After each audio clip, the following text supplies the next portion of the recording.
Right, so in theory, we should be live on YouTube. For those who don't... So we're still getting, like, the thing... Like... Yeah, so I can't see what's happening here anymore. I am so frustrated with this. There we go. Alright, so yeah, so all you need to do is to join the server. You just go to multiplayer, join. You find where it says Rual Storge's community server. The password is in the Discord. I'm not going to say it on chat. You got to go in the Discord because we will have people who, you know, it's their first time in the channel. We don't know what to expect popping in and out. It's not that we have to do all that, but, you know, it's a whole thing. Yeah, no, I hope your interviews go well, the very last Lardine. I hope everyone who is out there looking for work finds the best opportunity for themselves, you know, whatever their needs are, whether it's the money and all that. New map. This is the map from the new DLC. We are doing a community server today. The Survivor Challenge is still going to be going on, but we are doing a community server where everyone's going to be able to hop in. All the details are in the Discord, in the community servers channel. So if you would like to join in and all that stuff, that's where that happens. I will not be in voice chat, by the way. And that's just dealing with moderation kind of things and TOS kind of things and all that I got to worry about. Yeah, so where this is saying synchronizing data with our players, 95%. If you get stuck around here, where it's like 80-90% with the syncing player data, that most likely means your mods are at fault. Let's see if anyone else has gotten onto the server quite yet. Not yet, that's fine. But yeah, so what you'll end up doing is when you join the server, to do really anything, you're going to need to go down into escape, click on the little farmhouse here, and you're going to need to join a farm. It's just the way multiplayer works. You have to be a member of a farm. We aren't spinning up second and third farms here yet. Why am I getting skippy frame rate? I don't usually have this problem. Something's going on. Like, even with the multiplayer, just something is happening, and it's really frustrating. Because I didn't have this problem yesterday, I didn't change anything. But, with all that said, thank you, Pronger, for the 60 stream streak, catching the last 60 streams, so I really do appreciate that. Do you have to install via the zip files, or you can just find all these mods in the game's mod menu? You should be able to find them in the mod menu. That should work. If that does not work, then grab the zips. But either or should work. I am having some real weird... I'm going to let it load for a little bit. I know it's a complicated map, so it could just be loading in world assets still. That's part of the reason I had it all loaded before. Okay. It doesn't seem to be... Yeah, so it seems to be when it's loading in parts of the map. So this will be fun? No problem. Everyone's welcome in, by the way. It's not subs only or anything like that. We're taking the chance of making it so anyone who's in the channel is welcome to join. If we have to lock it down later, we will. But oh, do I not have my points shown? All right, one second. This is a personal setting. Help window, color by interactive points show, because I haven't played this map enough to know. All right. So the things I'm gonna try and do is before we get too far. We are going to need to buy at least a tile of land. So let's go ahead and get that knocked out. And what we're going to try and do, we're actually going to be cheaty on this. Not cheaty. Okay, so I'm going to start by buying 52 here. Because it's already to harvest. Oh, and seasons are turned off. And the game will pause if no one is online. You don't have to worry about, like, if you don't log in for a day or two, that suddenly all your stuff is rotting. So basically what I'm going to do is I'm going to grab a couple of tiles of land that are already ready for harvest, because then we get the harvest for free. So let's see what I even chose. I probably should have looked at that carefully. So I have two that are light green. So we've got 2 fields of canola. And I think that might be oats, which would work out great, because that uses the same equipment. So let's go ahead and get a harvester. We're not going to subject people to the smallest harvester. Now, what I do have to be careful is while we do have a bunch of money, we don't have enough money that we could just buy the best of everything and it'll be fine. Let's see what you'd get. How big is that? 10 meters? I think that'll be okay for us to start. Alright, so we'll go ahead and grab you.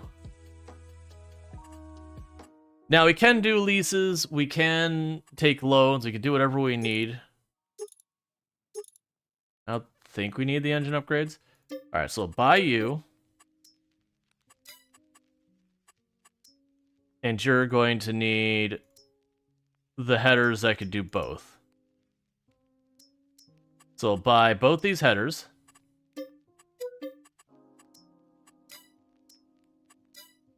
Because I really just want to try and get us the starting tools so that, again, we could do what we need to do. Alright, so we've got all that.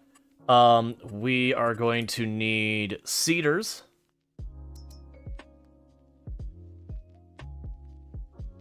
We're just going to buy the big one. We're just buying the big header right up front for seating. If I end up having to take a lease or something for stuff later, that is what it is. We will need a big tractor for that. Actually, let's go ahead and get the equipment. I'm going to go ahead and try and get the base equipment we can for a lot of this stuff to get ourselves at least set up in the earlier game. So you're the 15. That requires 500 horsepower, and a 500 horsepower tractor would run us probably way more than I want to spend.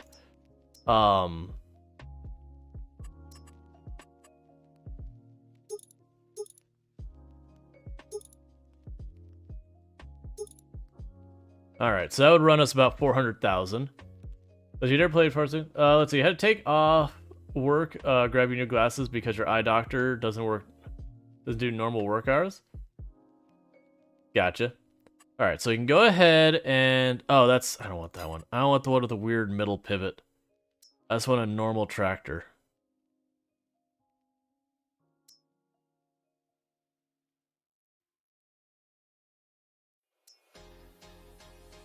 These also have the pivot.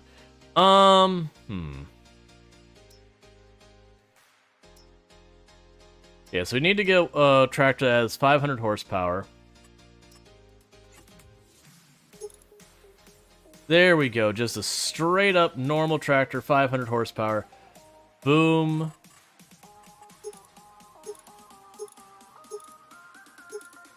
That's fine. So we got our tractor sorted. We will get ourselves a cultivator. Yeah, because 15's the widest. It's just weird having money we could just blow.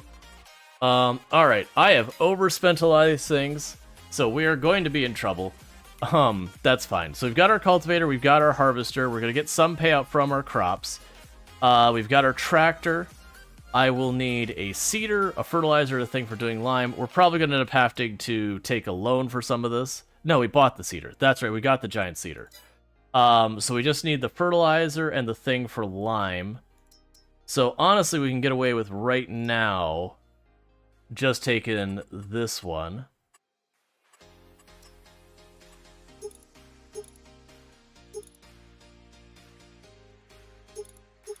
I think the narrow tires let drive and crop.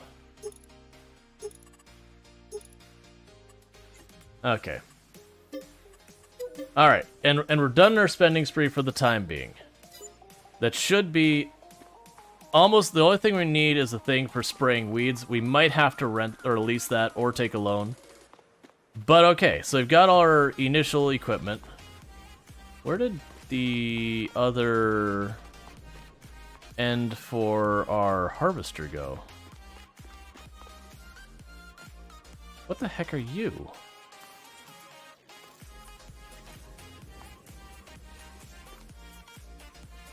Did I buy the wrong thing there? No,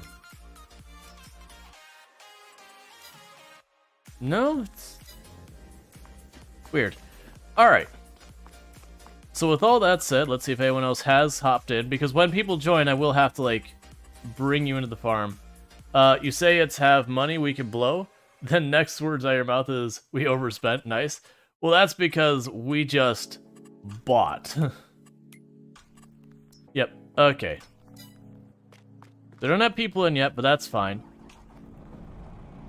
So let's try and get this stuff out of the way, because I have swarmed this poor purchase point. Oh, one thing we'll probably need to do is make a place for advancing the day kind of thing.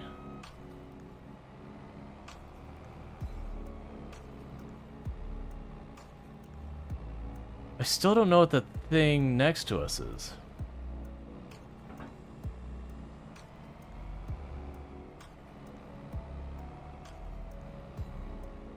Alright, so for right now, I'm just going to move equipment, honestly, just onto the grass over here, just to make room at the place over there. Alright. I am so confused whatever that thing is to my right. Cord header needs to be funneled. Gotcha, I didn't realize it folded up. I haven't had that specific header, so it's just like, what? Alright, and you'll end up needing seeds and fertilizer. We can worry about that when we get there. We're definitely going to need more tractors for people. Like I said, I'm down in this run to like take loans, do leases, whatever we gotta do. This isn't the usual challenge run I'm doing. This is to be with the community and all that. If you pop in and if you're having problems joining the server, let me know. If you do pop into the server and like you're like, hey, I need to be like invited to the farm or whatever, let me know. Well, actually, it's not invited to the farm. You join the farm, and you should be able to just automatically get in with the password. Like, I shouldn't have to approve you or whatever. But if I have to, I have to. That's fine. You said he basically... I mean, I get the idea.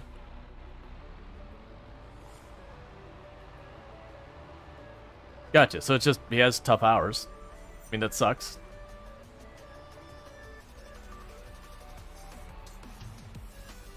Alright. So we're missing a sprayer. That's something we're going to need. Otherwise, we've got the basic stuff set up for get everything going. And if you are having problems joining the server, don't be afraid to bring it up either. I suspect there's going to be a number of people who will have problems joining. Just because it'll be like their first time joining Farm Sim, or they'll have difficulty with mods. And we can do a little bit to try and work through some of that. Alright. I didn't buy a trailer, did I?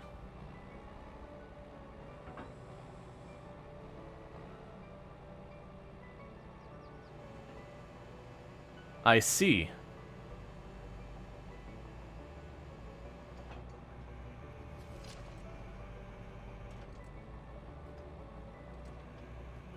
Okay.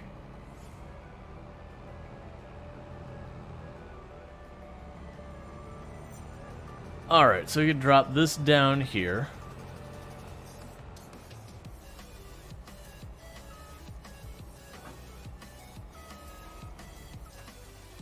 Alright, so what are we missing still? Because I have what I... Oh, this is the trailer. So I need to buy a trailer to make this not painful.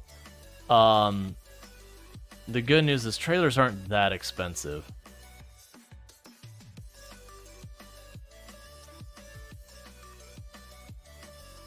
So let's see. So we have this one, which could be 22.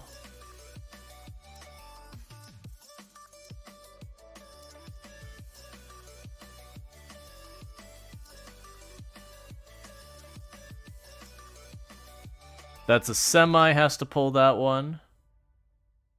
This could be, oh, baby, we're farming? Yeah. So we can get one of these larger ones here. They're like 47, like this one's probably a good one. Doesn't require a truck, we could use the tractor. That's pushing our luck. It's maybe not a bad move to push our luck, though.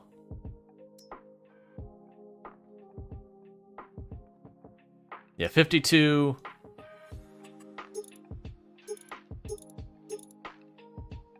I don't really care about that, I guess. Alright, so we have spent basically all our money for the time being.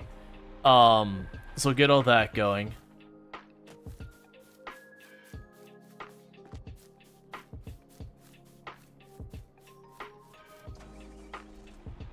Hero says, the day has arrived now. If I debate if I buy the game or to join in or just watch from afar. that is a choice you have. And one good news about it is if you still haven't decided to join at the end of today, that's fine too. We can, like, it's always a thing that can come back later.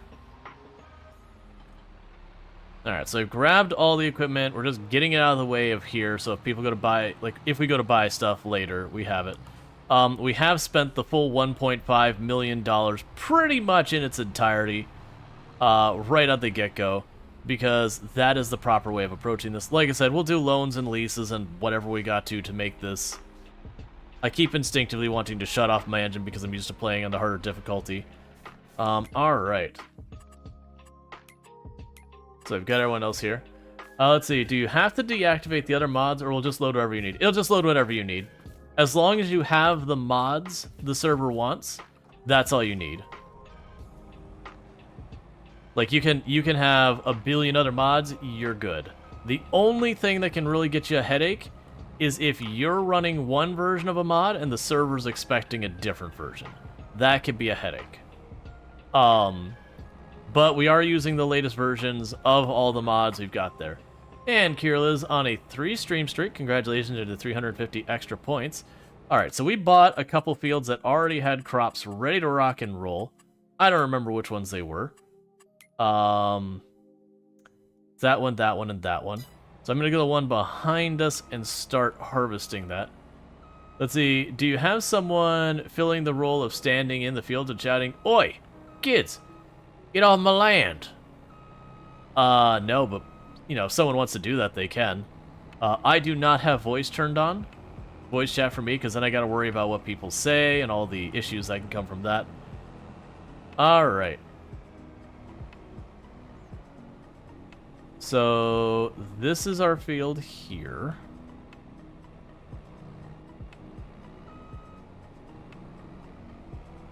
I'm noticing one problem with choosing a harvester this big. I need to unfold it? Oh, right. I see.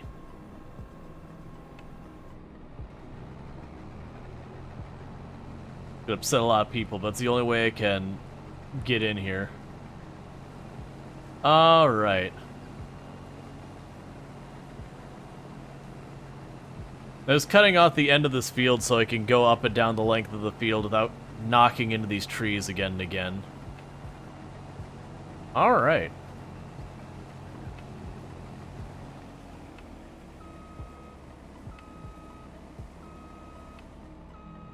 This is so weird actually having an adequate harvester to do work in. After all the time I've been playing on my Survivor Man challenge with the tiniest harvester being like, what? A harvester that's capable? I don't understand. Will you be able to see text chat? Yes, I will be able to see text chat in-game. Me has joined? Okay. Is that you, Lartine? Like, not a strict rule, but if you can make your name recognizable, that'll be helpful. Who is me? Because I can't enforce that you have your name the same, other than, like, kicking you off the server kind of thing. But you can, when you choose multiplayer, there's a little option on the bottom that says, like, change name and whatnot. You can change it there. I think by default, it tries to grab, I think it's, like, your Windows name. Gotcha, K-Christ. Alright. Healing right now, you're playing on your uncle's account because you don't have the game yourself. I think his username is Whiskey Shot. Gotcha. Yeah, for those just joining in right now, basically you'll end up wanting to join the farm. Just let me know, like, I don't think I have to do like an approval or anything. I think you'll just be able to pop in by yourself. But you will have to join a farm. That's just go escape, click a little farm icon on the left. There goes the next player joining. That one says Tyler. Cool, cool.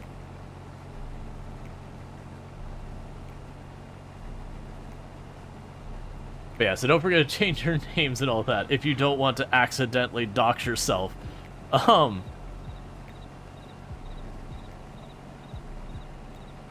mean, not that Tyler is enough information to do much with, but, you know.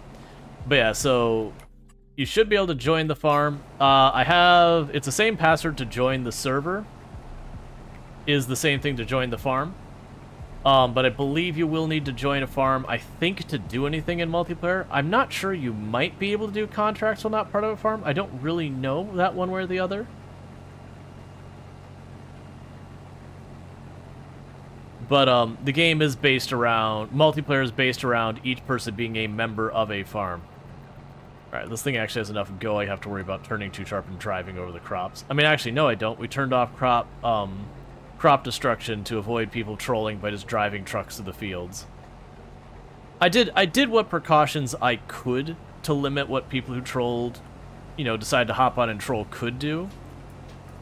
So, like, not everyone can buy land, not everyone can buy vehicles. More than likely what I will do is, as we play a little bit and I see, you know, the people who, like, stick around for a while seem to be on the up and up and all that, I'll probably give those people the ability to buy some equipment, that kind of stuff, to, you know, operate as kind of like, not farm manager, but as leads or whatever.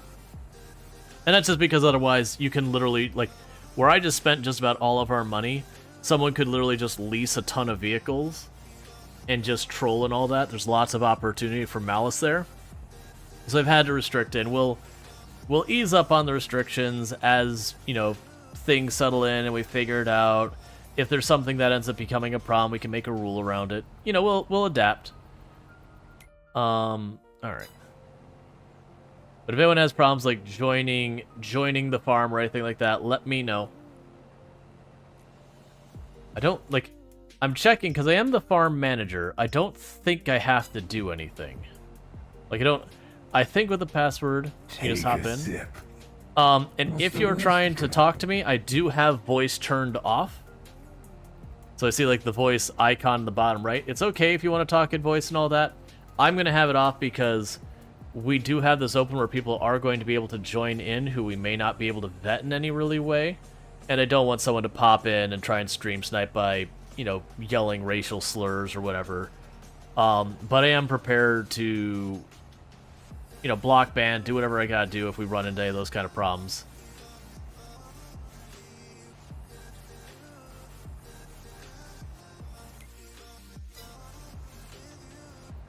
Do we get paid for working the game like we are an NPC? Nope. What, malice on the interwebs? You say balderdash. But yeah, there's a good chance whoever has the name Tyler, your microphone might be open. I believe FarmSim does have an open mic by default. You just have to go into, if you hit escape and go to the gear down here, it's way by the bottom. You can either turn that off, turn on the input sensitivity, do all that sort of stuff. I think you can turn on and off push to talk. I don't know. I haven't messed with it. But, there's all that.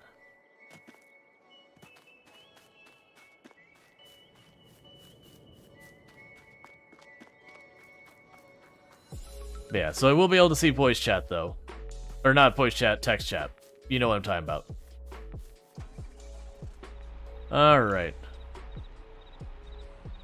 And I know people are figuring out... We'll have a bit of that, especially at the beginning, where people new to the game are hopping in. They're trying to figure out how to do the stuff with multiplayer and all that. It's so weird having good equipment. I don't really know how to deal with this. Can I just sneak that right in between there? Oh, wait, we have crop destruction turned off. I don't have to care.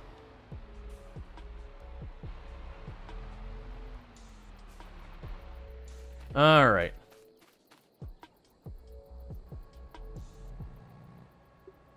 That arm is way longer than I expected it to be. I don't know why. I could have looked at it and seen how long it was. Alright.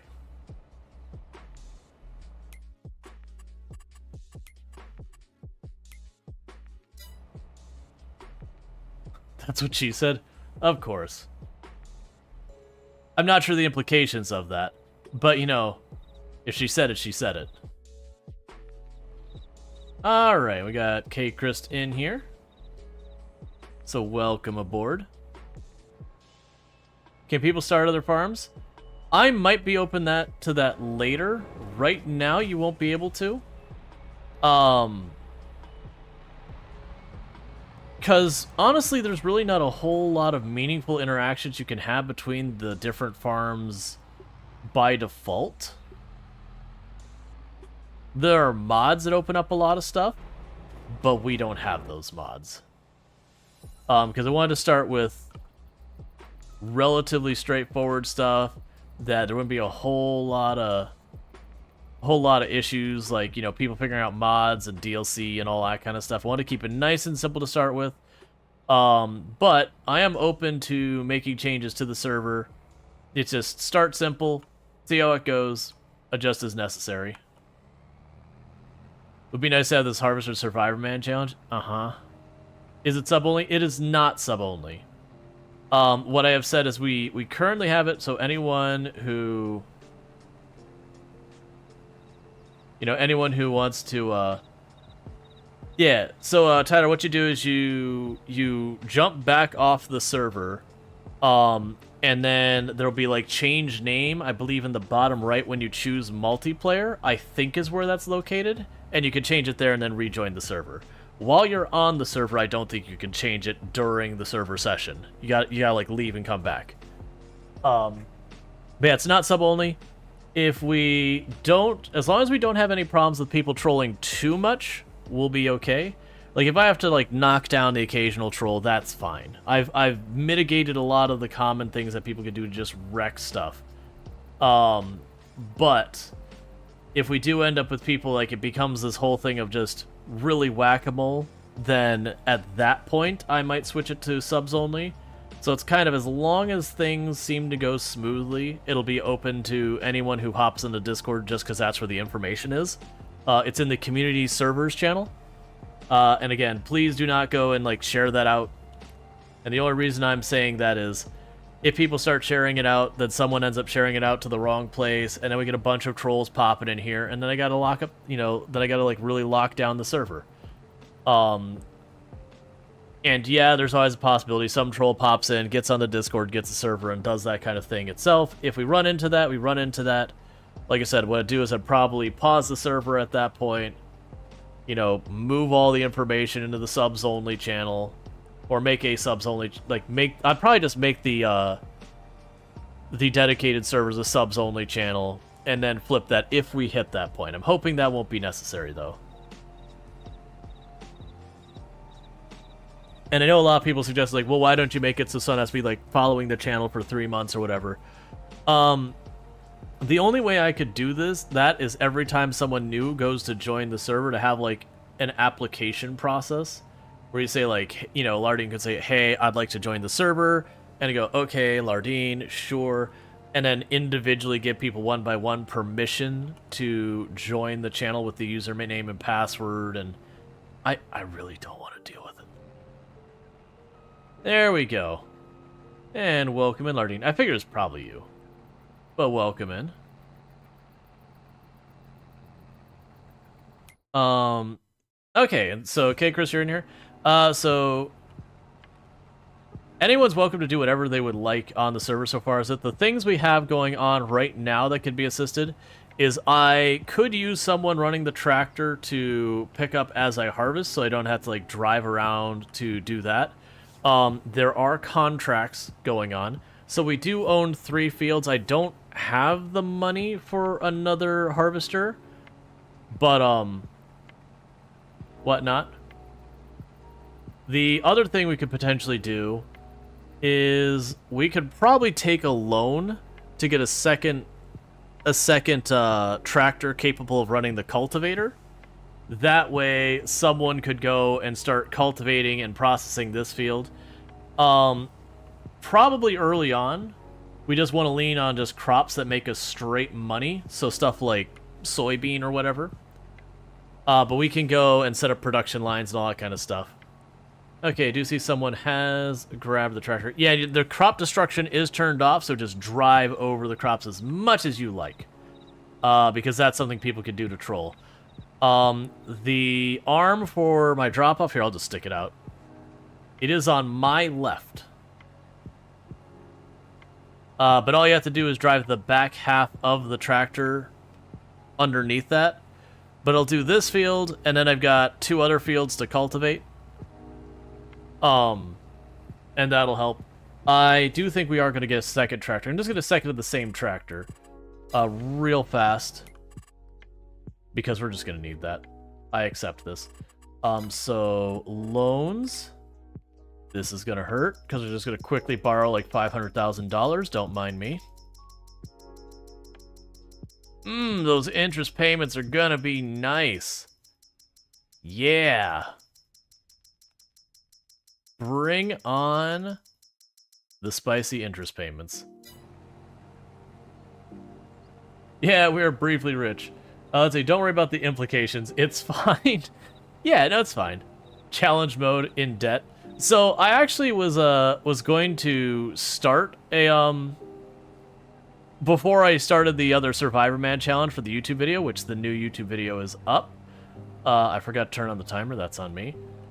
But the new YouTube video is up. I was actually experimenting with starting a run where you start with the max amount of debt. Oh, I'm gonna have to do. Can I get this all on pass? We're gonna try. I have to actually watch this. But I'll buy a second tractor here in a minute so everyone has, or rather we have more equipment to do. If you're still learning, and also, those contracts, if you choose borrow items, they'll get you whatever you need to do that. And that'll work out pretty well. Can you buy a chainsaw to attack the tree enemies?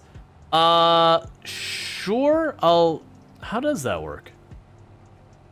Do I buy a chainsaw for myself and just everyone gets one? I have no idea how that works. We're about to find out, though. Husqvarna. So we'll see. Do you have a chainsaw now? You should just scroll wheel up and down. And cool. So if you want to attack the tree enemies, we need to buy a tile with trees. There is not a good tile nearby. 95 over to the east, I think, is about the best you're going to do where you don't have to walk across the whole map. We'll also want to get you something to put the trees in. So what I'm going to do is, once I finish this row so I don't just slam into a tree myself, we can get ourselves a second tractor. Hey, Toxic Wild Hog, thank you so much for the raid. I hope you had yourself a good stream. But welcome in, raiders. But yeah, what I'll do is once we finish this row, I will get a second tractor. We'll figure it out. And for Toxic Wild Hog, oh, please tell me the graphics didn't mess up. Was playing some Limbo. Limbo's a fantastic game. Definitely recommend checking that out. But if you're looking for Limbo, which is a sort of puzzly platformer, it's very dark and spoopy, but you kind of like, you'll face like a giant spider and go, okay, how do I deal with the giant spider? And you'll run right at it and it'll stab you in the face, and you go, running right at it's not the answer. So there's a lot of like figuring out just, okay, how do I deal with the giant spider and stuff like that. It's good. All right. So what I'm gonna do real fast is I'm going to stop the harvester here. There you go. Because I need to get us more equipment. So what I'm going to do is I'm going to get us another large tractor. Same exact tractor we got right here. It was the Fent here that could do... Nope, not that one. Yeah, you that can handle 500 horsepower. So we're just doing that. Cool, so we got a spare... Well, let's see. You finished Limbo speedrun stream? Nice! Speedrunning? Excellent.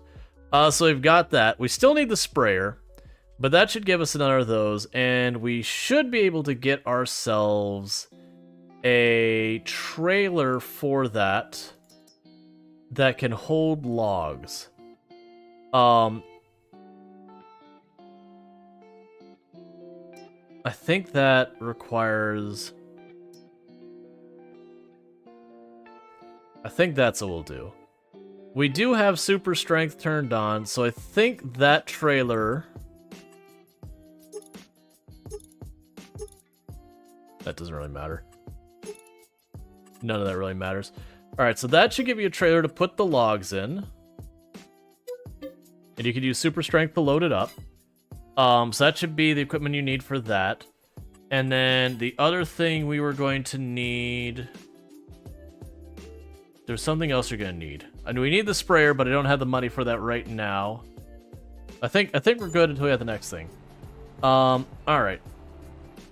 Oh yeah, and okay, Chris, you can sell that wherever it's sold. I don't think we're going to worry about trying to get maximum price right now, because we don't want to fast forward time to deal with it. I know I work my way to the next field to get that going.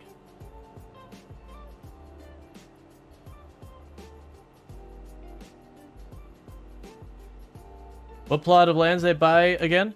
If you... It's 95.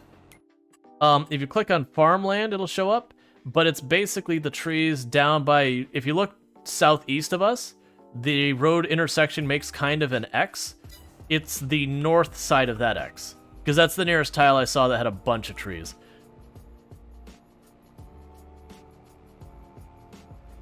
Because there's other tiles with trees, but not many. The one downside of having the harvester is I'm big.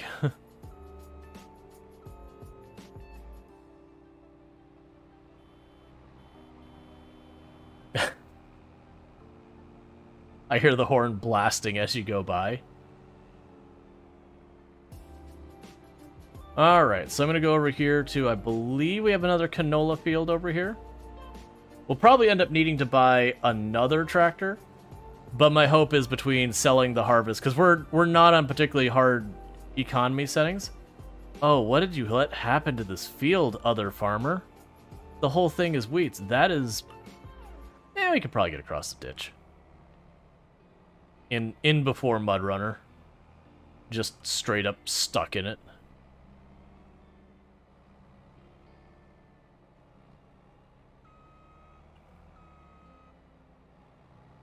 Alright.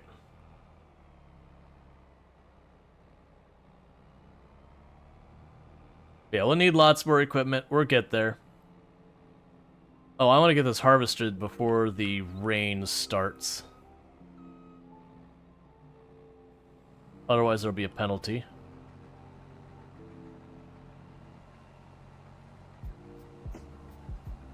Okay, and everyone's been able to get in fine. Yep, cool. Alright, but yeah, so we do have an open server. You only have to get on the Discord, and the community servers channel will have all the information you need. There's only 3 mods you need. You can find those using the built-in mod store, whatever you want to call it. That'll get you everything you need pretty straightforward and easy. If you don't want to go through that, I do have all 3 zip files right there in the channel. You just drop them in the folder mentioned. It's like my documents, my games, farming simulator, and then the mods folder, whatever. Nice and straightforward. Okay. But at the moment, we just grabbed some quick fields that already had crop on it. We're harvesting it to get some early money. Then we can start setting those fields up. Let's see, you're in a plot, but it says you're not allowed to cut any of the trees. Let me check to see if you are in the correct plot. You should be allowed to. We own that.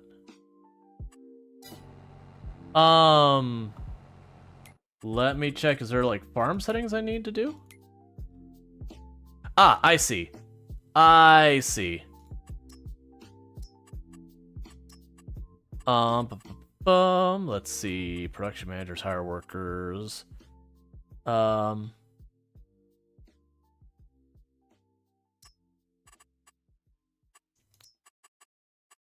think that's fine. You should be good now. I didn't have the setting right. Oh, here we go. Someone might be joining the server. Server stuttering a little bit. We might have someone joining. Or it could just be the server saving. Hey G, would the Game Pass version work? I honestly have no idea. unfortunately. The only DLC we are running is we're running the base game, the premium expansion, and the platinum expansion. If you have the year passes, the year 1 to passes, you're good. Otherwise, those. Most likely, if you're someone who's going to buy the game to join, you could probably buy, I can't remember, I think it's called the Premium Edition, I think is the one that comes with both the year passes, and it's everything. I have no idea if the game is on sale right now, and all that kind of good stuff. We didn't plan the server around what sales are going, we just, you know, I put up a vote for games to see if people were interested in a community server, and it was one of the higher votes for last game vote. It just took me a little while to set everything up because I had to do a little bit of research and all that first. Nope, it's like 45 bucks. That's a bummer. It was on sale not too long ago. That sucks.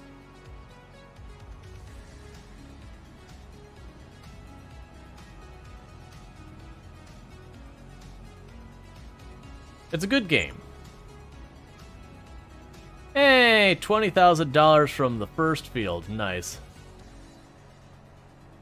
The Game Pass version is just the base game? Gotcha. Good to know. So at least I know the answer if anyone else asks. Yeah, the only reason I include the Premium and the Platinum Edition is there's a lot of content locked behind those. So like all the root crop and all that kind of stuff, olives, all that is, you know, the expansions. We did leave out a lot of the DLC. So like all the DLC that's just like more tractors and all that we left out. But the DLC that added like new crops and all that, I feel like if we didn't have that, people would feel like too much is missing. That's the way I kind of put it in my head. But that's a bummer. Hopefully it goes on sale soon, but we'll see. That said, if it's 45 bucks for everything, that's not shabby. I've definitely gotten my money's worth out of it. And again, not sponsored. I do have an affiliate thing that I don't really promote with the devs behind that, but that only works if you buy it through their store, and I don't really promote it because I personally, when they were like, you can get this version that's not on Steam, I was like, no, I'm getting the Steam one, sorry. So I'm not going to ask someone else to do it if I'm not going to. It's actually a worse deal if you already have the game. You can't buy the bundles, you got to buy the X-Packs themselves. Yeah. I do wish they did the thing that they do, like, the discount package kind of thing. I wish they did that. Like, that's what a lot of games will do, is they'll have, like, here's this game that has, like, 10 DLC. You own 5 of them. And so you get the discount, like, 50% off or whatever. But, you know, you only have to buy the ones you're missing. Just the way Farm Sim does it. They have a weird way they approach DLC.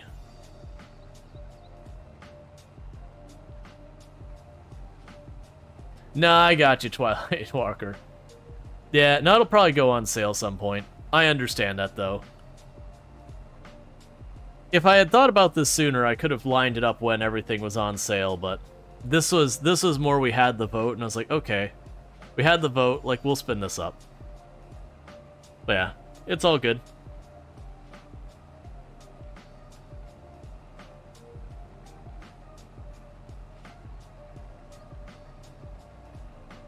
Alright, I'll loop back on the path I'm on, you're over here.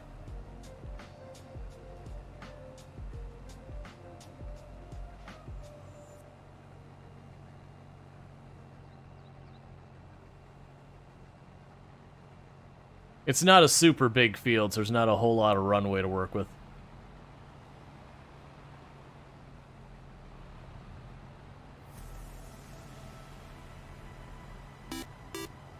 Thank you Twilight Walker for subscribing for 5 months. We'll spend one of these though. Thank you, Twilight Walker, for the Prime Gaming sub. You only get one of those a month, and you used it here out of all of Twitch. So I really do appreciate that. It does mean a whole heck of a lot, so thank you so much for that support. And it's 5 months you've been subbed to the channel, so I really do appreciate that. And I'll go with that. Yeah, so I think this is going to be a weird shaped field, okay, Chris. I'm probably going to have to just do the laps, and it's a weird field. It's not very big, but you pick up whatever you get the chance and all that good stuff. But yeah, no, it's as a reminder also, and this is just because I saw down the bottom corner of the plus points thing. We are pushing for the plus points that if we get 100 plus points 3 months in a row, it means I get 10% more of the split between me and Twitch for subs. So we are trying to push for that, because that would be like getting a whole extra month's pay from Twitch every year. So we are doing that. The downside of that whole thing is only tier 1, 2, and 3 subs you buy for yourself count. So gifted subs and prime subs don't count. Obviously, I still appreciate those, and I still welcome those. You're literally paying my bills. But if anyone's thinking about, like, you know, buying a bunch of bits, gifting subs, those kind of things, for the next couple months, the upgrading your own sub was going to do way, way, way, way, way more for me. Get way more bang for your buck to support me than the gifty subs typically would. Normally it's the other way around, but with this push, you know, the situation's flipped on its head kind of thing.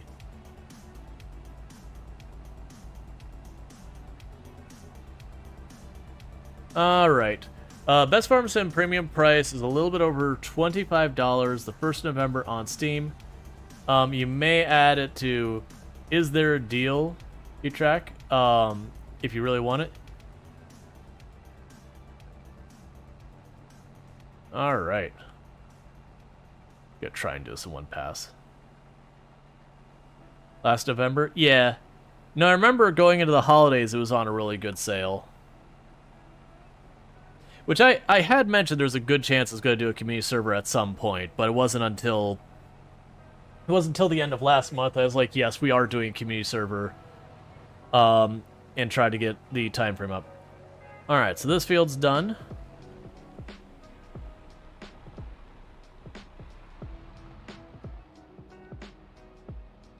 And that's all of that. And then the next field is... Oh, I need to get you a stump grinder. 51 up here. So the next field's a different crop, so we will have to drop that off. But yeah, so I'm going to need to get you a stump grinder for those trees. Oh man.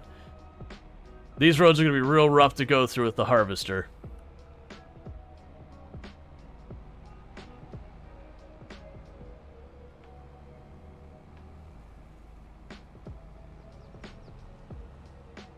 All right.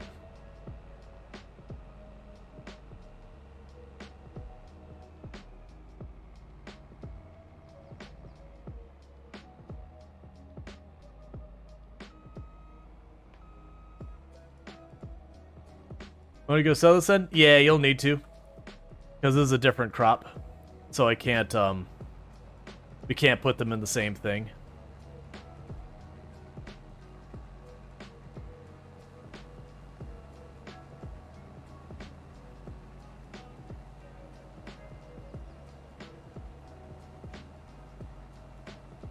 Does this field really have an annoying, like, just lane through the middle of it? Why?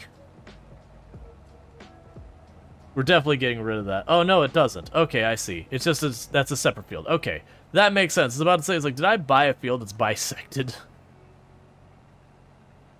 I mean, realistically, if we get the road, and I don't think we do, I was gonna say, if we get the road too, we're going to take that road out of here. I don't think we do get the road, though.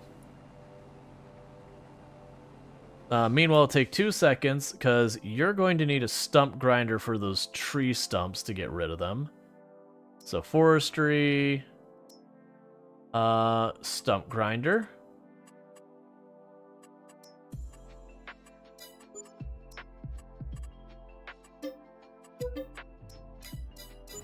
Okay, so you got a stump grinder over at the shop for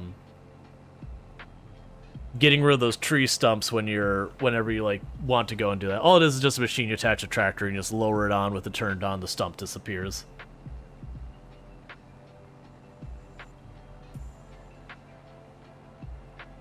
You can more efficiently kill the trees, yeah. I mean, it's more getting rid of the trees' bodies. But yeah, the biggest pain in the trees is picking them up, but we do have super strength turned on the server, so you can just huck them in the back of the trailer, and that should do relatively okay. Oh, maybe the whole server, like, bouncing around a bit, maybe that was a physics problem happening, because I know I did that on Ultra's server at one point on accident. I was trying to finagle stuff into a cart, and it wasn't cooperating. It started to, like, jitter in place where physics was struggling, and it did make the server get unhappy for a minute. Which is fine. That happens. It happens on solo as well. That's game problems.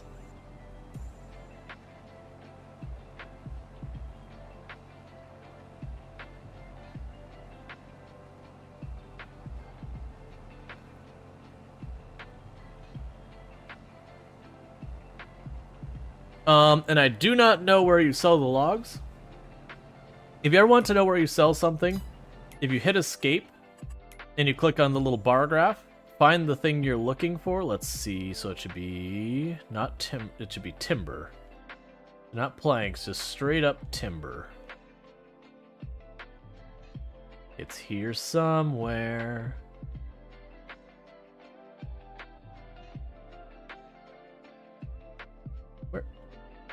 Where are you?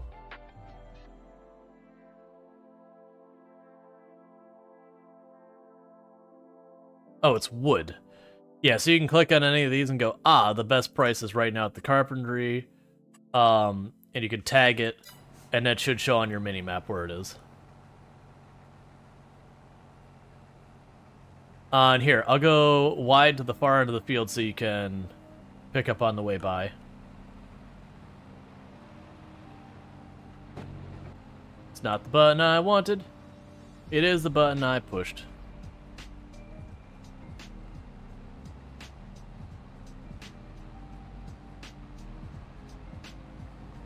And later on, we'll get production lines going and all that kind of good stuff. Yeah, so right now, we don't have any of the production lines set up. We don't have the space figured out for it or anything. So we are literally just get crops, sell, get money. We'll definitely want to change that in not super long. But that might even be what we do with that space that's getting cleared out from those trees. I could see potentially putting our production lines over there.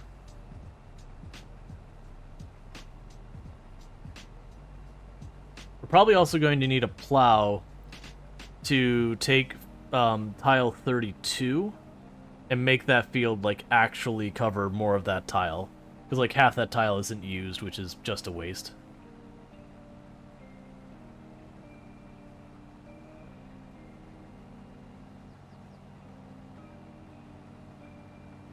Alright. So for the most part, the server seems to be running well. We've had like a couple little spikes here and there, but that very well could just be people doing stuff in game that, you know, some stuff does hit the server from time to time. Alright. And then once we get this field harvested, we will want to get the we'll probably want to go and get the cultivator and have someone start cultivating these fields. More than likely, I'm going to have to increase our loan to get the sprayer, because I did get real spendy at the beginning, which I knew I was going to.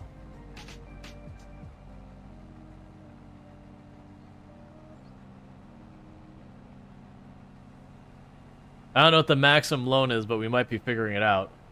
It's also possible we end up having to just, like, lease the sprayer. To get the, we could put the fertilizer down with the spreader we've got so far. 500,000? Well then, we are already maxed out on our loan. Excellent. Hey, Zorlod, how's it going? So what we'll end up doing is we'll probably end up having to lease the sprayer to put down the herbicide. Which is fine. But the goal here will be to, like, try and, you know, get the money going. Because we're on easier economy settings and everything. Because this is more about hanging out with the community, not about, like, trying to make it as difficult sweaty. We got a whole lot of players who are very new to the game. That they're learning the ropes and all that stuff. We got pretty aggressive in our spending, and the sprayer was the only thing I believe I missed. We'll want to plow later. but that could be a later thing. Honestly, we could probably get an okay sprayer, but we probably need to get the seeds and all that sort as well.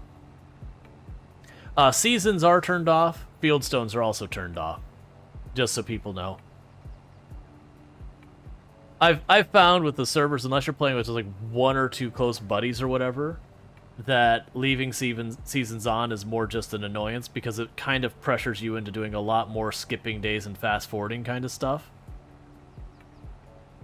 than you'd otherwise want to do. Didn't you buy a cultivator? I have a cultivator. The only thing I'm missing is a sprayer, that I believe. Well, I mean, and a roller, but the roller's kind of optional. We'll get we'll get a roller as well in time.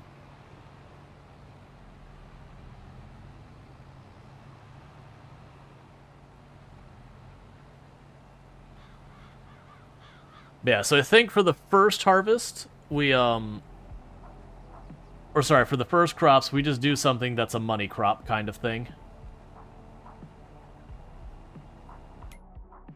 What do the prices look like they'll be for, So I know oats grow really fast.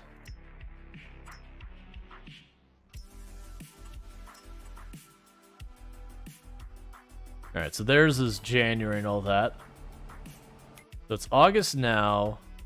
And I think oats are 4 months. That'd land us around November, so that might not be bad. Soybeans, probably... Yeah, we'd be growing those, so... Finally a bigger harvester. Oh yeah, no, this is the community server. We just booted up today, so anyone who wants to hop in, all the details are on the Discord in the community server community server channel and all that. So anyone who wants to pop in, we're not running many mods, just the 3 mods. They're mostly like, you know, quality of life things. You have to scooch over slightly, so I might throw our line. Didn't know this game was multiplayer? Oh yeah, I'd actually say there's like a big draw for people in multiplayer in this particular game.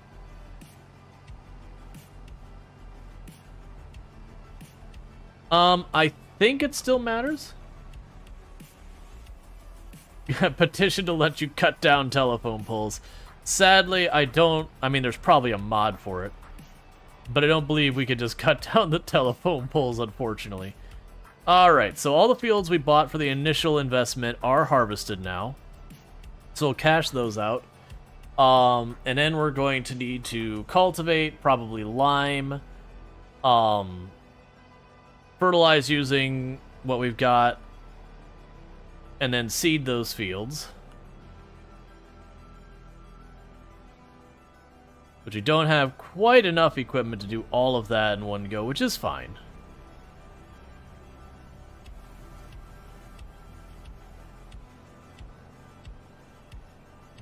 Just driving the harvester down the road with the header attached and everything. Yeah, we're definitely going to need to not do that.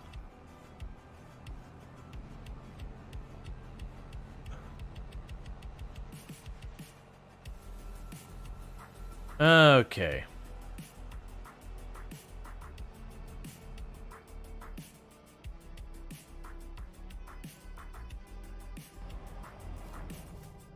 Alright. So we've got a bunch of this other equipment. So we are going to need supplies. Big pallets, lime, a whole mess. Big pallets, solid fertilizer, a whole mess. And big pallet seeds, a whole mess.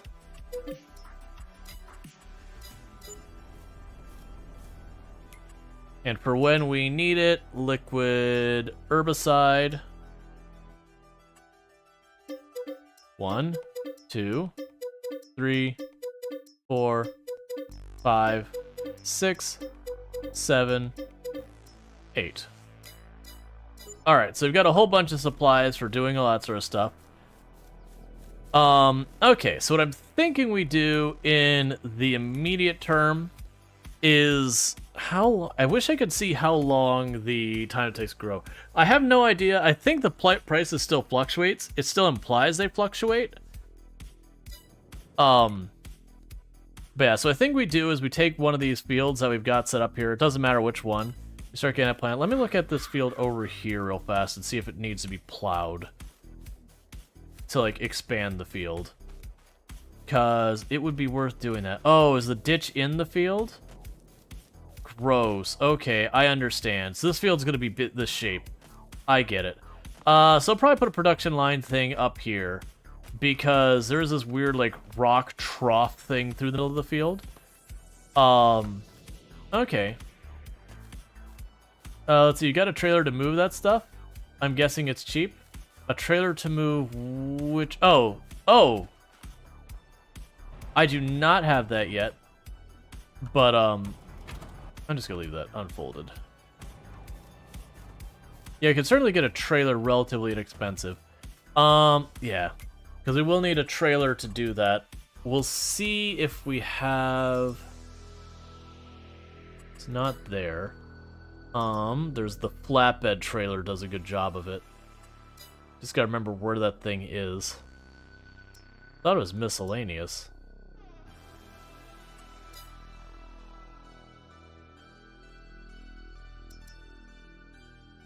It's not a low loader.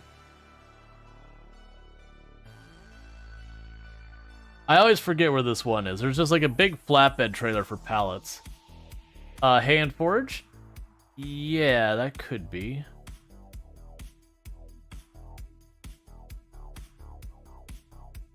Oh, you know what? There's no way I could find it. We could look at the packages.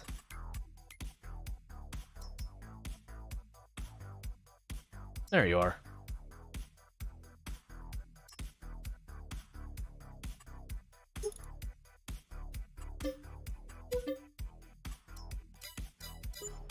Okay.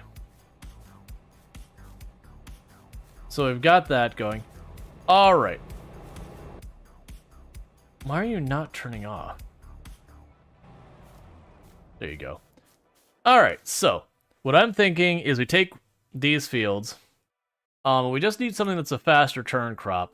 I think if we grow oats, because it's August, I believe that means we'll harvest them in December, which should line up for the oats being on their higher price. Whereas the soybeans are worth way more, but we're going to be selling like right at, I think, the bottom. I think they're 6 months. So I feel like normally you'd be like, yeah, soybeans is where the money's at. It's just unfortunately at this exact moment, I think that means our sale date will line up to be February, which, yeah, that's not great. Because I think it was 6 months. Like, I can't check in-game right now easily. And we can actually mix up the crops, too. But, we'll need to cultivate the fields. Now, do you want to do that, Kate Chris, or do you want me to do that? Because whichever one doesn't do that, the other one's probably running contracts. Because we've got 2 tractors to our name, and we've already maxed out our loans. So, you know, that whole piece. Go for it? Okay. Alright, so we'll start getting those fields sorted out. But we will try and get more equipment as possible to get everything sorted out.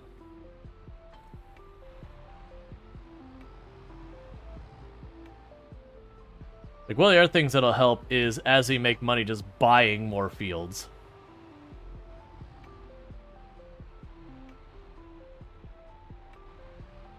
Oh, there we go. It's like, why did you get set down to 6 miles per hour for your cruise control?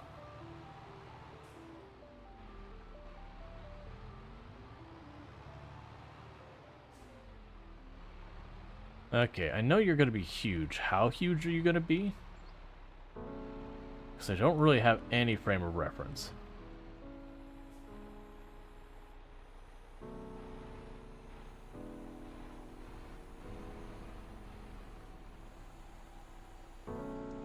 Gotcha. Alright, so what we're going to do is we're going to turn around here. How many other farms are up and running on the server so far? So if you mean farms like the actual thing called a farm, so do you share money? Say money? Yes. Which is the reason why, like, I'm kind of operating as the, the middle person regarding like purchasing stuff.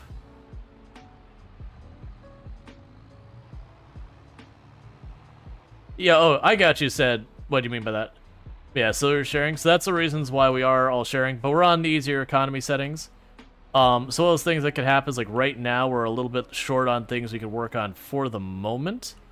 There are the contracts are turned on the server, which is great for if you're still like learning the game. You can just grab a contract real fast. You choose borrow equipment, or you can use the equipment we have if, you know, if the equipment's to spare. Like right now, if someone grabbed a contract for harvesting stuff, you could do that and just use our equipment, and that'd be everything you need. Alright, so you sniped the end there. But yeah. I'm yet to buy the game, but you should buy next paycheck or the next 2 weeks. Gotcha. But yeah, as long as the interest is still on the server, we'll keep the server running. It is paid for the next month.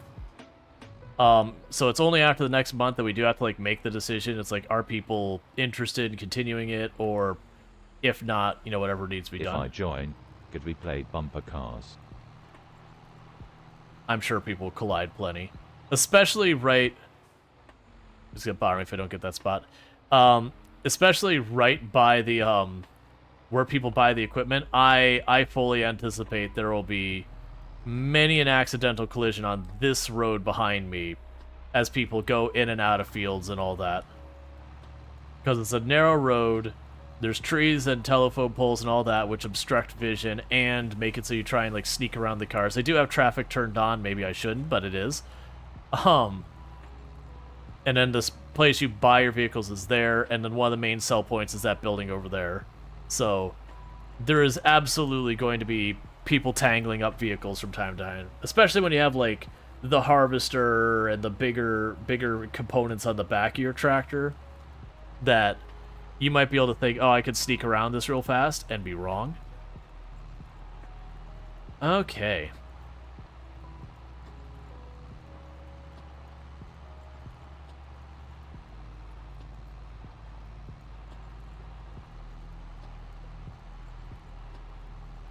But yeah, for anyone who joins in is like, okay, well, let's see, is there a way to tell which field you own? Yeah, if you hit escape and you go here, ones that the name is in blue or the numbers in blue we own, or if you hit farmland, the ones highlighted in blue we own. So you own these 3 fields because they had stuff to harvest immediately to get some money, and then that we grabbed because people wanted to cut down trees, and that was the nearest field I saw that, you know, had a bunch of trees on it. Like, I could have grabbed all these fields as like a handful of trees, but I was like, nah, if people want to cut down trees, they're gonna want to cut down trees. So let's just do it. There are also much bigger areas to get trees, but I figure if they clear that area of the trees, then we can give them a bigger one.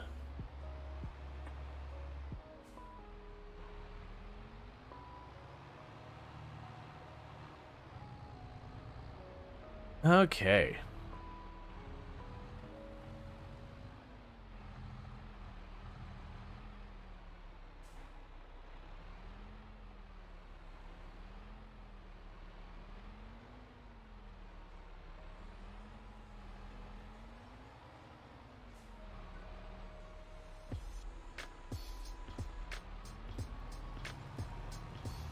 No, close enough, it's fine. Yeah, some of these narrow fields are going to be difficult to maneuver around. I am curious. Yeah, I'm pretty sure these narrow lanes in between, when you buy the fields, you don't get them. So these will always be separate strips, which is fine. I heavily debated which map we were going to do. I don't remember, it's like Erglang or something like that. You didn't load this very well. Oh yeah, it happens. If you hit the, I believe it's L, it'll tie the straps on it. I actually don't know what the letter is. You can strap the logs in, and they'll avoid bouncing around as much. So that trailer doesn't tip, so you shouldn't have to worry about that. But yeah, you want to strap them in, because when you strap them in, it disables most of the physics on the logs.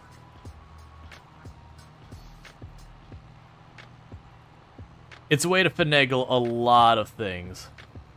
You almost rolled the log trailer. Oh, I'm sure some vehicles are gonna get rolled long before this is done.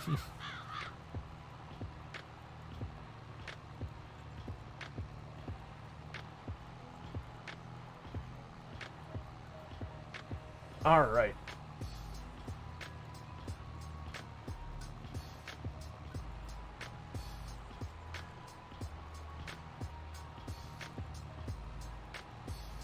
Yeah, I'll get all these fields prepped. We'll probably do a couple of contracts to keep things going. If necessary, we'll see what we can do to, like, advance the day kind of thing. All right, let's fold that up so I can sneak it around the tree.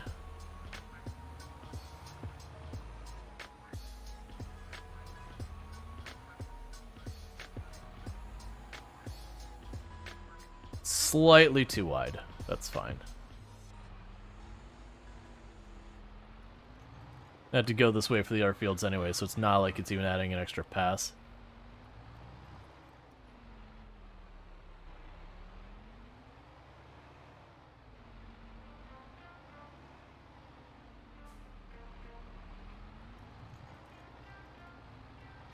Hot Bela is your second, is your favorite of the stock maps.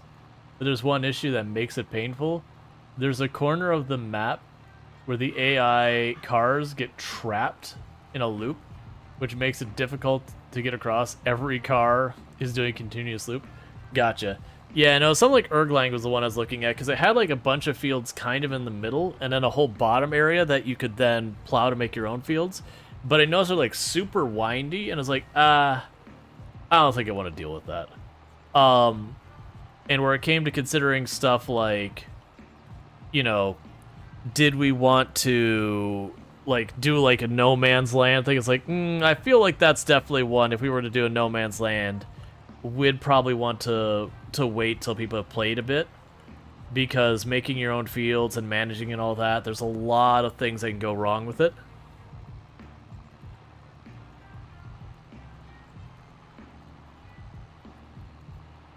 But that could be fun to do at some point.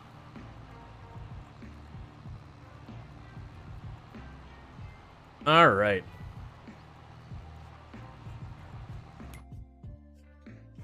Okay, so I think that's K. Christ over there.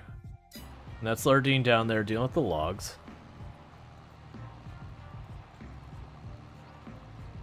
Yep. And I know I'm going to repeat a whole bunch of time. Everyone's welcome to join. You just got to join the Discord and get to the community servers channels. You're cleaning my mistakes. Oh, it's totally fine. People remember what it was like when I first started messing with it. Contracts are showing, but it's not letting you accept them. Let me check to see if I got a permission thing. That's gonna happen a lot as I figure out the permissions. Manage contracts. There we go. Yep, I had a permission problem. You're good now. This is the first farm sim server I've hosted, so we're learning.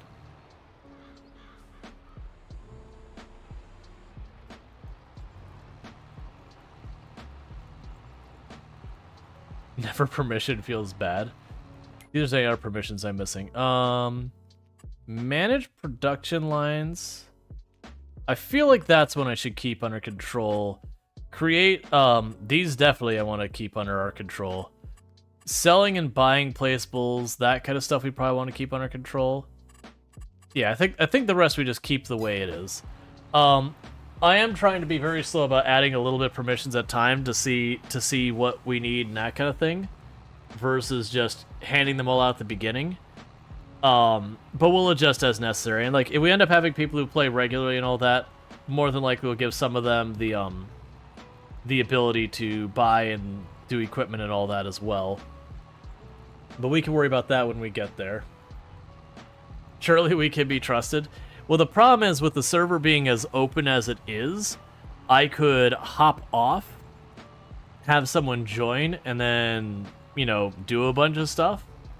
So that's part of the reason why everything's, you know, kind of in the state it is. Yeah, no, I gotcha.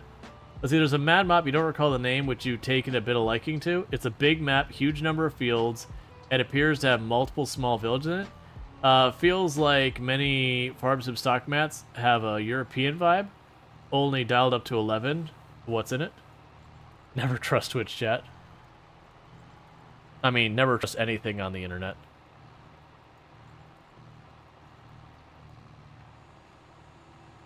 Alright, first field is done.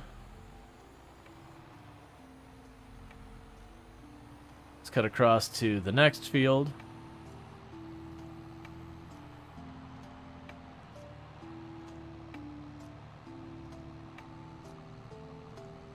So is that a tiller? It's a cultivator. But it turns up the soil and all that, prepping it for farming. Transformers, farmers in disguise. Yeah, it's honestly, you look at half the equipment in like real life farming that's based off of, where they have this thing that's designed to just go on a normal road, and the whole thing just unfolds this giant machine. You're just like, oh, okay.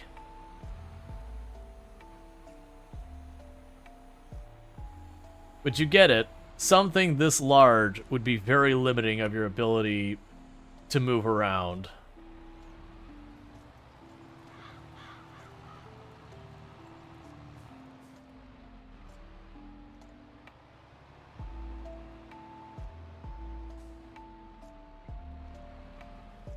It'd be fun to have ragdoll physics. They just need to do what they did in, oh, what is the one where you steam power? Hydroneer. They just need to use the one that they have in Hydroneer, which doesn't actually use steam power, uses water power. But, where you, like, you hit the people walking around, it just goes, bong, and, like, launches them down the road. It just makes me laugh, because, like, alright, so you actually took the time to add more pathfinding to your people so that you could let the player troll them by hitting them with vehicles. Hey, man, whatever priorities work for you, I guess. I mean, I got a laugh out of it, so time well spent, maybe?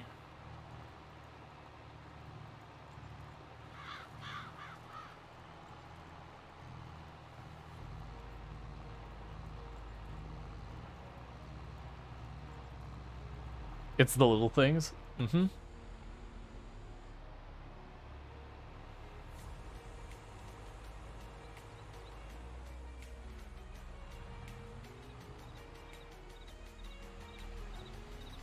How's everyone doing? I'm doing good.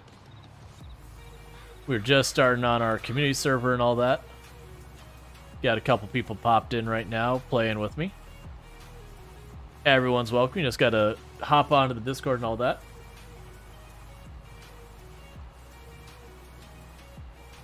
Okay. What's the button to show the controls when in a vehicle? If you hit escape and you go down to the gear, it's right on the top help window. And that's like independent of everyone. Oh, F1? Okay.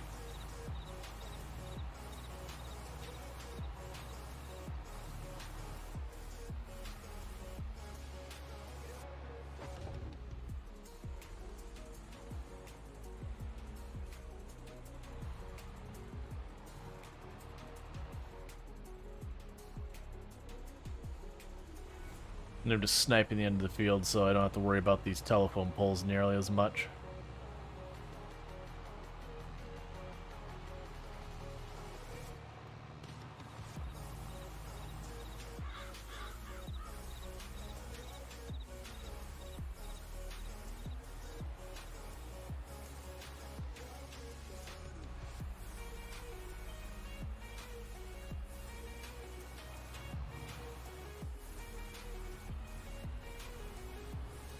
Okay.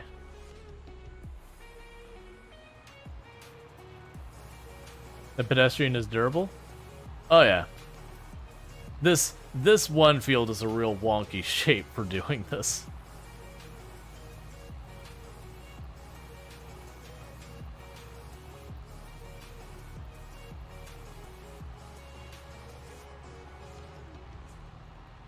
You're very tired. You have to see a doctor early tomorrow. Hope you're doing well. Gotcha. Well, I hope everything goes great with the doctor's appointment, all that.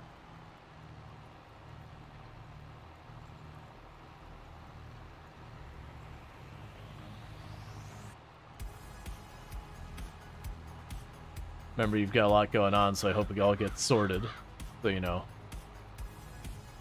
so you feel better and all that good stuff.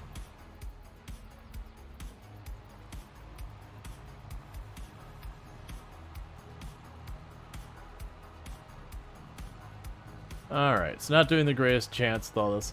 It's so weird actually having, like, a good tractor, a good harvester, a good cultivator, just a good all the machines.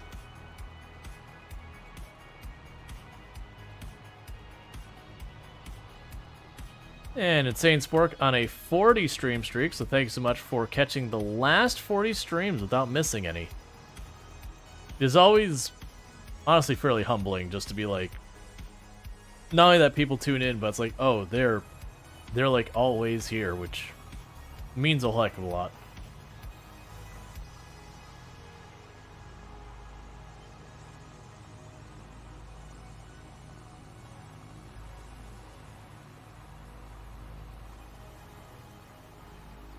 Yeah, you did bring enough blueberry muffins for the class, right?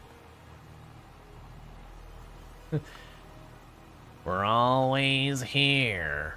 Always watching. Ooh, you turned way sharper than I expected. Yay! Income!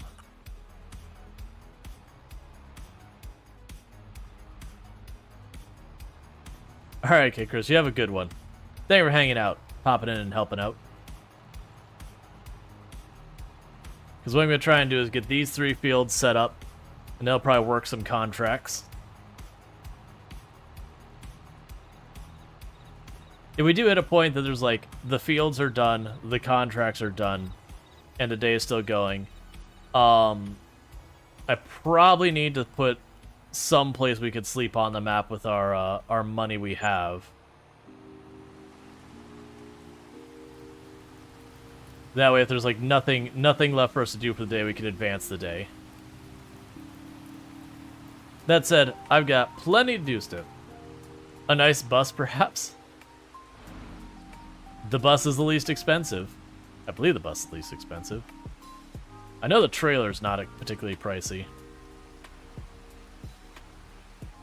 Let's see. How do you stream a game? You have a PC. How do you stream a game? You need OBS and an account on Twitch or YouTube or whatever platform you're planning on streaming on, and you hit go live. Sorry, I missed what you said, Lardine. I saw that you said something, and like I went down to look at it, disappeared before I got to it. Does it pop up if I hit enter? There we go. There's a stump grinder at the shop, right? Yes, there should be a stump grinder at the shop itself. It is a thing you attach to your tractor. It looks kind of like, if you know what a miter saw looks like. Okay, cool. But yeah, to stream, it's like, it's the weirdest thing here. I mean, it is. It really is. When I saw that stump grinder, I'm like, would that even work well?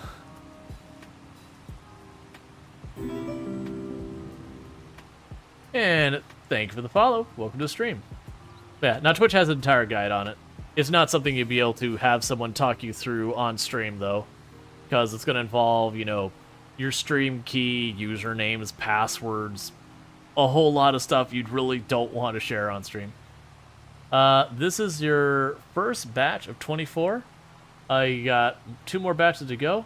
So as long as you don't go over 72 viewers, I can get one to everyone. Excellent.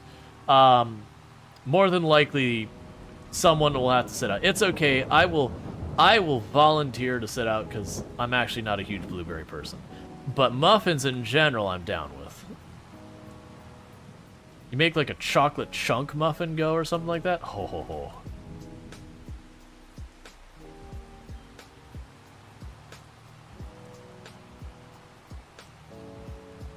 You know, if you take something, I mean, actually, I guess calling a muffin healthy is stretching a little bit. But, then you ram chocolate in there and you definitely take any healthy aspect and just knock it down a peg. But sometimes you gotta do that. Hey, Longclaw, how's it going? Have you played Farm Sim, by the way, Longclaw? I'm just curious, like, no pressure one way or the other.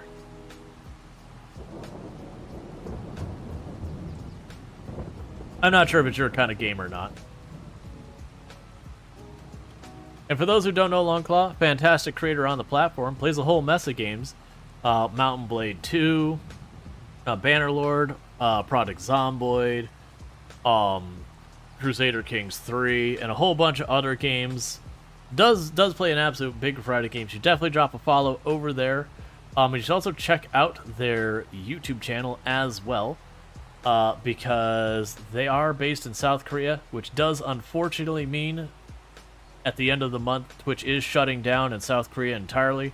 So individuals like Longclaw are going to have to find new homes in our platforms. They're trying to make that happen on YouTube, so it would help them out a lot if you did that. Tasty is over healthy. Well, I mean, you need a balance. Like, you can't go, you're eating nothing but, like, green shakes and all that, and not just want to, you know, take a belt sander to your tongue or something. At the same time, you also can't fully ignore healthy for just taste 99.9% of the time, because then you end up having all sorts of health problems. So there is a balance. Muffins are good. Wife is causing trouble, though. She bought some hot cross buns yesterday at your daughter's request, but also found some salted caramel ones she bought for you, and knows I can't say no to caramel, even though I should as a diabetic. Gotcha. Yeah.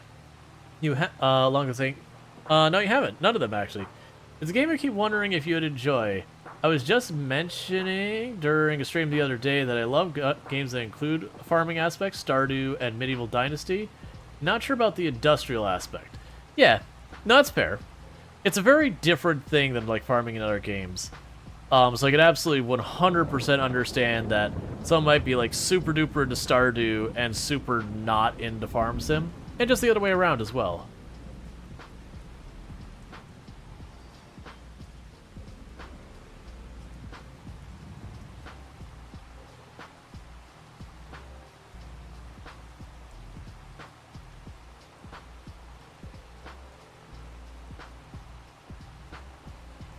Gotcha.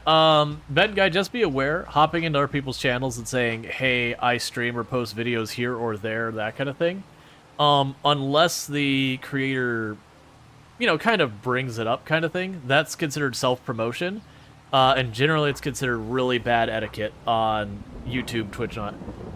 Server spiking a little bit. Server having a moment. Alright, there we go. I think it's settling, maybe.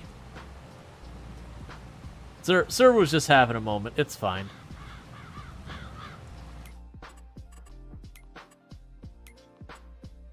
Okay. Just keeping an eye out if we have other players who join and then have difficulty with anything. Because the whole point is like that. Banned and report. Thank you. But yeah, no, it's considered bad etiquette to self-promote. Again, it's different if the content creator is like, oh, hey, I see that you stream as well. What do you like, that kind of thing? Then absolutely. Or like cases like, you know, Longclaw's been a member of the community for a long time. I know they're another content. That's not how that works.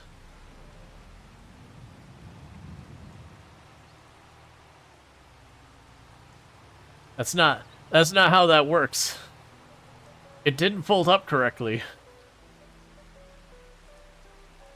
It's not letting you detach the trailer and attach the stump grinder. If you look in the top left, Lardine, if you see on my screen. Oh, weird.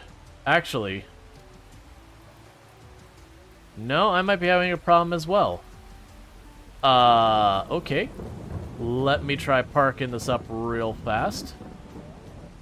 Server bug? Yeah, sir, because I'm trying to switch my equipment to show as well. Oh, let me put it down.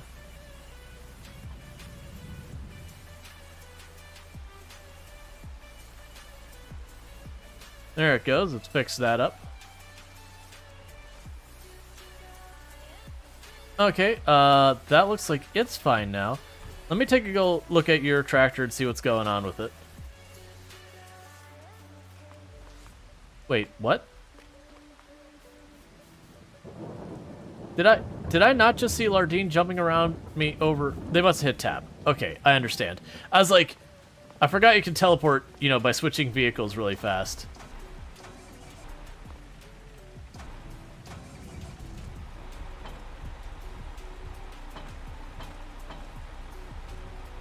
Okay. It should be detached now. I'm forgetting the button. I think it's the G key that switches between your tools. It could have been that you were selected on the tractor instead of the trailer, which would have caused that. That's my guess. Okay, so now I need to... Those fields need lime, right? Very quiet, lurking play game. Oh, no need to apologize. That says it needs plowing. Well, I'm not doing that right now. So that's just the whole thing. Definitely need to get a plow later. But for the moment, we just need to keep getting stuff set up.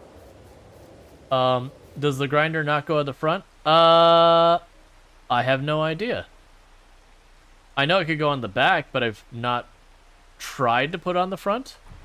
Let me run over there and see what you got.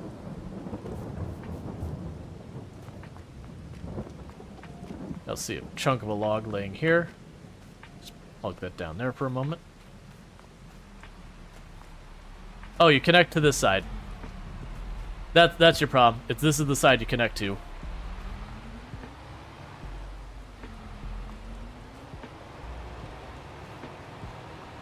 Because basically that's a frame that attaches to your vehicle, and then this is just a pivot that lowers and raises the saw blade. Billy's farming vids? Yeah. Farming's good times.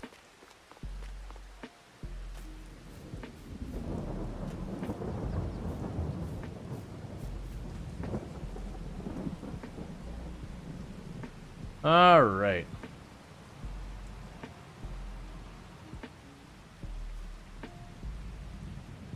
Oh wait, it didn't say I needed fertilizer or to plow or alignment. It's fine. We'll just... Oh, you also need the liquid fertilizer. Whoops, time to spend more money we don't have. Excellent. Everyone knows the correct answer is to spend money you don't have.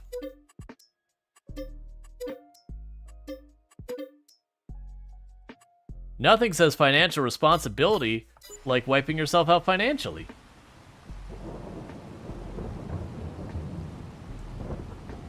Yeah, Farming Simulator 22 is my first one, but since I've started playing, I've gone pretty hard at it.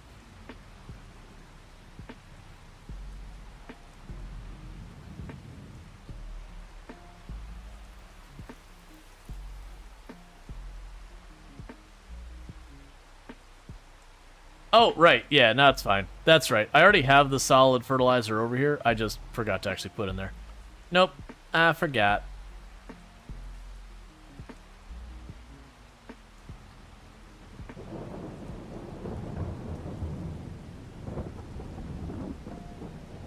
Okay, so it's those two. So that's the lime over there on the far end. I'm going to use their field to turn around.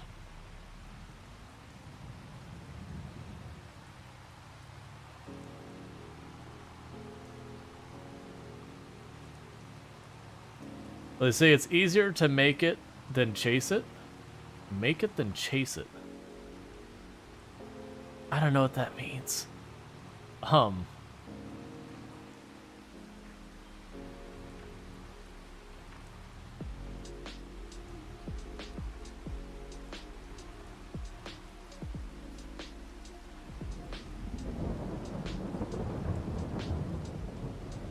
Oh, make money than chase money? Yep, this is true.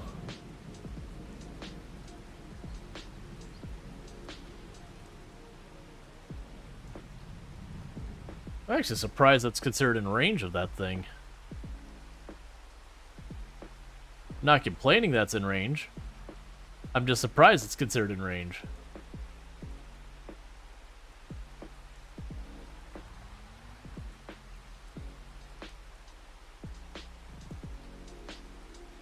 Okay, we're definitely going to need to move a lot of this around.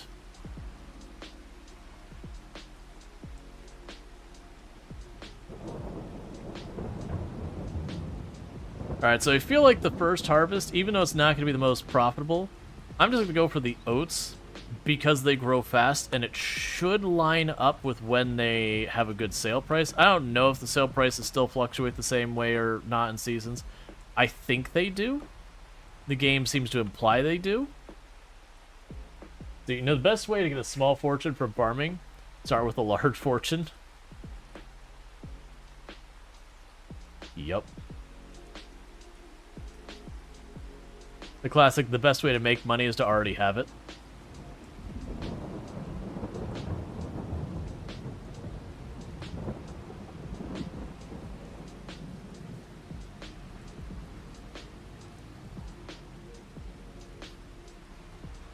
You'll definitely want to get a bunch more stuff like this going. Alright. So, we have that for seeding, but before we mess with that, I'm going to leave that there because I forgot. I can take the fertilizer wagon, put down my first round of fertilizer, and then follow it up, and that should be pretty good.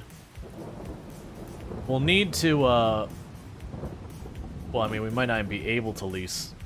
With as much as I'm spending, we might not even be able to lease the sprayer. We'll see, though. One good thing is, because Lardine is cutting down trees, that is giving us a bit of income coming in. And I could run into a contract or two if we have to.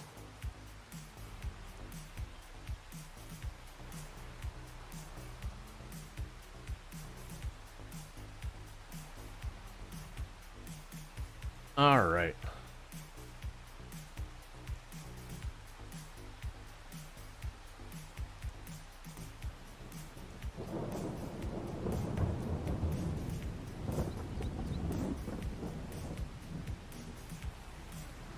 We did not get anywhere near as much fertilizer in this thing as I was expecting. We also don't really have much money to do anything else with this. It's fine. We're just going to put down what we can. We are on the easier economy settings. So if things are subpar in a couple places, we're still going to be okay. It's not like when we're playing on our normal difficult stuff where, you know, you've really got to min-max everything. We'll obviously want to get the more money, but for the moment, we can take what we can get. It's literally our first in-game day. Now let's do the same thing we did before. Snipe the end of the field, and then come back around.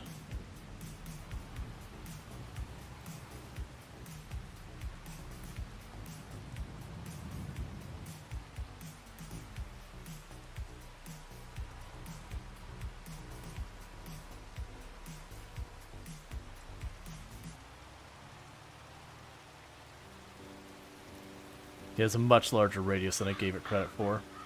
And the good news is it really doesn't go through your stuff fast. We do have crop destruction turned off because the opportunity to be trolling would be way too great with it turned on.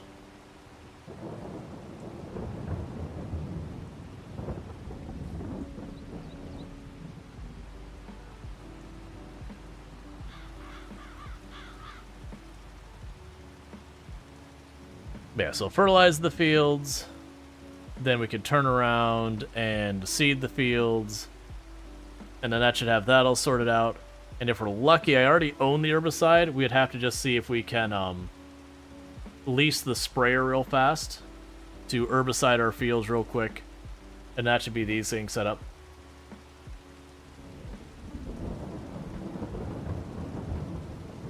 And unfortunately, it didn't leave us enough money to buy a place to sleep to advance the day when it starts getting dark.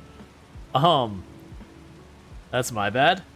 But that'll be a temporary problem. We can make sure we get that knocked out. We can put that over. There's the one tile that's got like a weird shape. There's like a trench going through the middle of it. We grabbed real fast because the crops are harvest ready. We can just go on that tile. We'll put like a little farmhouse or something. A little trailer or whatever. I also figure you can put one of our production lines there. But right now, we just need to get our early investment for crops in. I'm debating if I want to, I'm debating if I want to set it up with the fields are all the same, or I do want to go out of my way to have a couple different varieties of crop right away at the beginning. Because I see good reasons for both, because we could go for something like soybean, or like oats for the fastest turnaround for money, or soybean because soybean is just valuable in general. I could also see potentially going the route of doing one field soybean, one field oats, one field like wheat or something like that. You know, just mixing it up a little bit. Then we can go and get a production line, start feeding the production line and all that stuff.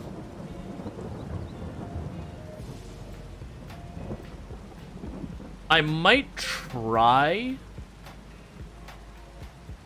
buying some of the business on the map. I know there was a lot of things that I was warned to not let just anyone buy stuff on the map kind of thing. Especially if you're doing multiple farms, I could break it so that the buildings on the map become non-functional.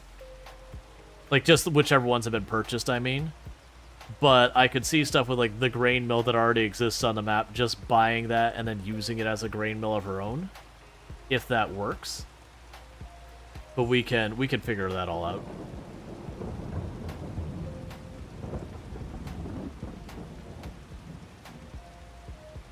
People also missed with setting up the server, and I was deciding, do I want the map to update with each season, which I left that on. I think I have snow turned off specifically because it can be annoying to see what the process is when you have seasons turned off. But so I think I turned that off.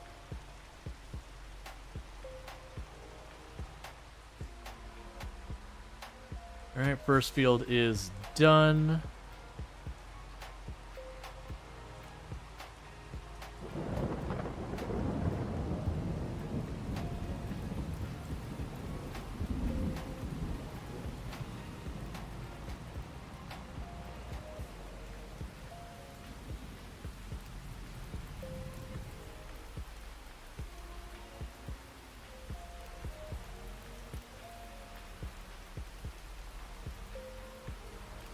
Gotcha, Hervik. For the moment, I am not planning on doing multiple people running their own farms on the map. I could see if we had other creators join, or if we had enough people joining it, or if we had just people who were like consistent enough kind of thing that it's like, okay, people like playing all the time, I could see justification for that. But for me, I'm mostly looking at it's like this will be our collective community farm, so I think that's fine. If we did decide to go that route, that would potentially even be like, you know, its own run map, whatever you want to say.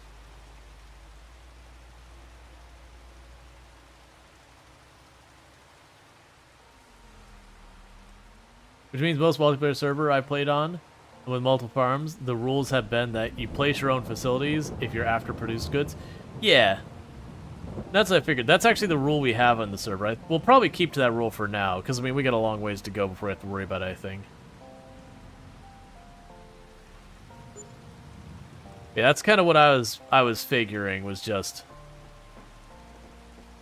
we would have it where people don't buy it. So I think we'll leave that alone. We can just make our own production place. There's no shortage of land. Like I was saying, with Lardine doing what they're doing over there, cutting down the trees, that would give us a really good tile for setting a bunch of production line. There's so many loose branches by the road. That's fine. When it hits daytime, I can help clean them up. Not gonna go hunting for them by night or whatever.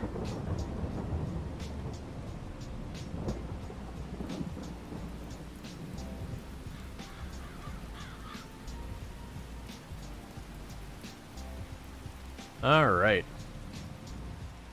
Yeah, without the wood sale, we would actually be negative money. We would have run out by now. Let's see, but the way Giant runs it really detracts from buying and selling other farms aspects of multiplayer. Yeah. Currently blinding all the traffic with your lights. Oh, of course. That's just what you do. Yeah, I know there's a mod that lets people buy and sell at other people's production facilities. I don't know if it works with the existing map ones, though.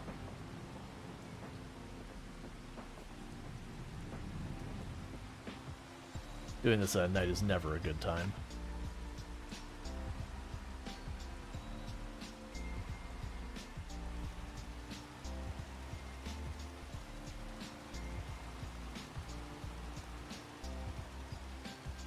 I don't think there's a server setting to do away with nighttime or to, like, tone it down a lot. There might be. I didn't see one. Because, like, having it a bit of nighttime would be fine.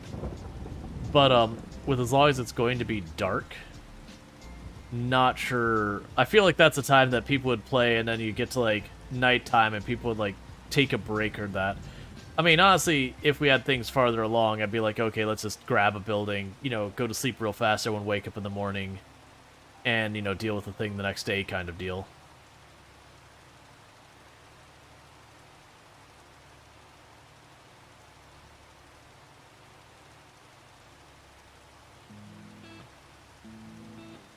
All right.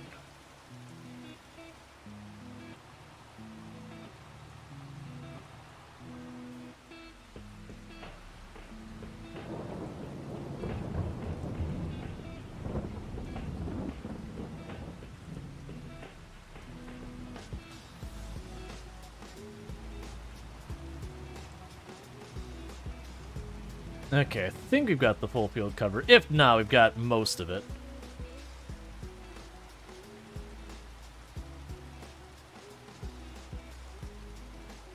All right. And so with this, then the next step would be to plant the next crops and all that. And then that's the point where I will need to lease the sprayer. I've already got the herbicide, but lease the sprayer, herbicide all the fields, and then these fields are done. And then we're down to basically working some contracts and all that kind of stuff till it grows in. So I'm gonna have to decide on the crop. The oats I believe are the fastest turnaround crops. Not that lucrative, but we can plant them and have them grown very quickly. So there's a lot of argument to be made to doing the oats real quick. Get that in there. Soybean is usually just a generally lucrative crop. But just the timing kind of sucks that we will harvest them right around the time that they're at their lowest price. So we either sit on soybean for a whole long time or sell them at a much lower rate. Which is fine if we have to.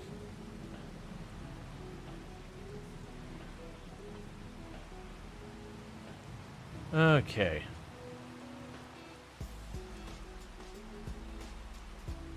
Now you're imagining Soybeam as a Pokemon attack? Excellent, as it should be.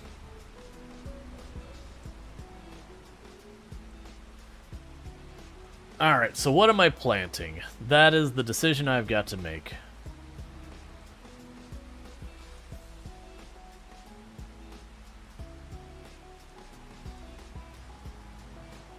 Those trees are so scraggly. Yeah, some are.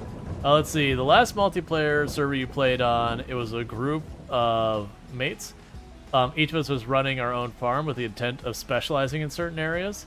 I was grain and bakery, and that's what we found out. Let's see. That's what we found out no one else could actually drop their grains off at my mill. Destroyed the way we're hoping to play as an individual farm, selling our produce to whoever we're selling to. Yeah, not as a thing that. It's definitely... Ah, thank goodness the rain's done. It is definitely one of those things that there are stuff that the game does well and doesn't do well. Okay, do we... Alright, what I think we do is for the first field, we're going to do oats. And we'll do the other two fields, we're going to go for soybean, I think is what I'm going to do. I'm going to mix and match. Can't see at all what I'm doing.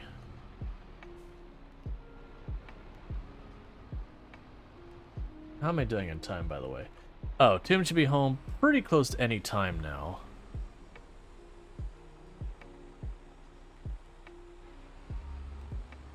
Alright, let's scooch on over here.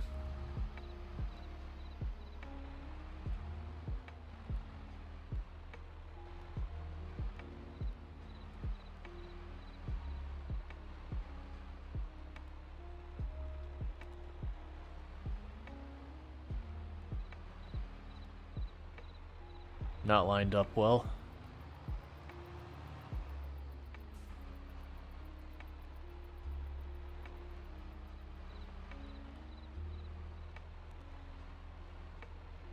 All right.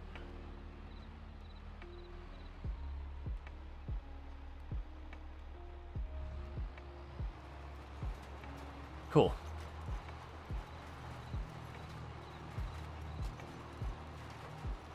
So we plant some oats in this field. We'll probably make one of our other fields soybean, and I might even make the third field something else.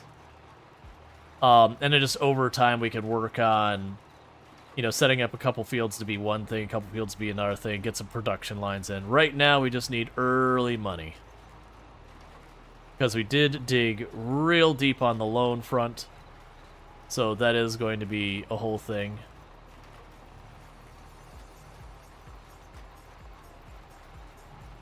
Man, I could definitely see the appeal of having, like, a group of friends that, like, one of you is doing all of the production for, like, you know, the grains and all that. The other one's turning around and they're doing production for, like, all the animal products, and someone else is doing, like, the oils or whatever. I can see the appeal of that. That'd be interesting. But yeah, the downside is, unfortunately, the game doesn't really work in that way with multiplayer.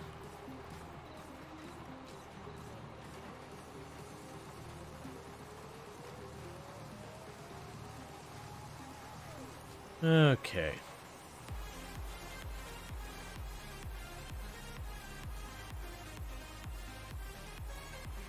Oh, server lag. I'm wondering if that server lag is when it's, like, backing up the save or what's happening. Because it seems to be happening at, like, a fairly predictable cadence kind of thing. I can't at all see what I'm doing.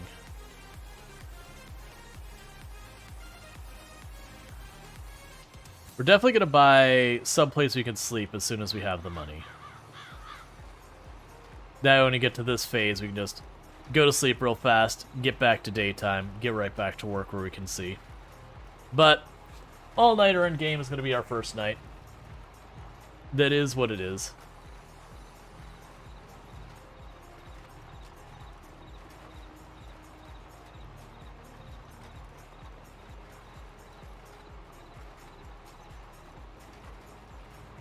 Okay.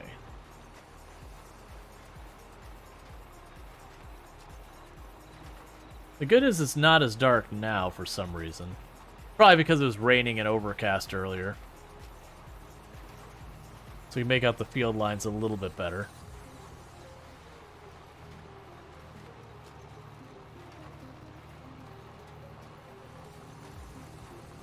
The big appeal for you with what we had was that with the bakery, for example, there's a recipe that needs dairy, and it's meant we wouldn't have to go into... Sorry, we wouldn't have to go into cows on top of multiple fields of different grains and flour. Yeah. Well, like, I mean, the idea of, like, different people doing different things that work cooperatively would be good. The thing is, there's not many things that kind of cross over many different tracks.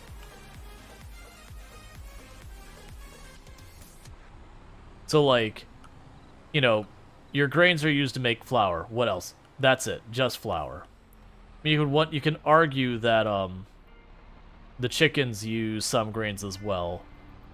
But generally speaking, you're going to use it in the grain mill. But most crops are only part of, like, one production line.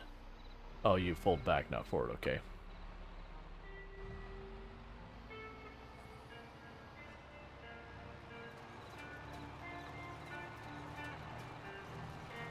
All right.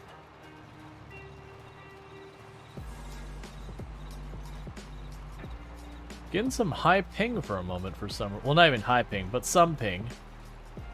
Which the server is based in the eastern United States, for anyone curious. I think technically the server's in New York, if I'm not mistaken. Bathing in the blood of trees is quite relaxing. The lumbering in the game is like very enjoyable. Like if you have like lumberjack or super strength and all that, it's not bad. It's only when you don't have that and you have to like operate the arm to like pick up the logs as like groups. That's the only time it can be a bit rough to just sit there and kind of watch kind of thing. So what's gonna happen here in a minute is I'm gonna finish seeding this field. And then I'm gonna need to take a quick little break because my wife should be home any minute now if she's not already home.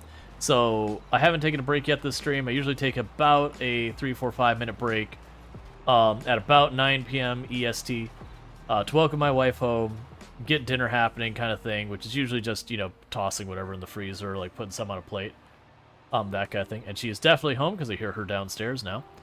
But just a quick little break because just the timing of things. I can't really eat before stream. It's just way too early. Oh, we don't have this turned on. It's not going to work very well there. All right. But while I'm on the break, anyone who wants to join the game, you're entirely able to do so. You just have to pop into the Discord. The community servers channel will have all the information you need to join. There's just a couple of mods, a couple DLC. I'm going to be shouting that out a lot because the idea is I do want the community to join in and all that good stuff. Kind of defeats the point of having a community server if the community isn't on it. You know, I can. Let's see. You've somehow gotten the entire trailer on top of the sawmill. Okay, physics. Thank you. Do you need help getting it back off of there? I know there's an option to reset vehicles. I have never had to do it myself, but I'm down to discover it. You drove off? Okay. Yeah, no, I imagine physics gets wonky in this game on a normal day. I imagine on multiplayer with like a lag spike mistimed can usually cause physics to get even more unhappy with you.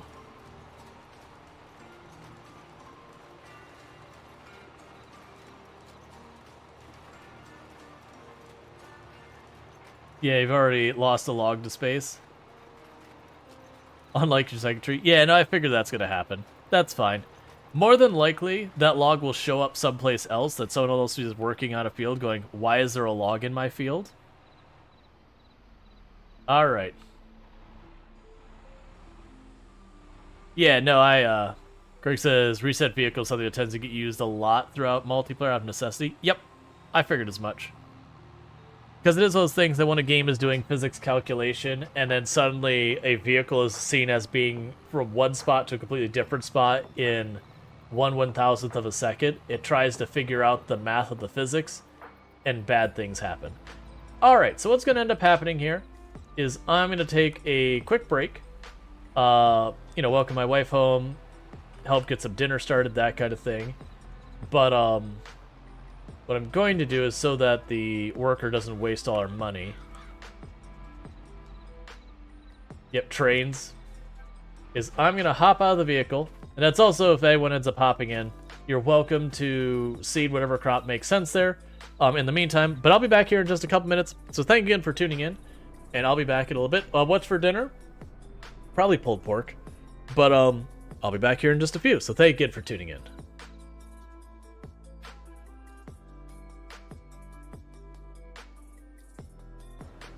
Yeah, you know, it'd be awfully... Alright, you know what?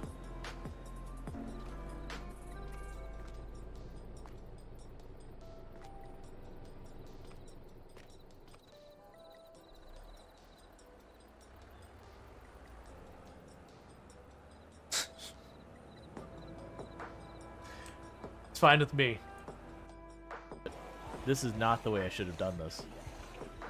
Oh well, it's too late to turn around and rethink our choices.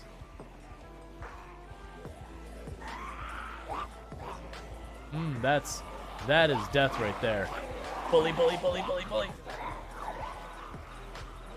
I don't know if that was a zombie hitting us or if that was us falling down. I am uncertain. Ooh, fog. That's exactly what I wanted with my tropical storm helicopter. Fog. Excellent. This feels great. This is exactly what I want as we're going into nighttime and it's going to get super dark and I won't be able to see. This helicopter sucks. I'm glad we're not in a very high pop area, because this is the kind of thing that would get you killed 100%.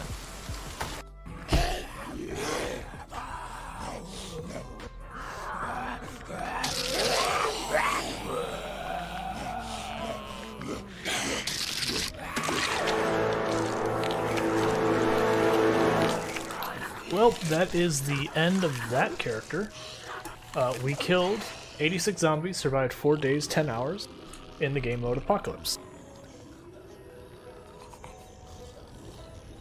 And now our character will wander the server, or not server, this world as a zombie.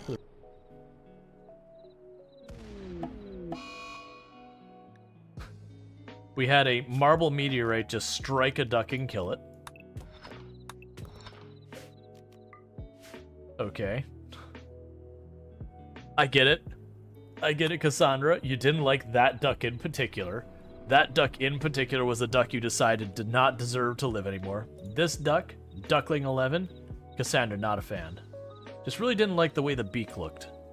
There's something about it just really irked her.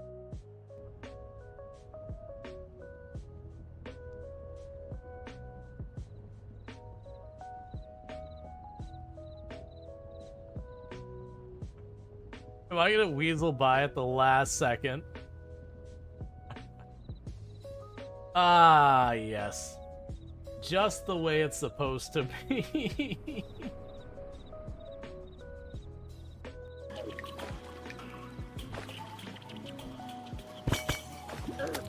No, no, no, no. I got hit by something else. I saw the trigger too. And I got...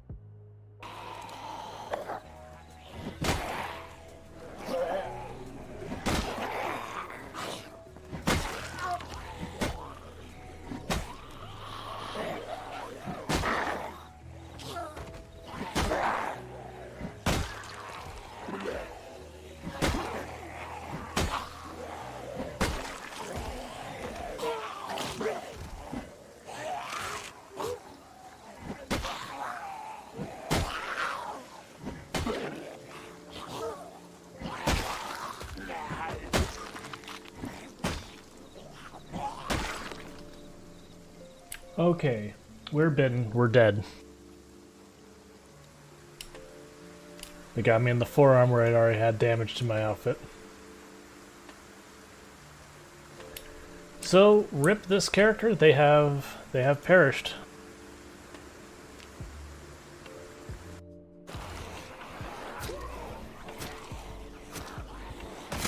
Alright.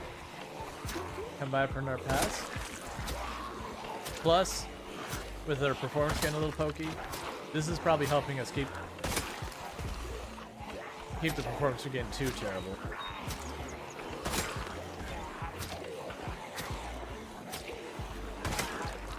Alright, nip after,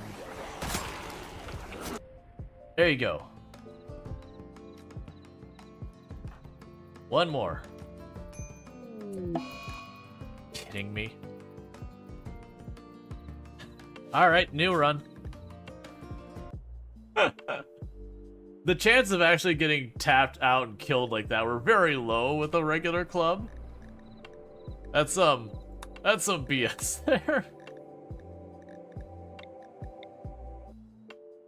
I mean, it'd be more you'd get stuff on your... By the way, go to bed. Oh, jeez. I completely lost track of time. As well as 5.56, the big downer is we don't have a gun that uses 5.56. They're extremely rare. Like the weapons that use like 5.56 and that, the ammo is almost irrelevant because you'll never find enough guns to actually use it. And unfortunately, the gun's the only way to repair. You'll definitely never find the gun that uses it.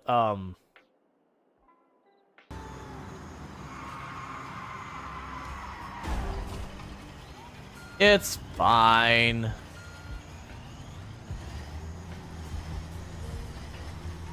The squealing tires mean that that we're making good time.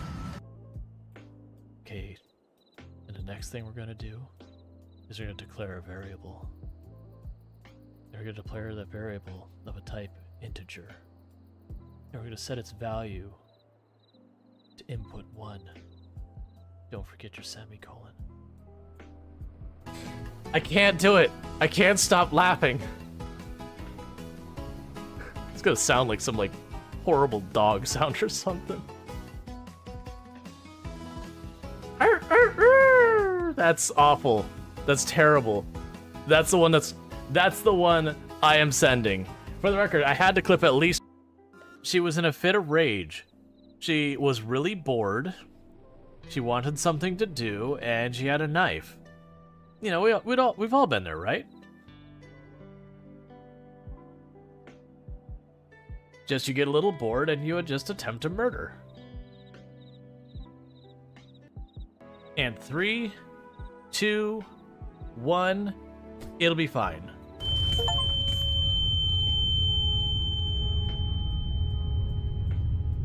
Okay, sorry about that. We do have food in the oven and all that kind of good stuff. Well, technically on the oven, but nevertheless, let's see. Just checking to see if we had anyone else pop in. No, it's me and Lardine, which is all good. Yeah, boom. And the scene is correct. I really wish the preview was working. All right, so pick up where we left off. Take a sip. What's the worst that could happen? Okay, and get all that going on. Train, no, please. Welcome back. Thank you. Look, trains sometimes just don't get the idea of consent. Alright. I was gonna switch crops, and then I just went right for it. Well, this is gonna be a second field of oats, and the third field we'll make soy.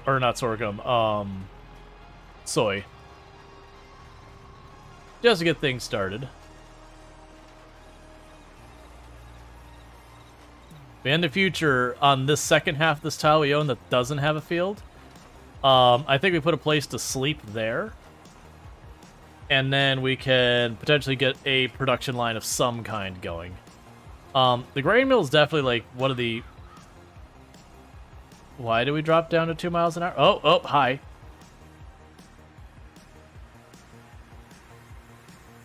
Just a little bit of a spike there.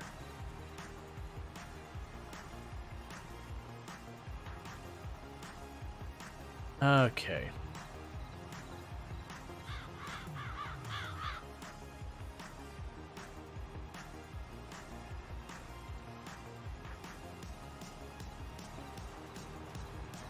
Alright. But yeah, as a reminder, anyone who wants to join in, you're able to play. Just hop on in. I am not on voice chat. That's just... It's just the thing as content creator, I gotta worry about that kind of stuff. I'm probably down, like... If we have other people who, you know, they're other creators, I know I can, you know, trust them with what they say and all that, wouldn't have a problem. I don't think with... You know, letting pretty much anyone just about pop in here, I want to pop on voice chat. Because, again, you have to worry about, like, people trying to stream snipe and crap like that. You know, trying to get you in trouble, say something awful in your chat, then, or in the voice, then report you for not dealing with it. And then it just becomes the whole thing. It is unfortunately the reality we live in. But I can get all this planted.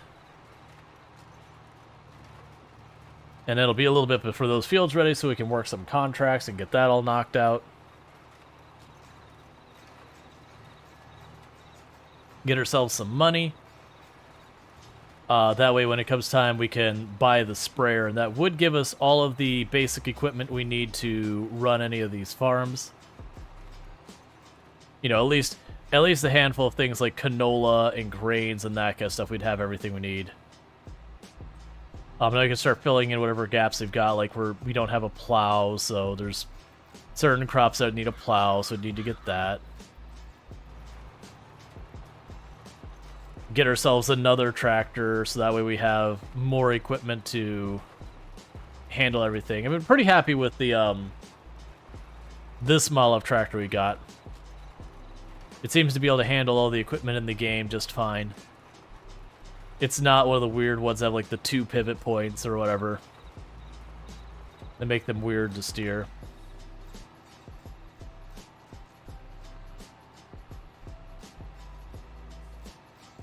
Alright.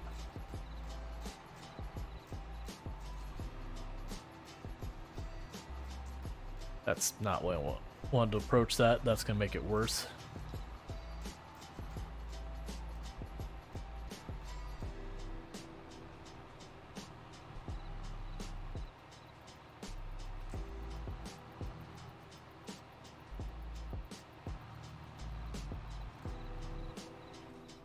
That's fine, we can deal with this differently.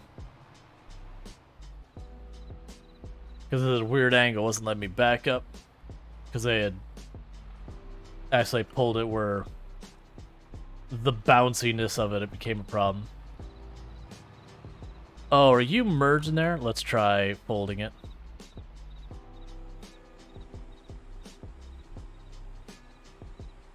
There we go. It's 2 solid objects trying to, be in the same space. And physics was getting in the way. Who is physics to get between a cedar and a light pole? The love story no one ever realized that they need to hear. Nah, it's gonna be one more pass. There's a little thin strip there.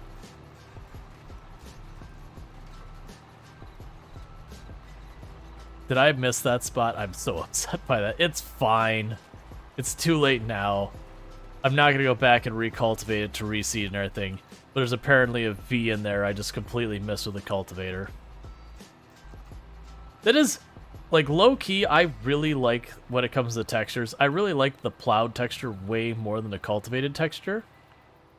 It doesn't matter, it's a texture. But I do like it way more. Like, it looks to me what I expect a field to look like when they're in the between, as someone who has 0 agricultural experience.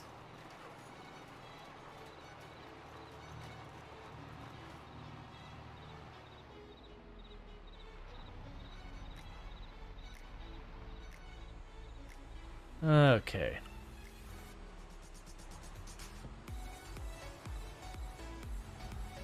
They've got that field, and this time, soybeans.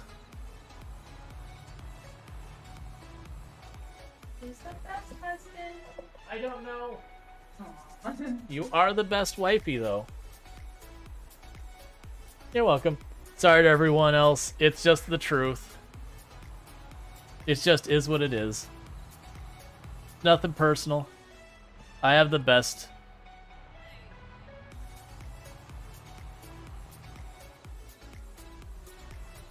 Alright.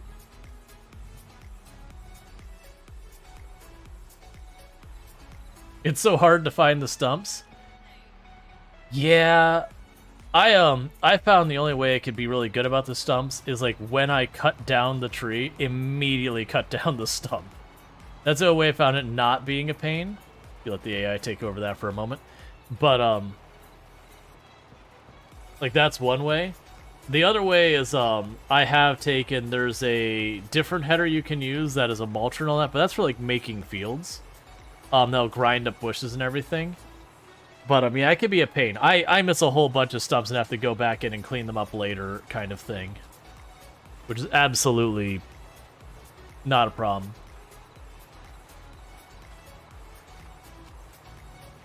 Well, that's definitely not right. Look how fast that thing is. Oh, no, I remember.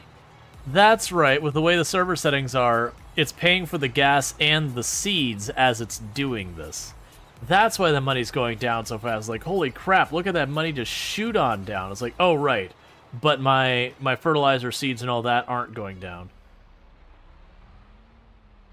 You've cut down at least a dozen trees, and you only found one of the stumps. Alright, we're not going to use the AI for now.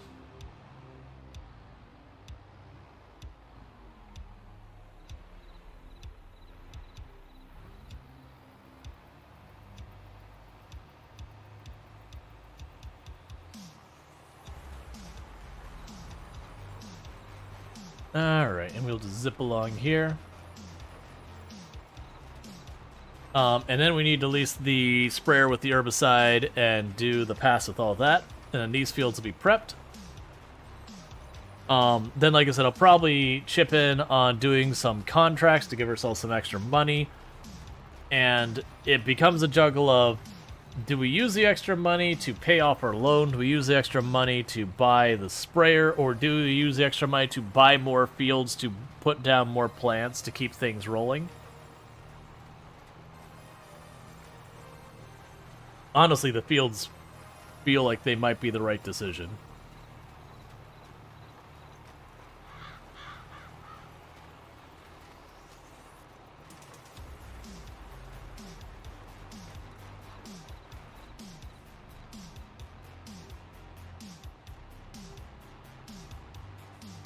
Because of the fields, it means we'll have more to do regularly.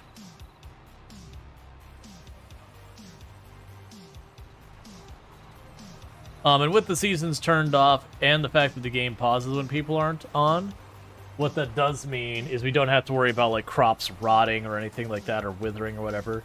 So if you end up playing, be like, hey, can I get this field over here? I want to grow whatever. That could be like your field to deal with over there. If you can't log in for a while, that doesn't mean your crops are going to rot.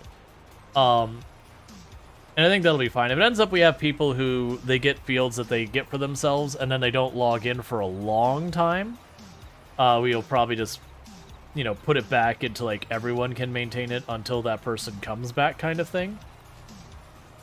But we can deal with that when we get there. Because I'm sure we're going to have people who... I missed a spot.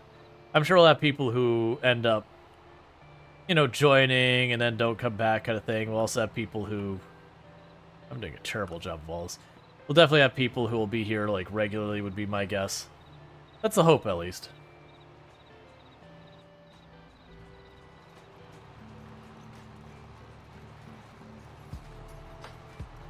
Alright.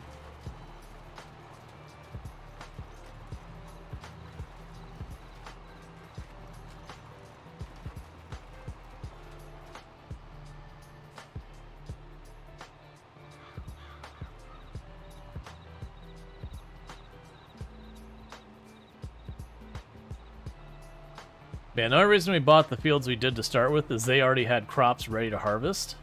So it's just kind of the thought of, well, if they're already ready to harvest, we can just scoop up the crop immediately at the beginning, get a little extra money to offset the amount we've spent on the field, and then, you know, get our, you know, next round of crops in.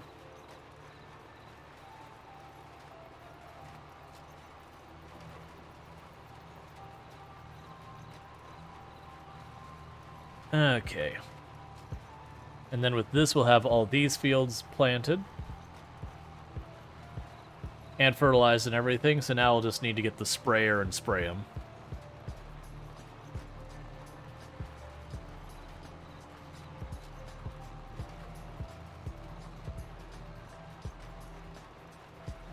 The grinder's being finicky. Oh yeah, if it does that, just try like moving the grinder around a little bit.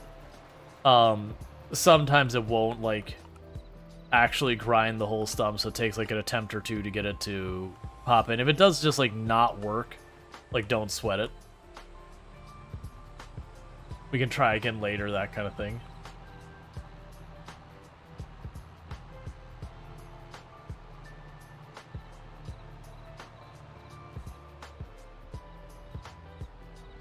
Okay.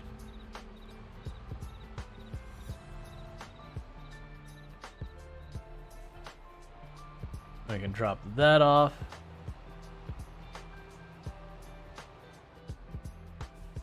And the first lease that we're going to need to do. Sprayer, where are you at? Okay.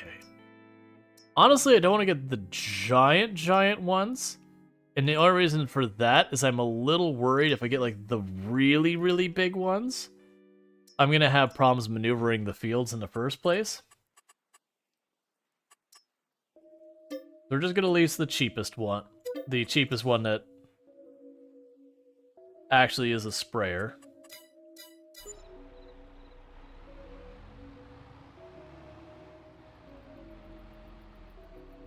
Where are you at?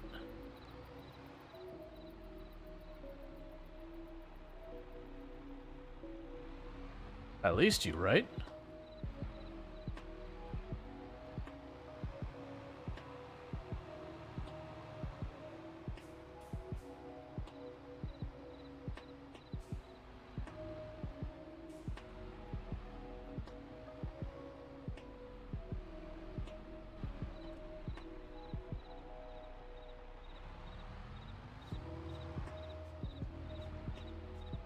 Yeah, no, we get those spikes.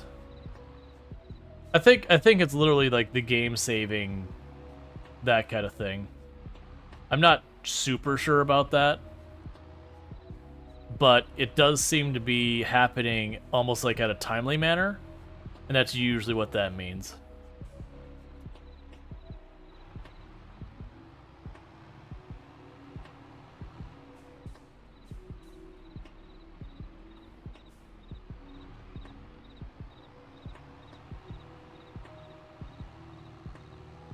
You go ahead and kick those over here.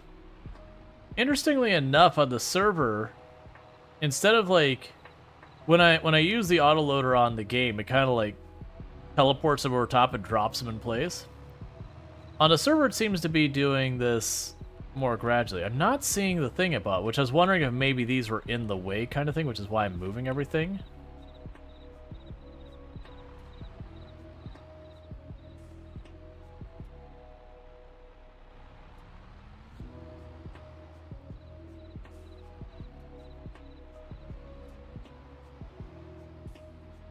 Alright.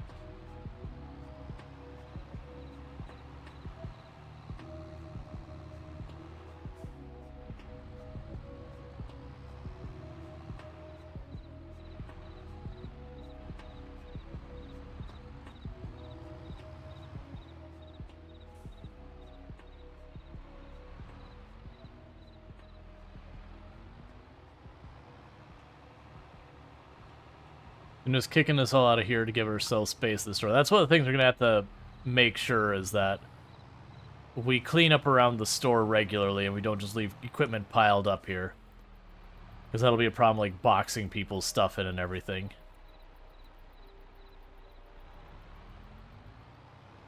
Alright.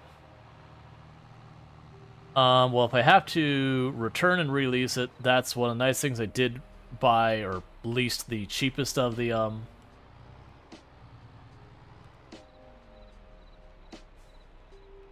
equipment, so shouldn't be that bad. Alright. And everything else is facing this way, so let's keep the way they're facing consistent.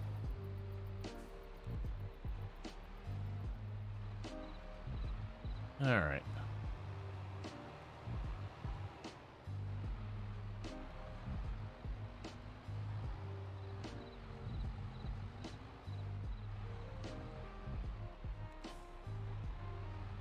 Okay, so let's check. Do we show... Yeah, so we don't have a sprayer showing here or down here, so I'm assuming we tried to get it and it said there's nowhere to put it, and then it canceled it, which is fine. So go ahead and get the sprayer. Details, lease, yes.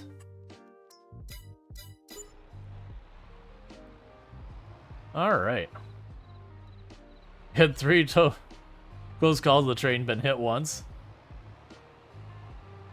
Train dodgeball's always a good time. It's every time you come to the sawmill. I'd believe it. But yeah, so the reason I got this one as opposed to like the really big sprayer is just, it's going to be leased. So I don't want to spend all that money if we're not going to get the full advantage. And then on top of that, I was worried if I got like the biggest one, I physically wouldn't be able to get it where it needs to be.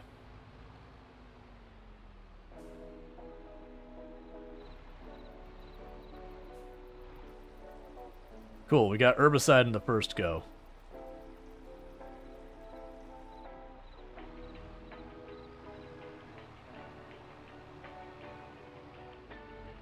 Alright, we'll do the field down here first.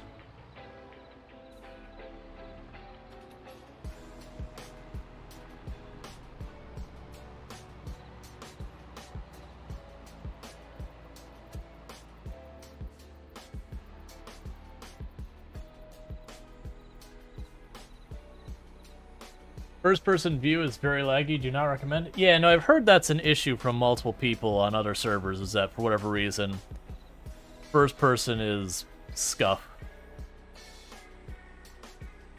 I don't know why.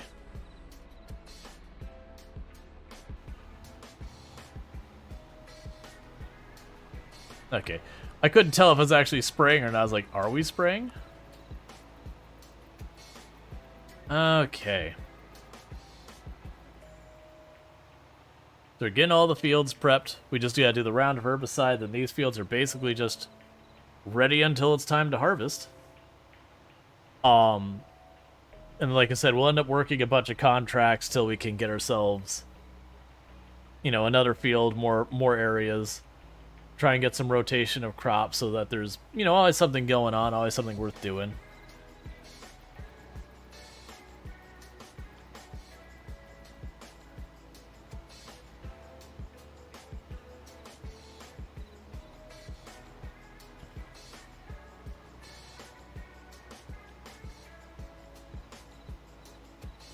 Alright, but I hope everyone's having themselves an excellent evening.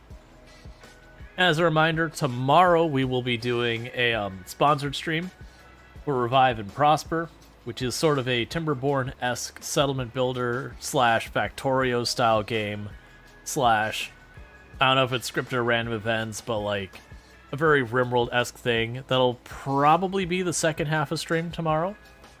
I'm still debating that, whether it'll be the first or second half. But that'll be probably second half. That probably makes more sense.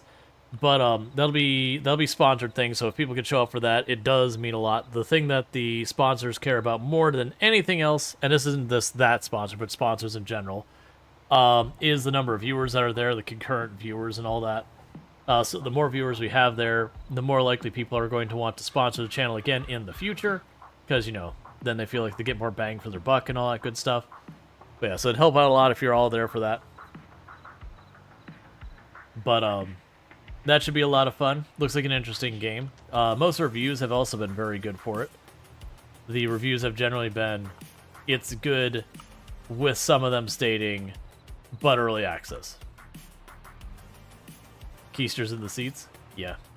Like, basically, it's kind of along the lines of, it's good, but it has the kind of pains you expect from early access. Where, you know, there's a couple things that are buggy or whatever. I haven't played it yet myself.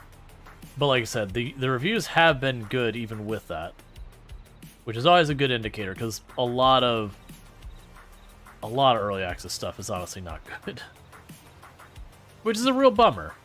It gives early access a real bad name, though, because I've absolutely had some wonderful early access games I've played over the years. I've also had some stinkers, but you know, that happens. We'll also probably have like starting Friday or all that, I'll probably do at least a couple of the Next Fest demos. I've been bouncing back and forth of how much or how little I want to do it. It's been an unfortunate reality on the channel that when I do like my hard variety, my demo days, it's really bad for my numbers. At the same time, I do think it's kind of a valuable thing to do for the regulars here, so I see value in doing it. But I don't think I want to do like 3-4 days of it kind of thing. That kind of hurts a little too much. But I've been trying to pick out like a handful of the demos from Steam Next Fest that are like, these are the ones that look promising to me, or like the games I think people be most interested in getting, you know, some eyes on if it's any good or whatever. And going with that, it's just been kind of hard. That basically I wasn't getting hardly any emails for any of them, and then suddenly in like the last 2-3 days I've had like 20-30 emails, and they've been all over the spectrum, where some that, you know, look like they might have some real potential, and then there's some that you pull up and go, oh, this is like a real low effort money grab. Yeah, that's gonna be a pass.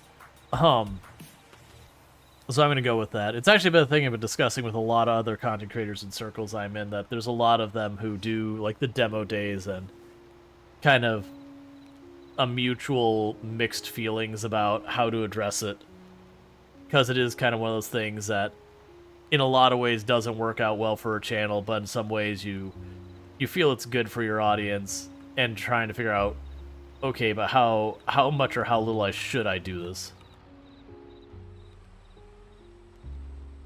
Actually, we'll just drive back into the field and back into it. Probably that size.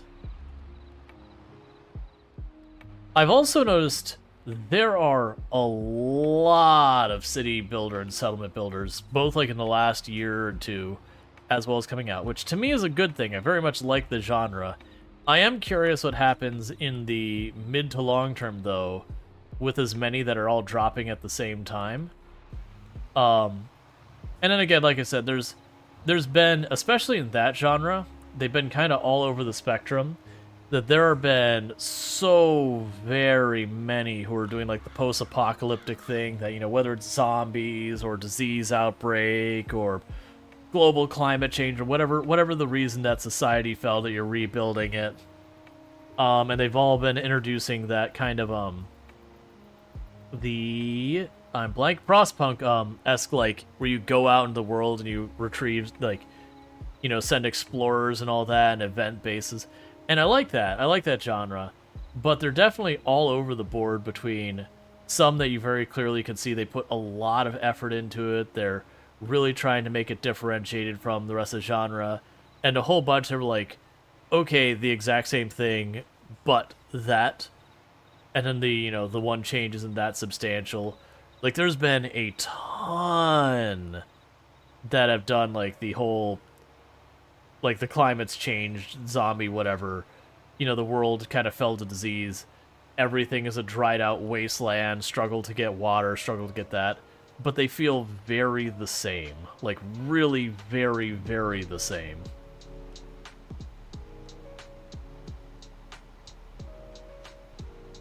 And some of them are good, to be clear. But I do kind of worry it's going to be one of these things that happens like with what like Battle Royale had, where PUBG, PlayerUnknown Battlegrounds, did well, and then in the next 3, 4, 5, 6 years, we had, like, you know, literally hundreds of Battle Royale games drop, of which there was probably half a dozen that were good, you know, maybe twice that many that had potential, but just because of how busy the genre was, didn't end up making it. And then a whole bunch of like real low effort that you heard buzzword, so you just, you know, asset grabbed, crapped out a game as fast as you could to try and hit while things were hot. But I worry we might run into that same kind of thing with the settlement builder, city builder games, where everyone just spinning up their own, you know, wants to be RimWorld, wants to be Banished kind of game, all at the same time.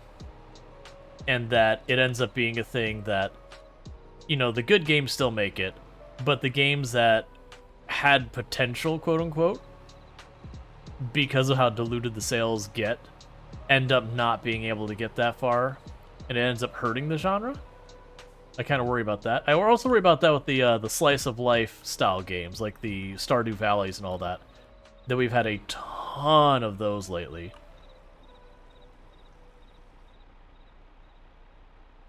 PT kind of sucks. You mean physical therapy? Because if you mean physical therapy, it's one of those things. It's not fun to do, but also it's important. But yeah, no, I've heard nothing but not great things. The closest I've had is, you know, after an injury being told, hey, do these things, but not like had someone hovering over my shoulder being like, nope, you gotta do, I expect 10 more laps, gotta push a little bit farther. Like, none of that kind of stuff.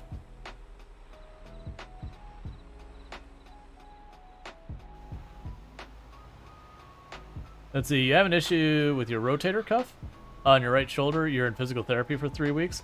Gotcha. The thing I dealt with was I was the passenger in a car accident, and absolutely shredded the muscle in. Nowadays I have to stop and think if it was my left or right. I believe it was my right ankle. But basically, absolutely just shredded the muscle in my ankle because I was in the back seat, foot was under the chair, got wrenched to the side from the accident, and physics did physics.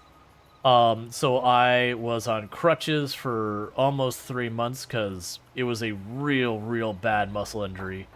And then I was in a walking cast for 3 more months after that. And at the beginning, they're like, here are some things you can do, like when you take off your walking, because for those who don't know, walking cast, it's a thing you put in, it looks like it's a big boot thing, and then, you know, you inflate, like, it's almost like a balloon on the inside to, like, hold your leg kind of in place. So it's not that they fully immobilize you so much as they very heavily constrain your movement. And at the beginning, they're like, you do not walk on this. It's like, you are not allowed to walk on this. You will just straight up, you know, you'll start healing, you'll walk on it, and you'll be right back in here getting it refitted because you messed it up. So I listened to directions. But when they got to the point where they're getting ready to start taking the crutches away and all that, they're like, okay, when you take this off to adjust it, you know, do your rotations with your ankle one way, do your rotations with your ankle the other way, like that kind of thing. You know, do 3 sets or whatever. I don't remember what the amounts were. But I was doing that. And it was very uncomfortable, but, like, that wasn't that big issue. Do you want me to post a link to your genetic condition here? Or DM me? Let's see. Oh dear, that is, painful. I've been through several car accidents. With your genetic condition, you fare better than most, with them. I'd be curious, like, what is... Like, as long as you're comfortable talking about it. Like, because you're saying you fare better with most of them, so that's... I'd be curious. Ah, gotcha, it hacked up that link. Els? Could you describe it? Just out of curiosity? Again, if you're comfortable, like... I don't need you to make you into my personal research person. Hypermobility. Oh, I actually have... It's not a diagnosed condition. What's the term for it? It's not the same thing. But it's where I am way more flexible than most people. But I didn't get diagnosed with anything. I don't know if I still can. I used to be able to take my shoulder and, like, lay this part of my arm flat across the back of my shoulder. And it's just because of how ridiculously flexible my shoulders are. But, like, I didn't get diagnosed with anything. But I was warned that I will most likely have arthritis in my shoulders at a very much younger age than most people.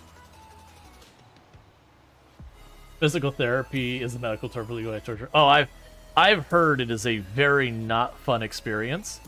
At the same time, it's kind of one of those things, if you don't do it, when you heal up, you usually end up having more problems.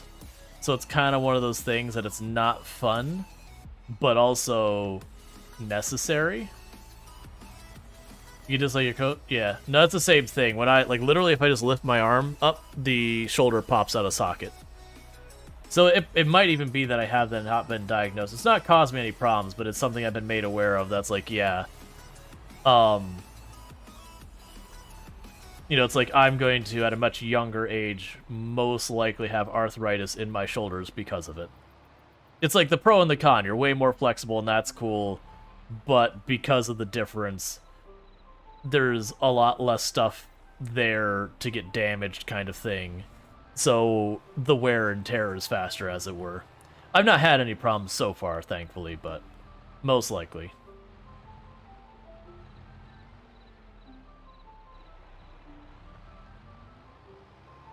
But it's also the same doctors who were toughen up Buttercup kind of mentality that I really don't appreciate with doctors. Because those are the same doctors who have a person who has, like, debilitating pain. They're like, have you tried just being tougher? And it's like, no. No, I never thought of that. Maybe you should probably be sued for malpractice. But, you know, I didn't think of that either. Yeah, you have to go to a specialist. Yep. Yeah, so the day just changed, so we got all these weeds in here. So that's going to penalize our yield a little bit on the last field, which is fine. But yeah, no, it was an interesting thing. It used to be a thing I would use as a, sorry. You know, as kids, you like to show off random silly things. And I was the only one able to do, like, the ridiculous stuff with my shoulder.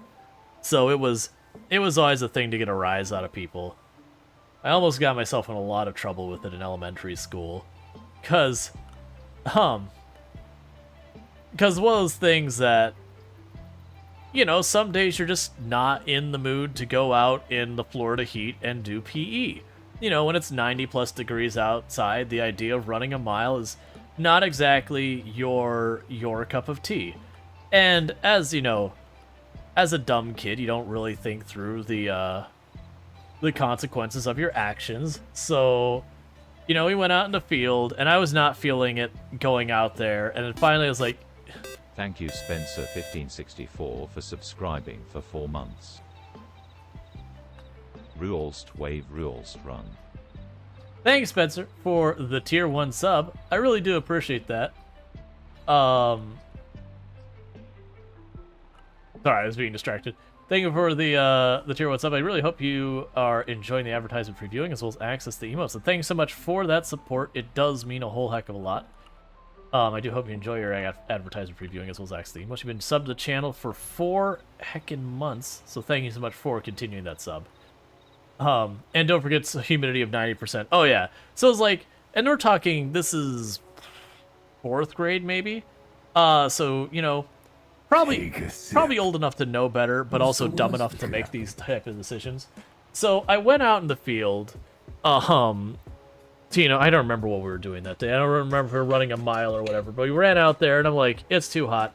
So, you know, I threw my arm over my shoulder, like, so it's laying flat, like, across the back of my shoulders, my arm hanging down. And I went up to my coach, and I don't think I pretended to cry or whatever. I think I said something like, I think I got hurt, coach. You know, and the poor coach's like, oh my god. And things began to escalate very rapidly.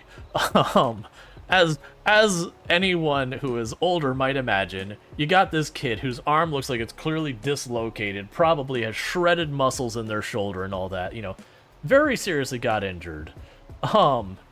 Which in the reality, it's just, you know, I had where it was hyperflexive or hyper flexible and all that. So the coach is preparing to get an ambulance to make sure, like, I get my arm x-rayed because clearly I've hurt myself, and me suddenly realizing that I have done goofed and trying to talk them down and, like, just, you know, immediately swing the arm back over. I'm like, no, it seems fine. I think I'm okay. It doesn't hurt. And I don't know if they called my parents. I don't think they did, or if they did, I think they realized I'd already learned my lesson and that they didn't need to take it farther. It became a whole thing.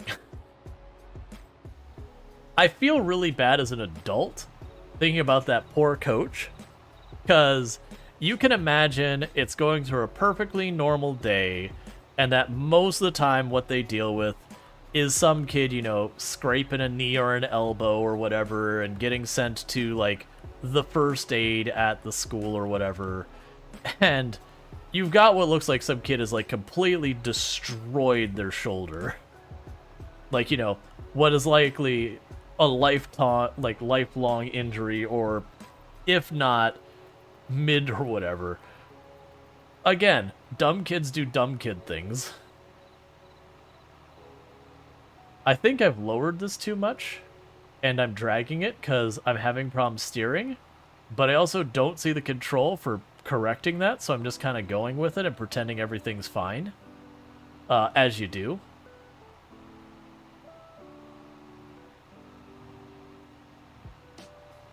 Because I just got to get through this field, we'll kick the rest of the herbicide out, and then we'll return our least sprayer. K lifts it.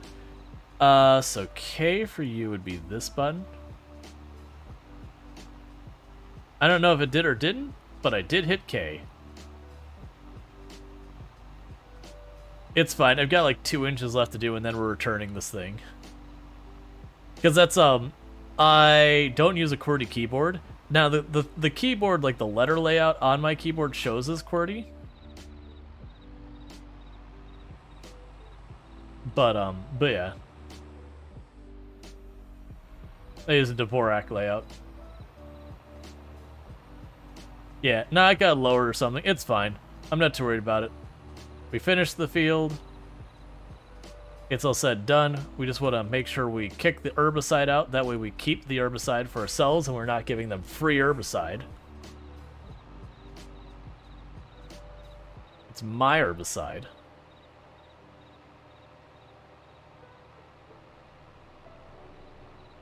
And then we can return the lease.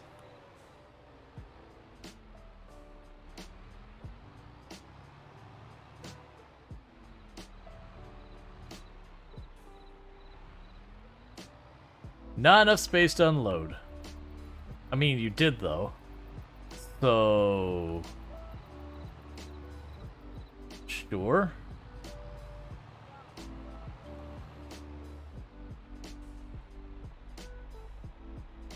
Okay, and so with that, we can go here and say, okay, sprayers. Oh, it'd be down here.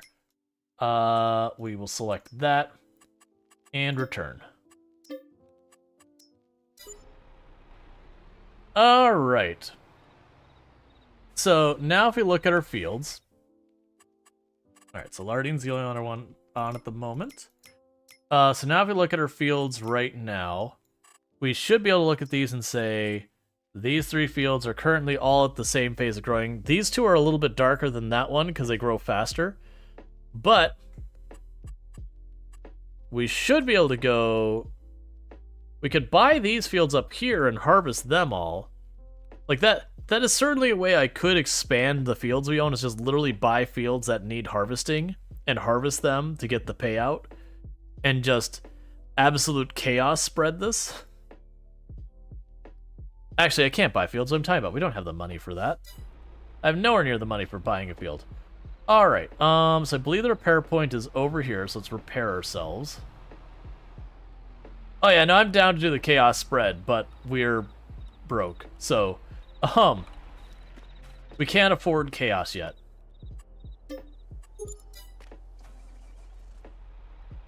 I have no idea where the gas station is. Oh, I think the gas station's out farther. That's fine.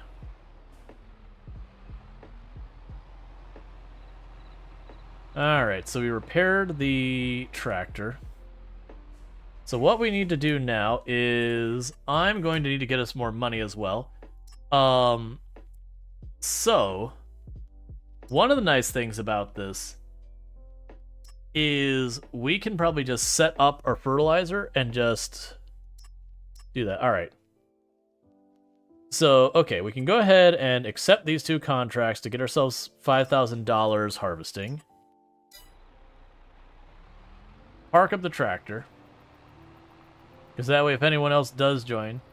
Let's see, why is mass deforestation so satisfying? I mean, it just is. I should have really checked to make sure those are fields we can actually harvest. So it's 26? You're telling me to harvest field 26.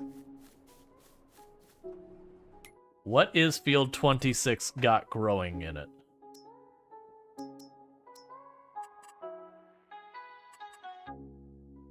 We're just gonna run there. Cause we might end up regretting grabbing this contract.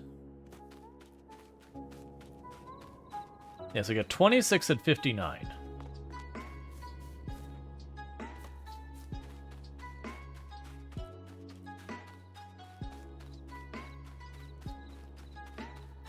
Why is it only fertilized 50%? We cultivated, we put down the fertilizer, and then we followed... whatever.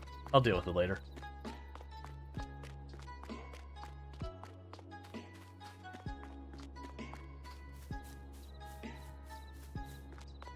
Okay.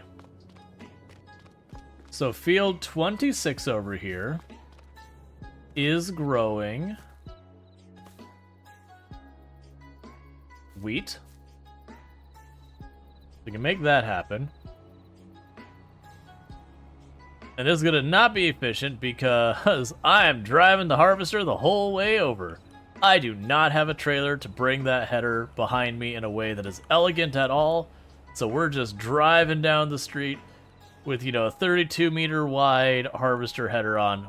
It's fine. Get out of the way, cars. This is Farm Town.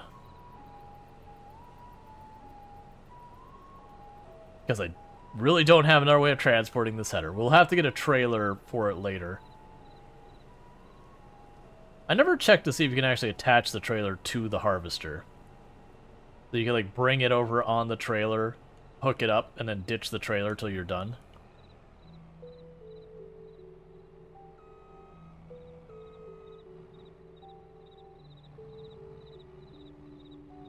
You cleared a path in the main road to the dirt around the plot. Nice. You also forgot 95% of the stumps. We don't talk about that part. Yes, you can do that? Good. It makes sense.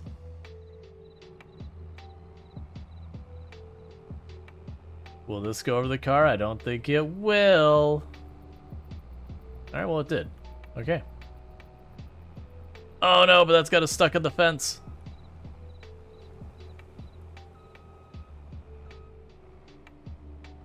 Okay, we're fine.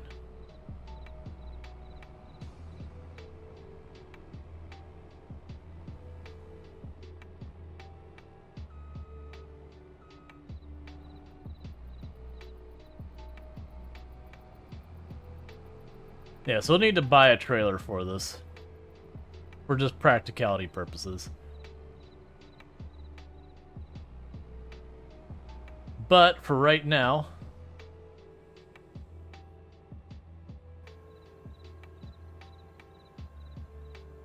apologies whoever has to make a field here. Many stumps shall block your way.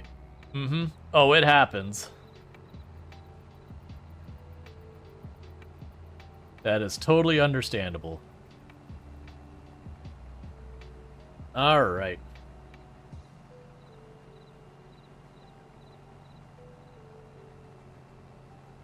We can go ahead and work through all this. It's going to rain again today.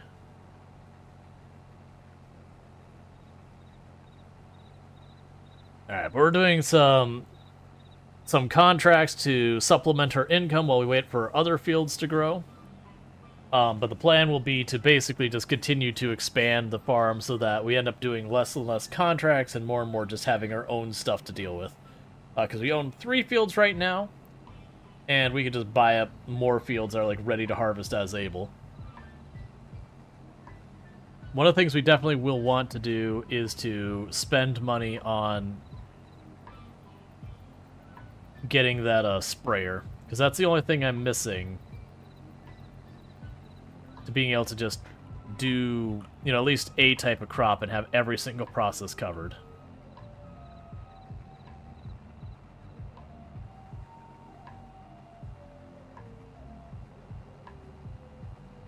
All right.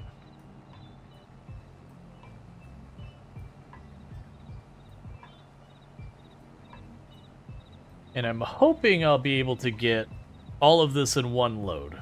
Then I have to go grab the tractor and the trailer to do all that.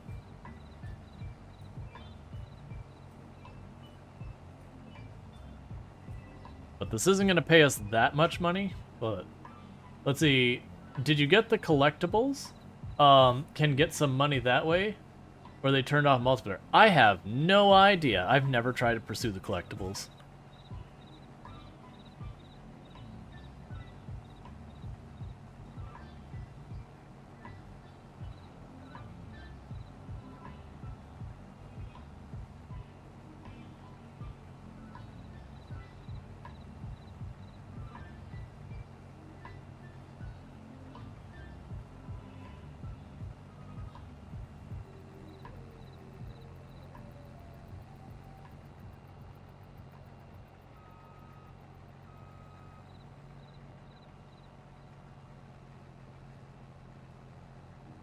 All right.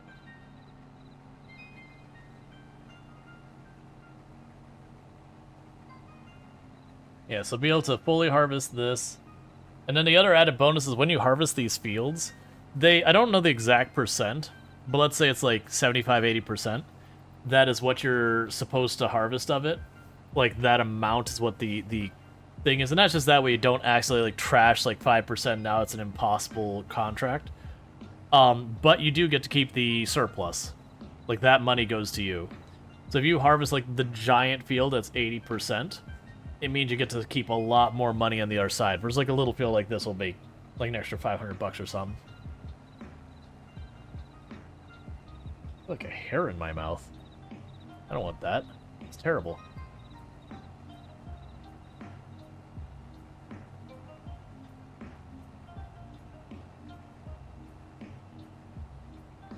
Alright, last pass.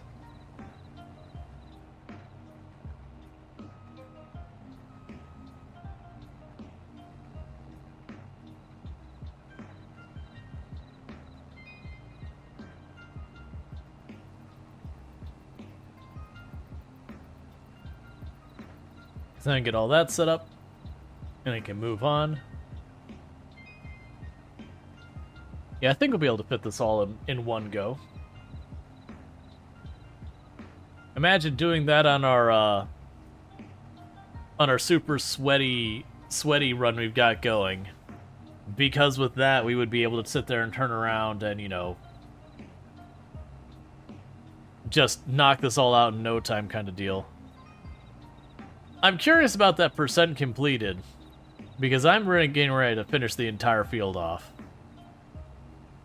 And it's just not even aligned correctly. But as long as I get credit for the contract before it's over.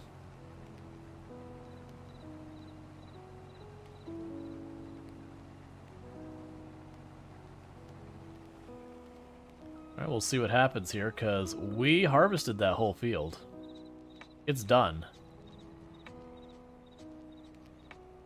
Okay, let's double check what the contract says. So it's this one. And deliver it to the farmer's market. Okay, farmer's market, where are you? If I remember correctly, you're over here somewhere? There you are. Tag. Okay. Part of the percentage is hauling it? Gotcha. That's us figuring when it's done, so we're already mostly through this whole thing. But yeah, like I said, we get to keep the extra, which is super nice. Well, when I say keep the extra, we'll sell it.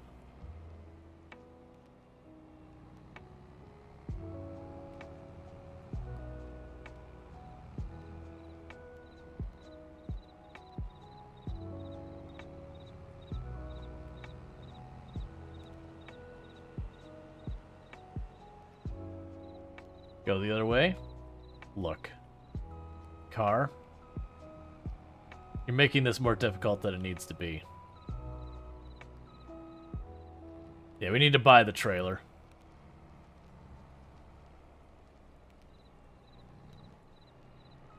Stop turning this way. I could use the wheel to skip over them. But yeah, we need to get the trailer so I could drag the header behind us versus driving around taking up the literal entire road.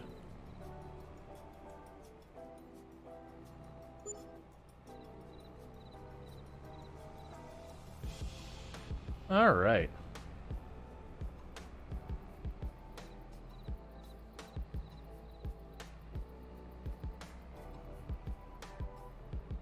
I would ditch it, but I literally need to drive down to this field down here anyways. Oh my goodness.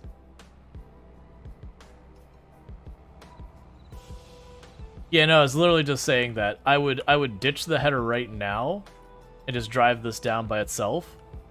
But the next field I need to do is down this way as well. I chose the wrong road to go down with these trees here.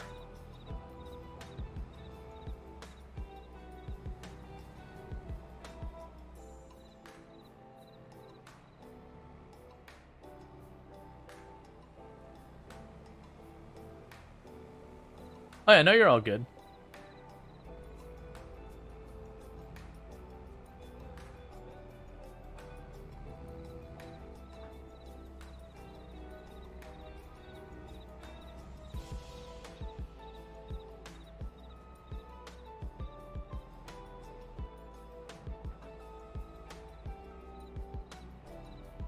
And rather than leave it tangled up with the fence, like, I'll just drop it to the other side.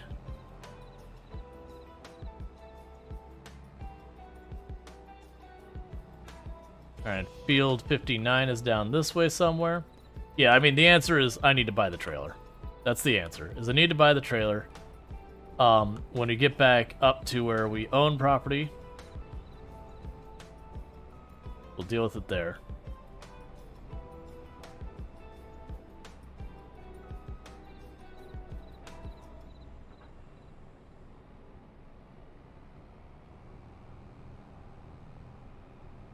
Okay.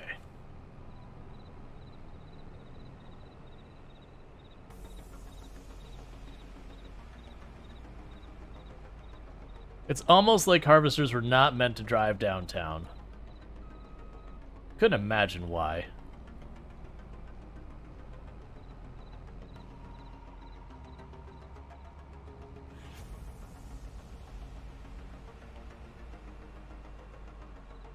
All right.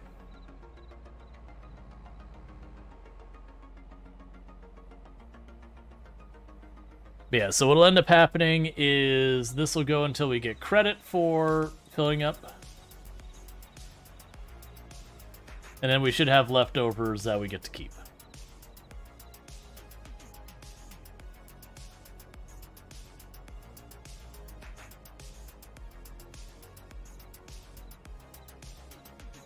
You zoned out? Total ups the map.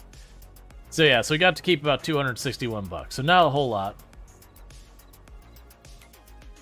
Oh, hi, Lardine. I see what you're talking about.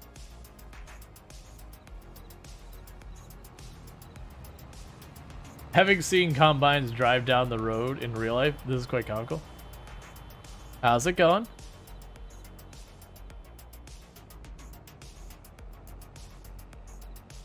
And now I could go here and say contracts. Pay me. So that means that contract got us about 1,500 between the surplus we harvested and then the actual contract pay.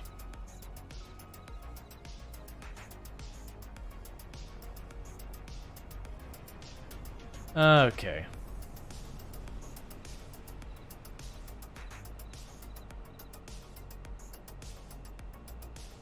Yeah, so trailer for the harvester might be one of the first things we end up buying after here. We still will need the sprayer for the herbicide.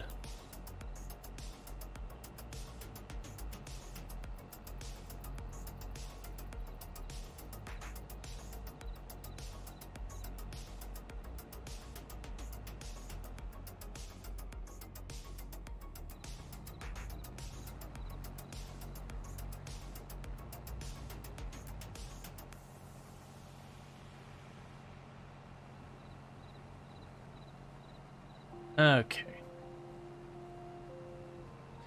This one's going to probably require me to grab the tractor and the trailer to,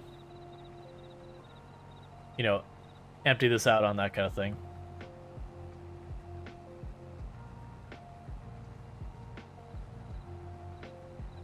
We can do that real fast now while that's going on.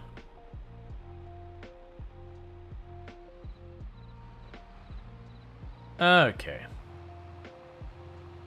Yeah, as a reminder, this is a community server. Anyone in the community is welcome to play.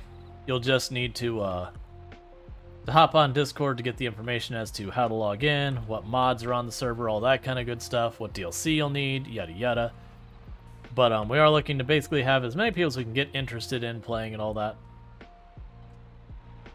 But just seeing how receptive the community is to having a multiplayer server to play together. And then the plan for me playing this in the future is that people know I bounce around between games a lot, but to have at least a good couple days a week that I am hopping on the server to, you know, be available, be part of it, all that kind of stuff. I'll probably play off stream as well. So it is a place you'll be able to catch me, even outside some of my streaming hours. I don't have like a set schedule I'm going to log in or whatever. It'll probably be those things. You'll see me play for a little bit, and then, you know, I'll work on whatever I'm working on and play a little bit more.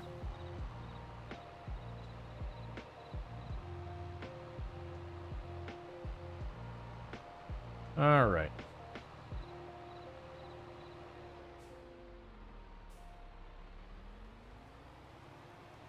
Let's park you up over here.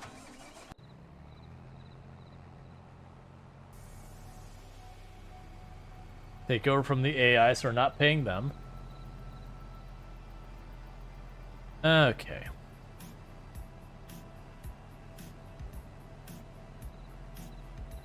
But yeah, so anyone who wants to join the community server channel will have all the information, server name, password, you know, the password for the farm, because you have to join a farm when you get on here, and all that good stuff. We are very early on, and all that good stuff. But everyone's welcome. You don't have to be subbed. You don't have to, like, have given bits or anything like that.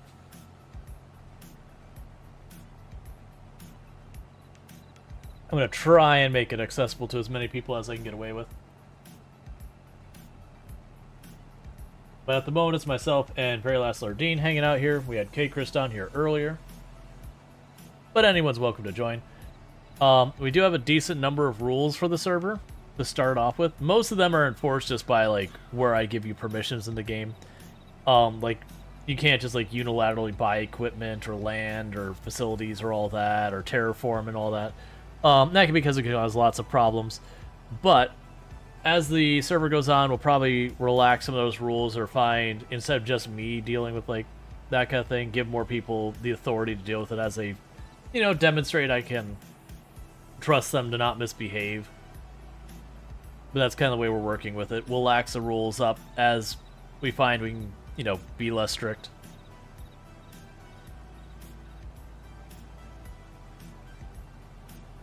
But we're figuring it out. Yeah, so the thing needs to empty like every 2 passes. Alright, that's fine.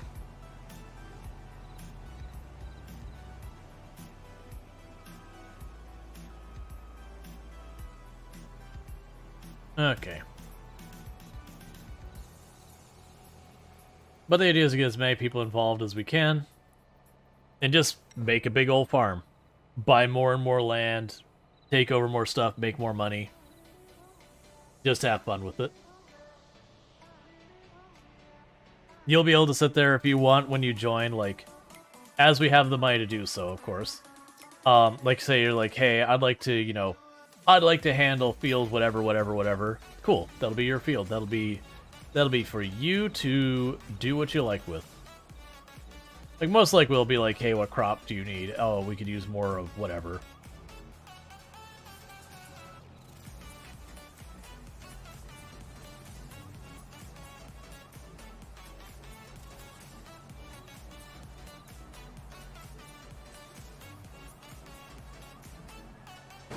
Honestly, with every lap I'm going to need to top off, we'll just do this. We do have seasons and field stones turned off. That way we don't have to, like, just wait forever to be able to do a lot of the stuff.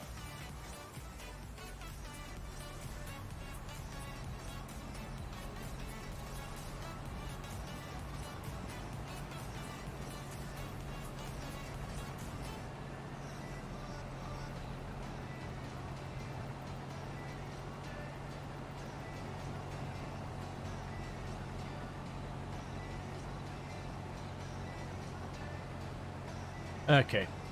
So you can imagine a troll would love to sell off your equipment, so I get the restrictions. Plus, I don't know the game myself, so let me do that cause issues. Well, yeah, that's especially, like, right at the beginning, before we had enough equipment. You could have people buy and lease a whole bunch of equipment, so you could literally not afford seeds. And we went pretty heavy on taking a bunch of loans at the beginning to, like, get, you know, really good equipment for everyone to use.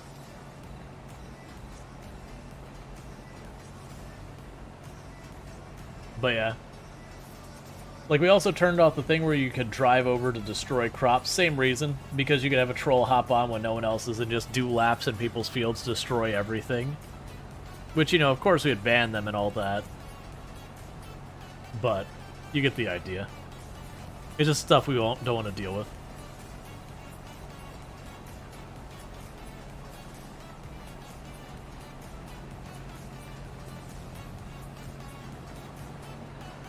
Let's see, Craig says, the big one on publicly open multiplayer servers is people terraforming to destroy fields, max out loans, and then using the lease return system to lose all the money and just destroy games.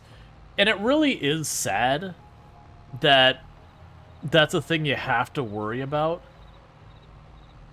But yeah, so that's one of the reasons, and the way we're working around that on this server, to just so people are aware, is when you look at our permissions, you'll notice we have all these permissions on the left here. Like, people can't just buy, sell, and all that vehicles. Reset, I think, will probably be okay with. I'm worried about being, if you can, like, reset people in vehicles. I don't know if that's a problem. But, like, the buy and placeable and all this. Like, I tried to go ahead and deal with the kind of issues. So, people could be a jerk, and while I'm in the contract, cancel the contract. That's something that's still available to troll with. But I imagine as this run goes on, there'll be less and less contract work to deal with. Do you want me to test resetting your vehicle?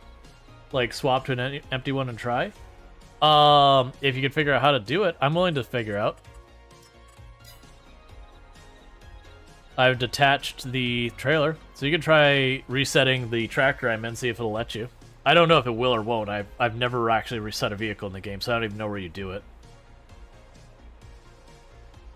Yeah, Craig says, for Rectus, it's such a chill game. Can't do it while it's in use. Okay, then that's not a thing we gotta worry about. I think we can leave that on. Unless someone who's done multiplayer is like, no, you don't want to leave that on. Yeah, if it's in use, I think it'll be fine. For such a chill game, the fact that there are people who have that mentality is really disappointing. There's some people who it doesn't really matter, good, bad, or otherwise. If they get a reaction from you, that makes them happy. Let's see, to reset a vehicle, you click on the map and choose the reset vehicle option. Yeah, I've never had to do it, which is the reason it's just not been a thing I've had to worry about. Could still troll by resetting someone that's not in there, but that's not a huge thing. Yeah, no, if they reset something that no one's using, it just means it gets kicked back. So about the worst you could do is while someone is like, say Lardine is cutting logs, so they get out to cut a log, and then I reset their vehicle away from them. That's about the worst you could do.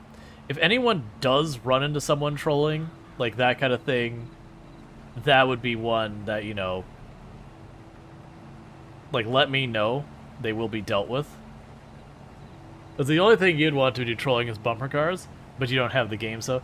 Yeah, like that, like, really mild stuff like that, like, you know, just as a joke, box someone in for a second, that's probably fine. Now, obvious, if the person's like, hey, you know, I'm in the middle of something, you're like, okay, like, you know, respect it, get out of the way kind of thing. But, like, it's not that you can't do anything like that, but if it's something actively destructive or, like, people just keep trolling the same person who may or may not be interested in it, that doesn't fly. Like, if the person's like, hey, could you not do that? That's your cue to not do that anymore. It'll be dealt with. As Jay Walker said, personally, other than Rual server, I wouldn't play on multiplayer, especially as you'll just be learning the game. Oh no, if you're new to the game, you're like, oh, but I'll make mistakes. That's fine. Like, nothing wrong about that. Because most likely what's going to end up happening is people are new to the game, they're going to show up and be like, I don't know what to do. What can I do? Lardine saying, chat, I've never played this until tonight. And Lardine has been doing excellent. We've been seeing, like, every half hour or so, like, $5,000, $6,000, $7,000 appear, which has been instrumental because they probably made us $24,000, $28,000 would just be a I have no idea guess. Which, considering we're under that amount of money, had they not been doing that, I would have been just sitting here doing contracts, being able to afford to do the other stuff. They box in, nah, just the type of game where beep beep, I'm a Jeep, driving a tractor inside a harvester. Yep. It means to include community servers that streamers run.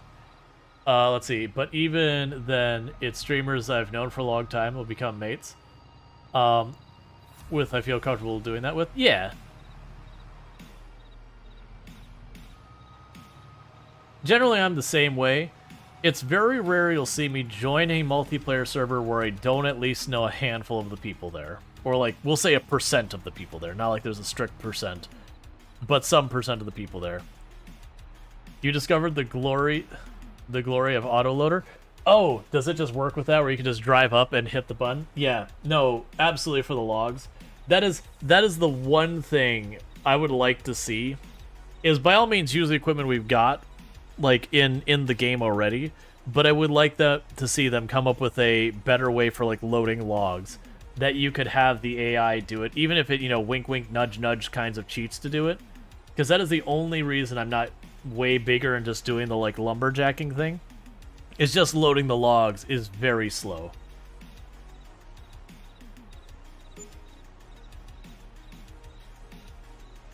I mean, to the point, a lot of people when it comes to the doing the logs, they'll literally use the winch and just attach it to the back of their tractor and just grab 3 logs and winch and just drag them across the ground, because it's easier to do that a lot of times than actually, you know, make sure the logs are stacked, grab the arm to pick them up or whatever. Oh, and the logs are big money. Oh yeah. I've been doing a Survivor Man. Oh, let me turn on that timer. I meant to turn that on because we had a new video we dropped today on YouTube. So turn that timer back on. So I dropped my latest video for the Survivor Man challenge we're doing on Calm Lands for YouTube that we got posted. But one of the other challenges I had debated doing was doing a challenge map, like a challenge run on Silver Run.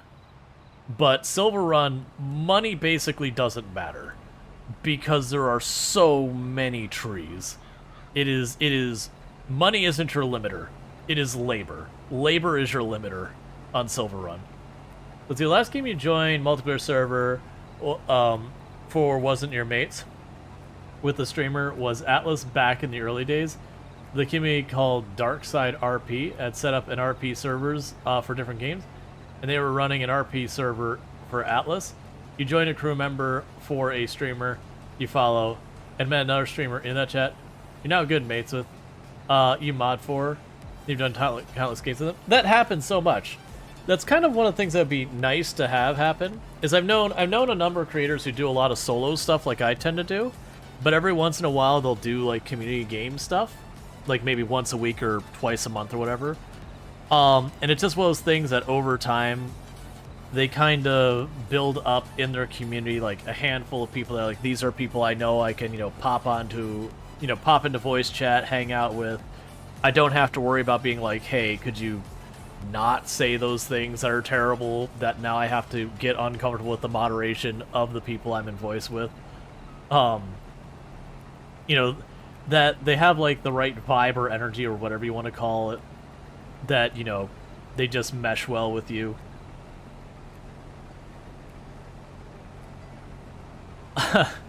After playing so long on our Survivor Man challenge, where I have like the worst harvester, a very small trailer, our tractor's fine but needs to be replaced.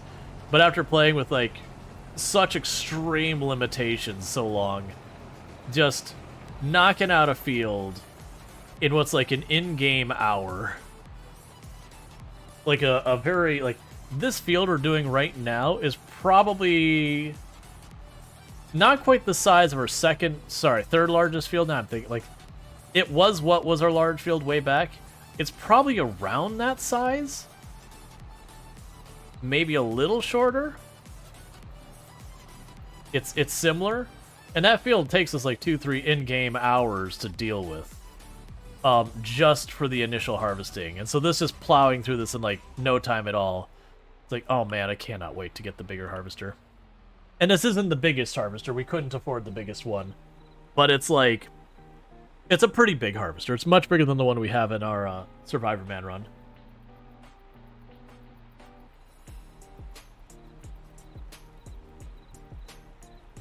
But yeah, no, I made a lot of good friends by... Thank you for the follow. Welcome to the stream.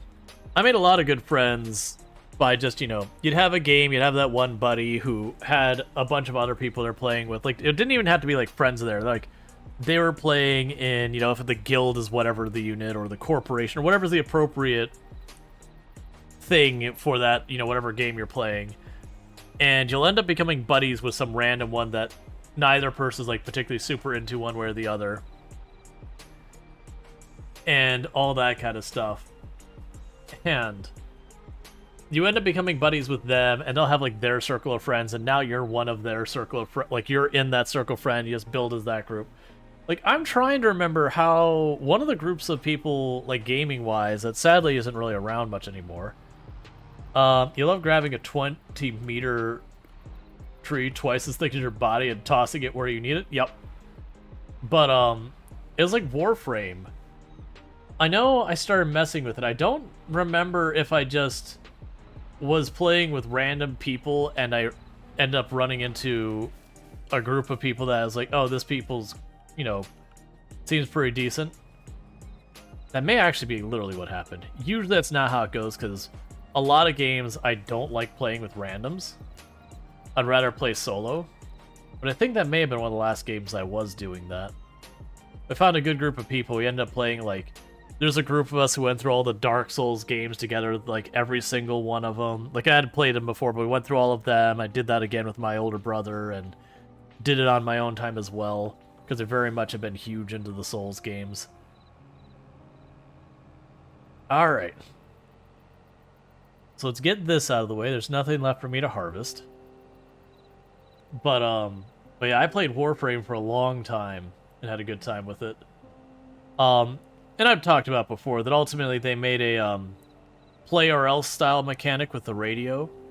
And that was like the absolutely not know-how. Like that was single feature edition. That was like, I will never play this game again. And I never really did. Because it was things that you had to log in and play a certain amount every single day, or you couldn't get like the prize at the end. And they were making the prize like actually pretty big things. I understand it's way better now, but that was at the time that was like, nah, this game has gone from, okay, there's a pretty heavy grind, but like you can always make progress by playing it, to straight up, if you take breaks, you will be punished. Okay, says, when you get into this game, you want to do a run like Rual's Iron Man challenge. But going in, you want to learn on easy settings. Yeah, to be clear, what we actually did for learning the game is when I very, very first started playing the game. I can't remember if it was Dare Drop or what we did it for, but we had something like a Dare Drop or whatever. I got a key from the devs, like, way back. And it was just for... No, actually, I think it was the base game plus the Platinum expansion? It must have been Dare Drop. Either way, but they gave me a key. And I played on stream, and I did the tutorial first, which I think was the Dare Drop. And then after the tutorial, I was like, okay, well, Silver Run's the new map. I want to check out Silver Run. And we played Silver Run, and I played it a bunch on Silver Run, where we just gradually were deforesting the world, making fields, and doing all that. And I had a really good time with it.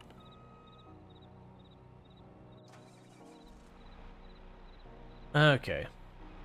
And I did that for a while, but I did do the tutorial on the first map, you know, first. And then after that, I did Silver Run. We did that for a good number of streams. And then, like, it was kind of getting to the point that the cutting down trees, like, people were getting a bit over that, because that's what 90% of the gameplay was. I would go through, I would do whatever process the field needed, and then the entire rest of the stream was cutting down trees.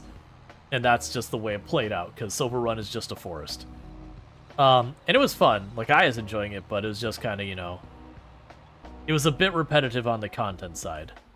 And so then what we did is, I was like, well, you know, there's interest in the game again. Let's play it again, but this time, we're going to do the Survivor Man challenge. I can't remember if there was another Dare Drop. I did that, and then I did the Survivor Man challenge, or just the Dare Drop happened while I was doing it. I think we did it after the next Dare Drop. Alright. There's a YouTuber who used to use the background noise. Well, he worked a previous job. He does exclusive farm sim content. He's doing a series where him and another content creator are doing multiplayer No Man's Land as a competition against each other. Yeah, there's been a number who have done that type of thing. So we got an extra $2,000 from that harvest, not counting the contract, which will be another $4,000. That's some money. Yeah, I know there's Dagger, Win, and oh, what's the other guy's name? There's Dagger, Win, and Chainsaw. I know they've done a bunch. Where they did a competitive one that finally came to an end, and they have started doing a cooperative one. That's something I've done in the background noise myself. That's not where I got the idea for the Survivor Man thing. Like, that's kind of a community thing. It's like Project Zomboid Zero to Hero. A ton of things are going. Larry said, dropping this load off for the night, then going to bed for the night. Still good to hang out and chat after? Gotcha. Well, thank you for that. Dagger is who you follow on YouTube. Chainsaw was the other person with him, but you have not watched his Chainsaw. Yeah, Chainsaw's content is mostly just it plays music. Like Daggerwind does like kind of rambling dialogue. I don't mean that in a bad way. Like my content would be rambling dialogue as well. So not meant in a negative way because I do the same thing. But Chainsaw is more like he just has jams going and he just has the the game fast forwarded. You know, and he does cuts and everything. Like it's edited up right. Rambling dialogue is your favorite content? Yeah. But no. I check out both their content. I haven't caught up with their co-op stuff. I still want to finish catching the last set. Alright, so Larding is bringing the last load of logs there. Rual is your best find a long time creator wise? Where did my YouTube chat go? There it goes. Well, it means a lot. Okay, so Lardine is dealing with that. We do have a bunch of money. So one thing I'm going to do before I forget is let's look at the harvester we got, which is this one. Combinations. Oh, that's interesting. It's not marking a trailer. All right, let's just look at the trailers. Basically, I'm looking for a trailer, the header trailer. I don't have a clue what I need for any of these. So that's for 2 headers.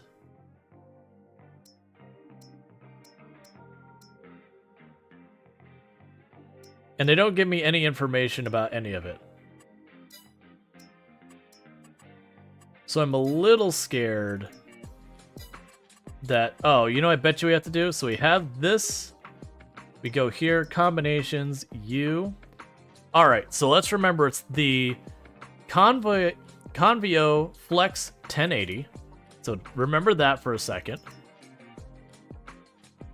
The Convio Flex 1080. Combinations. There we go. Excellent.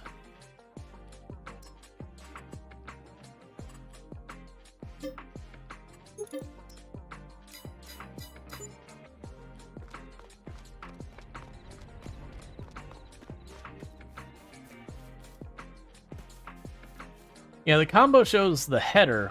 The thing I was looking for wasn't the header. I was looking for the trailer, so in the future I don't have to drive down the road with the header the whole width. Not sure. So there's also a big pile of scraggly branches on the sidewalk next to the plot you've been cutting. You can't miss it. No problem. I can do some cleanup. That'll be something I can do. That'll be productive. Clean up some stumps, clean up the branches, do all those kind of things.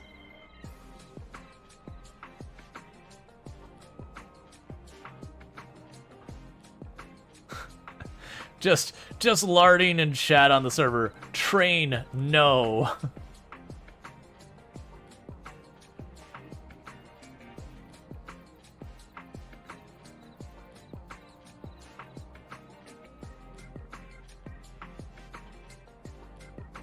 All right.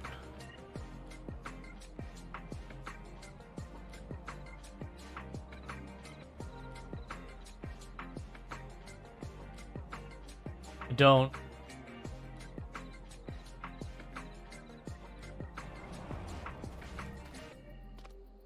really know how you actually pick this up.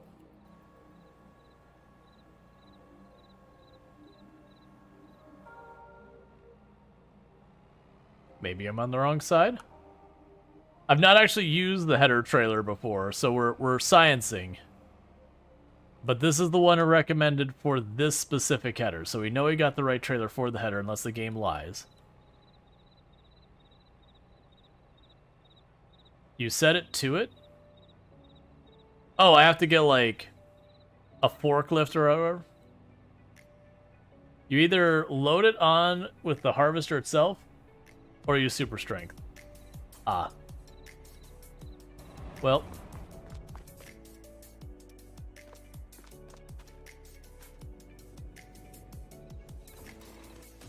That's weird. It's fine. We can just put it on there with this.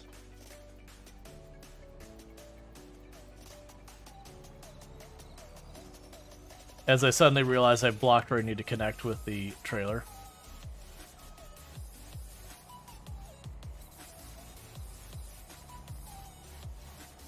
Alright, you parked the scraps? You Oh, you parked by the scraps. Well, thank you. Because we'll drop this off. The next time I need it, I can just grab it and go.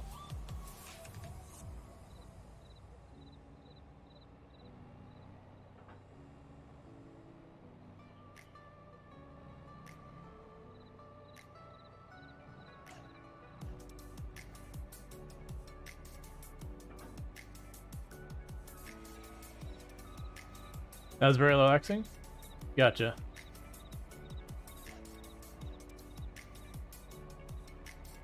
Yeah, no, the corn harvester, because it folds up, I don't feel like it needs the trailer. Because that thing's so wide.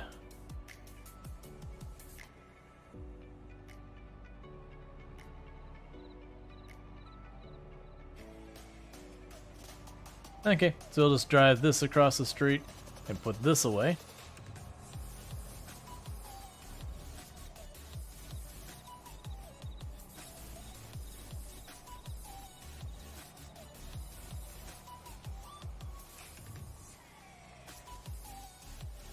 All right.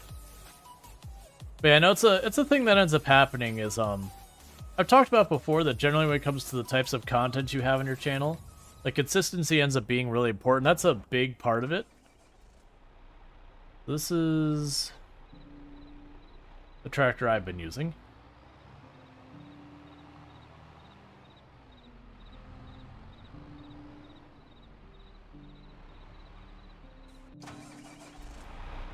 Okay, and this is where I was told all the branches are by. Ah, I see. I can understand why you were having issues with these. Well, that's cursed. Yeah, that means we have stuff like the American elm. There's a handful of trees that they just don't cut up well. So I got like all the scraggly branches and all that.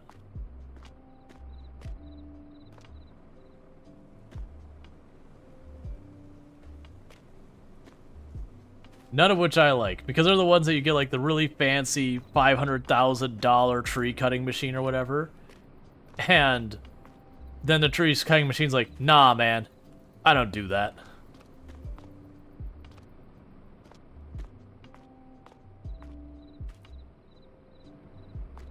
All right.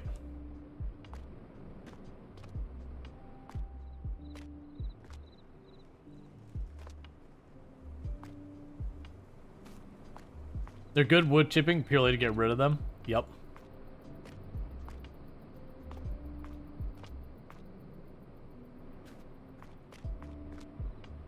I've certainly used lumberjack and just taken a chainsaw to effectively make them vanish from existence by just cutting them into smaller and smaller pieces in frustration of dealing with them.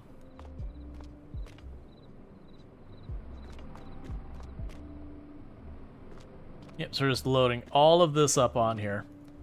And then when I hit the strap down, it should hold them all in.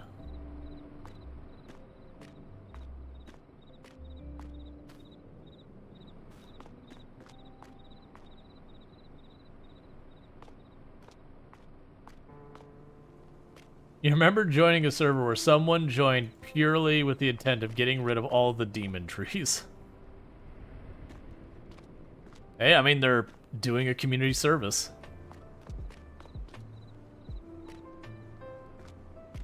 Because then you start trying to clear the field and there's just this one tree you can't use your proper tree cutting equipment on. You just have to chainsaw it to bits. Load up the bits.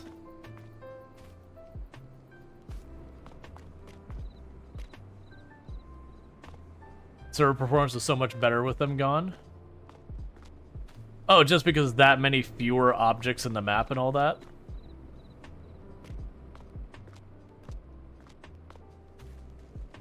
Because you just delete 100 objects from the map. I'd see that.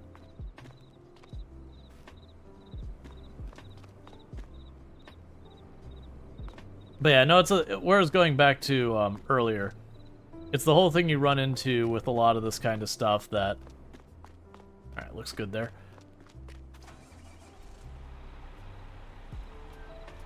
Okay, we got this all strapped in. I have not been paying attention at all where these sell. So let's figure that out real fast. But, where are you at? Wood. There you go. You have the Take a highest sip. price here. What's the worst that could happen? You dropped to the other side, did I? I believe it. There we go. Thank you for the heads up.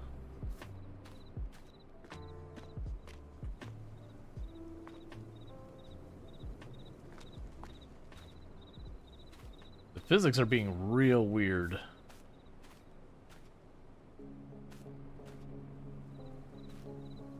It's like really floaty for some reason.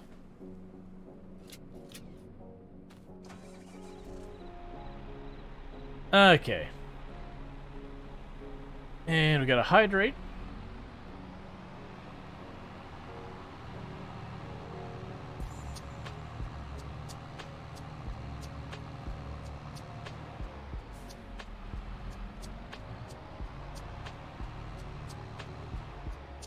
But yeah, so it's a thing that ends up happening that as creators, like one of the things I actually kind of don't make the greatest decisions about is I play a very, very wide range of games.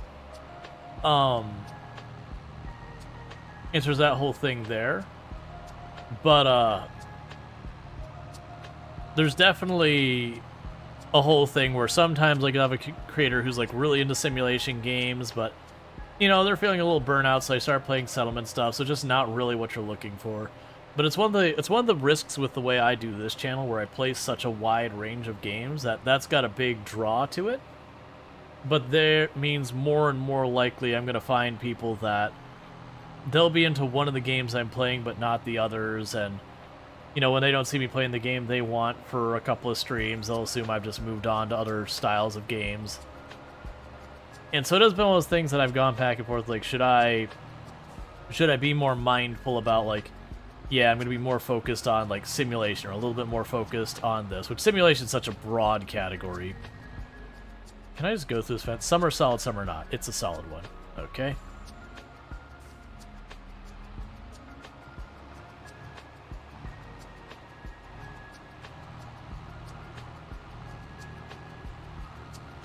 But, there we go. Yeah, so it is a tough thing. And then there's creators, especially as they've been going for a while, and if things work out, great, but... And when I say great, like, they're still having numbers go up. Even if there's someone who's got a good viewership, if it's something that it's just their viewers down from what they're expecting, it can really kind of sap your creative energy and all that. It's very easy to, like, for the content a creator makes to really suffer. Can I just not push through there? I mean, that's fine too. Venus is alive, yes.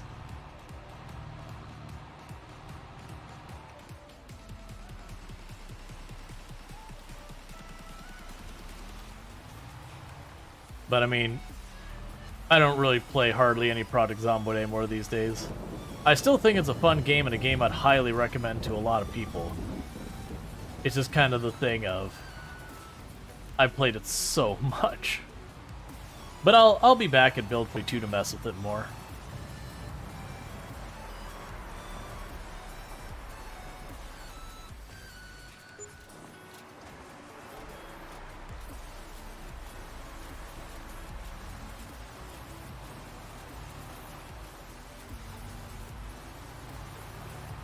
Alright, so we've got that sorted.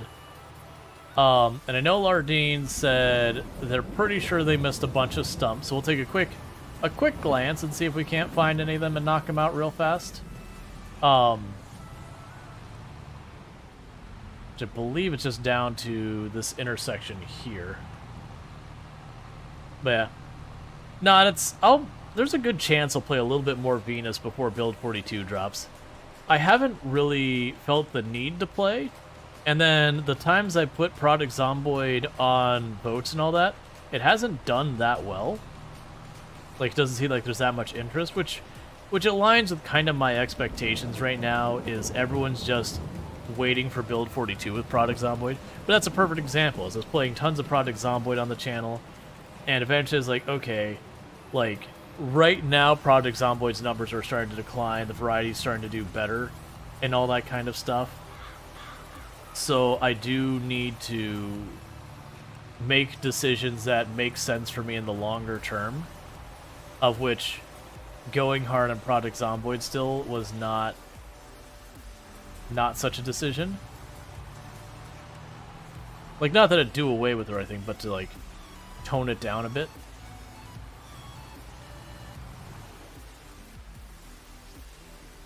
Alright, so we should... Oh, that's a river. I was too focused on trying to, like, watch, like, okay, where's the gap in the tree is gonna be? Of course, I'd wedge it.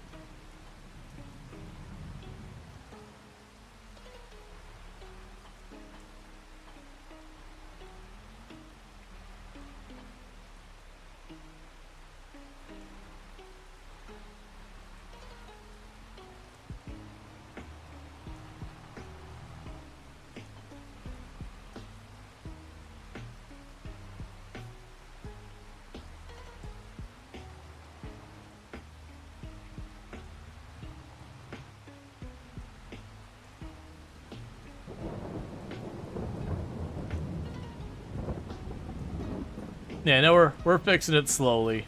I've already got the trailer lined up. I had to get rid of this because this is tangled on that bush. The stump grinder. It's one of the bushes that actually is solid.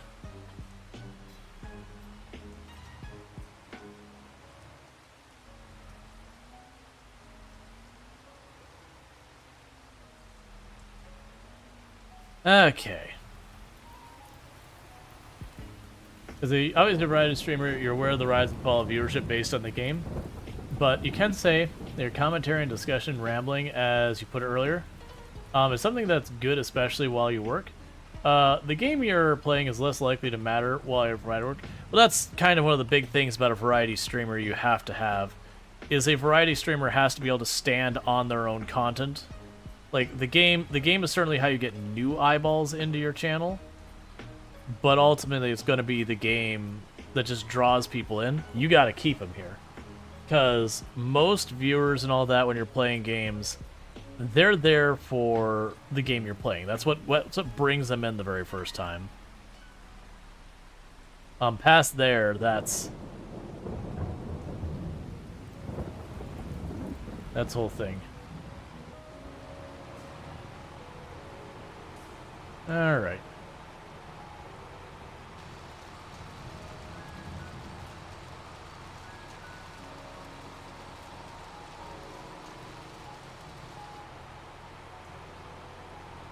There it goes. Like, why aren't you grinding away to nothing? I see there's another one over here.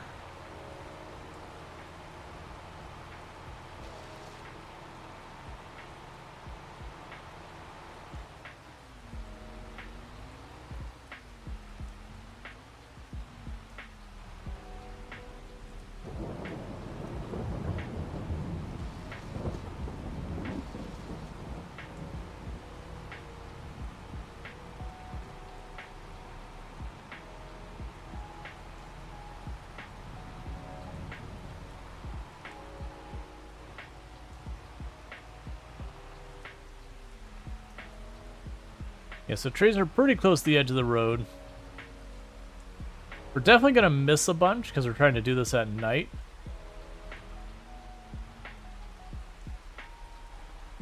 That's how you use the chainsaw grind stumps? That's a mod. That's the lumberjack that does that. I think there's probably other ones that do it as well, but that's the lumberjack mod.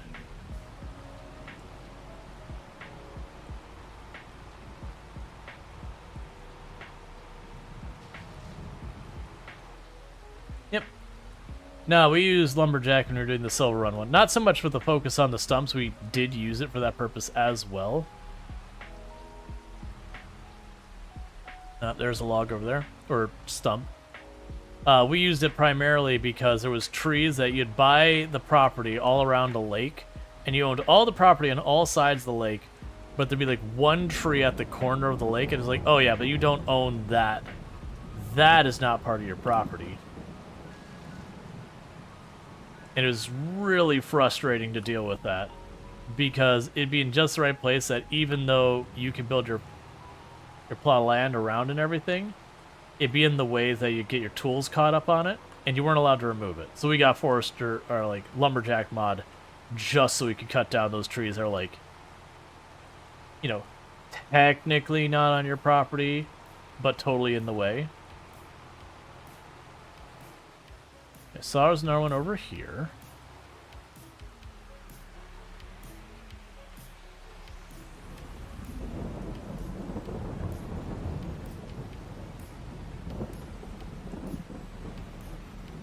There we go. That's not what I was looking for, but is another one. Oh, I see one straight behind us.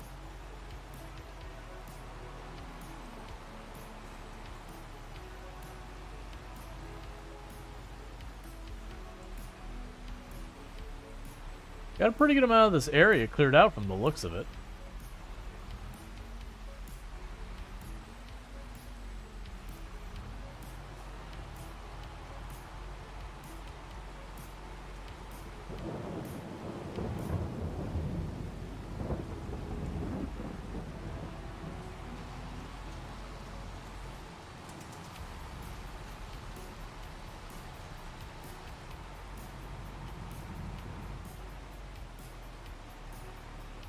Okay.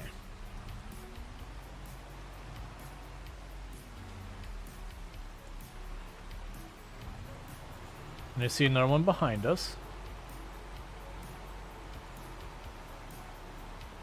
We're not looking for perfection right now. We're just doing a little bit of cleanup. So if we go to build stuff on this tile, then we'll actually be able to see way better.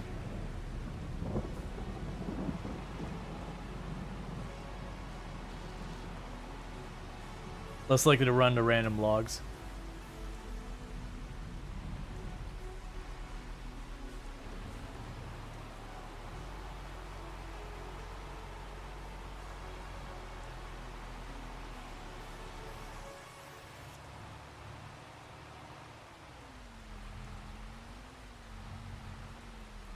All right.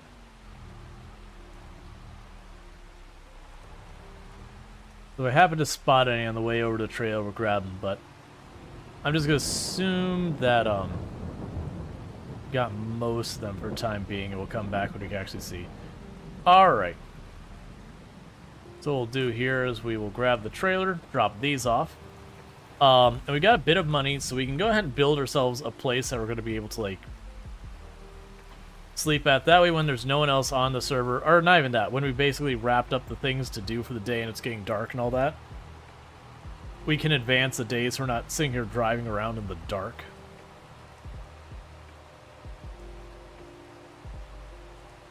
Okay.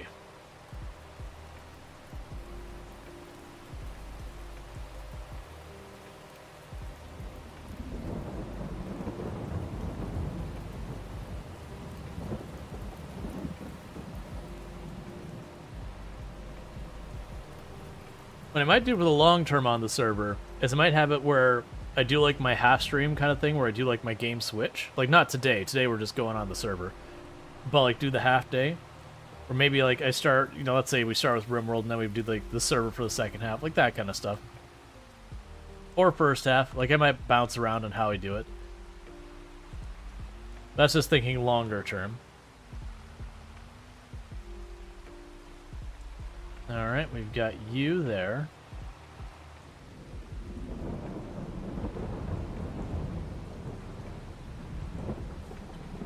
You here.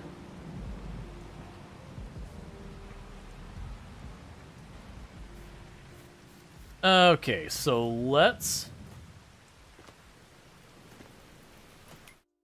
look here real fast, go to constructions, and give yourself a place to sleep. So, farmhouses. We'll get the trailer. Oh, I hate that I can't see anything at all. Boo.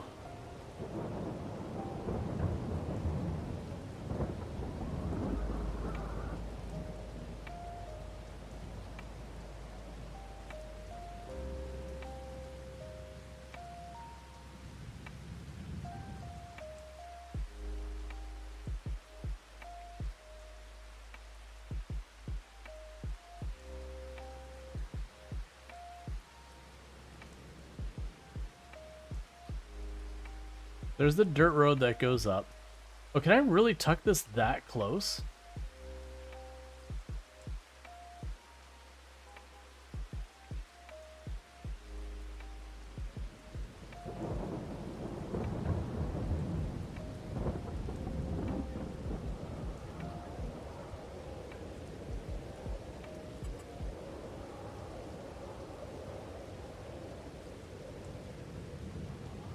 That's the reason I'm like looking over here at this little corner there. So this land I don't own. That's the road that divides it.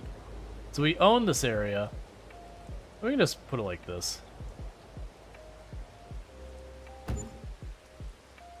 Excellent.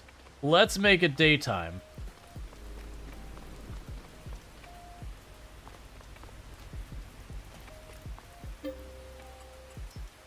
All right. So how good is this placement? You know what? That works for me. For a little trailer, we just... Clearly the person, you know, brought the truck here, got all tangled up in the bush, went, never mind, and just left it there.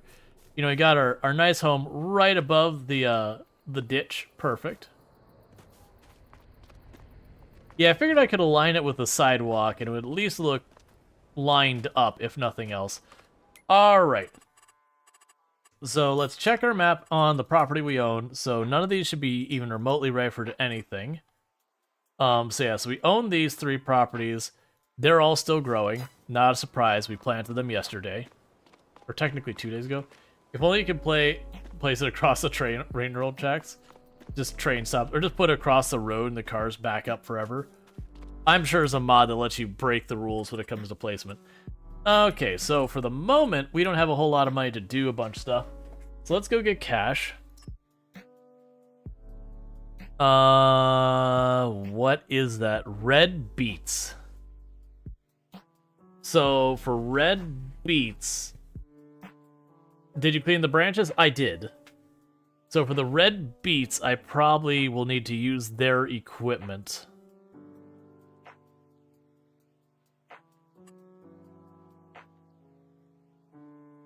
Because I don't have a thing for picking up beets.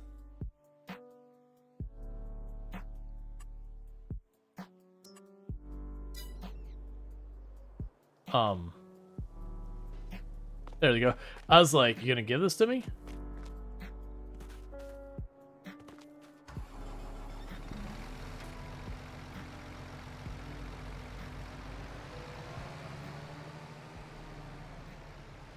Check the field size. It's slow going. That's fine. It's something for me to do that is productive while I wait. Just gonna work on some contracts.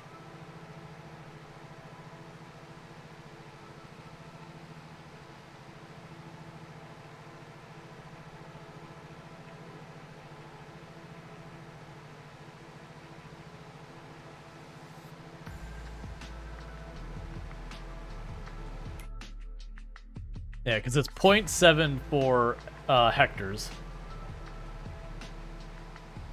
You cheese the contract at the beginning? What do you mean by cheese the contract?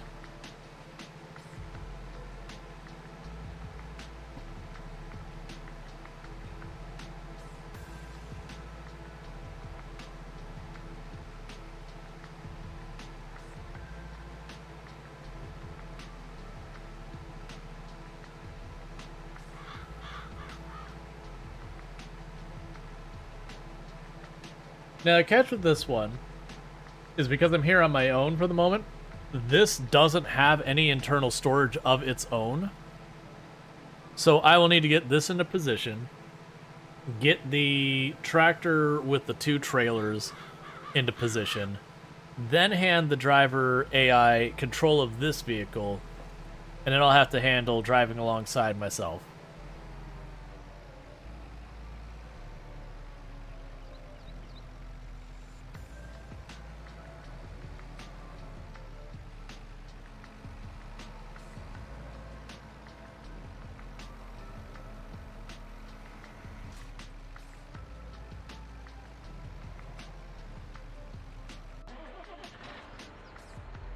Did you get the same type of contracts at once and use their equipment from one person to use in all of the fields? Well, we did that with the other 2 harvesting ones. That we did those together.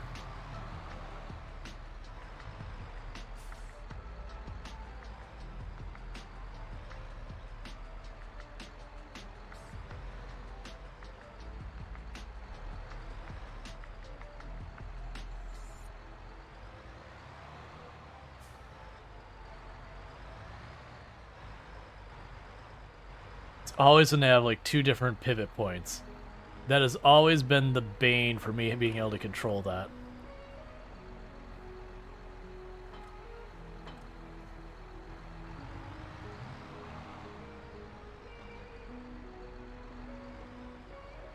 Like, I get what I need to make it do, but getting it to do it is a totally different story.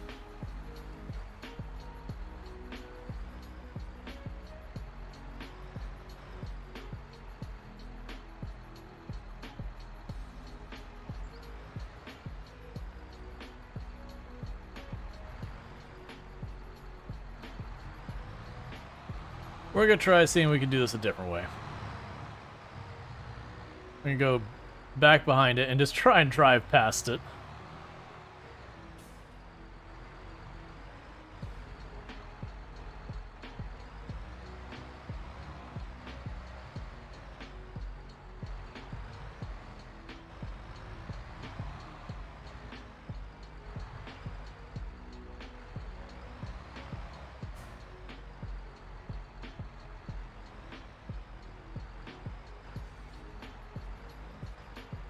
You super strength and pick up the trailer? I see you say that, but it definitely doesn't give me the option to do those things.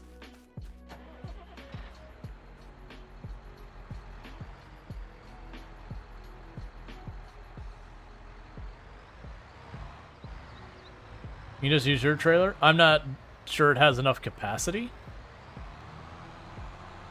Plus, I'd like to actually try and get this set up, so in the future.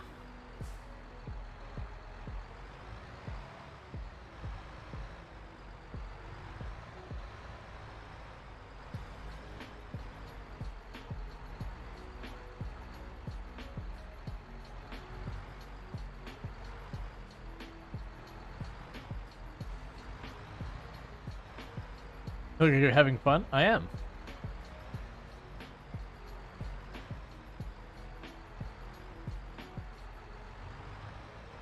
It's just 2 pivot trailers give me so much grief.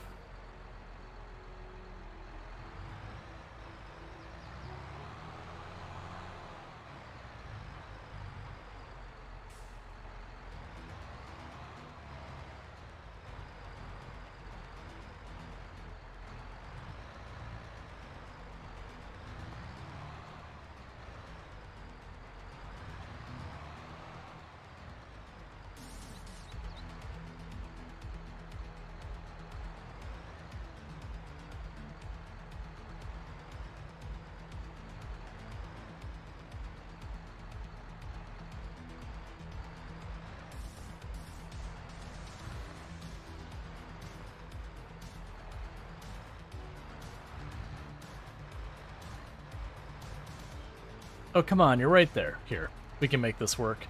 I'm just going to give you a little nudge from behind to line that up.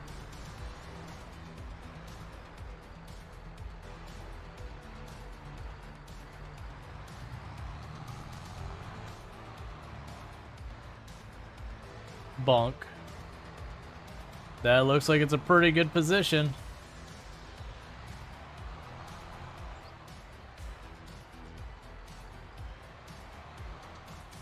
All right.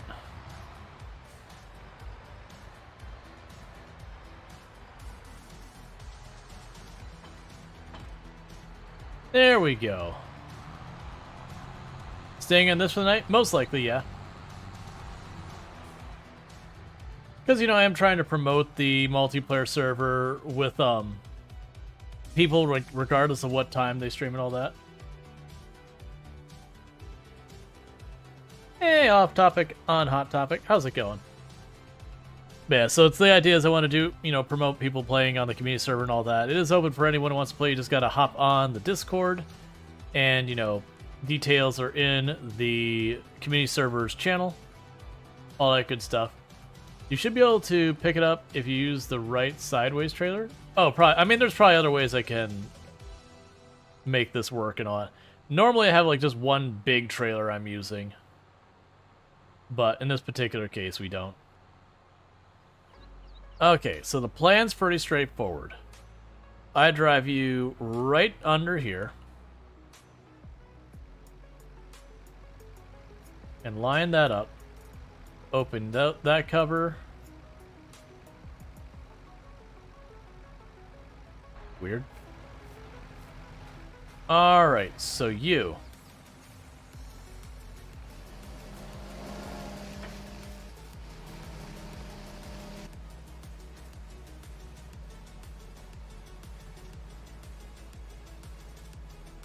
Give me a second.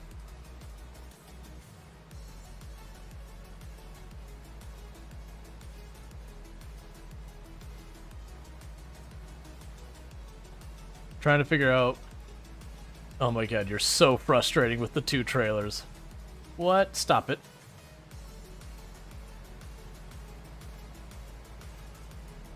Okay. I'm too close.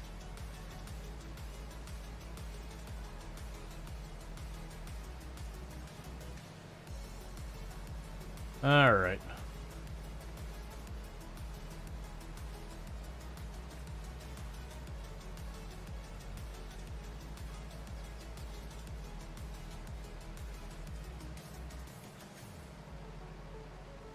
As you also can use the strength on vehicles or equipment. Might be a limitation in the mod to stop trolling multiplayer. I've never been able to use it, so it might just not be something the mod's built for. Because, like, a lot of your vehicles, they don't have, like, a listed weight or whatever. So far as, like, when it comes to you're being able to pick stuff up. I'm not too worried about it.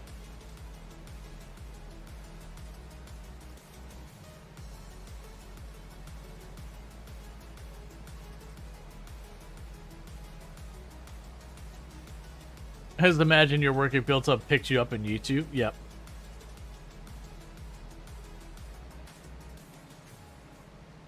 All right.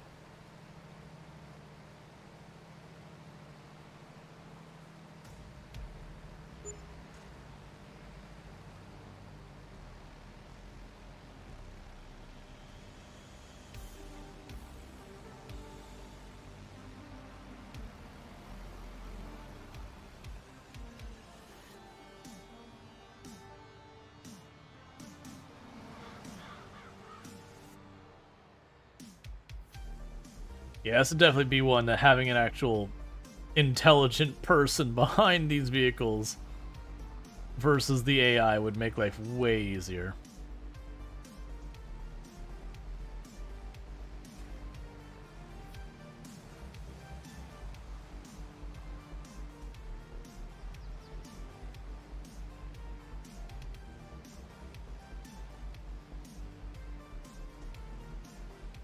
To not be the AI or you.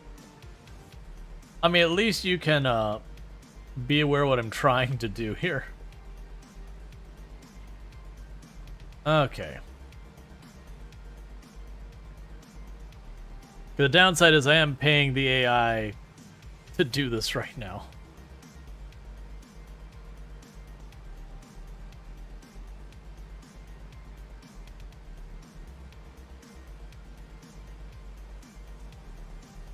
In hindsight, I should have just grabbed my own tractor and my own trailer. Like, the harvester I would still have to get from them.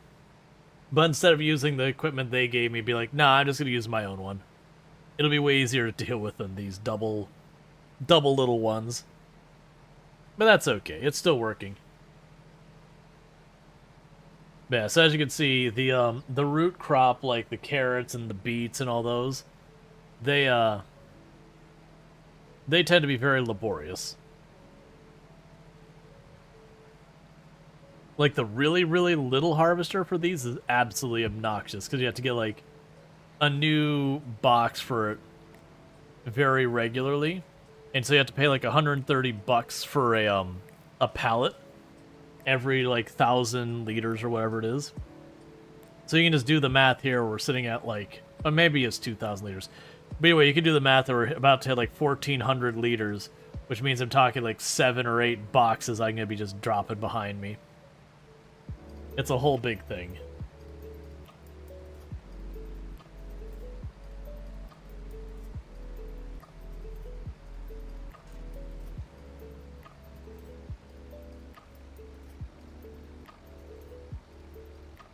Okay.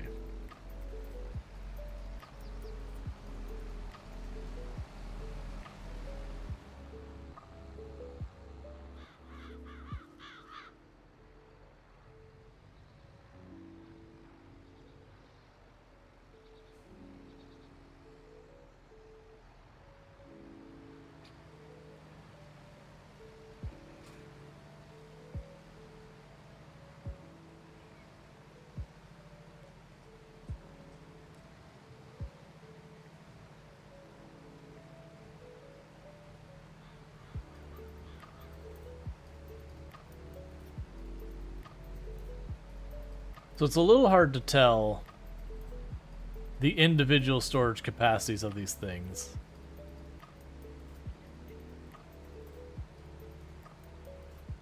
To know when they're like full, that kind of business.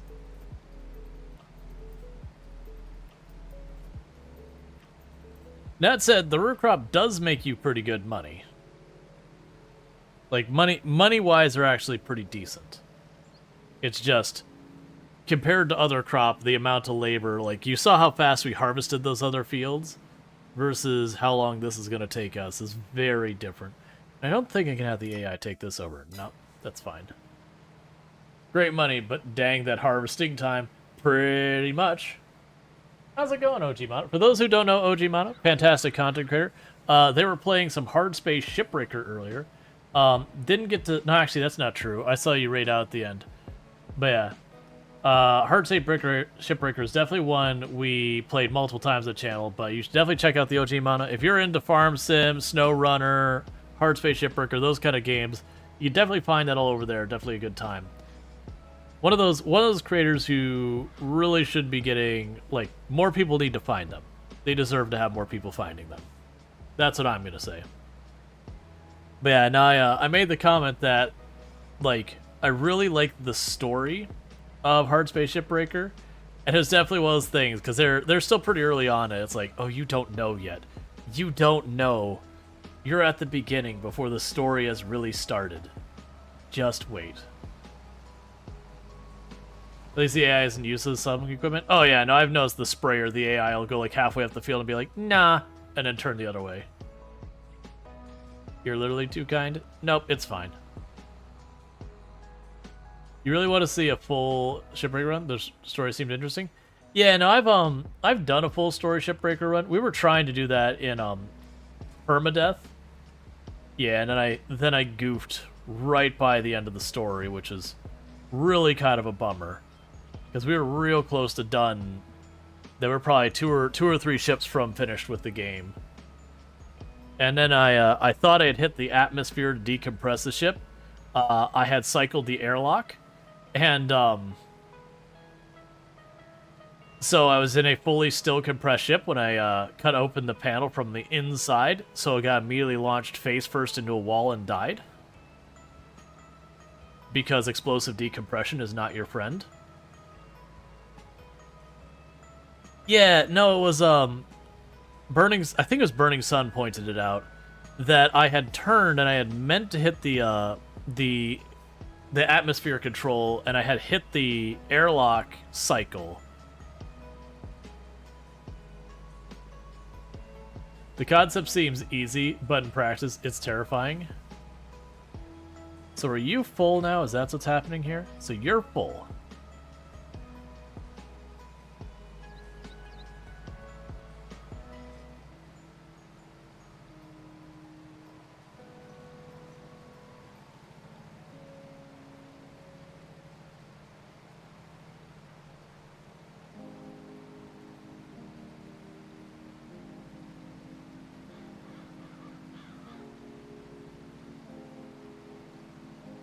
Okay, and I assume I'm taking this a giant exclamation mark.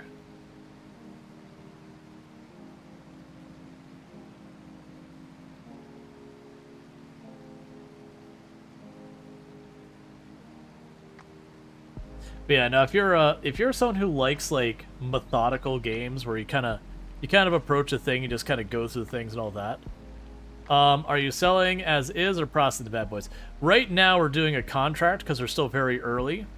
And so we've got 3 fields planted, but we're basically broken. We took out as much of a loan as we can. So we're just knocking out a contract to make some quick cash kind of thing. Well, quick being relative here. To be productive. Let's see, you wonder how much of a load like that makes money-wise? Probably a pretty good amount. Let's see. You feel like hell, so you're gonna go lay down? Alright, Luxray, I hope you feel better. Let's see. So we're probably gonna have, just as a guess, like 3,600 or 36,000 liters of beets at the end. If we were selling these, I would be guessing 14, 16? Well, no, probably close to 14,000 for this to be full. Would be my I have no idea, but I'm gonna guess.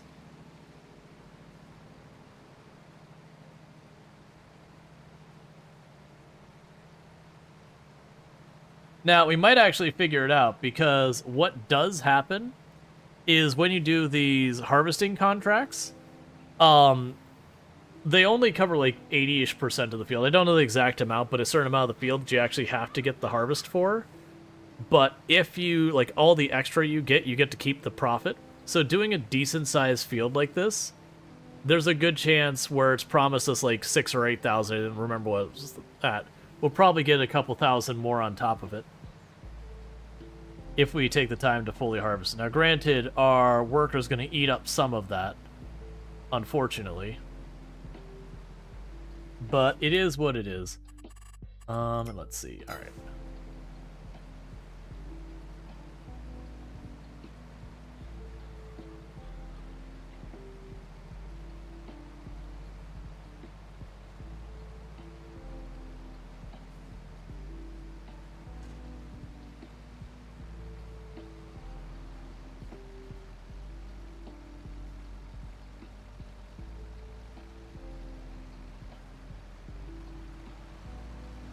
Okay.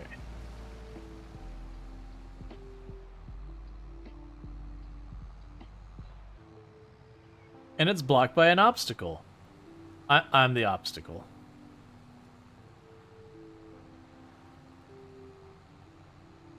Okay. So hopefully this isn't super far away. If it's not super far away, I don't mind driving back and forth. It only costs us like 10 bucks or whatever worth of worker wages. If it's always ones that's like across the other side of the map and then some, we might cancel the worker in between each pass. Actually, I probably won't. I just don't feel like it. Okay.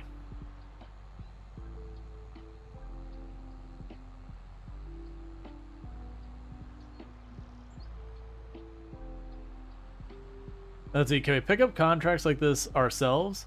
Could be fun learning different crops.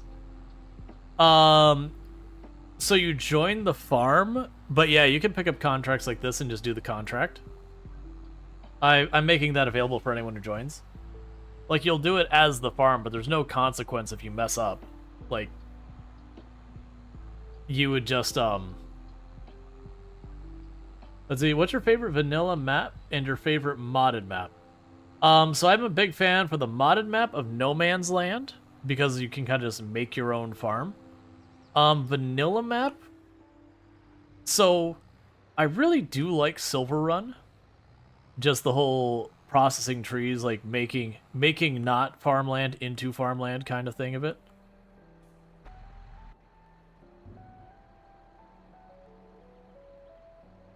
All right. Can I get both of those to go at the same time? No. Yes. All right. But that said, like, there's a bunch of good maps out there.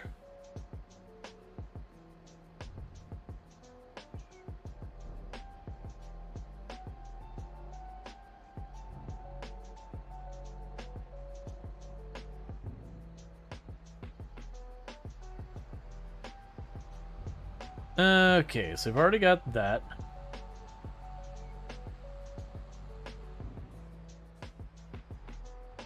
Now I need to get back over here.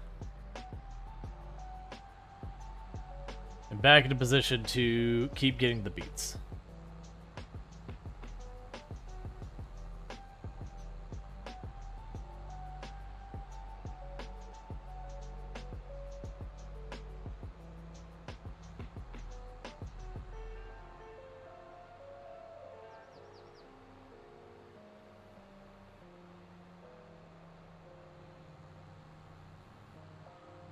And some maps are better depending on what you want to do. Yeah, no, I mean, certainly.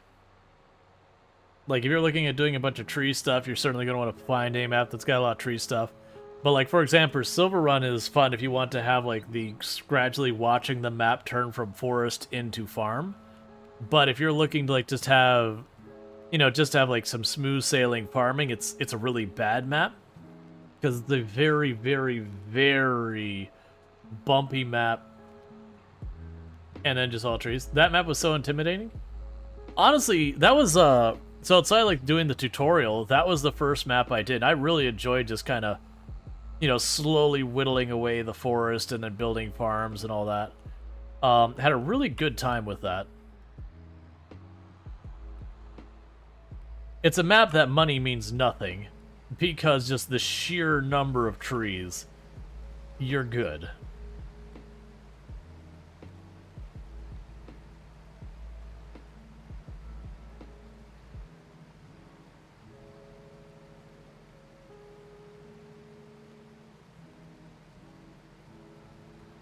All right.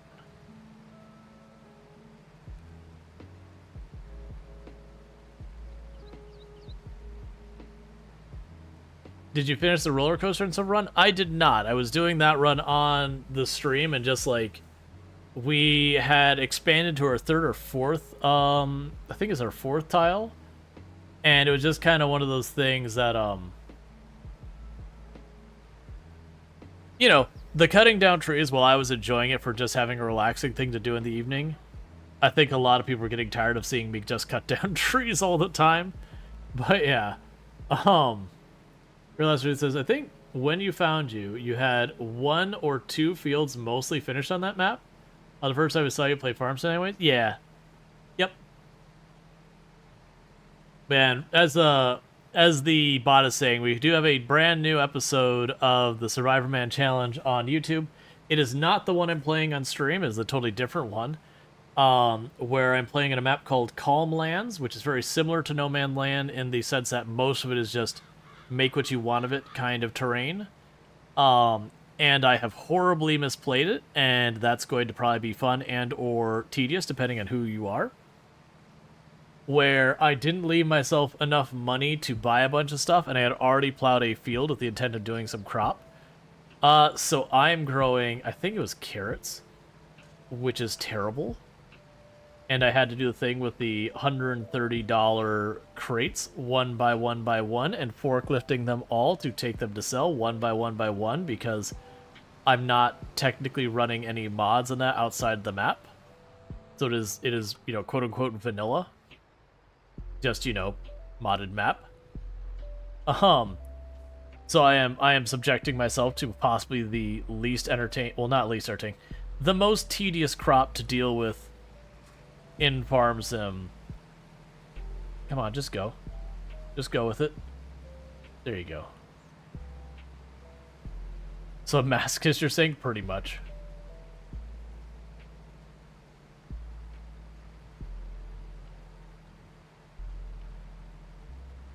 Let's see, you got the GPS mod where you have to buy the GPS and set it, and that so much of a benefit. Is the GPS mod the one where you can take a lot of stuff that right now you can't automate? Or it's basically you can sit in your vehicle and hit the button and it runs like you're have a driver in it, except you don't. Precision farming? What about precision farming?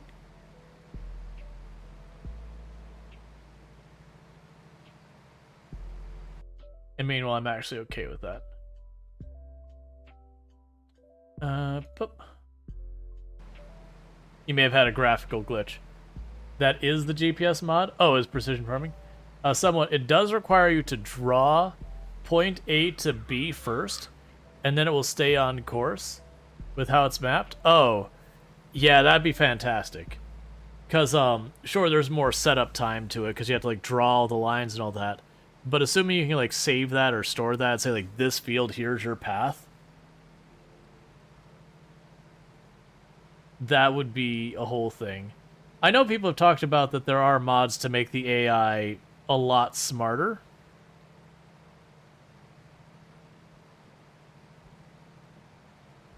But the correct says, you find it really difficult to play without GPS now? You used to use course play, but you haven't used that in almost a year. You prefer GPS. Gotcha.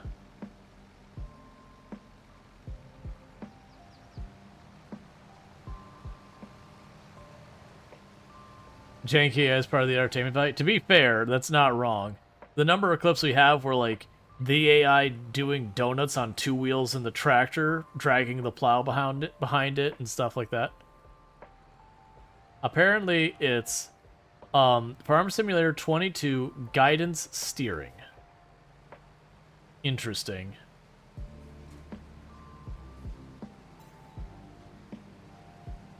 So one thing that'll be nice about this is what should happen is as we're driving along here and this trailer fills up, because I've already got the cruise control locked in, we should just scooch forward and then the next trailer will drop into place and it should start moving again.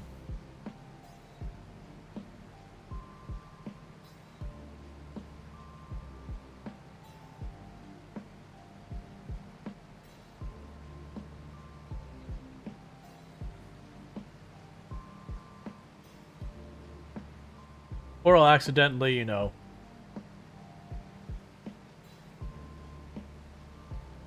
slide a little bit too far one way or the other.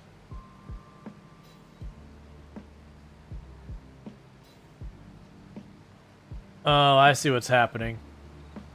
This might be a problem. So the issue we're having is because we're on an incline, I think I'm too close up underneath that it's not detecting that I am underneath it. So that might be an issue. Alright, so we'll see what happens. Because when I went to drive through, we knocked the whole thing up a little bit.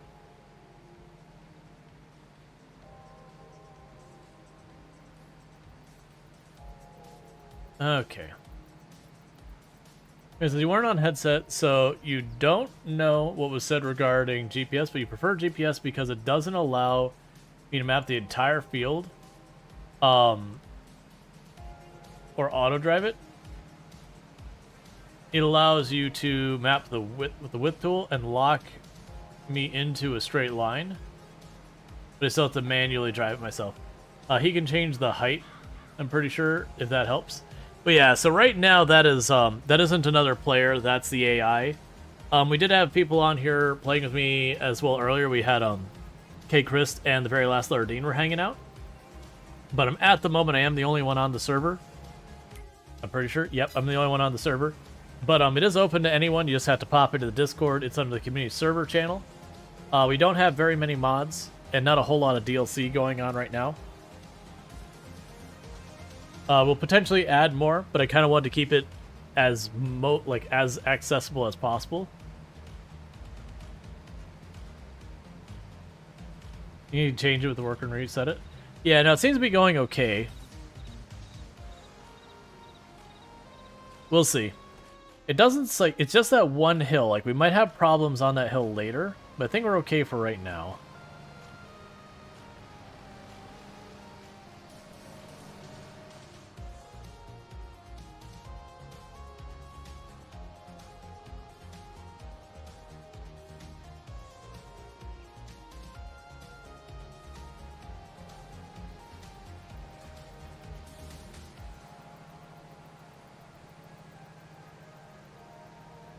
Okay.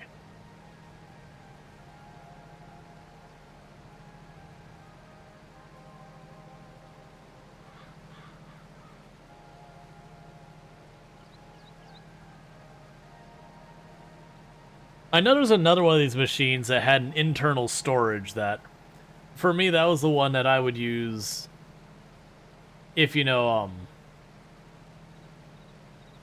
like on the map we've been doing, on the Survivor Man Challenge, that's the one I'd probably use. Oh my god, please. Just because at least then I can sit there and have the AI do it and I have time to drive around and collect. Craig says, for courseplay, for those not familiar with it, we'll map the entire field, create a course, and you can set the AI to work that field, and they will follow the course laid out. It's good if you want to create new fields, as you can do the outer boundary yourself, and the AI will complete all the interior, but it's a bit janky, even compared to the normal jank AI. Gotcha. I know Courseplay was heavily recommended to me for No Man's Land. I haven't loaded or anything, because I haven't felt a need, but there's that whole bit. And it's mostly for stuff like the sprayer and all that, because the AI with the sprayer will go like halfway up a field and just randomly like, never mind, and go the other way. And even though like they have no problems with any other tools whatsoever on that same field, so it's like, not that I've missed some tree stump and they're trying to avoid it, it's just the AI just having a moment with itself.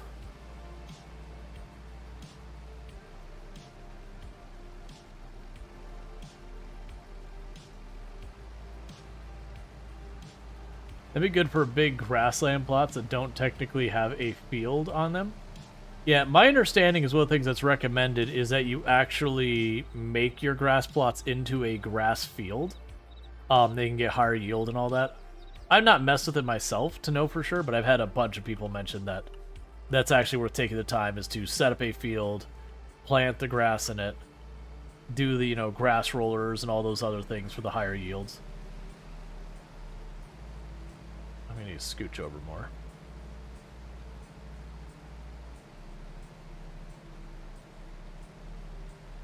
There's other things Courseplay could do, which is improvement to the stock AI. Just in your experience, the AI tend to miss small areas more than Courseplay. The normal one does down to the AI? Okay. You can, but I don't think you can hire AI for them. I have no idea. I know the whenever I put like the mowing stuff on, the AI wouldn't handle that either. My my understanding was with like the fields, then you'd be able to use the AI per normal. I have noticed, for me at least, the AI won't pick up when I leave like straw or grass behind, that they're not smart enough to pick it up. They're just like, I don't know what you want me to do with this. But they will do the what is it? Not the harrower, the windrower. That's the one I'm looking for. They will do a windrower though. But when you get like the foraging wagon and the baler, they just seem to be like, what do you want me to do with this? Now it could be because I'm doing a modded map where I made my own fields in that run, because I haven't tried it outside of that. But it's just been something I've been dealing with that.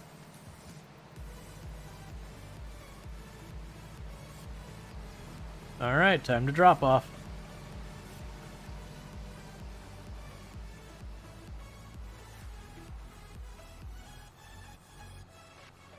Almost 40,000 liters per run.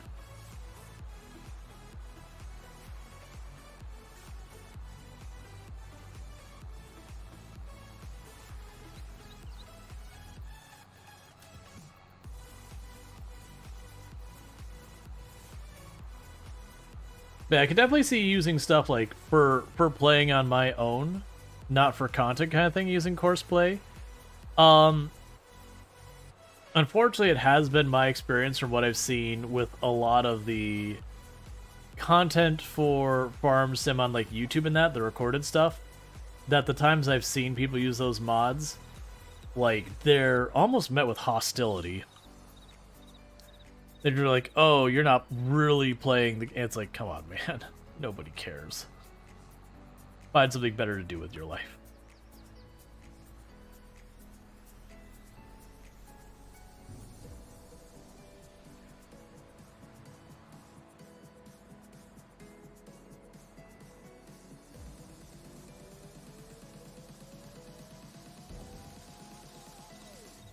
Oh yeah, oh, you're cheating and using a mod to do that type of attitude. Oh yeah, but I've seen a lot of that, unfortunately, when it comes to the more so the YouTube. I don't really know about the Twitch side of thing.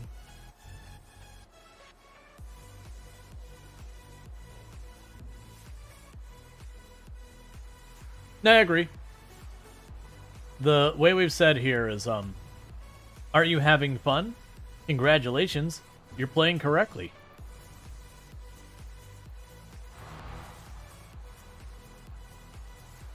Yeah. Wait, you're playing in a single-player game that isn't competitive in any regard? Oh, no. Now, obviously, I do understand there is, like, a competitive farm sim league and all that, which obviously using tools in that regard would be cheating. But when you're playing a solo game that literally the only person who is impacted by your choices is yourself, it's like, hey, if you're having fun, congratulations, you're doing it right. If you're not having fun, well, then maybe you're not doing it right. But that's maybe something you change. Now, I will definitely say there are absolutely people who will ruin games for themselves in their decisions, but I would actually argue I see that more often with people who go, you know, oh, I can't play on the easy mode. I need to play on the hard mode. I'm not a baby, or whatever thing they go, and then they have the game set to its absolute hardest and have a miserable time. And it's like, you know, you're allowed to turn down your settings. No. I'm a real gamer. Like, all right, man. I mean, okay. This game kind of sucks at its hardest. Not type farm sim, but like there are games that the hard mode is, what if the boss just had way more life and did nothing of interest? It just had more life. Or what if save points didn't work?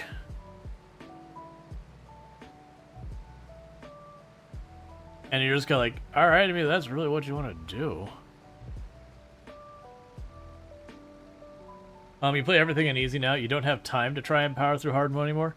I find most games, I will bring them in their, whatever the normal difficulty is, like the quote-unquote normal difficulty, or whatever the dev's starting point is usually where I'll start.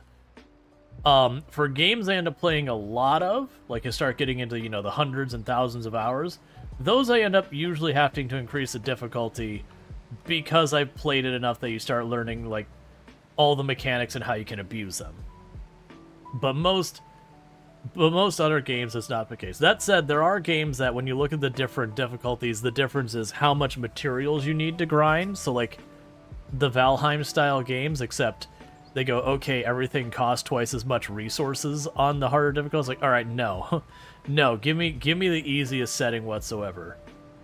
But yeah, so I bounce back and forth on that. But normally I'm sitting at whatever the default setting is, unless it's a game I'm like super into that I'm going to put tons and tons of hours, and then usually after a while I'll climb the difficulty to keep it interesting. But I would say most games I play in the normal difficulty, I finish it and go, well, I had my fun, and I put the game away. Now let's see, Kerbal Space Program had a mod called Mech Jeb. MechJab is an extremely powerful mod that allows you to pre-program your flight before launch, something that NASA and every space agency does, and also have full autopilot control of the craft. People would get really toxic with content creators who used it, even if they had used it, even if they used it for was the additional data and information it provides. Yep, that doesn't surprise me. There is a whole stretch of people like, oh, you didn't play it the way the developers intended you to play it, or you didn't, you'd put on the easy mods. Like in RimWorld, I run to what I will usually call like vanilla-esque. It's not vanilla. I have mods, but almost all the mods are just like quality of life, that they just deal with stuff that, the devs behind RimWorld should frankly fix themselves. But there's just a lot of quality of life problems that RimWorld has, that while RimWorld is absolutely a beloved game, it's just kind of one of those things that there's been pain points in that game for like 10 plus years that are never going to go away. And once you play the game enough, you get really tired of them. And they don't make the game harder or easier or anything else, but like Allow Tool. Almost everyone who plays for any length of time eventually gets Allow Tool, because there's just a lot of things that are frustrating with how the game works that Allow Tool, effectively band-aids.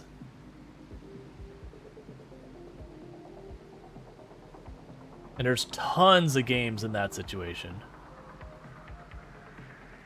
It's quality of life. RimWorld wants nothing to do with it. It feels that way sometimes. It almost feels like they hold back some of their quality of life until whatever their next DLC is, and they'll choose like one from the bag to bring in. And I don't believe they actually do that at all, by the way. That's the way it feels.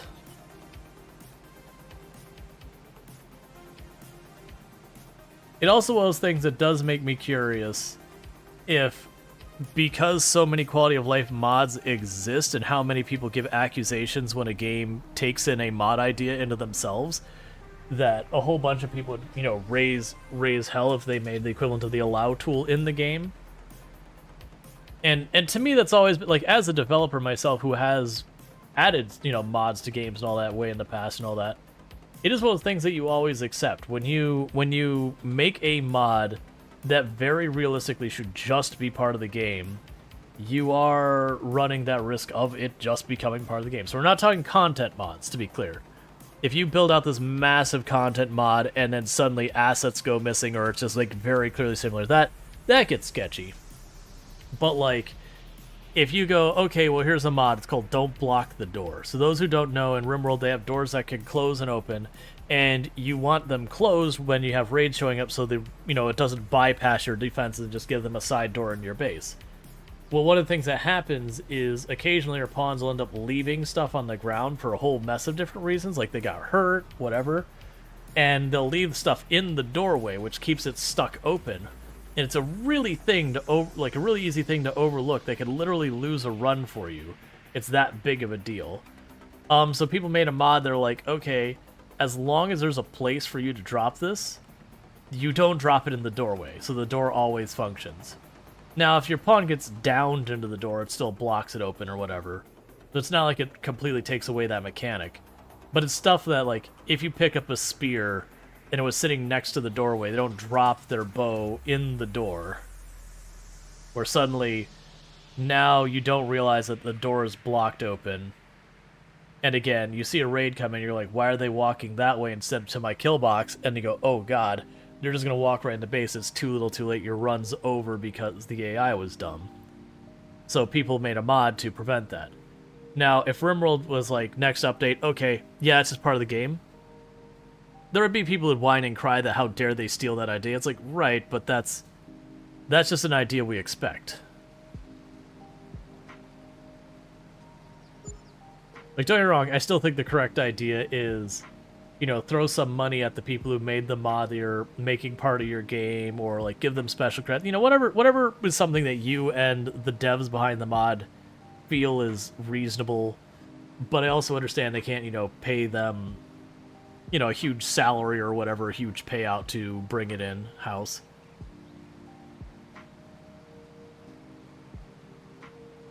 Those people have an intelligence of pickle? Yeah. Well, that's the whole thing, is the people who, like, there's just things that are certain things that are just like obvious additions. It's like when it's kind of the same rules as when it comes to patenting things. You can't you're not supposed to, I should say. You're not supposed to be able to patent something that is like the obvious next expected progression of a device.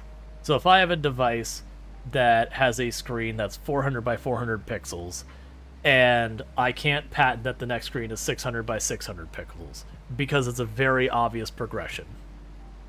What's the name of this map? It's it's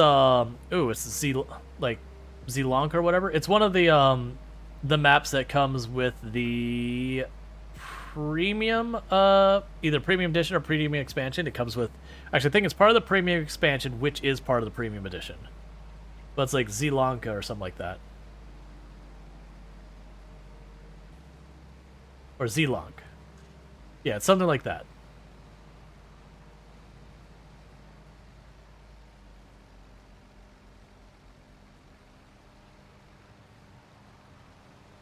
Yep.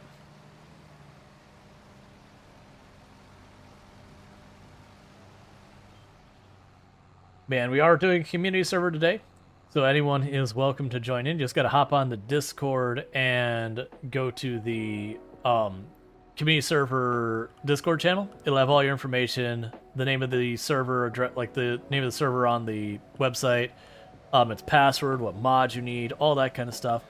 But it is open for people to join. You just got to go through all that. The only DLC you need is the Premium and Platinum expansion, which are kind of the two main ones. You also will want the was it Forge and Bale DLC. So I grabbed just the DLC that I felt added the most meaningful things to the game.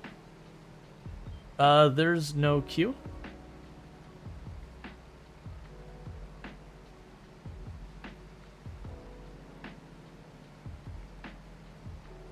Thanks, Brain Discord. But yeah, so anyone who wants to join, you are absolutely welcome to join and all that good stuff. Yeah, no, I got you. You just used the wrong command. But yeah, you're absolutely welcome to join. We had a couple people on earlier today. Right now, I'm here on my own, just running some contracts while I wait for stuff to grow, so I'm being productive. But it is open for anyone to join. And we've got stuff going. Like right now, we've got 2 fields of canola, or sorry, 2 fields of oats and 1 field of soybeans growing. We've got pretty much not quite the best equipment on almost everything.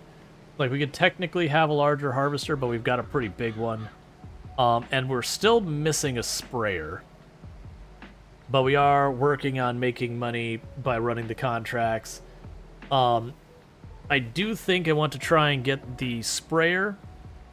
And I do want to just probably spend some money getting more fields early on.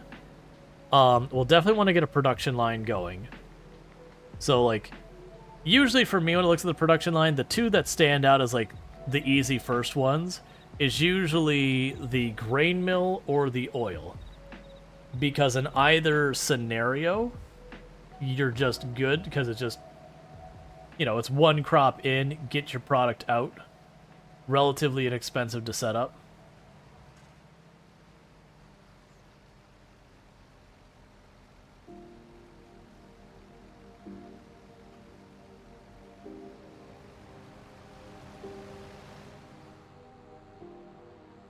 Alright, so we're not going to quite finish this next row before we have to drop off again.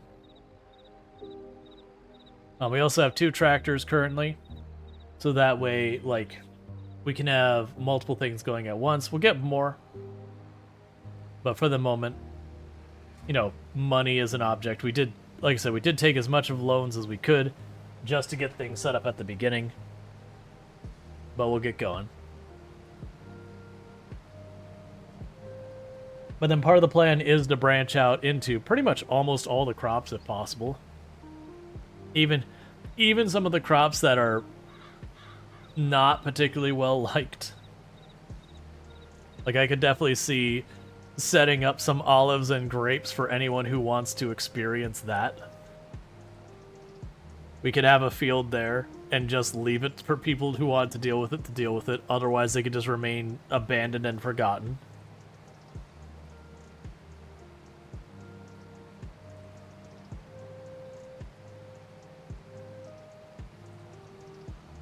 Alright, so you're all full. We did turn off crop destruction, a whole bunch of things that people could use to troll servers and all that. So we've got pretty much just about everything I can to keep people from causing trouble sorted.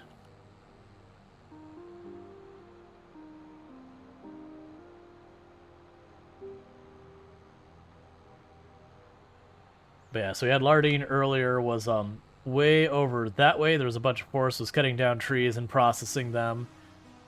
We had K-Christ helping me with the initial fields we bought, was doing stuff like while I was harvesting, they were running the trailer, all that good stuff.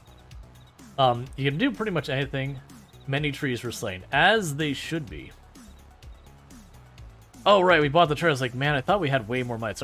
Right, we bought the trailers so we could advance time, so you don't have to sit in the dark all the time.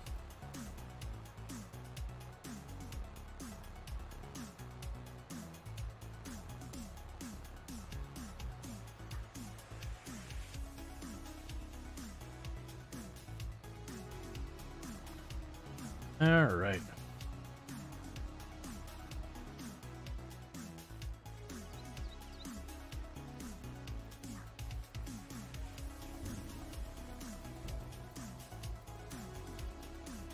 And drop off all the beets.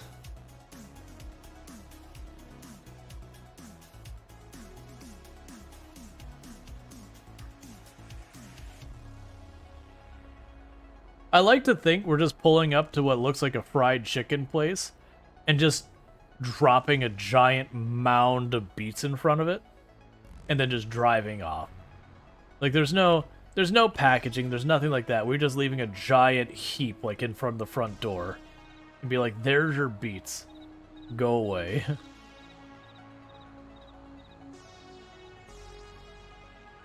Bumper cars? Absolutely.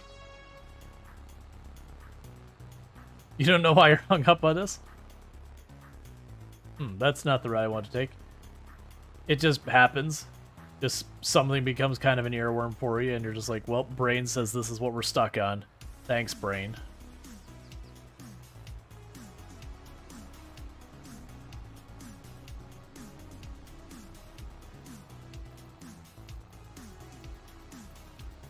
I'm gonna have to make sure I'm very mindful that when we go back onto our normal run where I have crop destruction and everything on, that I don't just immediately start driving through fields.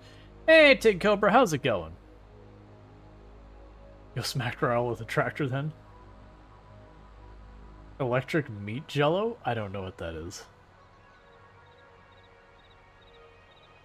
Dragon's EXE has crashed the desktop. I'm assuming you're saying you're getting oh, brain, yeah. Do that saying you're getting close to call a night kind of thing.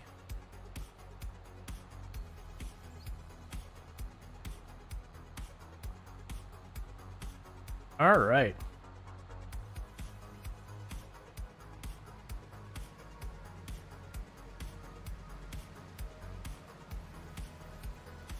No, your game crashed the desktop? Oh, that's no fun.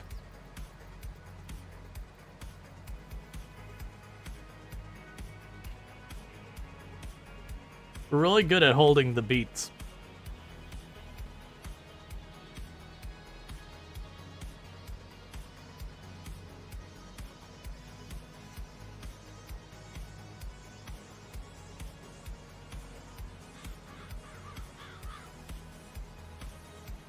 But you do have coffee? Gotcha. I have no context of what time it is. Okay, that's not too bad.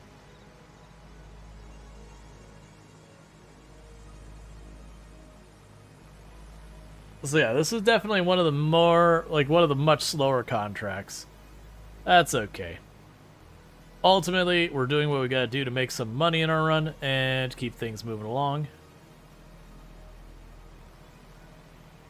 I'm hoping we'll be able to get all of this into our trailer for this last run. It's going to be on the edge. It's going to be close. But that's fine.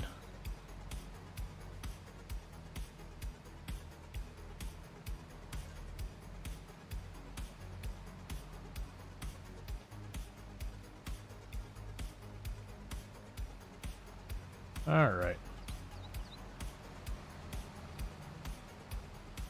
Yeah, so normally the run I've been doing in Farm Sim is we start a run where I start with $0 of chainsaw on the hardest settings. So far as like the economy and everything. And we've been building up very slowly.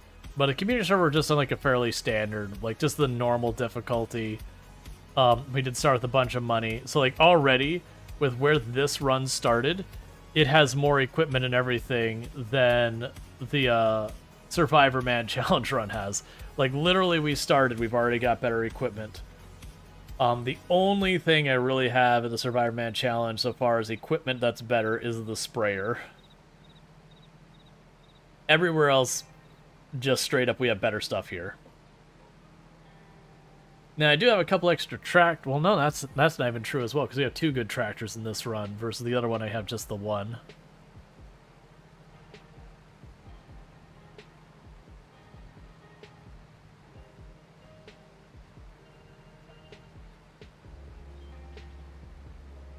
Okay. But it shows you how much of a difference it makes when you have that kind of starting money. Alright.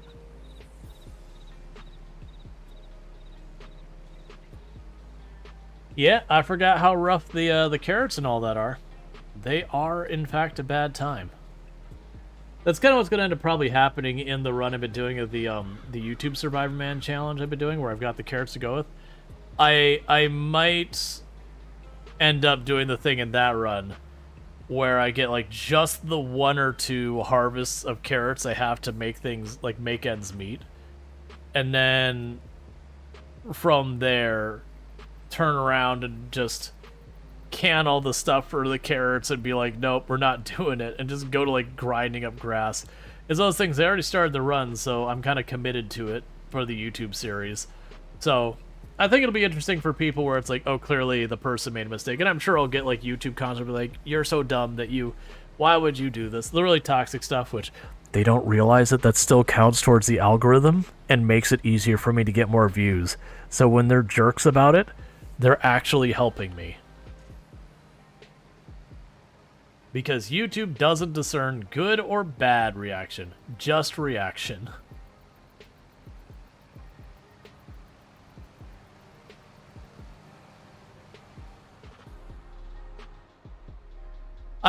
I've done that before, where someone will sit there and be like, you know, they'll sit there and be like, oh, your Project Zomboid record shouldn't count. You were using UI mods. And it's like, cool. Thanks for the engagement. You've done a great job at supporting my channel. And also, I don't care, because the other responses usually I have is like, cool. You go ahead and do this even with the mods if it's so easy, and I will recognize your record. I will personally recognize your record, even if you're using the same type of mods as I am. And interestingly enough, I've never had anyone try and do that. I can't imagine why. I will clap in your direction. Yep. Yeah, if I'm not mistaken, I think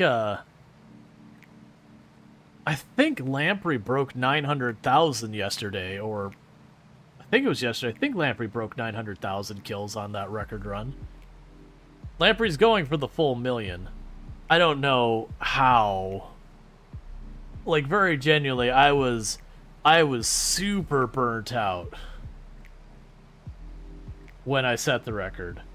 And like, even the 170,000 or whatever we're at, like,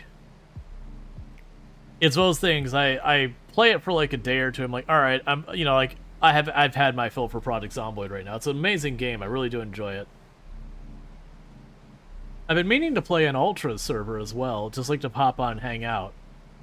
Does he play totally vanilla? No, it's the same kind of thing I have, where The only mods he has are like UI or extra challenge kind of mods a little bit, but it's mostly vanilla-esque.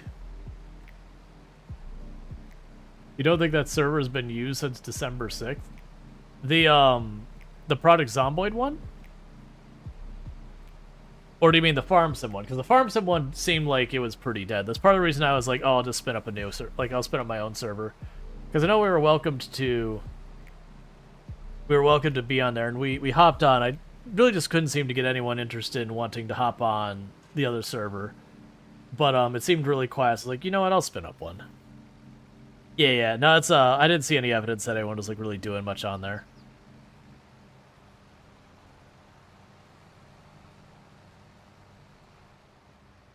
Ooh, trying to figure out how to pronounce that one. Is that Liali?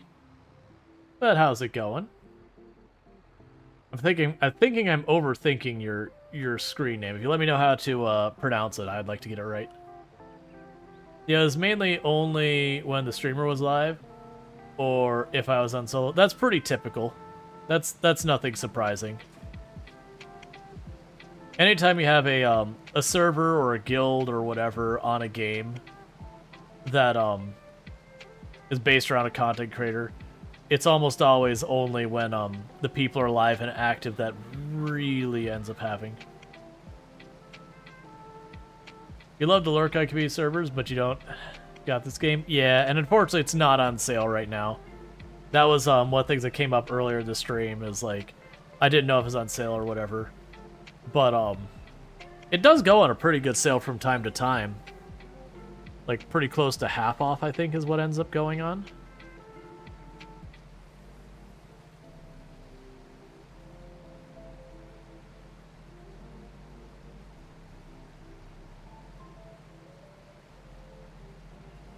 Yeah, I would suspect this server will... Bailey. Oh, I see. So you're using the L3 or the capital I3, I can't tell with the font I have, to make it B. Gotcha. I should be able to remember that. But yeah, that's usually true here. It'll probably be true here is that when people pop on, it'll be mostly when I'm on. Maybe you'll have a couple people be active otherwise. I'd love it to be otherwise. I'd love people to be popping on. I do intend partially to just play this off stream as well. Partly so that people want to play more than just while I'm streaming, but also it's a kind of a good thing for when I'm like editing video, because I have to like encode, so I can like mess around with encoding the video, turn the AI on to just drive around for a little while.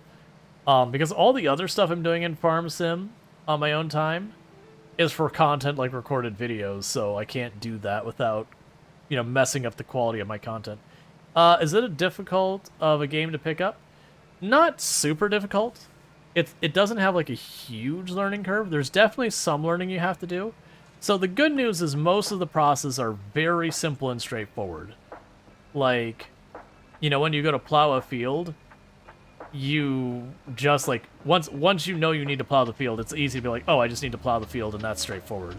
Or, oh, I need to lime the field. Actually liming the field, there's not a whole lot to learn. You grab the thing for liming the field and you do it. It can be a little bit of figuring out about when you need to do certain things. Some of the stuff in the game is pretty good at like surfacing to you, and some of it not as well. But that is one of those things that, you know, if someone sits down and goes, okay, here's kind of the order of operations type of deal. Once you know that kind of order of operations, it's pretty much true for all crops. It's very close to the same, if not the same. But yeah, so we are at a community server right now that anyone's welcome to join. You just gotta hop on the Discord in the community servers channel. We'll have all your information to join us here on the server. We are very early on. We just started at the beginning of this stream is when the farm started. And so they've got all that going. Hey, Craig says, you tend to feel uncomfortable playing on a streamer server when the streamer isn't on the server at the time. Unless you've been left clear instructions. You don't want to do stuff that impact what the server is intended to stream. Now, if I'm playing in the same server and being my own farm, different situation. As I know I can do what I want, on my farm without impacting the streamer's content. And I just have to be smart and not steal all the land. Streamer can't grow. Yeah, so, that makes sense. Like, you don't want to harvest the streamer's field content. Yeah, so, generally speaking, the thing I've got for it is, while I'm on, you know, I ask if there's stuff that needs to be sold. It'd be nice if you let me sell it, because that's content. But, I'm also not going to ask people, like, oh, well, please don't harvest any of the fields while I'm not, like, no. Like, keep playing the game. Like, we'll keep expanding. And then stuff like building buildings and buying a bunch of equipment, that kind of stuff we do have restricted right now.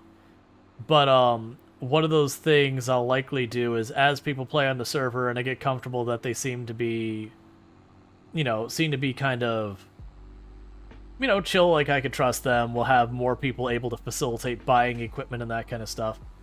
But no, I'm not expecting anyone to, like, save the fields for me to harvest and those kind of things. Like, there should be, like, as the farm grows, there'll be plenty of stuff to do. Because if we ever have a day that's, like, mostly done, then... Yeah, no, if I tell people it's okay to sell stuff, they can go do that. Yep, no, that's fine. Because, like, I was in the middle of harvesting a field at the time, and you were facilitating the taking stuff and selling stuff part of it. It was more like if we have a production line that's just producing a bunch of stuff, and I'm on, it's like that's decent content and everything to, like, be able to, like, watch, where just all the stuff disappears into it, and you get, like, the big money rolling thing happening and all that. But yeah, now we're early on, so I'm not gonna be picky about that stuff. We gotta get moving. Yeah, it's a balance between playing the game for everyone's enjoyment while also keeping in mind the streamer needs stuff to do for content. Yeah, but that's just kind of it. If I get to the point that there's not much we need to do in a day, we just advance the day. Like, early on, we don't have that many fields, but, like, we can do some contracts in the meantime. And as we get more fields, we'll be able to buy more land. I did not expect to... It's sometimes hard to tell which ones are solid and which ones aren't. That's fine. But, as we have more and more people, like, getting more fields, all that set up, I do intend on having it a thing that if people want, if someone's like, hey, you know, can I grab field 60, like 56, and I'm going to go ahead and grow this at field 56, like, cool. You know, 56 is your field. Like, you can have it, kind of thing. Because I know there's going to be people who they just want to have, like, their field they maintain. We'll still be part of the big farm. It'll be like, this is your field, you get to do what you want with it. And realistic, they'll probably have, you'll probably have people who have, like, 3-4 fields, like, bunched together they'll want, that kind of thing. That's the positive proof that trees are evil. See how that one just jumped out of roll? I know, right? People doubt me. They don't know the evilness of trees. Trees are out to get you. They're in league with the drop bears.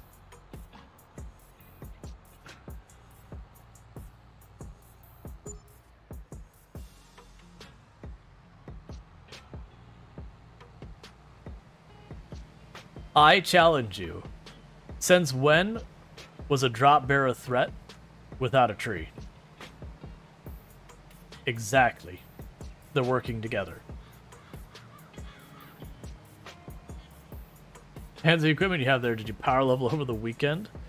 It's the community server, where anyone's welcome to be jumping on. You just got to go on the Discord and go into the community server channel and have all the information to pop on in.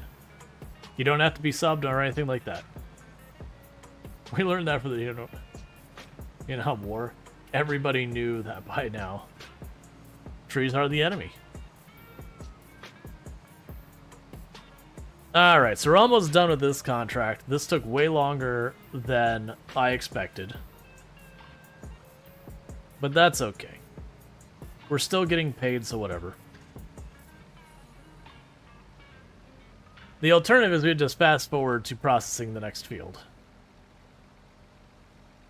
I've explained the ongoing war between the drop bears and the narwhals. There's no trees in the sea. Yeah, that doesn't stop the drop bears from waging war. Well, but how successfully have they been in that war? Exactly.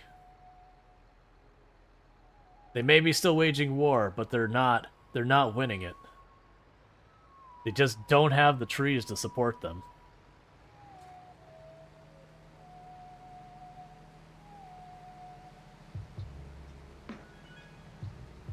That moment when the snow is speaking Finnish, the grass American, and the trees Viennese, I am so confused by what any of that means at all. Still ongoing for many generations? Absolutely. If they had the trees on their side, it'd be a one war.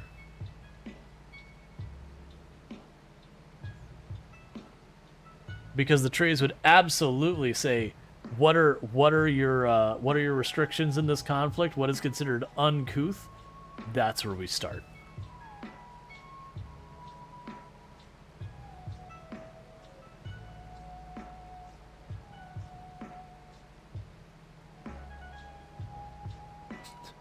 So it's like doing the narwhals, narwhals swimming in the ocean, causing a commotion, cause they're so awesome.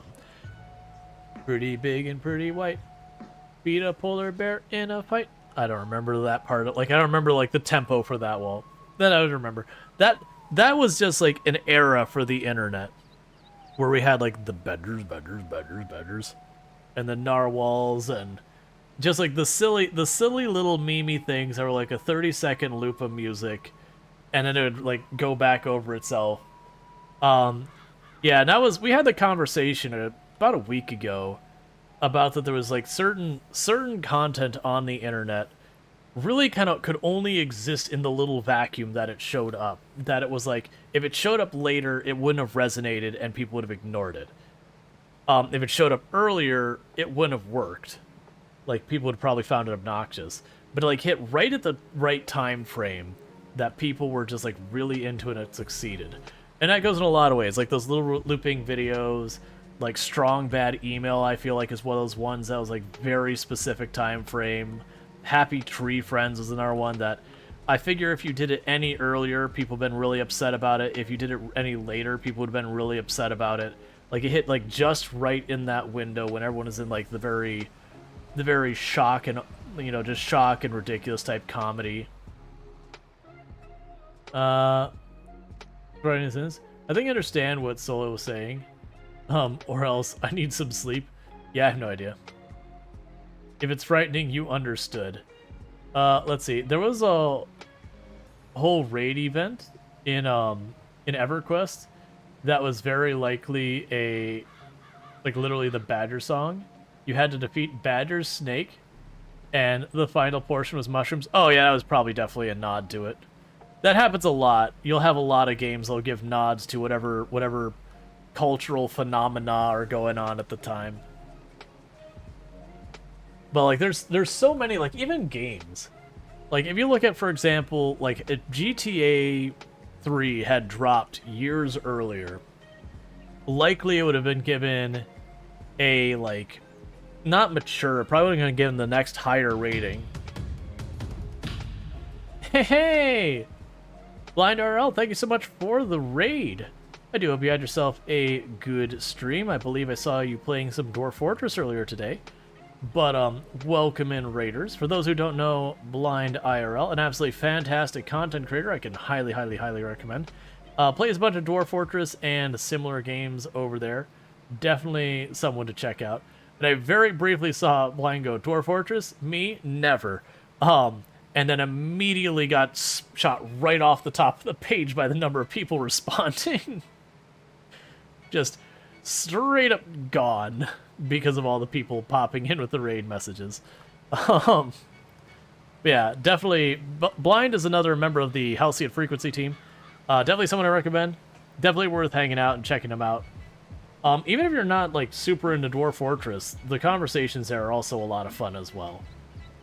But definitely it's one of the places I lurk pretty regularly. But welcome in, Raiders. We are playing some Farm Sim. We have a community server that we spun up today. So anyone who would like is welcome to join. You just have to pop on the Discord and they have the server information. It isn't a big server yet, but we're messing with it. This is the first day we've got it going, so We had a couple people on earlier. At the moment, I'm kind of hanging with myself, but that's okay. We are getting the beets, which is probably one of the most tedious crops I've ever messed with in this game. But that's okay. We're learning. We're learning that we don't like beets. Never kill a mole. Never kill a mole. Am I missing a reference here? I feel like I'm missing a reference here. Which would be a surprise to literally no one.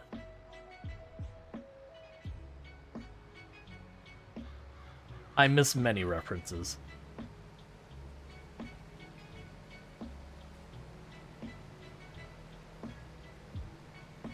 Okay. It could anger those beneath the soil. Gotcha. Alright, so we've been taking contracts. So we've already got 3 fields we've purchased on the server. This is not on like the normal super sweaty settings I play the game on. Like, the normal run I've been doing is a Survivor Man challenge where I start at $0, a chainsaw dream, and the worst economy settings the game has. I've been slowly building up. But the community server, it's like really kind of a neutral difficulty. So we start with a bunch of money. Let's see. To be honest, it's a reference for from a game you played on Friday that maybe 10,000 people have played. Speaking of, never eat a false beat. Gotcha. So it's one of those games that, you know, it's out there. It's not like people haven't heard of, but it's also not a particularly well-known game, which happens. Alright, this should be the last load of beats I need to take before this contract's done. That took way longer than I anticipated because the beats are annoying. Home safety hotline. Oh, yeah. No, I think I had someone mention that on my Discord. I know that got discussed in other circles of creators as well. That I think you had spoken pretty highly of it from what I understand. It was a pretty good game. I haven't checked it out myself. So I'm guessing from that it's not a serious game, it's a very slapsticky game and like, you know, never eating the false beat, don't upset the mole people or whatever. Or is it just like you have all the serious dialogue and they give you silly dialogue options as well? It's dark. I gathered that much, which means it's probably not a good fit for my channel, but doesn't mean it's not a good game. Alright, so give me the last of those beats, then we'll sell them, and then we can turn in the contract. Cool. Yeah, so at the moment I'm just trying to get more and more land, that way as people play, you know, there's more and more to do. You had a great time. We below the soil welcome you. Prepare thy body. Excellent. Oh yeah, Blind is meaning asked, you know of the game Brutal Orchestra? Oh, you're asking Blind that. I was gonna say, I've not heard of it. So I have no idea. Yeah, it helps if I actually read the commas and their positioning. It makes sentences mean entirely different things.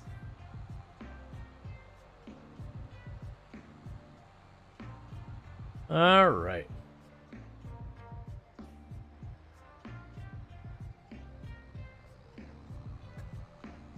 Such a terrible joke popped in my head. Who's ready to hear me drop the beat? I will not apologize. I should. I really should. But I'm also not going to. Because we are now dropping the beats.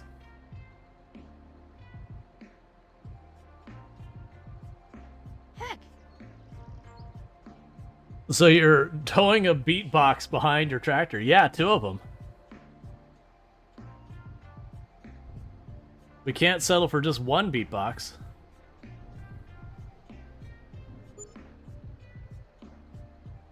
Alright.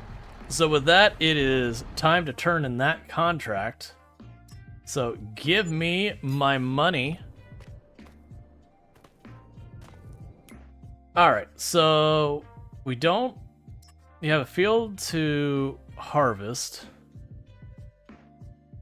Can't tell what harvester that is. So that would be field 48. What is growing in field 48? 48's that one. So luckily it's right over here. So let's go take a peek at field 48. Potatoes.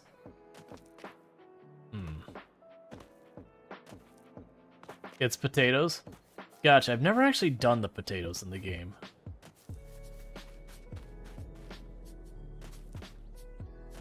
So I don't know how laborious... Oh, it does say on the contract. Harvest quote-unquote potatoes. I don't read the contract. I got things to do. I mean 11,000. A pretty big field though. You've done potatoes and beets in real life? I have grown potatoes in real life. I haven't done beets. Beets would be a new one for me. I actually don't know if beets even grow here.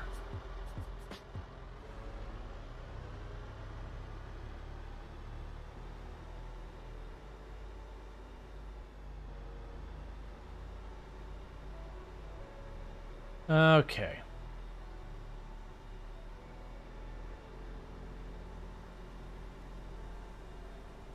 Now, I've not done potatoes on giant commercial / industrial farming equipment, but I have grown potatoes in gardens before. They're not super bad to deal with. I wound up having pretty good success with those by mostly just put you know, the knots in the ground and just going with it.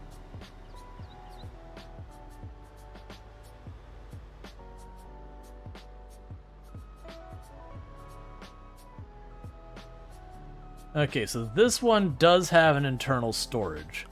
So that's nice, because the beets don't.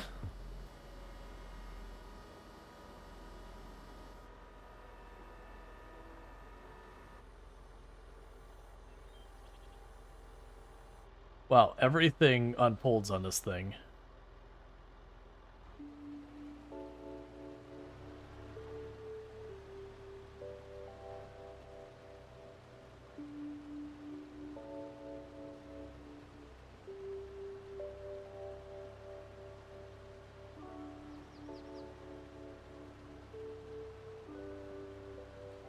Okay. So it does seem like this takes a while to fill up. So that's some good news. Meanwhile, we'll go grab our tractor.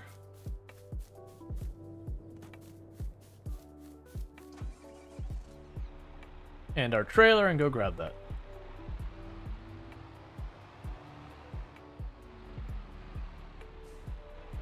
You're lucky the Beats contract that gave you the largest hauler. Oh yeah, no, I've got a YouTube series I've been doing, which is in our Survivor Man challenge, where I start with $0 a chainsaw to make it happen. And we won with carrots because it's the only thing we could afford to do production of, because I just did... What do you mean your task is done? Don't lie to my face. Alright.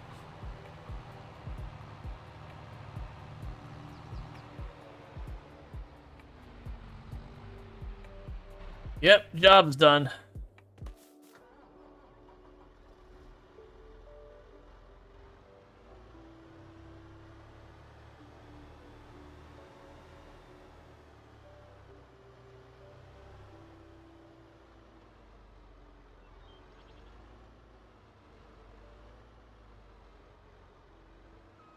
As you're excited for the new veggie fields until you're discovering that all of the harvests except 2 have no catcher. And all but 1 or 2 rows wide. Such a painful field to harvest. Yep. Let's see. You remember digging down some potatoes just for the hell of it? Back at the house you're living in? Behold, you grew in those environments. Potatoes are pretty good about surviving some pretty not ideal situations. They got a pretty good range of conditions they can survive.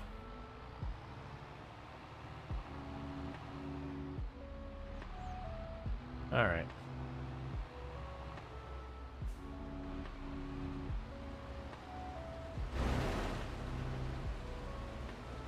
Oh, you go to town when you spit those potatoes out. Okay.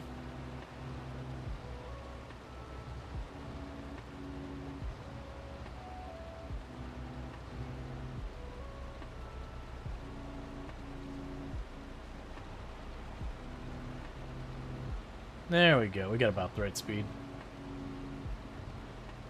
So at least it's a bit faster than the other harvester. You always skip cotton contracts sometimes. You don't get enough to fill the full last bale, and you can't get credit for it. Not sure if the others have that problem. I've never done cotton contracts. I've done the cotton. Let's play some. Give me a second to get a translate. Alright. It looks like they updated some things. You remember I missed what that was. Jerusalem artichokes. I have no idea what that is. I know what an artichoke is. Those things spread like weeds. Gotcha. Previously, you were a support technician for a school, and yeah, ignored manuals, including the one you wrote yourself. Now I'm sorry, scary. You can't ignore standards documents, nor do you want to. Yeah, that's different things. It tastes great, roasted. Yeah, that sounds similar to an artichoke in general.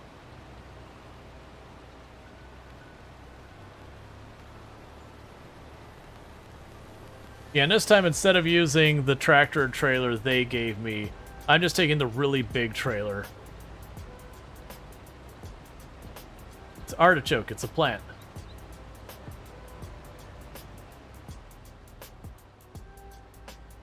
Alright, so we're just trying to make what money we can. Alright, meanwhile, let's see. Anyone else on? Nope, still... Alright, that's fine.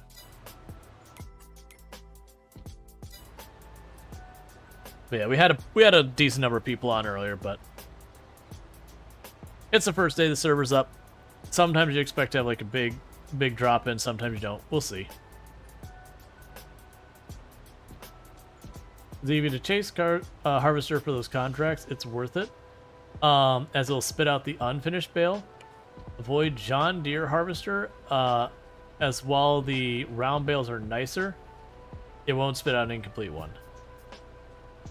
Gotcha.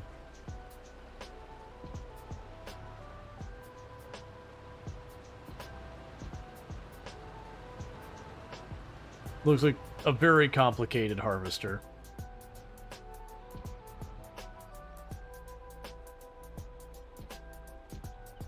Okay, so this is another field harvesting that'll take a little while to go. That's okay.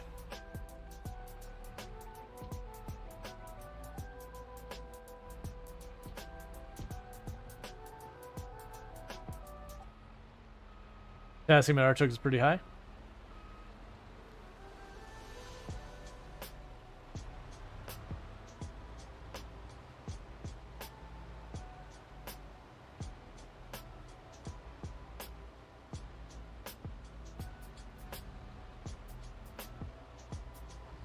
Speed just a little bit to catch up.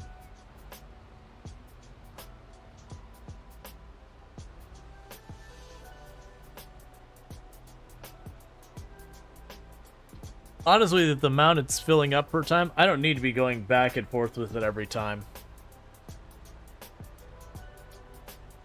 Because it's filling about 20% per lap, so I can let it skip a lap, then haul, then skip a lap, then haul, then skip a lap, and then haul.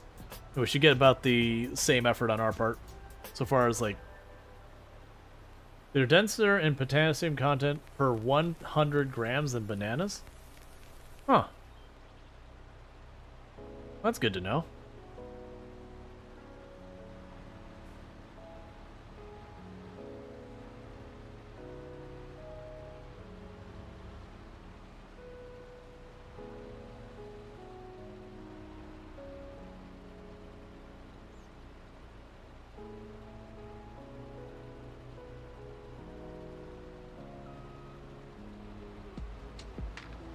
Let's see, the only farm sim for the Xbox at the...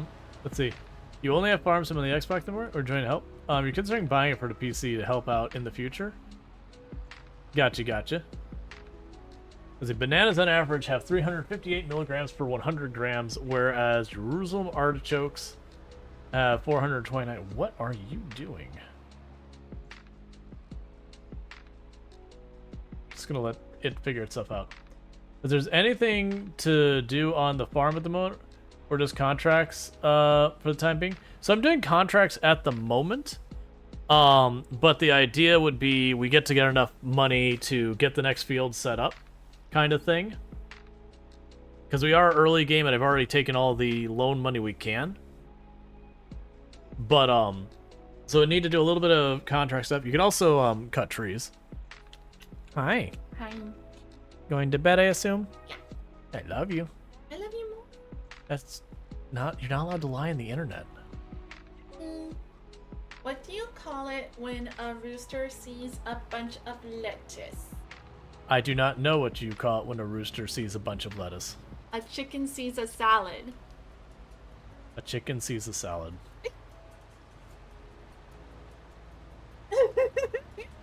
Chat, have you been talking to her? Hi, the very last Nardine. Hi, Brittany Sun. Hi, Soul Adams. Hi, the OG Mina. Hi, Semtexagon. Hi, it's your side. Hi again, Soul Adams. Hi again, the OG Mina. I love you.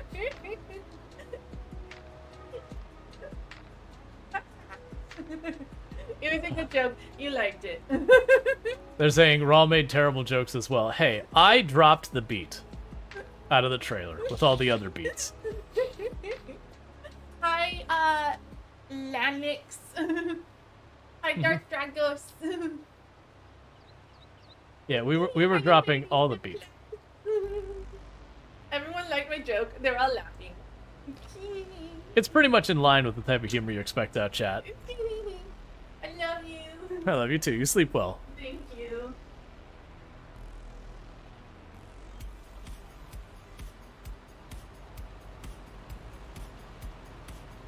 Why did the cucumber cross the street?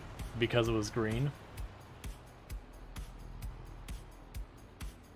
Oh, chat, what are we gonna do with you? Hopefully our trailer doesn't get too beat up. It won't, because there's only potatoes. It might get a little starchy, though.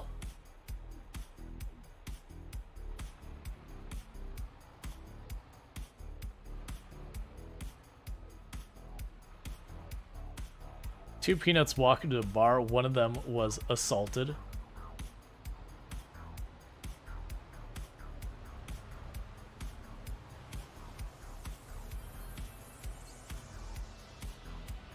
Alright, and I just said I didn't need to be going back and forth with this every time, and then just autopilot went right back to going back and forth.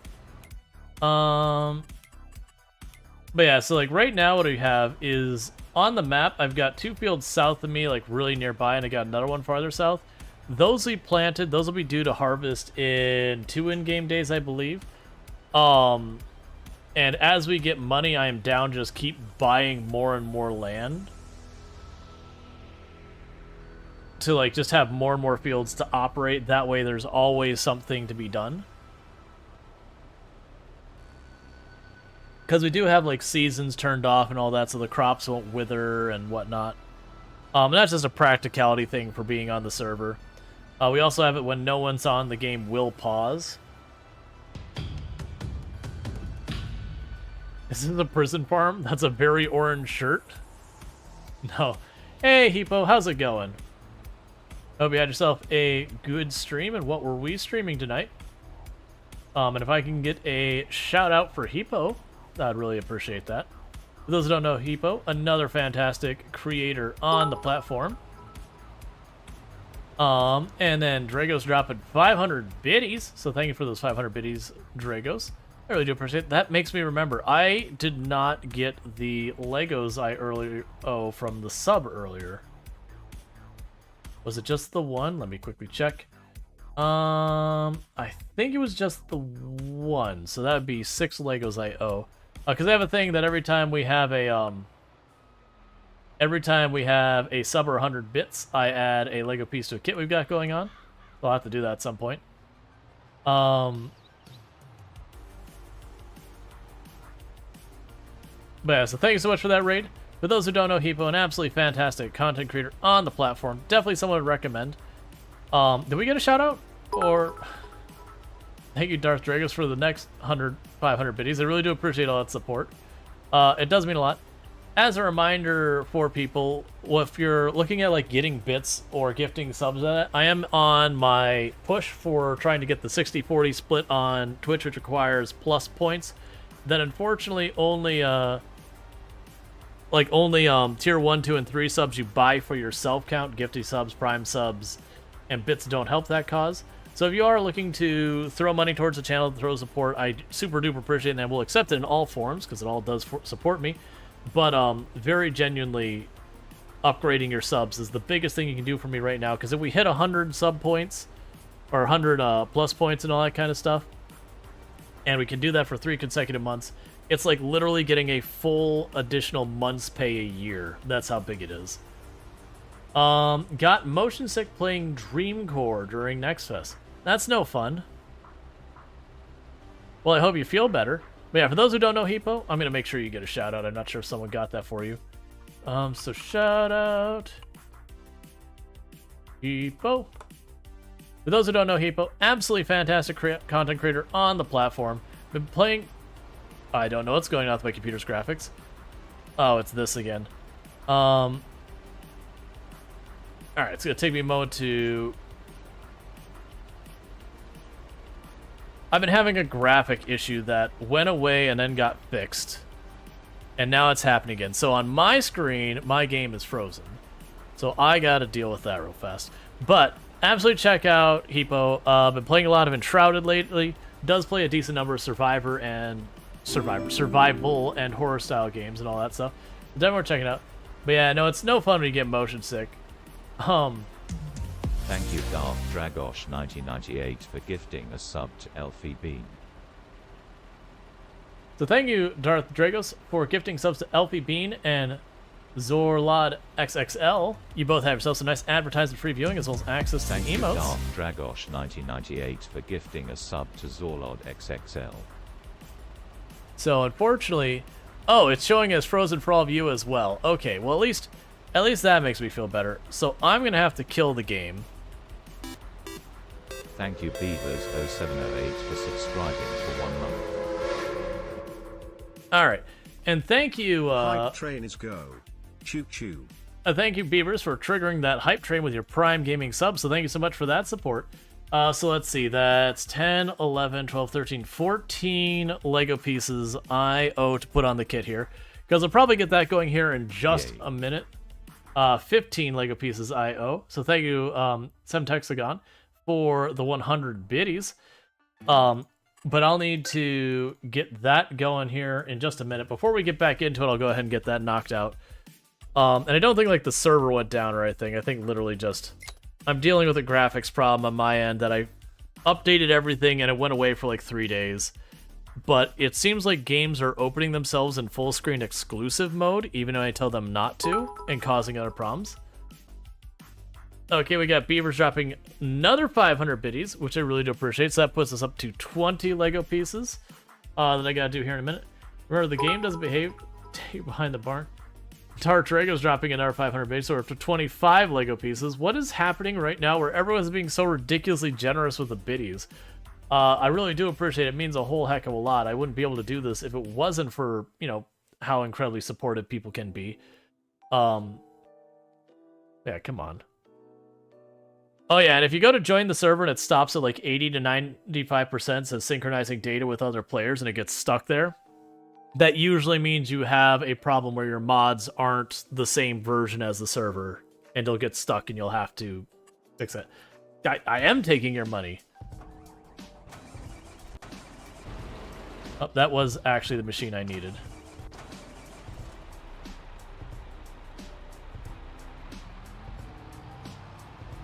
If you find a fix for graphics, please let me know you have the same issue. Yeah, I don't know. It just started recently. I'm leaning towards like a video driver update or something, or a Windows update mess with it.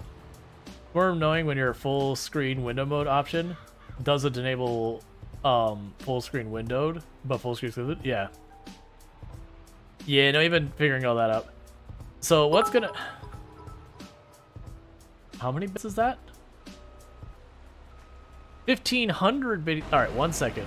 You. Get out. Okay. So, 1,500. Thank you, Blind DRL, for gifting a sub to Garatoro. Alright, so that's another 15 on 25, so that's 40. And then Blind dropping in the 2 gifty subs as well. Thank you, Blind DRL, for gifting a sub to Metiv3RSE. Gifting subs to Giratoro and Metaverse, so they have themselves some nice advertisement previewing as well as access to emotes. So that puts us up to 42 Lego pieces. So you had an NVIDIA and Windows update, and then it started. Yeah, it was around the same time, and I had the same thing. And I did an update, and it fixed it for like 5 days. So with all that, so I do owe a bunch of Lego pieces. Let me know. Make sure this is actually showing their thing. My preview, because of the graphics issue I mentioned, Thank you, Darth has Dragosh everything stuck where I 1998 can't see if for the gifting camera a sub to switched. Take Christ 33. My previews are broken, so it's super annoying. And thank you, Dark Dragos, for gifting a sub to Kate Chris. That puts us up to 43 Lego pieces I need to do. Cool, it is moved over. So let me go ahead and start getting these Lego pieces done real fast. And see what we can't figure out. So I do apologize if the way I sounds a little bit muffled. Unfortunately, I can't quite get the microphone in the correct position I need it for over here. But we are getting that going. So let me get those 43 pieces starting to be knocked out. I don't remember where we're at. We're at this step. Alright. We're at this, so that leaves me with 42. Sorry, didn't mean to bang the mic. That's my bad. 42. 41. And then we've got this. That's not an extra piece, that's using we've already assembled. And then we take that whole thing and bring it to this piece. How do you line up? So it's supposed to be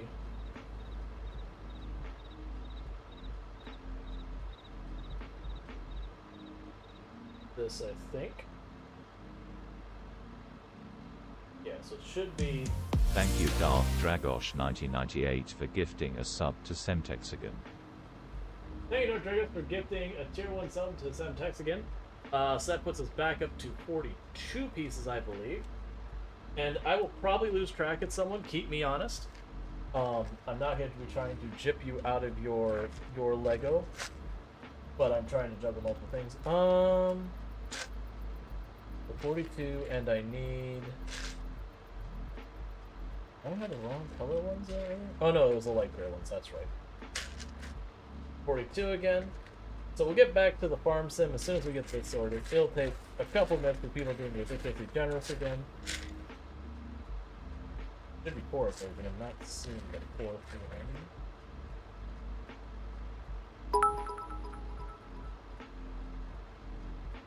And Dark Dragos dropping 1,000 biddies. So thank you so much, Dark Dragos. That's incredibly generous. That puts us up to 52 pieces. Are you going to make me change my category? Are we doing this again? We had to do this the other week where people dropped a ridiculous amount and I had to switch categories because we had like 300 pieces of Lego to put together. There it is. There we go. So we're up to 52. Okay. So then 52, 51, 50, 49, and 48.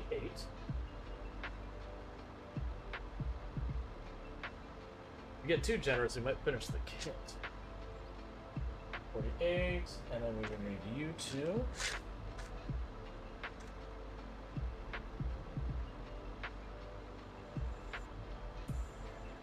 That makes 47.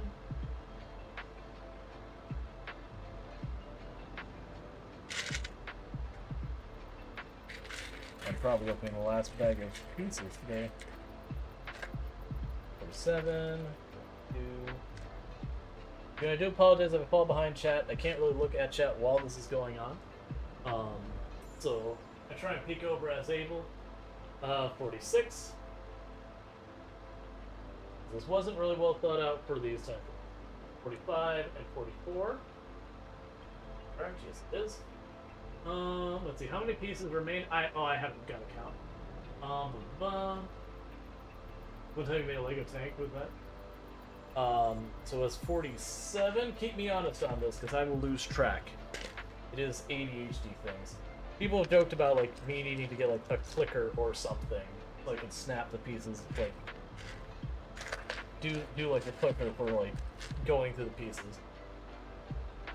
But I don't have one of those. Plus I find it obnoxious. Alright, so you go like this. 46. Sorry, yeah, 45. And then 44. That's not what you want. 44. And let's see. Those go together, and then that snaps through.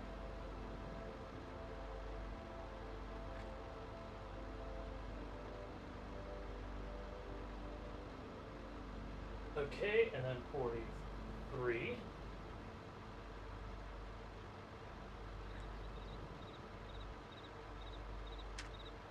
Like, the worst part is just getting all the pieces out and ready. Like, it's not too bad because we're getting close to the end of this bag of parts. But when I start the step, it ends up being so many of these that it's hard to find what I'm looking for in a timely manner. So let's see, 43, 40... Ooh. 41. 40 will be here.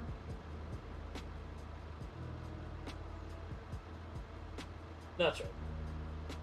What's that? Oh, I see. A mistake. There we go. I believe that is 40.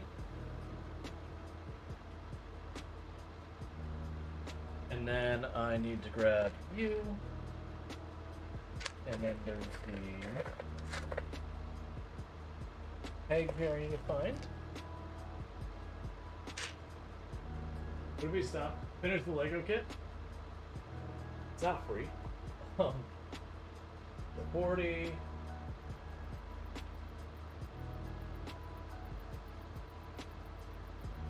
That's the thing, I believe.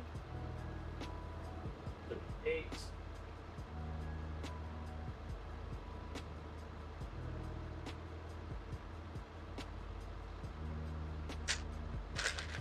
So 38, we've got you. I got the elbow.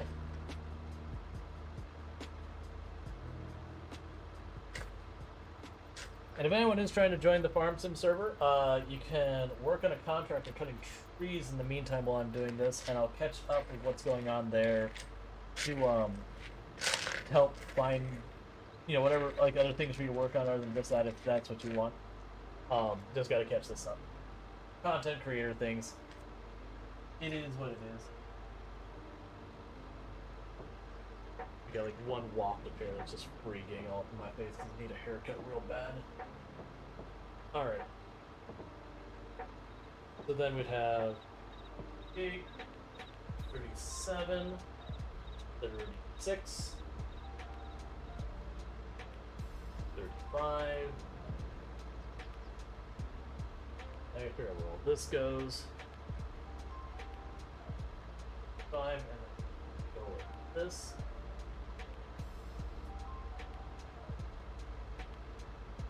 And we grab the other part of the arm we've been making.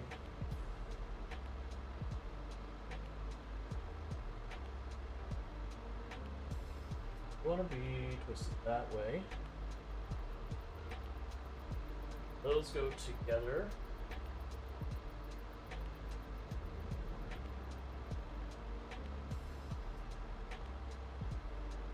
Okay.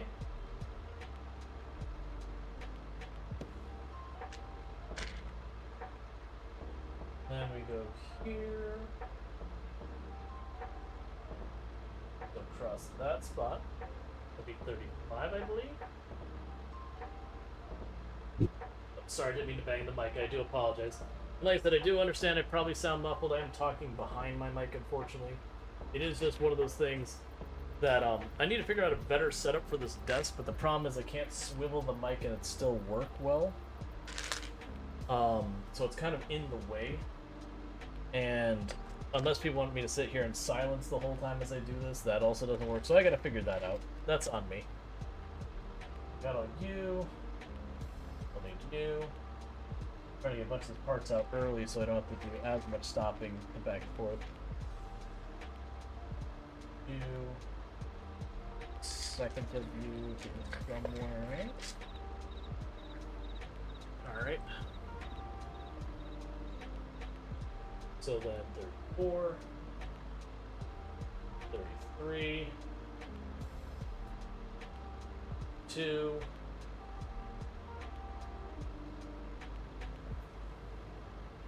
1,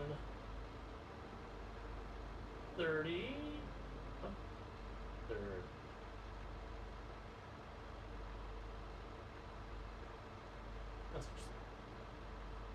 29. Got one of those.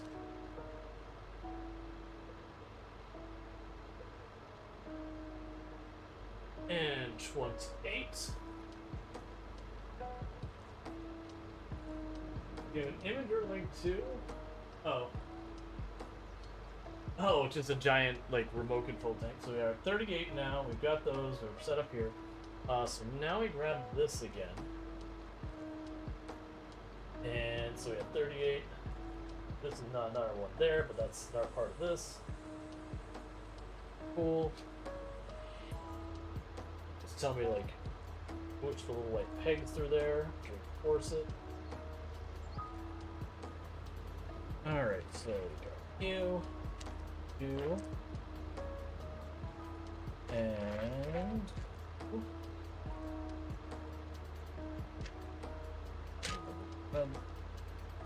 in there, that, this. So then we go 37, 36,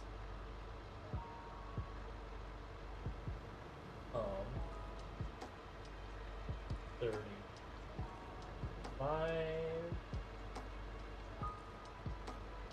4, 4. Oh, I see. Like this. 4, 33.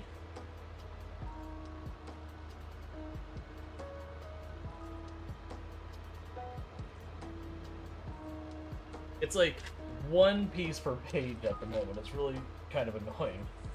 So let me grab a whole bunch of head. And then we have 32, 31. Oh, that's going to go on here. So the 31 will be from this spot. And it goes over here. 31 of those gears are going to be gears connected to the core.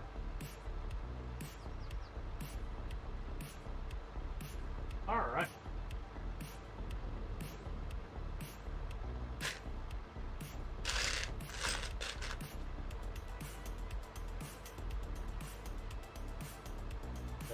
Sorry, 30.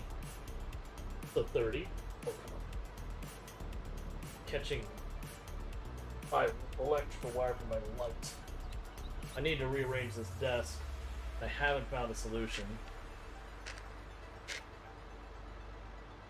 Got you, and where's the pivoting one? There's you. I dropped it. Okay, bear with me. Lego is down. There it is. Ah! So I do apologize. So 29.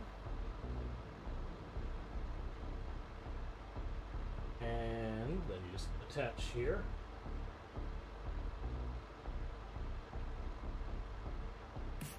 Something's not right here. That's right. Oh, that's that can fit. I understand. Okay.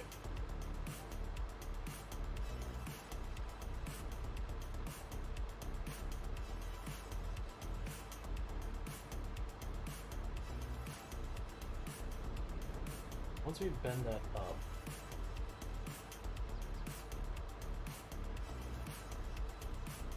oh, I see. Okay, I was getting confused. I was thinking the yellow peg here is supposed to be over there, but no, it doesn't. We had it right. Okay, so I need that. Then I have short silver. I need this. That. This is that one floor. Those going back and forth. So we're at 28, I believe. So then 27, 26, 25. And so it's probably like you've lost count, you're doing like 10 too many, and it'd be like maybe, probably. And that just attaches all there.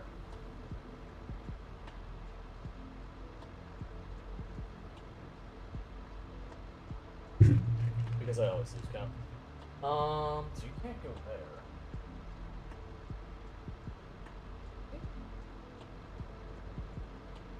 Oh, you're off by one.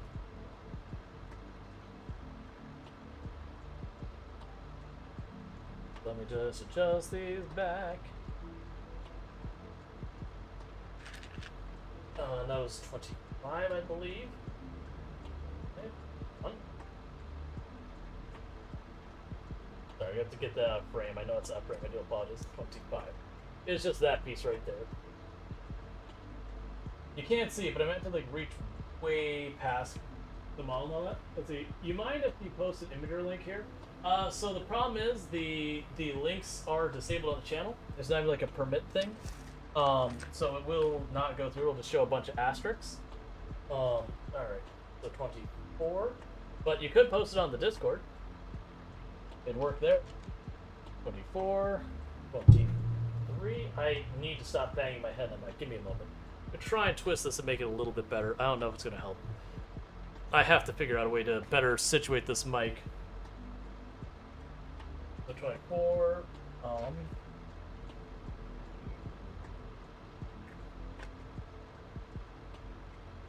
Then we have 23. 22. Where do you? Oh. 21.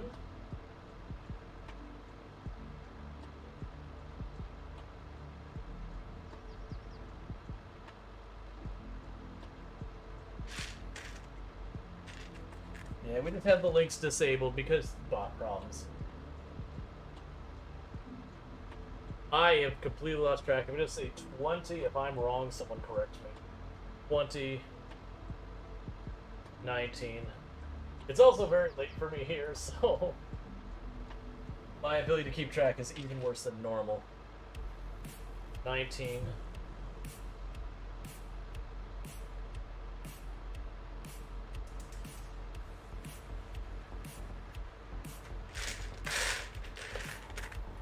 $19. I'll play with those.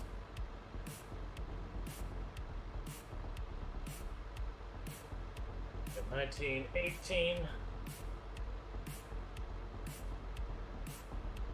you go.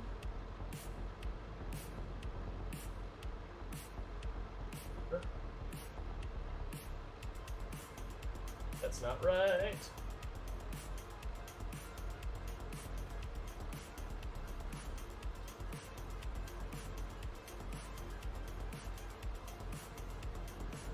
I need to find a better way to keep track.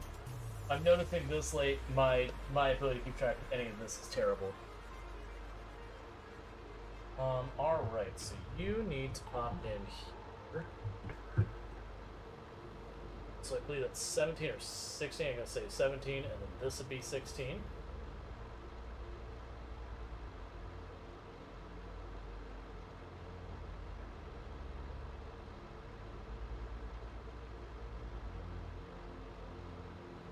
16, there we go. We got the gearing there. Alright.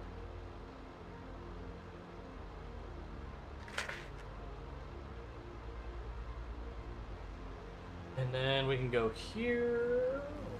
Go on here. It's hard to keep track of half of this stuff.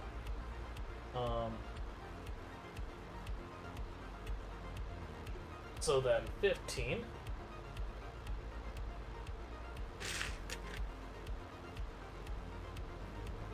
That one's already there. Where's the next one? Oh. 14.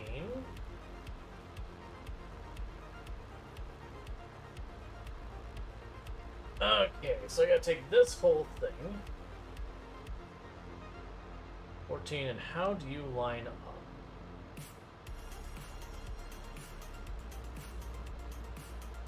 You line up in here. With that facing towards the front.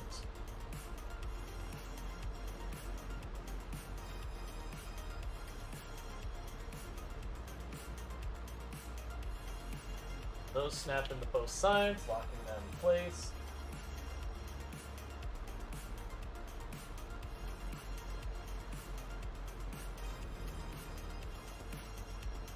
One second, there we go. At pages who aren't cooperating. 14, and then we grab this.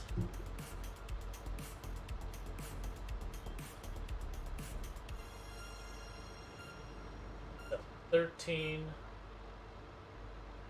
And that just makes it so when one side moves, the other side goes the other way. Alright. And that's 12. That's crooked.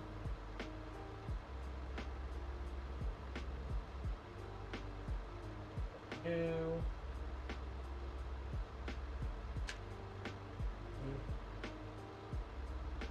12. And then we have 11. 10. 9.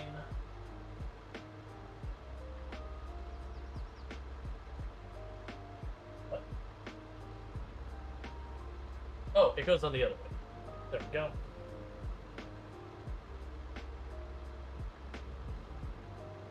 And all of this connects this way. There's a lot of Lego all in one go. Usually it's just like two, three pieces at a time. And then we move on. We have had one case where, like I said, we had a bunch of people being ridiculously generous, so we had like 300 pieces had to sit down. And that was a whole thing. And then 8. And then 7. Alright. Go 7, so that with this.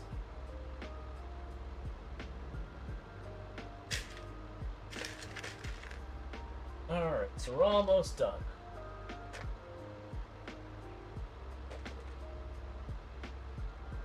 Five, 4, 3, 2, and those go together.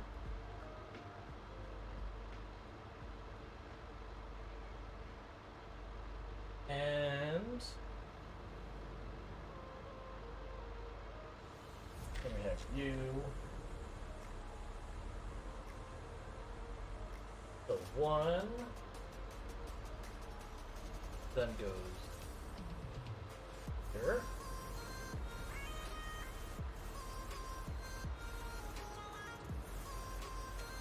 And 0. Sorry, 1 and 0. Okay. So I think I got them all done. So I do apologize again with the audio being like weird and muffled because I'm behind the mic. I am trying to find a solution for that problem. We haven't quite got there yet, unfortunately. Just trying to get the setup all figured out. In the meantime, bear with me because I actually need to take just a minute because I need to use the restroom. But yeah, so I will take just a moment here real fast. I need to use the restroom real quick, so I'm going to get that knocked out. And I'll be back here in just a second. So thank you again for tuning in, and thank you for all that hecking generosity, the hype train, and all that good stuff. That is a lot of Legos to have to do in one sitting. Let me catch up in chat before I do step away for the restroom.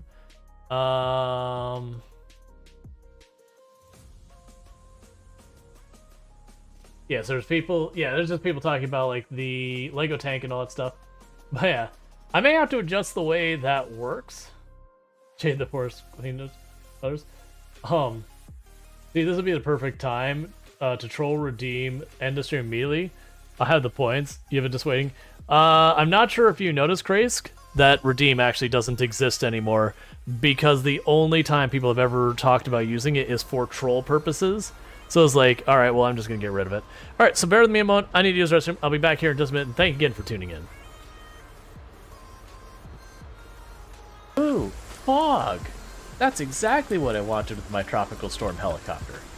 Fog. Excellent. This feels great.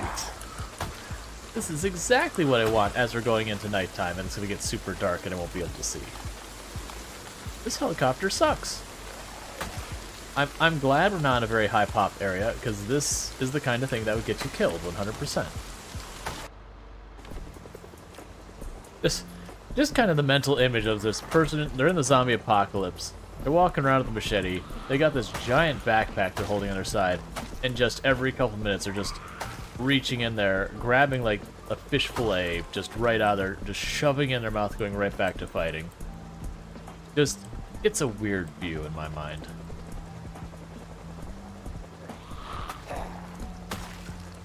Oh crap, we're already drowsy again, hang on.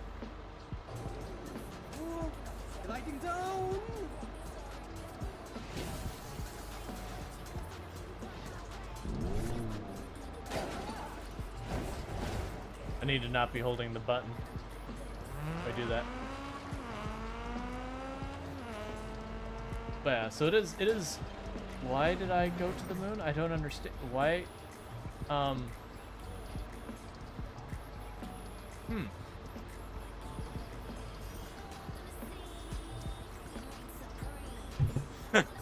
All right, so I'm back. Sorry about that. So the downside is, because the server keeps running in Farm Sim the whole time, it's time for some nighttime.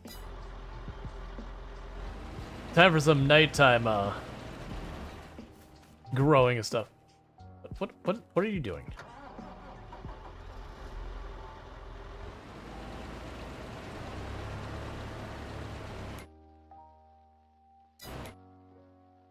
What? Why are you having issues?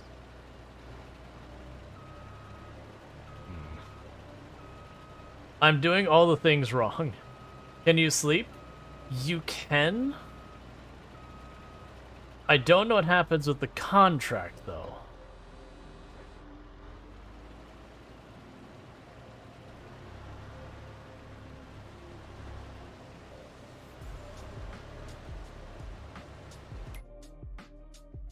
And why aren't you letting me assign the AI on this?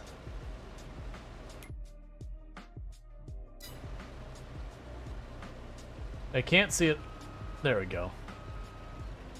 What I'm not understanding is where I should be able to grab the AI and be like, do this field, and then have it do this role and I do the other role. It instead keeps pulling up the map like you want to assign workers to go places. And I'm not sure why. Because what should happen is we start going down this line, I hit D, and that should be that. Like the AI should just take over and I can drive the other vehicle.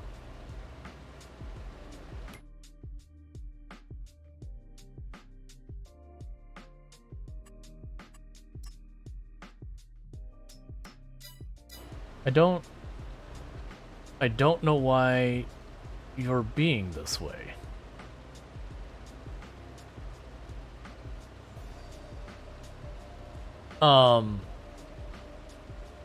Is there a limit on when that contract has to be done by? There might not be, actually. Because this is going to make this way less convenient if I have to do all of the harvesting myself. Did anyone hop on while I was off? No. Okay, that's fine. Yeah, so let's go ahead and we're just going to do that. Since the AI doesn't want to take it over anyways. The downside is that does mean I'm going... Oh, actually, that's not a leased item. So we will advance it to tomorrow. As a reminder, can I read your last comment? Maybe. Is it something relevant enough that I should go back and read your last comment? I only ask because you say random things and all that. I see the comment that got grabbed by Automod, which I'm going to leave where it got grabbed. I do understand the sentiment of it.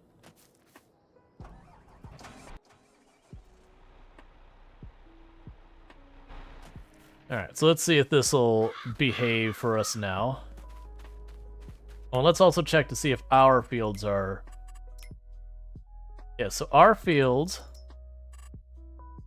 which is that one, and that one. So these two should be next in-game day. I believe those will be right for harvest. The other one's not as much.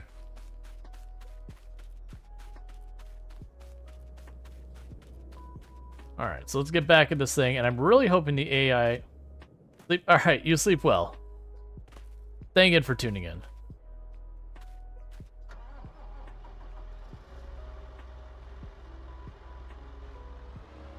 So here's hoping this will actually cooperate and I can have the AI take over.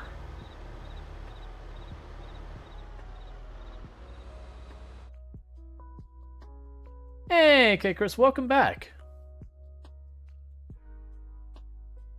There we go. There's usually just a momentary hang when someone pops... Why are you fighting me on this potato thing?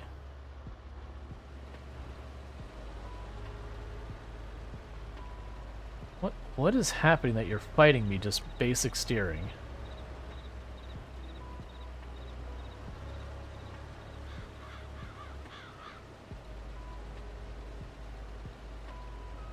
Okay. What vehicle do you want me in? You can have your pick of if you want to run the harvester, or the truck, or if there's something else you want to work on as well. That's also fine. Yeah, because the AI is being weird and won't do it. So you can run either one. At the moment, we've got the tractors right next to me. Your choice? Yeah, no, if you want to run the tractor, that'd be fine. Because since I'm already in the harvester, we can just keep going with this. I do appreciate the help, because this will be way more annoying to deal with where the AI doesn't even want to help do one of the jobs.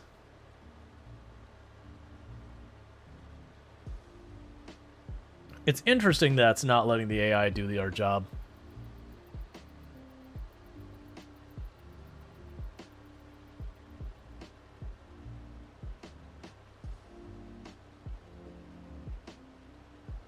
Okay, that's fine. Yeah, and sometimes the AI do be buggy. If you manually harvest, could you squeeze up to 6 rows? The AI will only do 4 rows? Oh, you're saying like I can push it to reach a little bit farther than the AI normally wants to. I see what you're saying.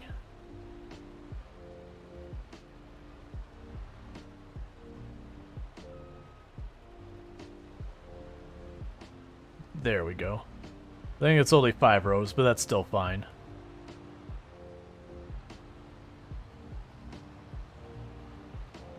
Thank you, Gypsy. I appreciate that.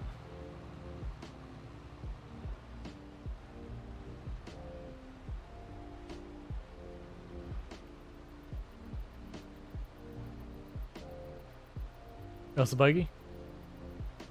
Don't you hate it when the devs fail to debug?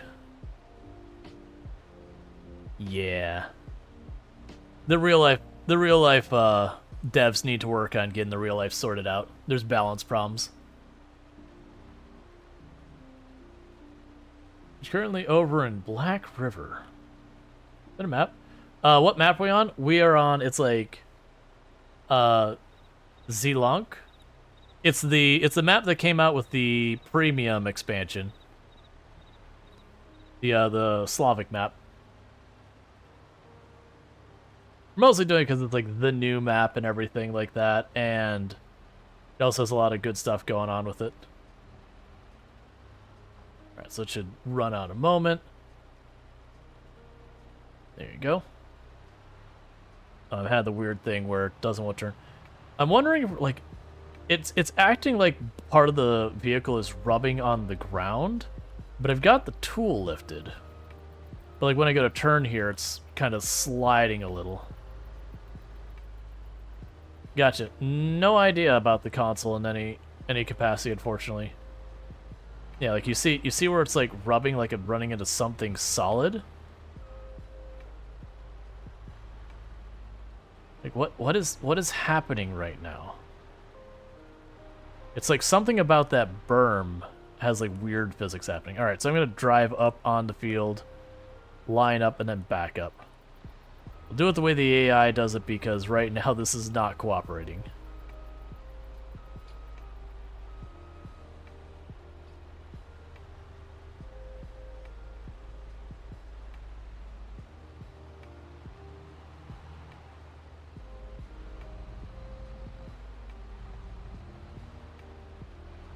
You thought at one point you may have turned the cab actually to crawler steer? Does it have crawler steer?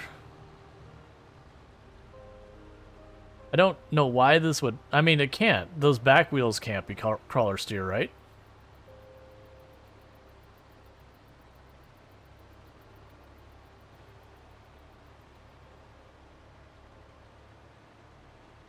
You're on all-wheel right now?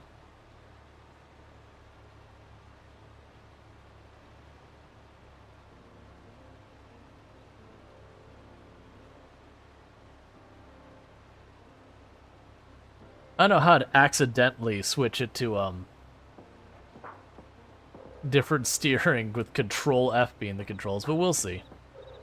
I turned it to front steering so my brain can handle it more.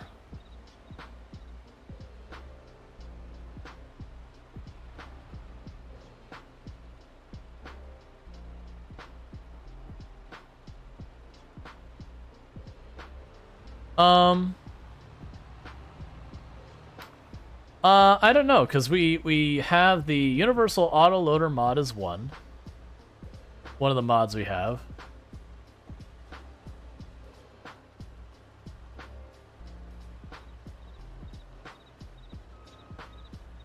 We have Super Strength as another. And then we have the Additional Field Information. Those are the only three mods I believe we're running. Yeah, that's the only three mods we're running at the moment, and then there's just the DLC.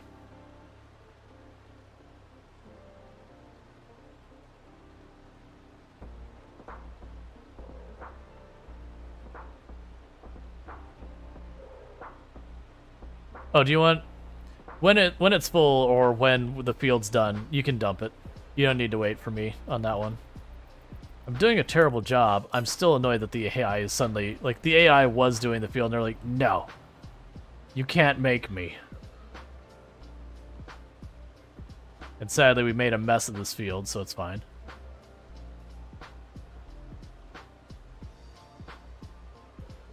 Yeah, this is me being from the PC gaming side of thing. With all the limitations when it comes to modding that there is on console,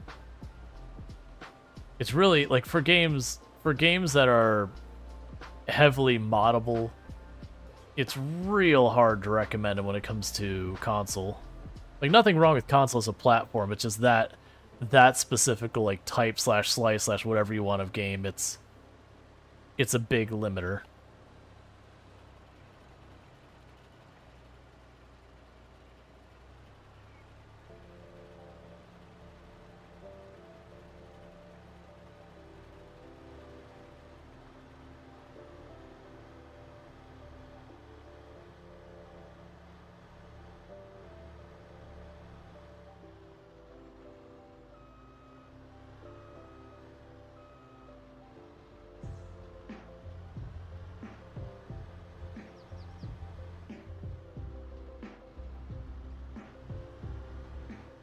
like literally stuck on something.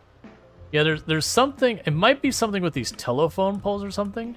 There's like an invisible object or something here. I don't know if those areas are blanked out or maybe something, like it didn't render in or something. Yeah, there's something weird about that edge.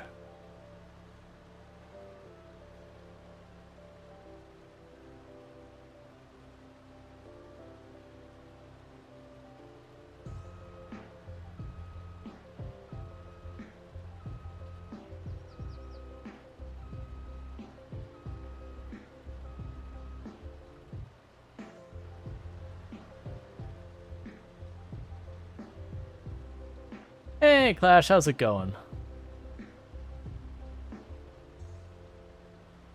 Thank you for the follow. Welcome to the stream.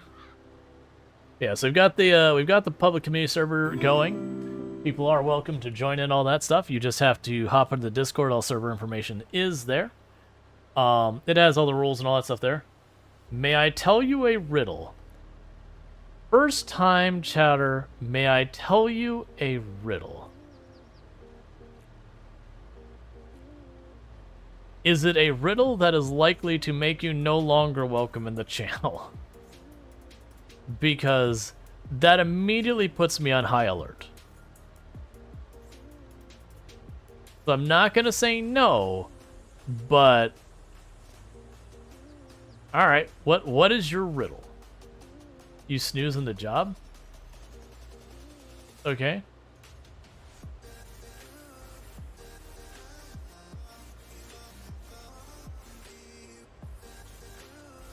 It has to do with the Beekeeper movie? Alright.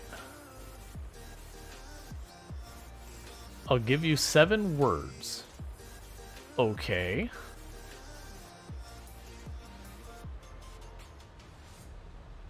That's your first hint? Very weird riddle. Like, am I supposed to know a sentence or a phrase or something from it?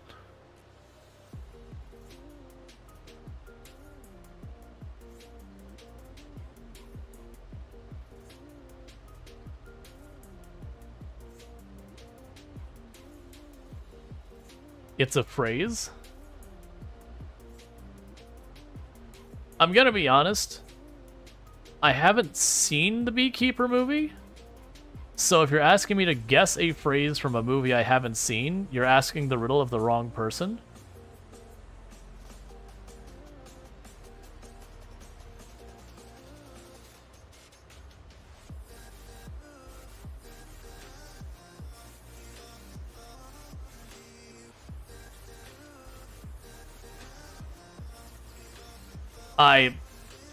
I'm gonna be honest, it's a riddle about a move. It's a dance move. Okay. I'm not exactly knowledgeable on dance either.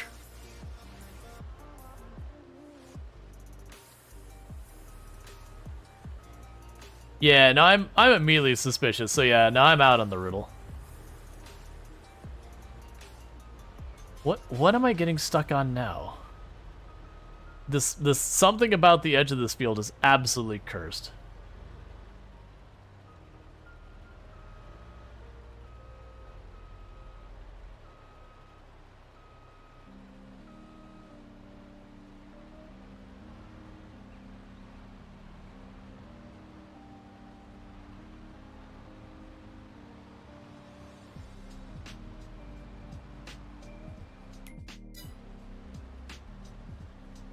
It detects the collision of pull, but I'm not even that close to pull. I'm on this side of the road when it's happening.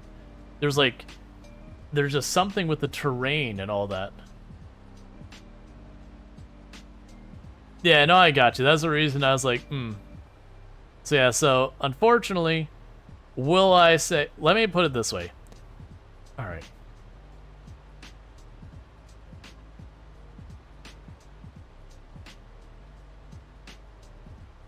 Yeah, I'm missing what it sounds out because I'm trying to like think about 2 or 3 things. Is what I would be saying inappropriate kind of thing, something that I would have issue with, is the way I will phrase it. as in, should I be doing mod things? Because they're trying to sound it out in my head while keeping track of 3 or 4 things, and my brain is just like, nah, not gonna figure it out. It's inappropriate.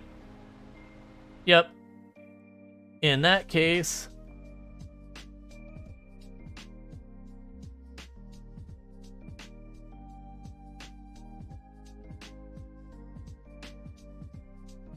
When someone pops into your channel is like, can I ask you a riddle? Well, haha, let me trick you into saying inappropriate.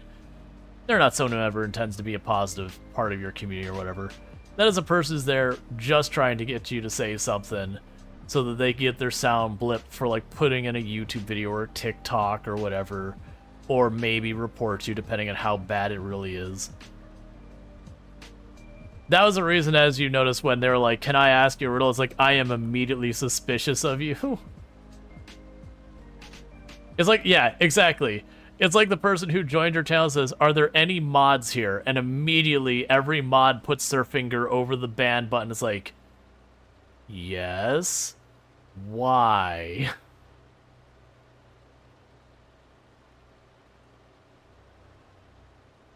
It wasn't bad, just something to be sound clipped. Well, right, but if it's someone trying to sound clip you, like again, first time chatter, they're trying to sound clip you saying something inappropriate, that's not a person who's sticking around. That is a person 100% trying to get a clip of you to use for whatever they're intending on doing. Like that is 100% not in your best interest to play along.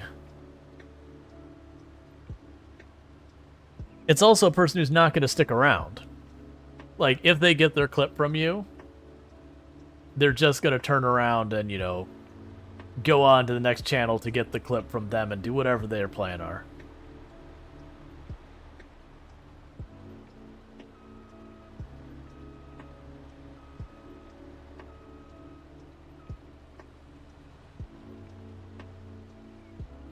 Yeah, no, if it's something actually a problem to say out loud, that is the kind of thing that we would also report. Because that's where you get perfectly innocent creators, and they... like, they get out of context clips saying something that, like, why would they say that kind of thing? That's sometimes how that kind of stuff happens. But yeah, no, anytime someone who's, like, their entire thing is just jump into channel after channel, trying to troll them in that way...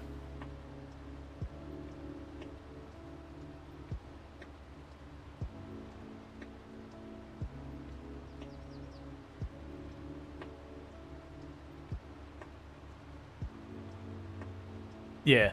No, that's absolutely. If I could have people report the individual trying to I see what the term was. Thank you for that. But yeah, it was Clash Cabana 7. And it's the number 7. But yeah, you can go ahead and report them. Trying to get people to say stuff that's absolutely wildly inappropriate. Like, just straight up trying to get them to trick them into it. Yep. It's 100% baiting. So yeah, that is a 100% reportable thing.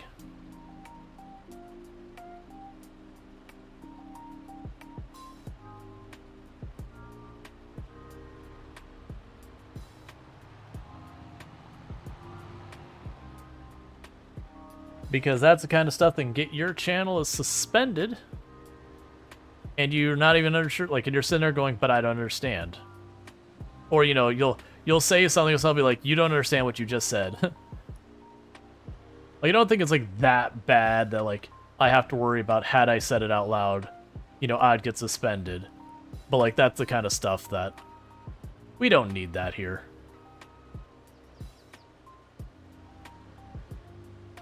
Like, it's one thing if you're in a channel that is, like, considered cool and normal behavior. They're like, hey, yeah, let's trick each other into saying silly things, and, like, that's on the up and up. But this is... it's not that this is a safe for work channel. I don't try and present it as such. The way I present it is that I try to be in, like, the gray area of safe for work. You know, enough the boss might raise an eyebrow, but not enough that the boss will get out of their chair and be like, all right, come on, we gotta talk about this. You can't be watching this at the job, on the job. So you get the idea. The occasional swear word and all that's fine. Like, some of the topics could be a little bit more serious, that's fine. But, like, baiting people into, you know, potentially, like, directly offensive or, like, wildly inappropriate and all that stuff. How long do you stream daily? I usually stream for 9 hours a day, 6 days a week. Oh yeah, no, either way, they're getting banned. Like, the moment I realized what was going on with it is like, yeah, they're clearly gone. Yes, like, right now, I'm getting stuck where I can't turn. So it's like, it's almost like there wants to be poles on the other side of the road. Well, see, it's not even that. It's like I'm dragging the bottom, but I'm definitely not. It's very weird. I've never run into this in Farm Sim either. It's something about, like, this little berm. So you see where the grass switches from, like, the scraggly grass to, like, the green healthy grass? There's just something about that. There's a fence there. Like, fence post, not the pole fence, but just, like, the post, like a wire fence. And I'm getting stuck on it, but they're invisible or something.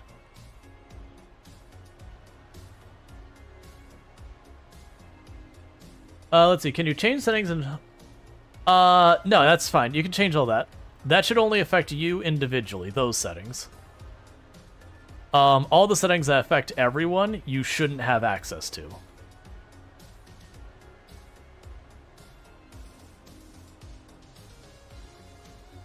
Because if you do, that's a real problem that I don't really know how I would address. But stuff like the controls showing on your screen, the tractors turning on and off, those kind of things, that should be client side. So you should be good.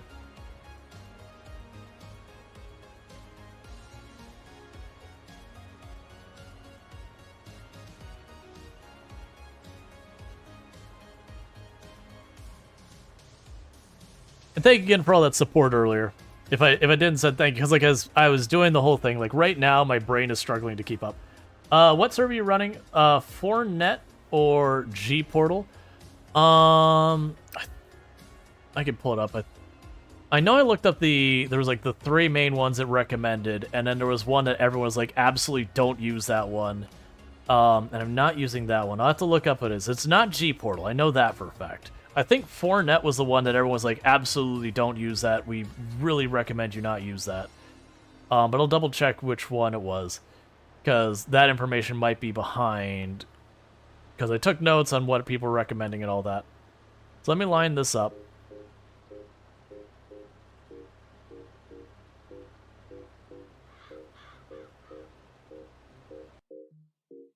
Yeah, no, there was one of them that had like consistent... Oh my goodness. This isn't the server settings. I'm having graphic settings that are causing me headaches. That I need to sort out on my end. We are on... Very Games.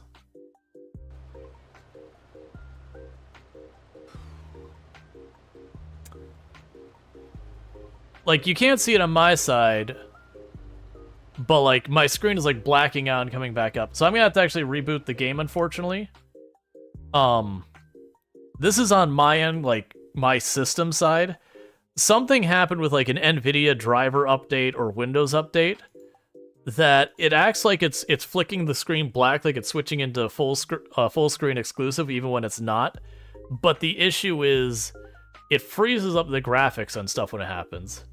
You were on G-Portal and their servers kept crashing? Gotcha. So bear with me 1 second, I'll be right back in. Okay, it doesn't give you access to that? Oh, to do that? Yeah, I think we'll keep it the automatic. I also play on the harder settings where you turn it on and off manually. And so that's kind of what I normally prefer doing.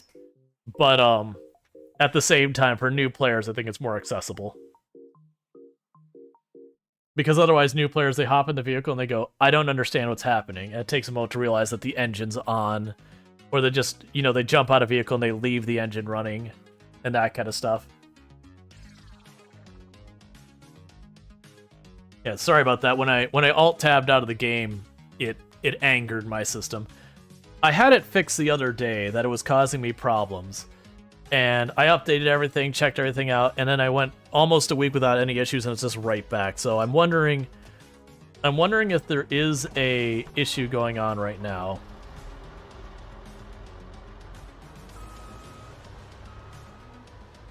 With like, again, it's probably an NVIDIA like driver update that's funky. I've had a couple people having the same issue, and it's not with just Farm Sim. I actually noticed it with Mountain Blade 2 first. But I even had it where like literally I'm not running a game, that I just have a browser tab open and the same thing happens without even OBS either. So that rules OBS out as the problem. So I think it's just like a driver update that's got some either messed with settings that I need to figure out, or there's driver updates bad or something like that, which happens. It's just super frustrating because like normally I keep the preview open so I can watch that, like, okay, I'm on the right scene. Yeah, like, I'm not getting weird frame stutter on OBS or whatever, stuff like that. Alright, Gypsy, you have a good one. Thank you for hanging out and tuning in all that.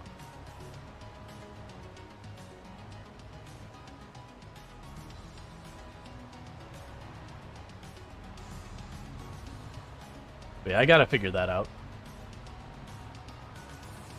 It's one of those things, if you're ever someone who wants to get into content creation, it's one of those things to keep in mind. You will change nothing and things will constantly break.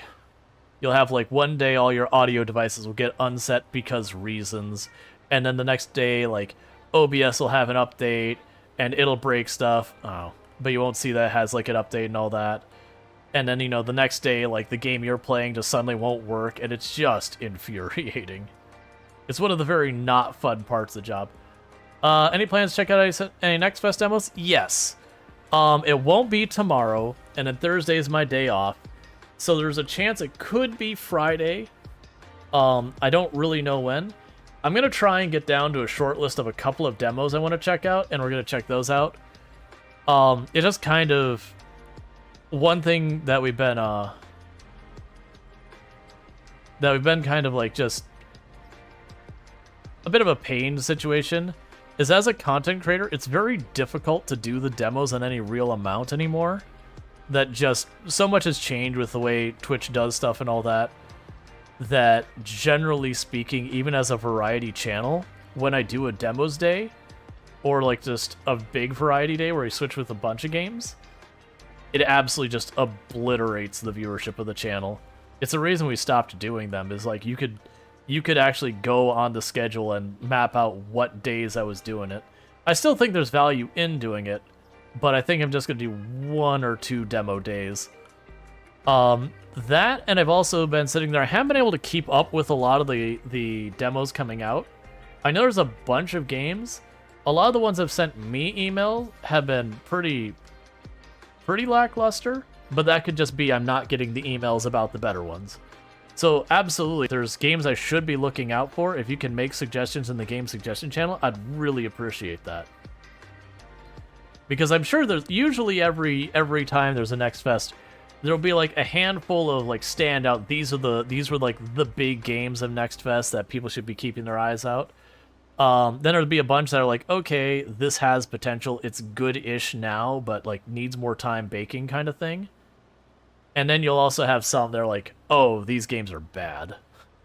We get a lot of all of that. Like where Hippo popped in earlier and they were feeling pretty motion sick from a game they had played.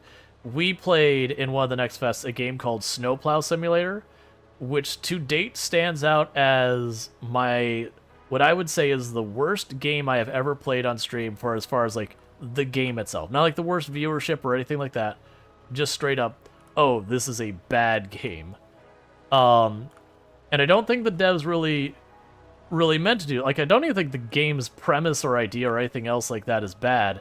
It was they just had so many motion sickness problems that even as someone who doesn't normally deal with motion sickness, I like had to stop because I was really not feeling well. It's like they looked at a guide of all the things you shouldn't do if you want a game to be motion sick friendly, and then said, this is what we're going to make our game based around, is the things we're not supposed to do. Because, like, the way I'd describe it... Oh, good, the AI will take over. The way I'll describe it is if someone took... Like, because you're doing a snowplow, so you have your hand plow. It's like someone mounted the camera on the plow, so when you go to dig the ice, you kind of, the camera scoops down and comes up and goes down and up and then down and up with like every single one. Like you're following the handle like this the whole time. And then on top of that, your character can catch a cold. And when they catch a cold, every like 15-20 seconds, the screen shakes violently. Like really, really aggressively violently. So your character's like while your camera is doing this. And I'm like, I can't do this. Yeah, no, it's we played that a while ago, and it was I had played for like maybe 30-ish minutes, and I'm like, I'm not okay. I have to stop playing this. But yeah, it was the outlier for like what is the worst demo I ever played. I'm like, yeah, that's the one. Like I've had demos I play, it's like, oh, you gave me a wall-to-text tutorial, or like a complete lack of tutorial on a game that has no discoverability. So you're kind of like, I know you want me to do something and I have no idea what it is. We've had plenty of those, or like the game you play that the audio is all over the over the place so far as volume and that kind of thing. We've had no shortage of any of those kind of things. I'm going to take over and actually do the work myself. All right. Like we had no shortage of any of that kind of stuff. Or just games that you play and you're just like, all right, the game, like, it functions, but there's like nothing here to be interested in. Like you just, the game is just kind of eh. We have no shortage of those kind of games. Those happen.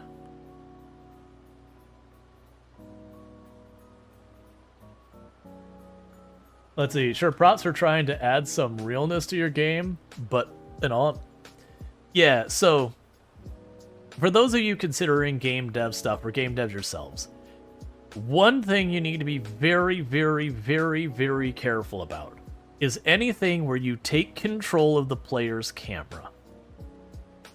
You either need to be able to, one, not do it, or two, opt out of it. So screen shake, if you want to put that in your games, that's fine. I need a big off button. If you're unwilling to take the time to develop the off button, then don't bother developing the on button. Like if you're not gonna give me the chance to opt out of motion blur or screen shake, then don't include in your game to start with. I'm just gonna go the other freaking side of the field and deal with it like this because I'm tired of getting stuck. I don't know what's going on with that. In the future, I'm just gonna go the other way, and we'll see if we can't back up. There's just something about the edge of that field. I keep not being able to turn.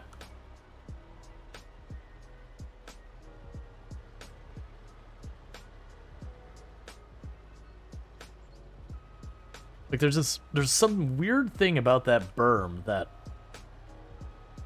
like you just can't turn on correctly. Like it feels like the same thing of when you're driving, for example, a forklift and your forks are dragging. It feels like that, but nothing's dragging or even close to dragging. So I don't know what's going on with it, but it is not a good time. Like, I'm wondering if this machine, that big gap between the wheels, I'm wondering if the hitbox actually goes much lower than that. So where that's raised up slightly, I'm technically dragging the middle on the ground, even though it's not, the model isn't dragging. I'm wondering if that might be what's going on. But something not good is going on with it.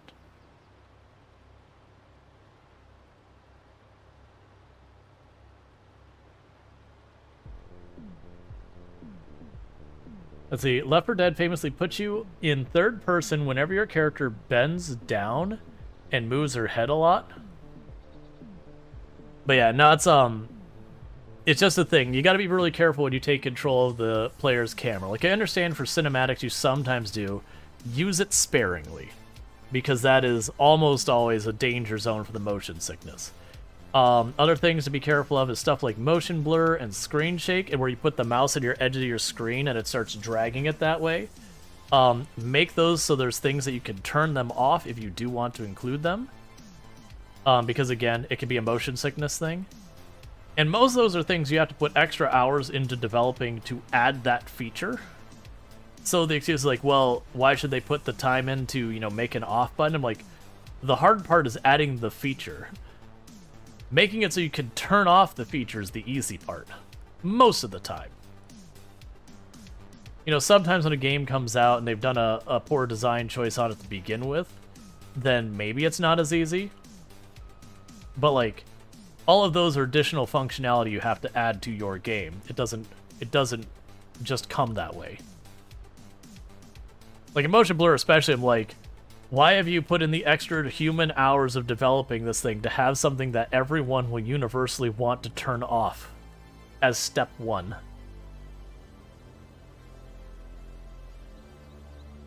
Because that's what motion blur is.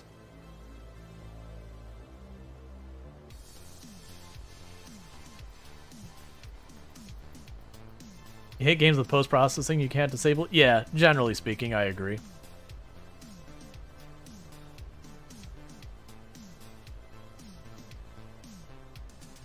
I feel like motion blur is always forced on so many, on so much for consoles. Yeah. And I've also found the games that tend to be the most notorious for having motion blur you can't disable. A lot of them I find are games that, you know, they were likely either console first or console primary, however you want to say it, that were then brought to PC. I find they tend to be like, right? Okay, so it's not the middle of dragging because I'm literally stuck. I cannot move forward and there's nothing there.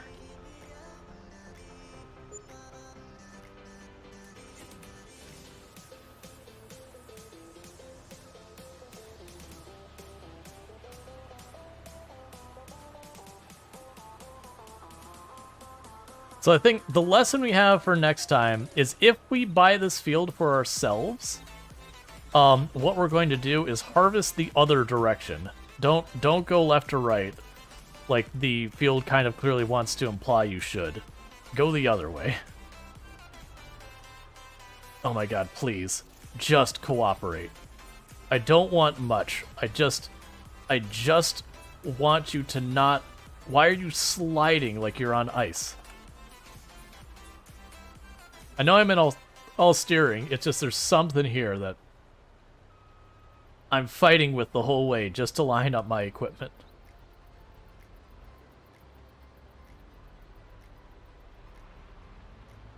This is the only map I've ever had that for, and only this one spot, so it's so weird.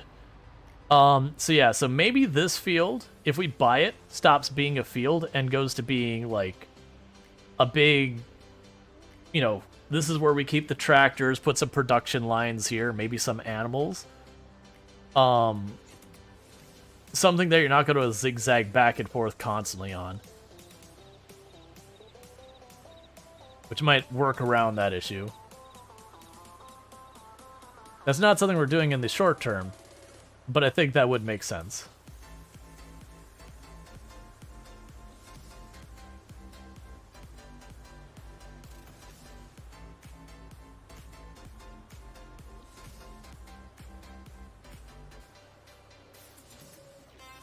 But no, I know I've told the story many, many times. Pretty much any time that the camera thing and motion blur and all that comes up. Before streaming, one of the... It wasn't like a long-term job I had. It was a contract job that I did between other stuff I got to do. Was I was helping with a group that was trying to test a treatment for motion sickness. And I don't know the medical side of it at all. But I was doing the software side. But the catch is, to treat people with motion sickness, you have to be able to get people motion sickness reliably and consistently. And that was where I was involved in developing the software, you know, under the recommendation, guidance, whatever you wanted from the team dealing with the medical. And the way we did that was we made a VR game that basically would play a tone and it put a dot. And so it'd play a tone and a dot, and you'd look over there. You play a tone and the dot, you look over there. And it just had like a static, like it had a 3D space, like just like a Doom style space. You just had like rectangle room kind of thing, but with like textures and whatever. But what would happen is you would turn your head to look at the dot, and the rate the camera moved versus your head. So if I turned 45 degrees, the camera would be at 90 degrees. So it would move at a very inconsistent rate to your head motion. and it would obliterate people in no time at all. You would straight up be green and looking for a bucket in 5-10 minutes of trying to do this thing. Now, to be clear, everyone who we made motion sickness volunteered to do so. Like, this wasn't a, hey, do you want to sign up for a thing? Here, play this game. It was nothing like that. We were trying to come up with treatment for, well, the company or whatever was trying to treat motion sickness. They had their different stuff they were testing, and they just needed people to be motion sick to test with and all that. And then the people were basically volunteering to get motion sick to hopefully help others not have to keep getting motion sick. Which is not something I would agree to. Because just figuring it out and all that, there was definitely times I got myself feeling really not good. But yeah, like, you could have the most iron stomach in the world. You give me 10-15 minutes on that thing, you're done. You're done. Lay on the floor.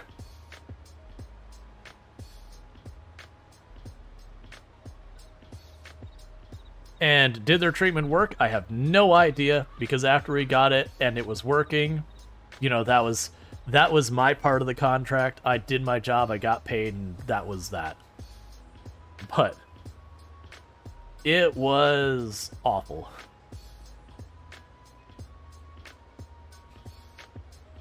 I mean, honestly, being there when they were like, we had the software, and like, they're like, cool, you know, they wanted me around for a little bit afterwards, and just, you'd hear things.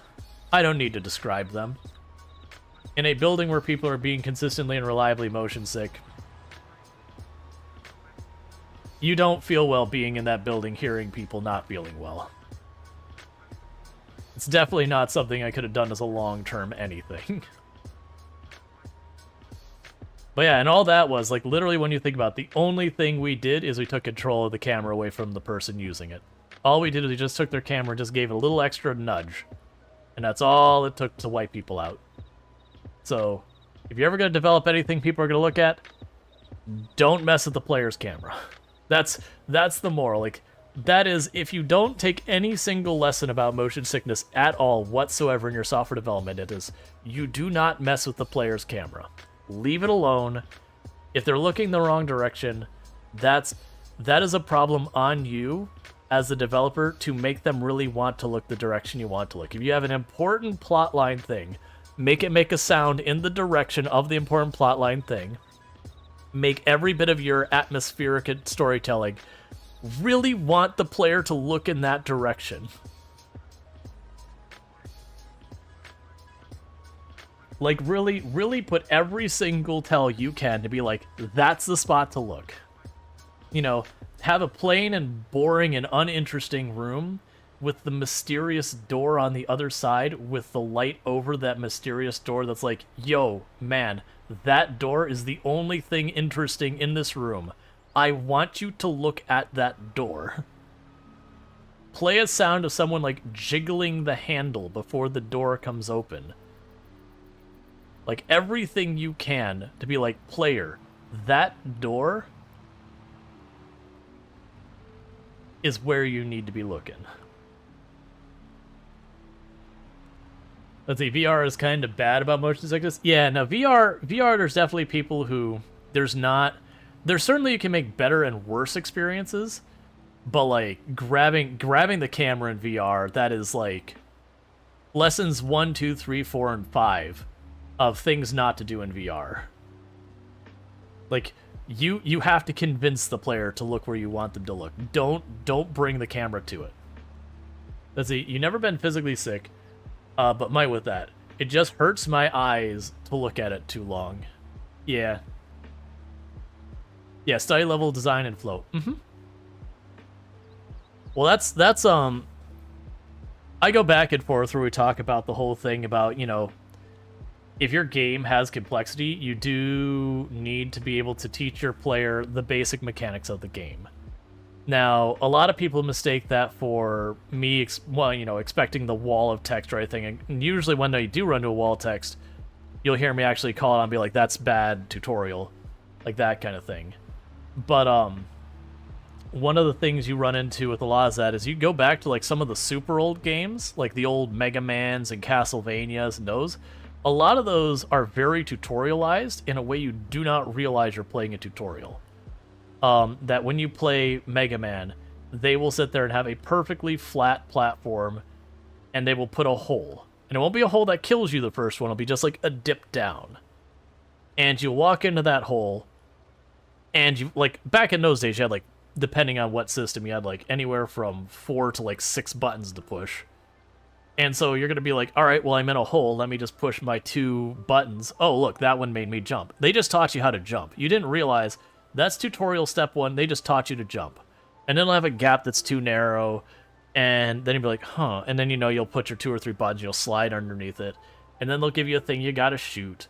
And you don't realize if you just walked through a tutorial, then they'll do the whole thing when they're introducing a new enemy, that they'll do like the room zigzags back and forth. So you walk under the enemy before you can go up into range of the enemy. So you can see the enemy attack before you can reach the enemy. The game just literally taught you how the enemy works in those 2 seconds because you had to see the enemy fight before you could reach the enemy to fight it yourself. And they used to do extremely good things with that. Now that, of course, is going to a very simple game. When you get into a more complicated game like RimWorld or Factorio or Dwarf Fortress or, you know, City Skylines or any of these others, you can't really do it the same way. There's a level of depth there that style of teaching is not really accessible. And of those 3, of the games I mentioned there, I'd say Factorio is the one that does the best. Because when you start the game, you're under really big constraints of what you can even do. You can kind of take some stuff apart, you got a handful of bits, and that's pretty much it. And even then, they have tutorials you can play if you want, but you're not obligated to play, that they'll literally, any time in the game, you can like click the button, the game pauses, it takes you over to the tutorial, and you can do the tutorial and hop back to where you're left off. So they do a really good job of that, where you can have as much hand-holding or as little as you like. But the point being is you have just you can take stuff apart and you can click on the little pictures of things in your bag as your only functions. So you do that, and then you make like one building and another, and so you put down a building, and there's like little arrows at it, and that's usually a part, honestly, at the beginning, quite often you have to do the tutorial to just understand that. But once you get like 1 or 2 basic things of just, if I put this here, it grabs from there and puts it over there. Once you get that concept down, pretty much the entire rest of the game just builds up from there until you hit trains. Of which, you're going to need a degree in rocket surgery to know how to operate the trains. Not really. The trains are definitely one of those things that if you handle everything else, with like everything else is smooth, and then you touch the trains and you're like, hang on, I need a minute. I don't understand why this didn't do the thing I expected it to. And then once you get the understanding of it, you're fine. But there's definitely a bit of work to get there.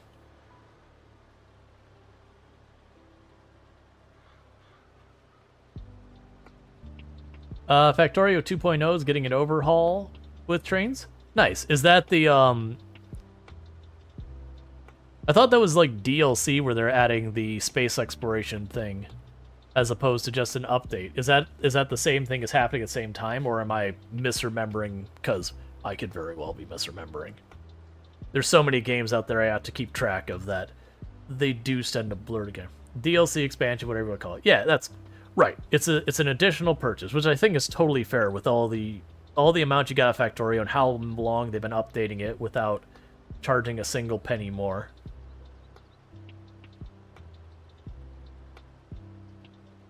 I think it's totally fair with the amount of effort they put in that they should be able to get a little bit more money. It's their internal name is 2.0, basically DLC. Yep, well, that's good to know. I could see them overhauling trains. Like, the trains are very functional as they are now, but they're definitely, I would honestly say they're probably the most difficult component of Factorio to learn. Because, like, there's the other complicated systems would be fluids. Fluids are a bit rough. Satisfactory? Satisfactory is good. I played that in the channel.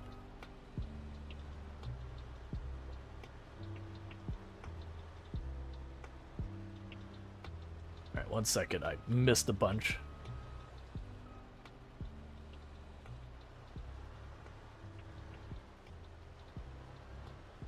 And I enjoy Satisfactory as well.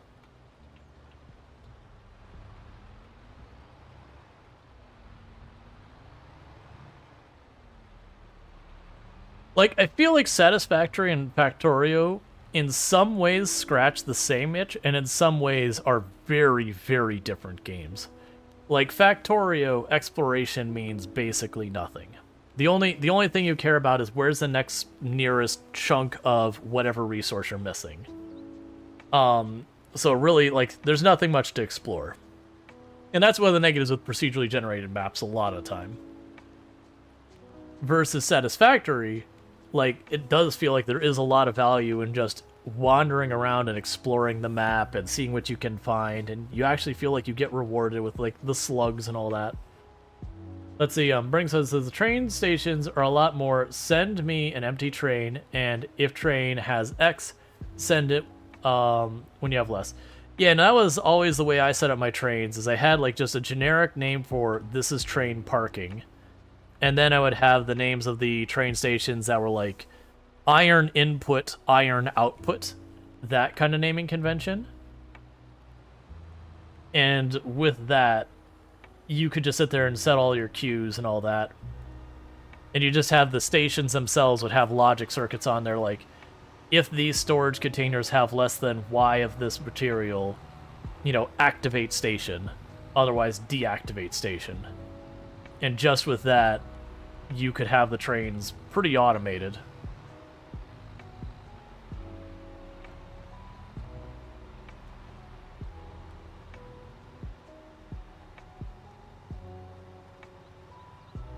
Alright, so when those potatoes get dropped off, that should complete the contract.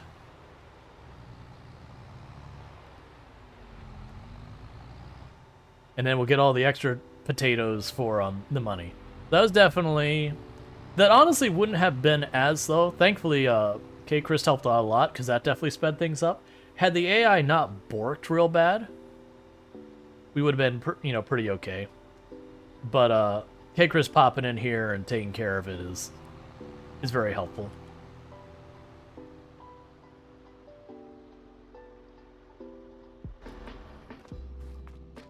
Like, and that's kind of thing. Like, when you have multiple people working on it, it's like having AI that isn't dumb as a box of rocks. And then they can do more advanced things. You could also just be like, hey, go just take care of something or go get stuff done. Like, you know, human beings have that ability to have the autonomy. Alright. So that'll finish that contract. That's the fuel costs.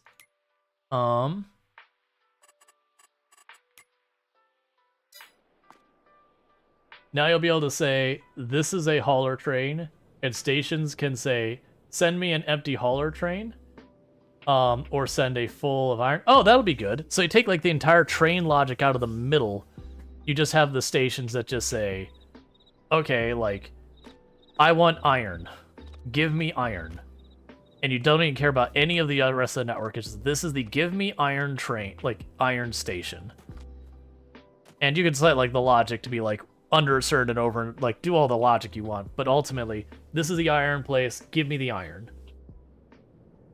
Nice, and all that's extra. So we got an extra almost 5,000 over the top of what the contract is going to pay.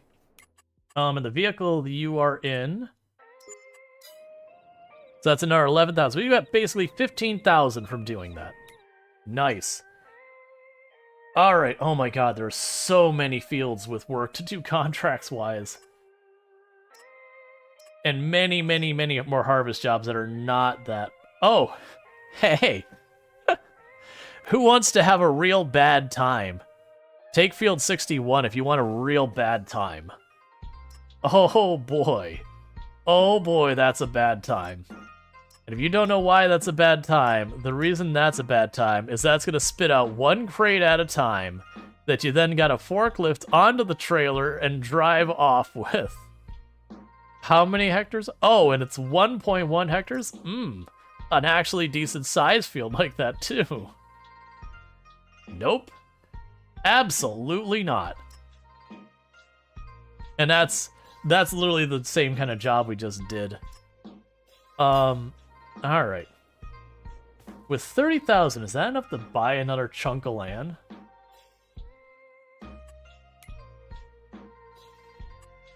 Because that's the way I've been addressing a lot of this. It is enough to buy a smaller plot of land. So we could go in here, find one that's ready to harvest. 53 is right here on the middle, ready to harvest. What are you growing in 53? That looks like cotton, which would require special machinery for us, is probably not worth our time right now. Pretty sure that is cotton. That's definitely cotton. All right. Because what we can do is if we look at some of these tiles that are ready to harvest, and anything that we already have the equipment for, we could just harvest them, get the money, and it gets us more fields. Probably can't afford this one, but that would definitely be sunflowers. What do you cost me? Oh, you're way larger than I thought. I thought it was just that field. That's like the whole corner there.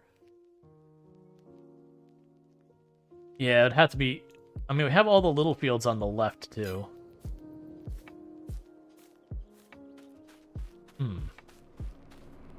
Because that's what I'm thinking. If we can scoop up some more land, that gives us more stuff to work on that is like actually us working on versus contracts.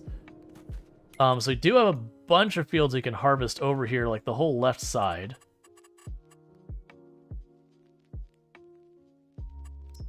So we'll teleport over here and we'll take a peek.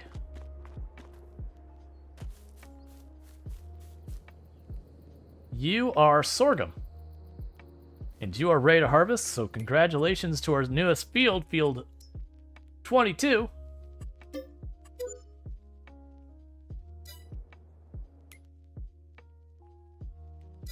And then 23, are you also something we can harvest?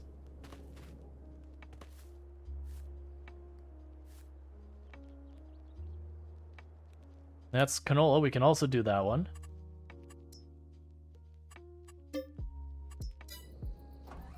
Alright, so time to grab the big harvester. Then we got sorghum and all that.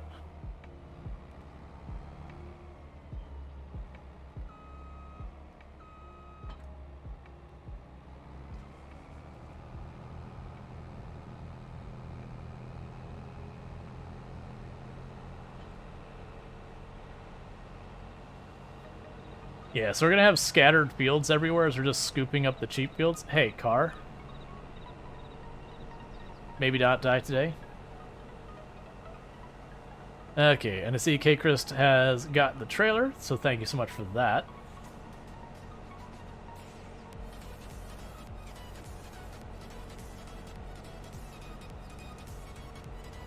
Yeah, Brandon says, give me iron, limit trains to 1. Done. Yep.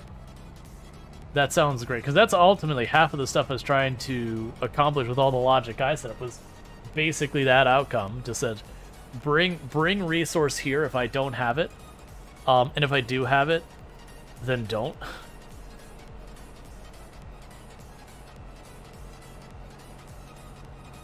Did I fail to buy this one? Wait a second. Did I? Oh, I probably didn't have enough money.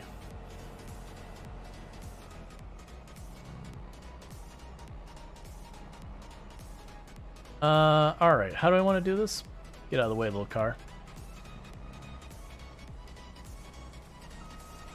So I'll pull up here.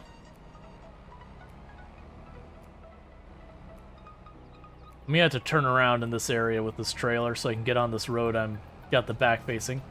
We'll turn around real fast.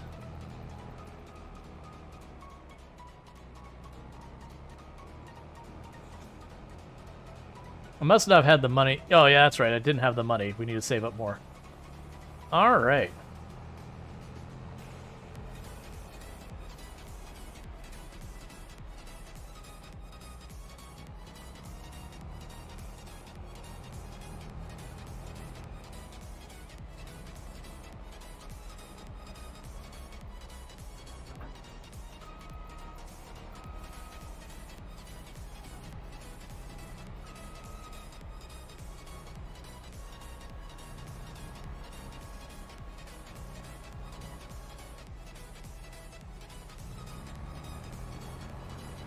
Cool.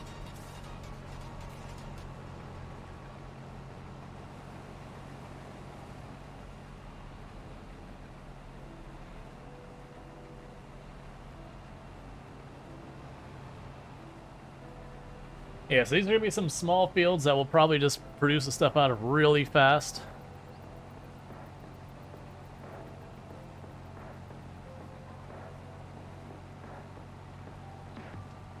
But yeah, so we can go ahead and get these planted for whatever. We probably could, you know, we could probably do like soybeans. Like, it honestly doesn't matter.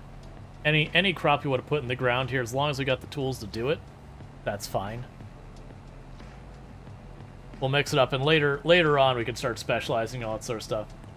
So from what you understood, that Burning Sun, they will take most of the current train logic out of the combinator logic and integrated stations and the locomotives. I think it's going to be like mostly in the stations, is the way I'm reading that. Is that the stations will be handling the lion's share of it. Which is kind of the way, like right now, before that the way it is the trains decide where they go. Like where and in what order. And then the train stations, you can kind of turn them on and off using logic. And that's kind of how you can finagle that.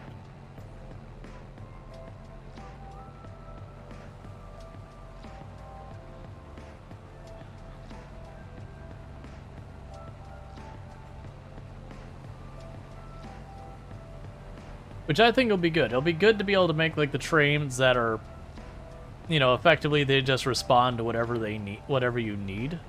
Just like, you know, trains on the system, just like you're a hauling train. Your job is to haul. I don't care what you haul, you just haul something. And then it goes to like a place, a station says, I need a hauling train. And you go, cool. Hauling train shows up, gets filled up with something. And then, you know, now that it has the thing, the next place like, I need the thing, the train full of whatever that is, and it goes there.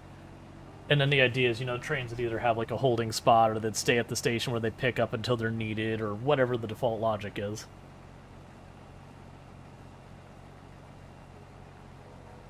So it'd save me hooking up a whole bunch of logic circuits to do the same basic outcome.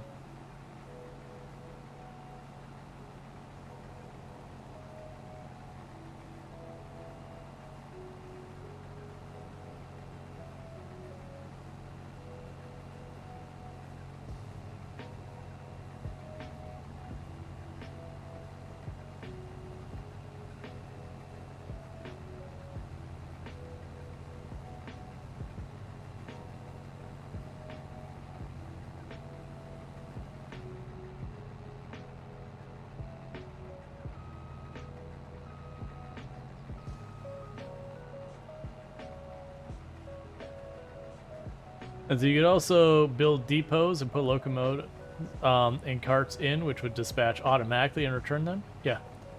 It also has a nifty variable that you can put on the train, so you could say train hauler X when full becomes name hauler Y. Neat.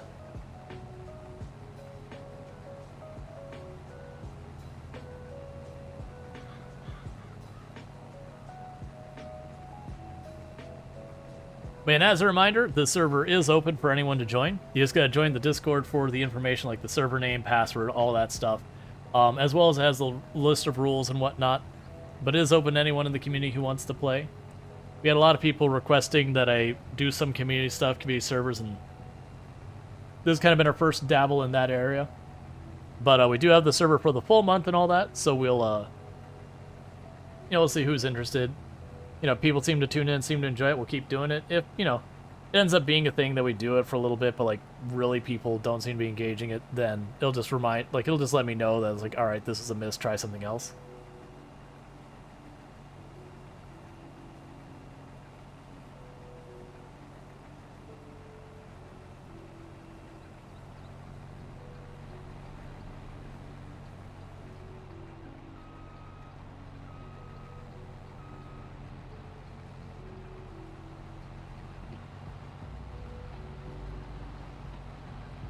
Yeah, per the usual, bounce between games the next couple days and all that. Tomorrow we have a sponsored stream. I think that'll be the second half of stream will be the sponsored content. The first half of stream I will, I haven't decided if it's going to be Mountain Blade, RimWorld, or Farm Sim on the community server, or like what the first half will be. That's up in the air. But the second half will be Revive and Prosper, which is sort of a Timberborn-esque city builder that also has lots of automation stuff that's like Factorio-esque as well. It's kind of the game that blends the genres, which should be good. We'll check that out, see how that goes.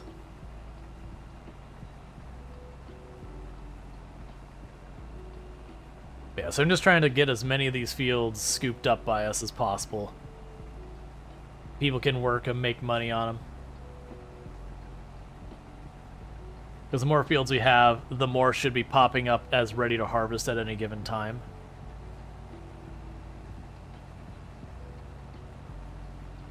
What's the game called again? It's Revive and Prosper. It's early access. Most of the reviews I've heard about Revive and Prosper is that it's good. It's got like a good start, but it does have some of the typical early access pains, like, you know, it's a little buggy, stuff like that.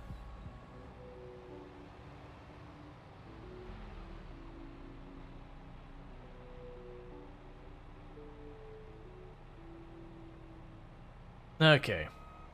So when Kate Chris sells this, we'll be able to finish the contract, which should give me enough money to buy the next field. Free beer, Freddy. Nice. But it should give us enough money to grab this next field.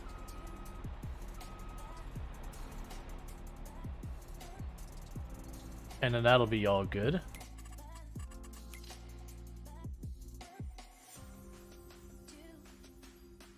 What am I talking? Yeah, it's just selling it. When am I doing this? You're selling it. For some reason in my head, I thought it was a contract. We bought this field. So we're just selling it straight up to the granary out there. The giant gray building in the distance, I believe, is going to be the cheapest one.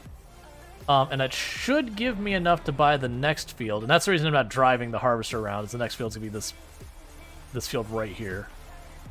Because once we own those two fields, it's two more fields we have work to do on.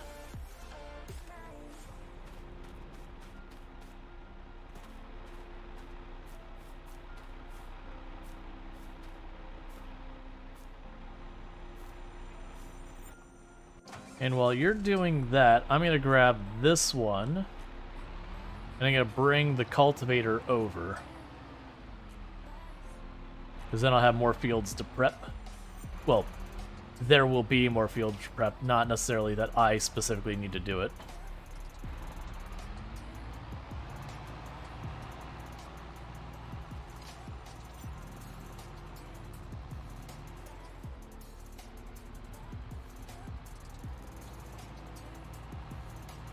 Okay.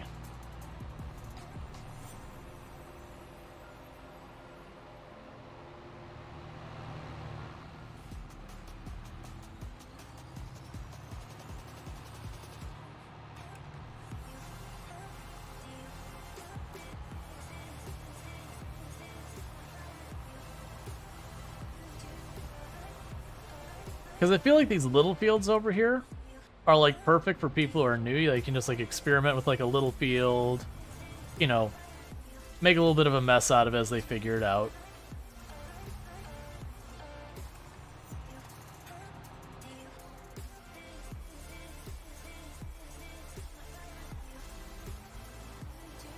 Hold it up a little bit more.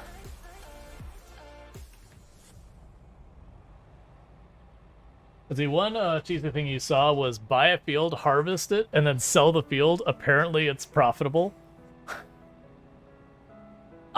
Sure. I mean, I could see that. Like, very genuinely, that sounds like something that'd be a thing. Alright.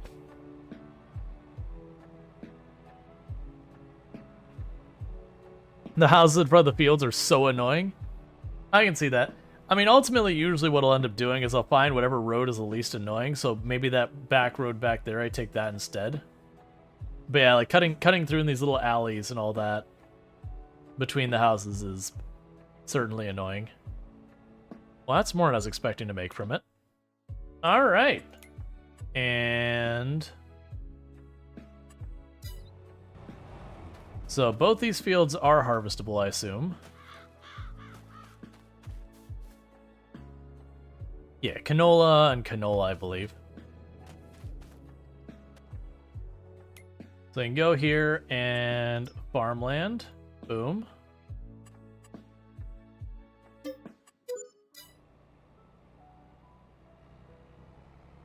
Oh, I did absolutely leave my trailer entirely in the way. Excellent, perfect. That's fine.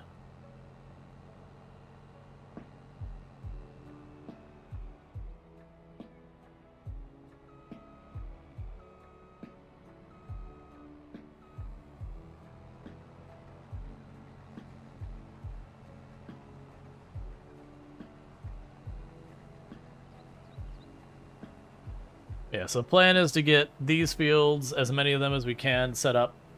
And then we can just plant more crops in them. You know, keep getting the money from that. This is going to be eating up some of those fields that, like, had contracts to harvest them, and just instead of using the contract, we're just harvesting them ourselves, that kind of thing.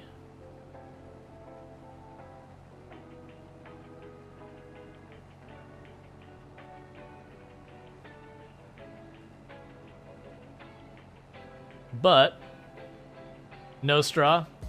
We don't have the baler. I debated that. I think ultimately long run we might do that later. That'll be up to people's discretion, but we'll get like a windrower and a baler. And while I like the really big round bales, I could definitely see just getting the rectangular bales and just dealing with it. Alright, there's K-Chris working their way up the road.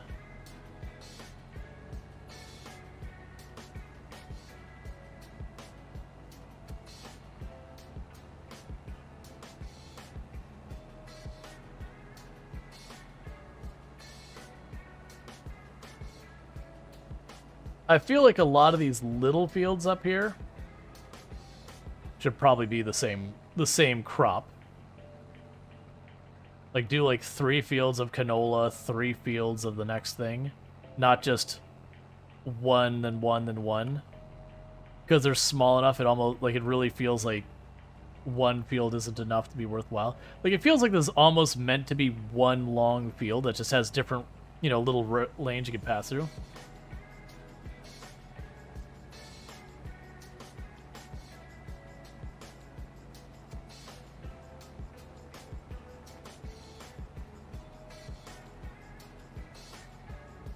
I mean, if this was a farm I was making, I would probably just plow those roads out of it.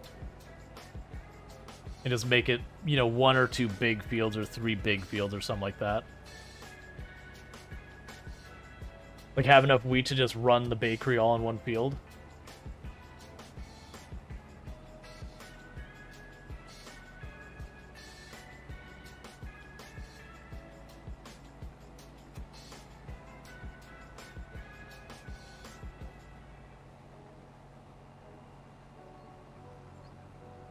Yeah, that'll give us 2 fields that need cultivating. I don't think we'll be able to get enough to buy a 3rd field. Not without more contract work.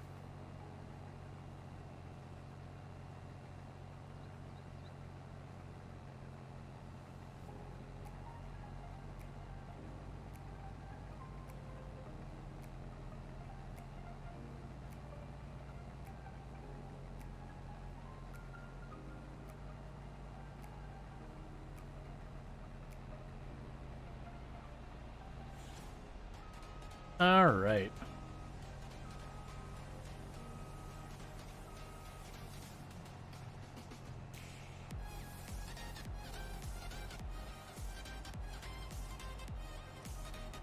Then there's the last pass for the canola up here. Yeah, part of the reason I grabbed these fields is they were cheap. They'll be good for new players to have a small little field to take care of. We can get a bunch of them.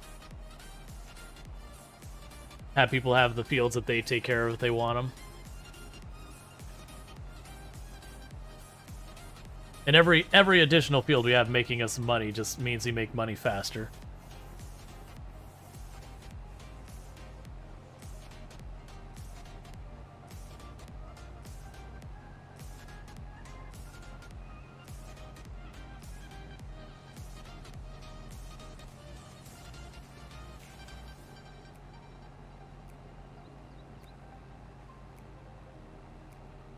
Trying to catch out and checked what time it is for a while. Alright, we're still pretty good. About 2:30 my time and out wrap till 4. So we still got a good another hour and a half or so. So thank you for everyone who's been hanging out and staying. I know for those who popped over with Blind's Raid, I know this is a very different game than Dwarf Fortress. Slightly.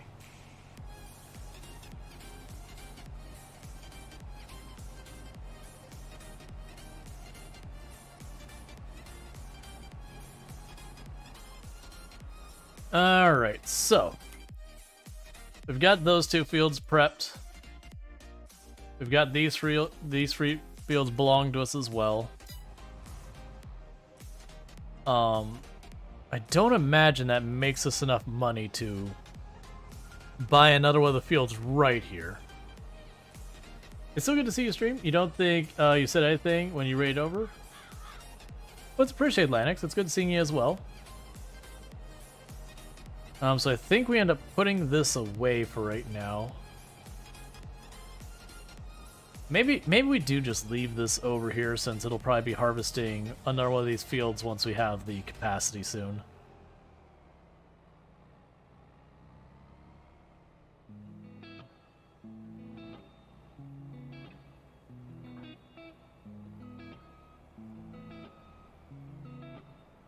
There it goes. It snaps it. It just takes a second.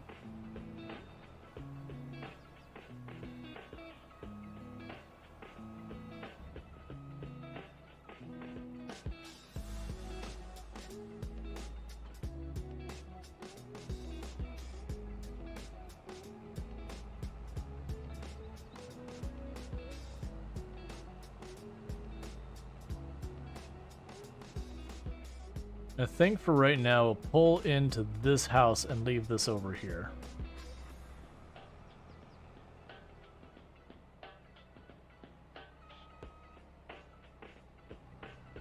Actually playing Dwarf Fortress now and trying to design an artificial mountain inside of a cavern. Just Dwarf Fortress things. Pretty much the way I see that. Just Dwarf Fortress things. Just typical Dwarf Fortress things. Why are we doing it? Because we want to see if we can. Or if we can, we know we can, we just want to do it. So because we can. Yeah, so I'm pretty sure 7,000 isn't enough to afford another tile. Nah, that's fine. We got 2 more tiles to deal with. So I could start cultivating one of these. We'll need to fertilize them, all that good stuff.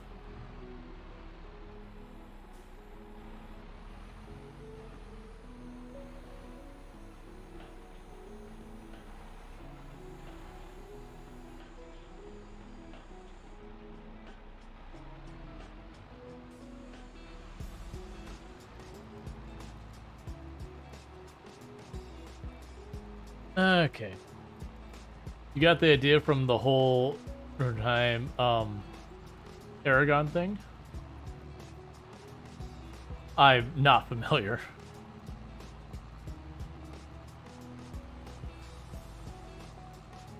Okay. In K-Chris, if you're looking for something to do, we could it's up like you never feel like you have to do what I'm bringing up. But we could sit there and have like the fertilizer wagon thing, like get these fields fertilized that I'm cultivating now. Because then we'll have to do that, then seed, and then after we seed, we'll need to hit it with herbicide. The herbicide we'll have to buy a sprayer, or not buy, we probably can't afford one. We'll have to what's the word? lease a sprayer. It's the one tool we're missing for production that I did not save enough to buy.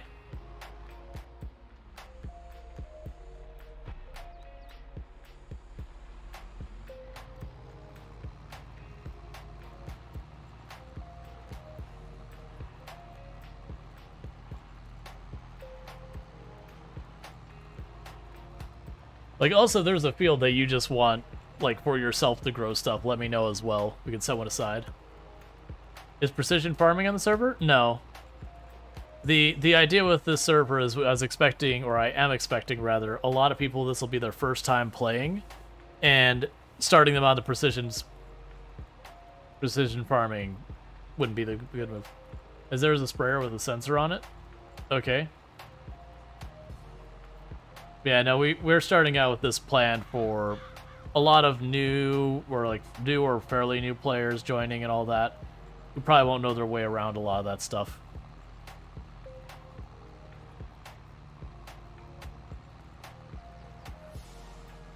Like start with the simple stuff for new players.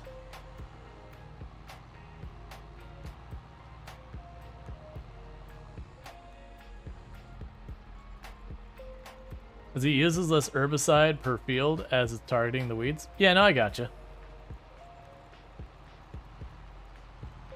But it's another system to learn, figure out.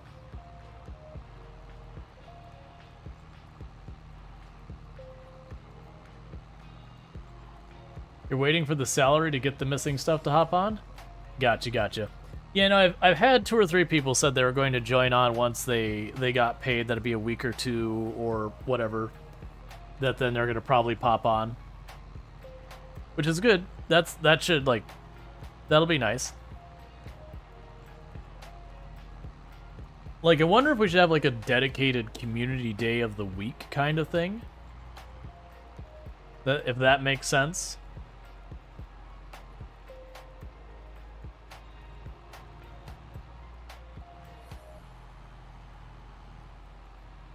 Because, like, right now, I know I plan to play on occasion, all that.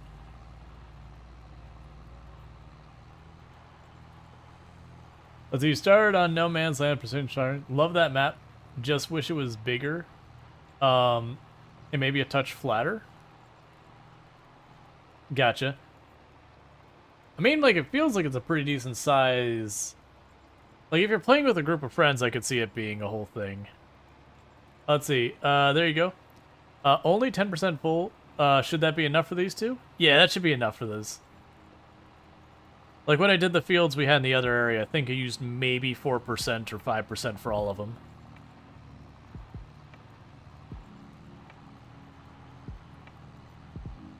Was there a map that's just a flat plane? Yeah, I'm pretty sure there is.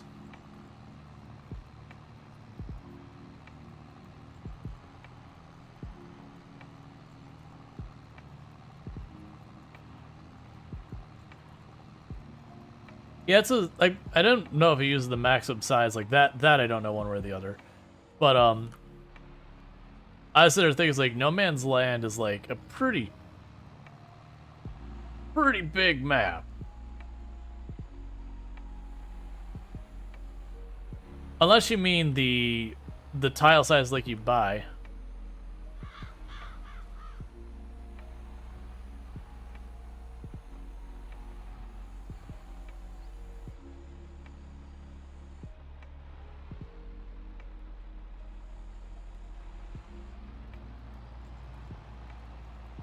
Yeah, because the ones I messed with is we've got a run going in No Man's Land, and then I have the YouTube series is on Calm Lands. So, Farming Simulator 23 is a mobile game, if I'm not mistaken. It is not the game, like, it is not the game that comes after Farming Simulator 22 in the series. It is like its own branch off of the game that is unfortunately named. But yeah, no, it's basically Farming Simulator for your phone and or tablet.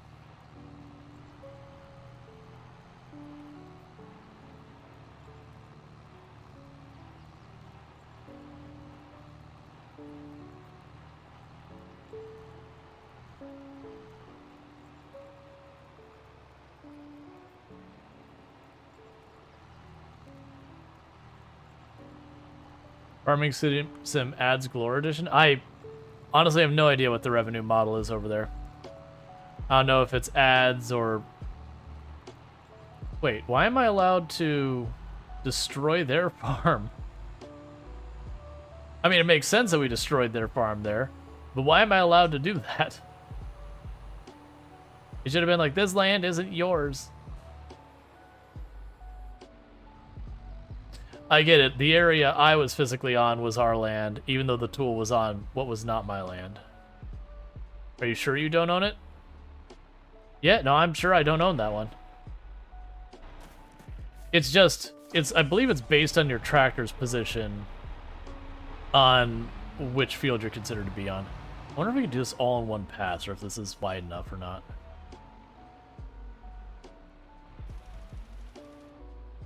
Nah, it's gonna be two-passer. Just a little bit.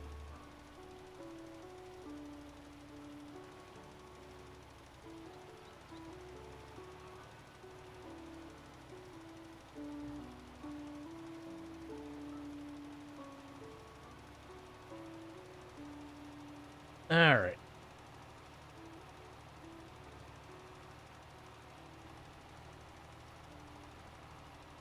Just gotta steal their harvest next time?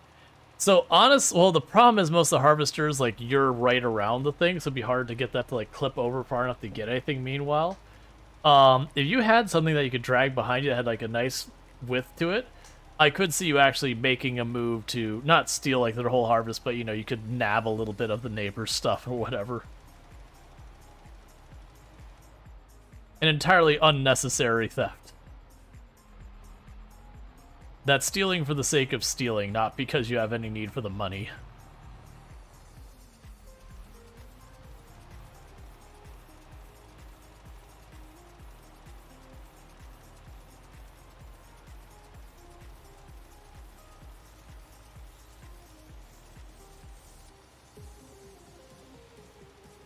Okay, so the next thing we need to do is I will need to get the cedar and figure out what the heck we're planting here.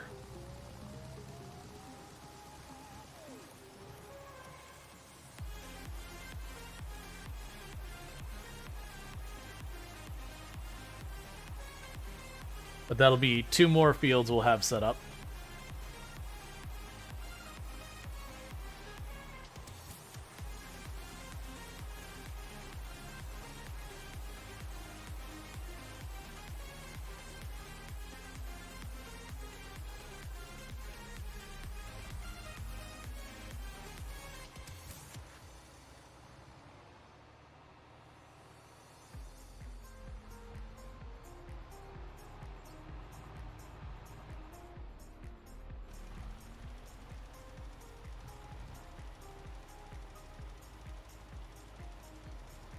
Okay.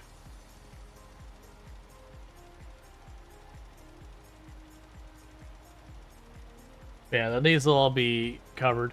It may be one of those things that, with the fertilizer, just drive down the middle knowing we're going to miss the edges and just be like, yeah, it's fine. Because, like, some of these seem to be about the right width that we can cover the whole thing in one pass, and some of them seem like they're a little bit too wide for this. I mean, the sprayer, like, the big sprayer will probably work, but we don't have the money for it yet.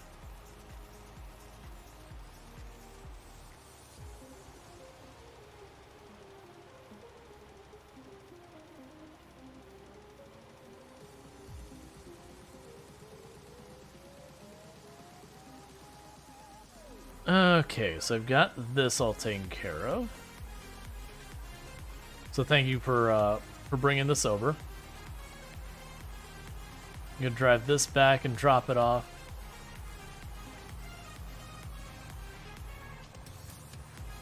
Then I'll need to grab the cedar to get the field seeded.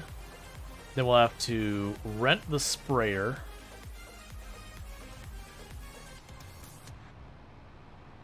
To do the herbicide.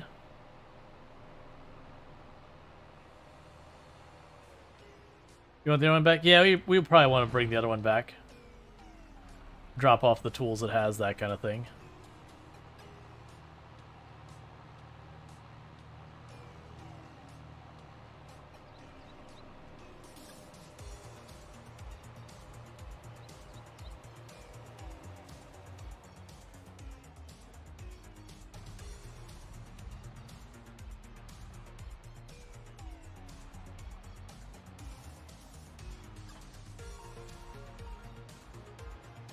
And then we can go grab the cedar.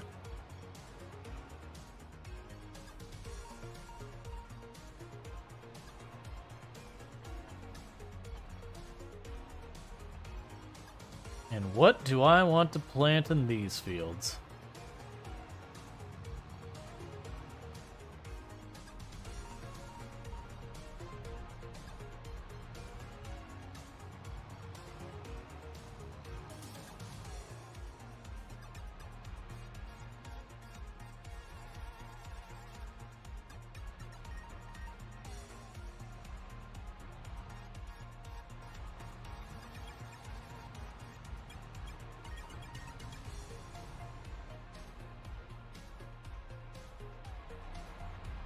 I can top this off.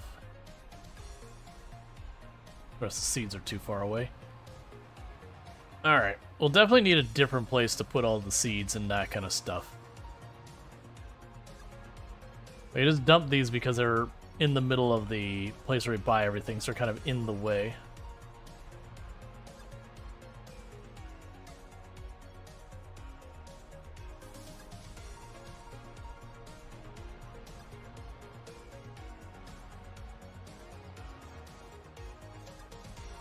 Yeah, I think solid fertilizer we're all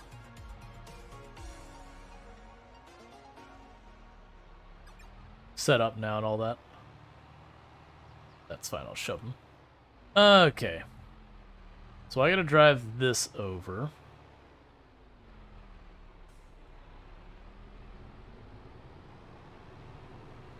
And then meanwhile, I can rent one of the sprayers. Just like we did before.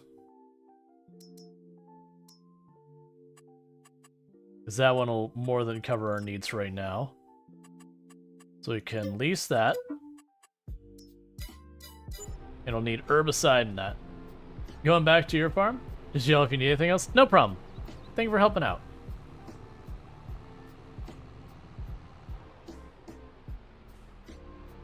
So I'm thinking for these fields right now, I'll just go ahead and put canola back in them. Just to kind of mix up our crops so we have different stuff going on.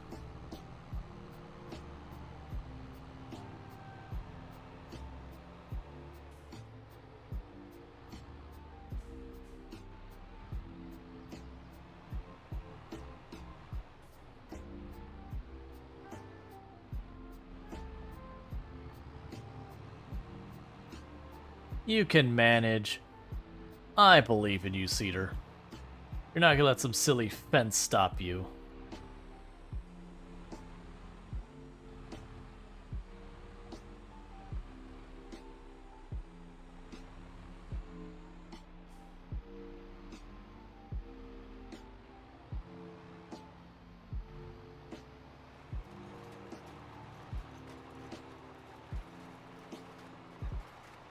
Alright, so getting all the canola planted. And then it'll hit it with some herbicide. And that'll be 2 more fields ready.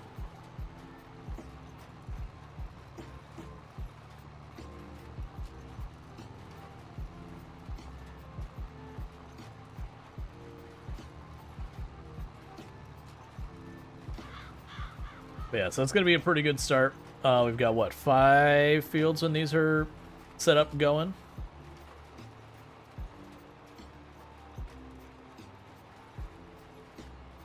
And people are also entirely welcome to hop on and play while I am not on as well.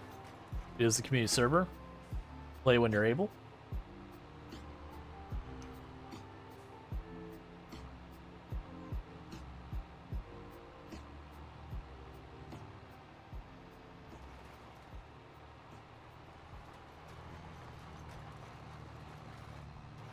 All right.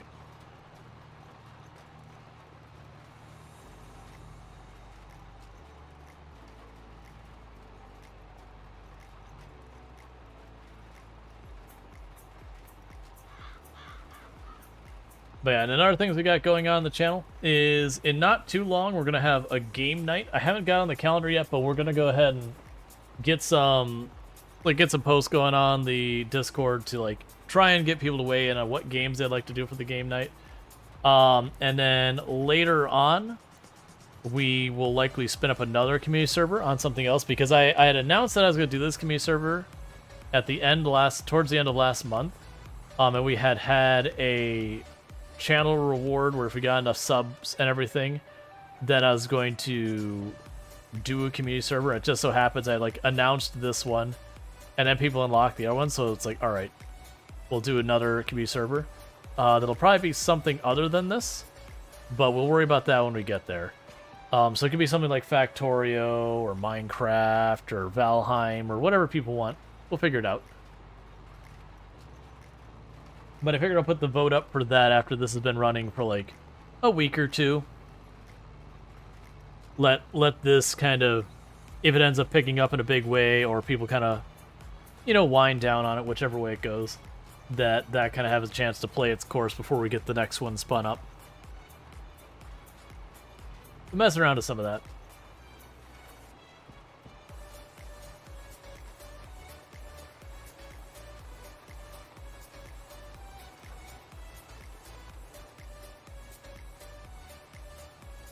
All right.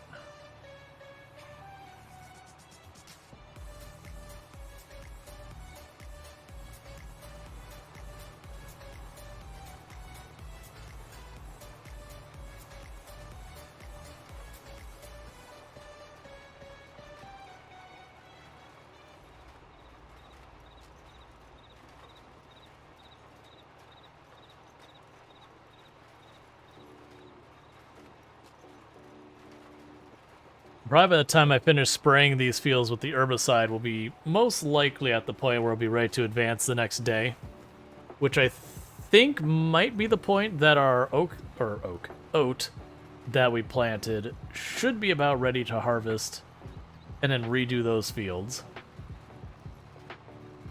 We'll probably switch that to something else, because the oats was just to have something that would be finished growing as fast as we could get it.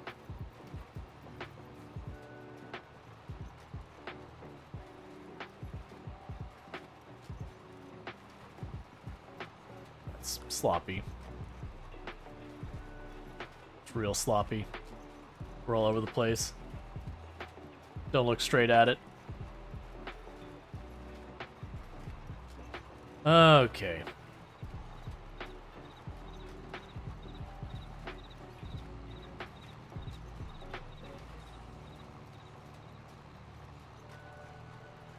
Yeah, so as you can see, we're like slowly just getting more and more fields up and running.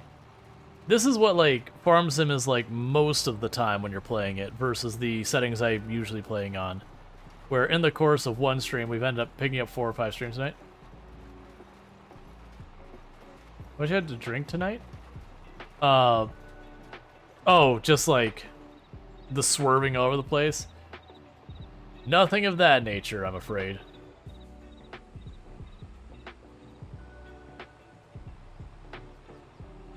These signs look straight to me. Yeah, just ignore the spot that I could see from all the way back here that I missed in the middle of the field there. Here, we can fix that problem.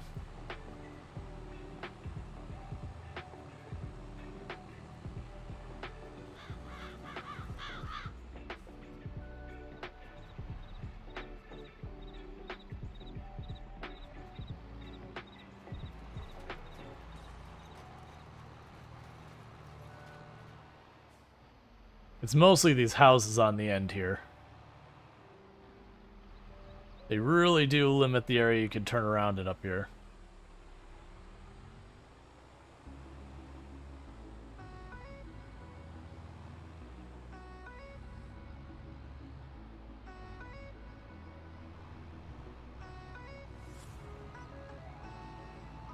Okay, so ride this back down, and then we can grab the sprayer.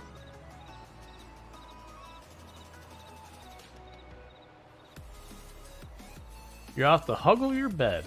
Alright, Insane Spork, you sleep well. Thank you for hanging out and all that good stuff. I do appreciate everyone who's been hanging out with the whole farm sim thing and whatnot.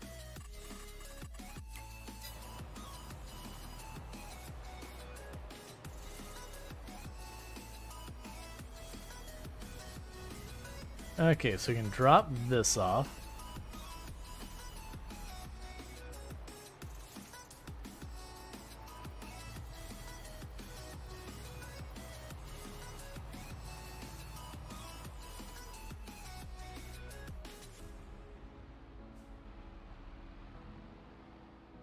And grab our sprayer.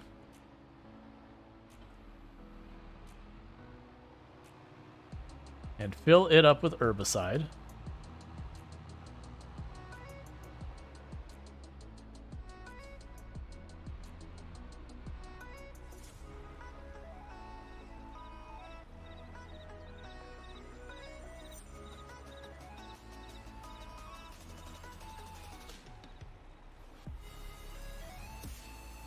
Okay.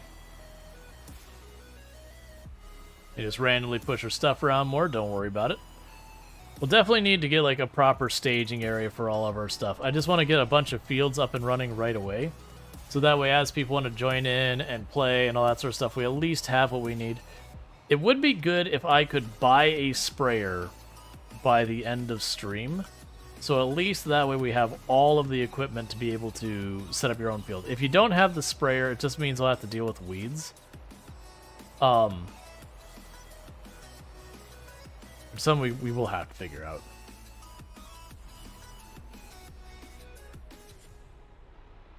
That'll be a significantly limiting thing otherwise.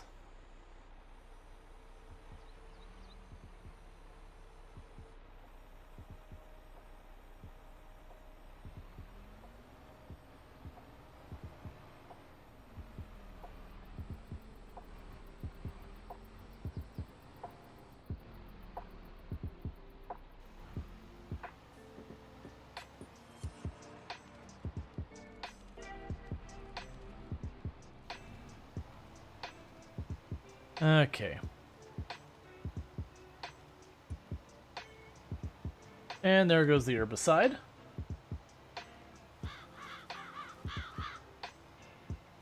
I'm wondering if I go down that middle area, if it'll be wide enough to catch the rest of this path. It's going to be 3 passes anyway, I think. But that's fine.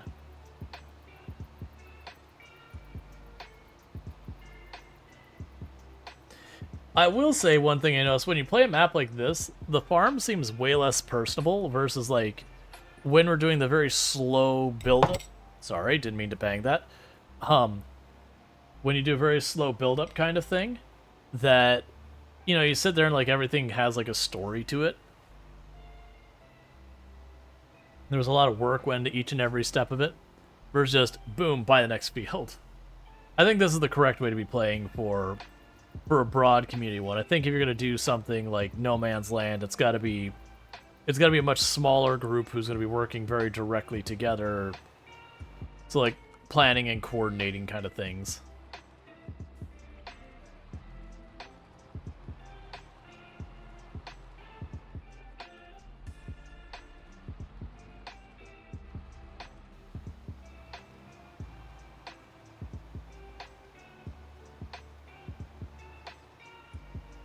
Let's see, in some older version of Farming Simulator, you could use the little dirt roads between fields and just plow them into your field. So that's, you can do that in a lot of the mod maps, but a lot of these other maps, they do have them like locked in, and I wish they didn't. And I get it, the idea is I buy the field in between the roads. But I wish you could just, like, buy the roads as well. And a lot of mod maps will let you do that. You can just buy the roads as well, and if you don't like where the roads are, you can move them. But yeah, the vanilla, like, stock roads, they don't let you do that kind of stuff as much. Because that's what things I like about No Man's Land and, like, Calm Lands and all that, is you can just plow up half the roads and be like, yeah, this is not where the road goes. Now, Calm Lands does have some roads that are like, this is, like, this little windy road that goes through the woods and all that. It's like, well, that road you can't change. But like, that's actually one of the other things that gets me with Silver Run, is all the roads you cannot change in any way. Please turn off.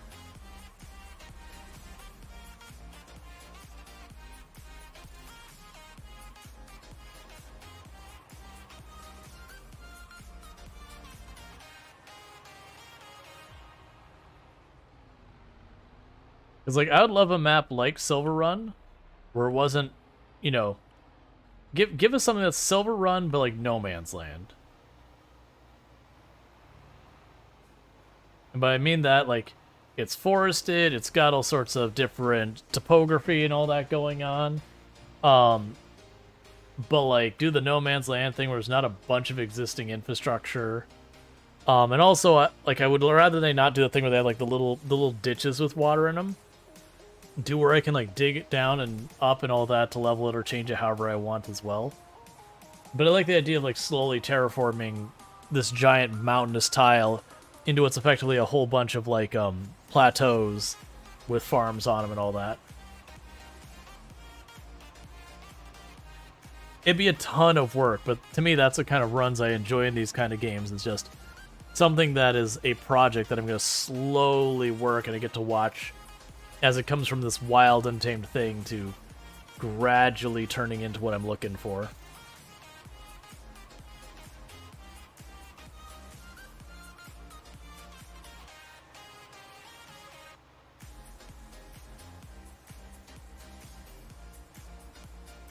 We can make one like that? Not sure if it already exists. Not that I've seen, but sometimes, like, there's times where I'll be like, oh, I've looked at all the maps, and then, you know, so I'll be like, oh yeah, there's a map that does exactly what you want. It's right here, and you're like, oh wait, never mind. I haven't seen one that does that. Because, like, I don't think it'd be good for streaming. Like, not unless you had, like, a group of people that, like, the group of people was the entertainment. But, like, for me, the player, just having a map that could slowly carve away the forest and level out places and all that kind of stuff to, again, like, make like a plateau farm. So you'd drive the equipment uphill, but then, you know, there'd be a spot where you'd turn on to be like a flat layer that you would make out of what is effectively a hill. Alright.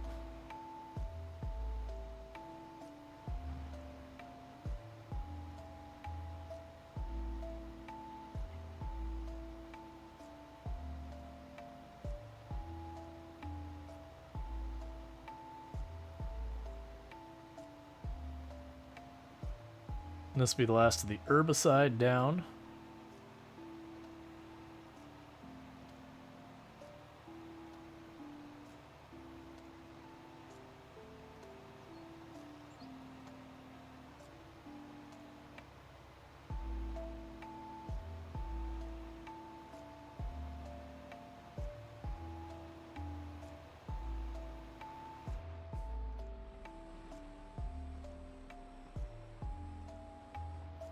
So those fields are all ready and prepped, so we just got to come back to harvest them later.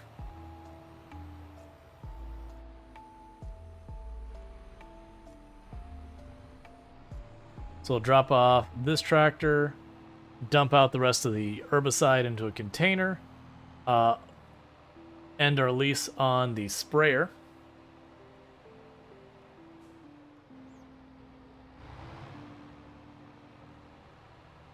And then with all that, we can go and grab our harvester and bring that back as well.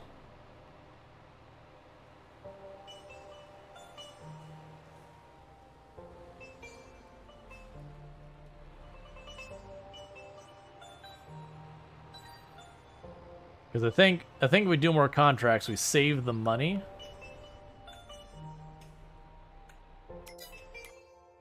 And we save that money for getting the sprayer locked in.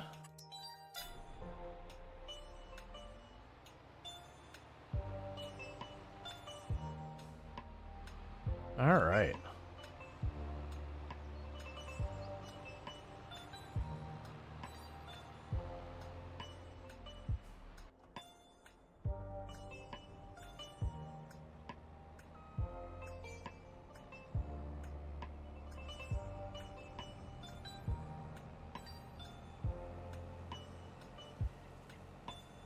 You just drive this right across the way here.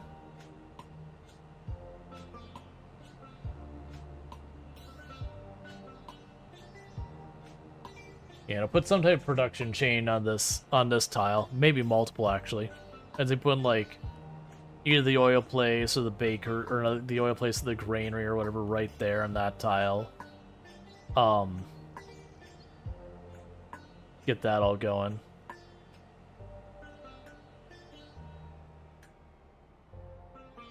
See, now I'm curious if you can combine fields on this map.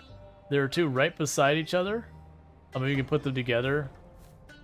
Would be 2 miles east-west. No, and the way you can usually tell with this kind of thing is if you look here at where it says farmland. Well, actually, you might be able to. I don't know if that's... Because normally there'll be like a little gap in between. So like if we were to click on some of these ones surrounding the road, you'll notice the roads are well. Yeah, no, you might be able to combine these. I don't know for sure one way or the other, but you might be able to. Because normally they don't overlap like that. But yeah, because I could potentially see taking a spot like this area here. And I can see like cutting a large field like there. Maybe combine 2 or 3 of these, like maybe this one into a large field. You know, make that cluster into a field, make this cluster into a field, like that kind of thing. The macro scale fields. Because those tend to be a lot better for a bunch of the stuff. Alright, so we finished all the stuff for today there.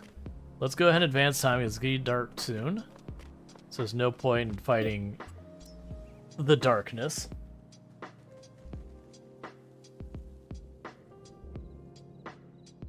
Yeah, because most of the other vanilla maps, they always make like the roads like this thin couple pixels wide that you can't mess with, and it's always a pain.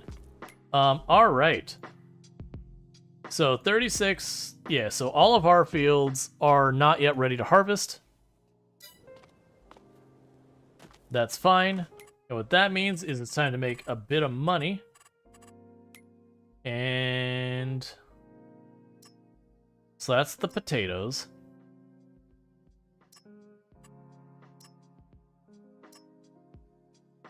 Oh yeah, they're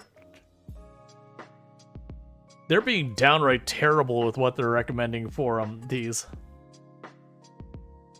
What do you want me to... Oh, you want to fertilize, that's fine.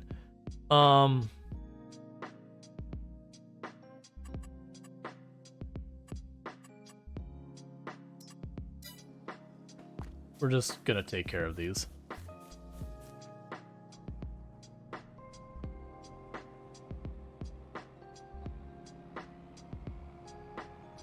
Because we just drive down there, quickly harvest the field for some easy money.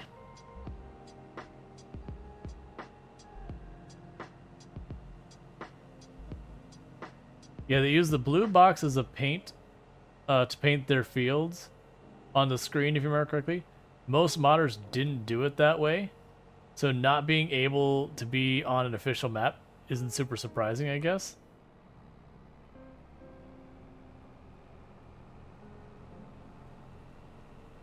Yeah, this thing is, this is an official map, but it is their newest one. It could be that they've seen how people would much rather be able to, like, make random roads in between their fields go away. I can see that versus, like, the major roads like the one I'm on now, not being able to make that go away makes sense.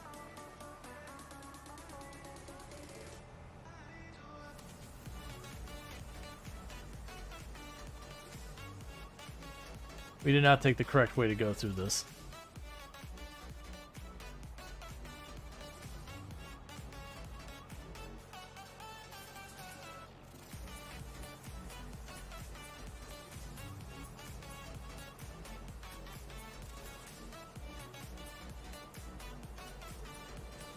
That's fine, we'll just drive the harvester through the woods.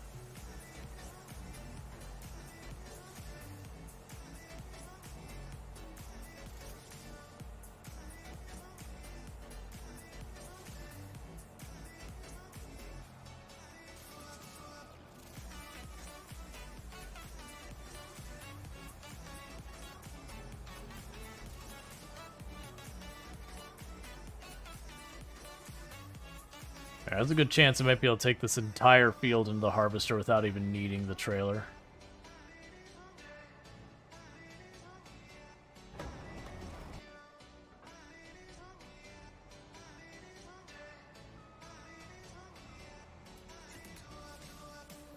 Exactly the train and vehicle like this should drive through? Absolutely.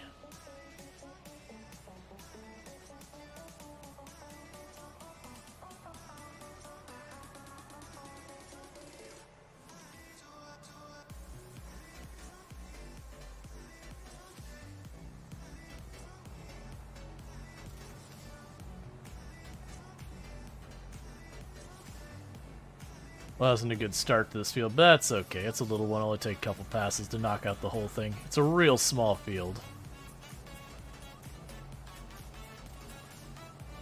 But that'll give us a little extra income and all that we can try and go and get the sprayer knocked out before stream's end.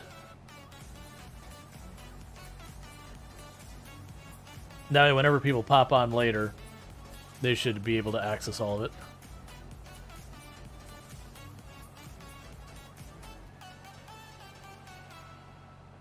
I wonder if I can set the default permissions, because that's one of the things I'm worried about right now, is that people hop on after I'm off. It seems to be bringing everyone on with no permissions at all, which is not a problem if someone's on. But if no one's on, like, it means they'll run to stuff that's pretty simple, like being able to accept the contract.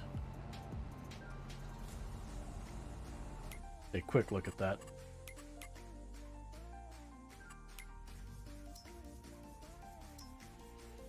Yeah, no, it looks like I might have to... there might have to be someone on to set up permissions the first time. That just might be the way it works. I was wondering if there's default permissions I could set, but it didn't look like it. There probably is some manner or another that I just don't know where to look.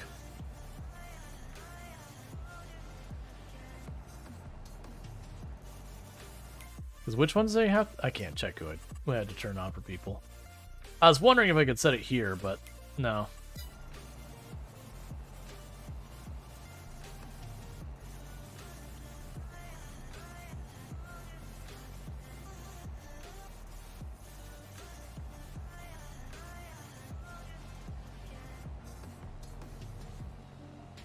Okay.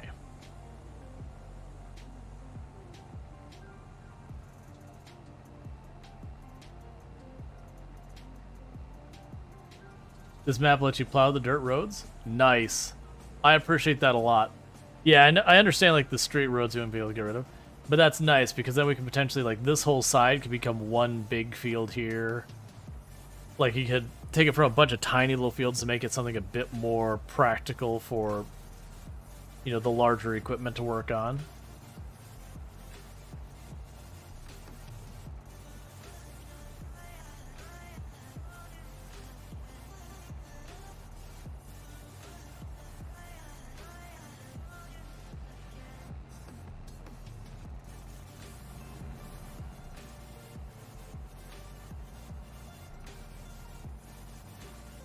Okay. It's also a way, like, even though it's a, you know, it's a static map in a lot of ways, it gives you a little bit of personalization, customization to be like, okay, we're going to combine these fields. There are a lot of places on the map, like if we go to farmland, there's areas like that we could turn to fields. We have the one we bought down here we could turn to fields like that. Or production lines or whatever. I still like the no man's land where it's like literally nothing that you build up. But, you know, still.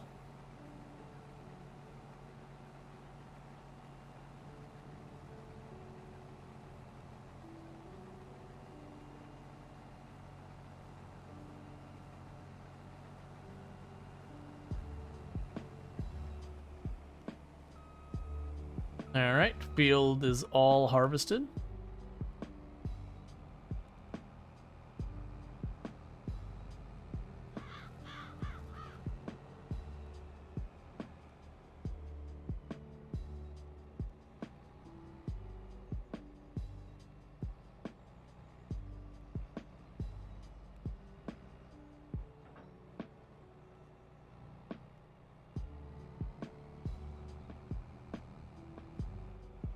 Well, that's not what you want. Oh, never mind. I was like, come on.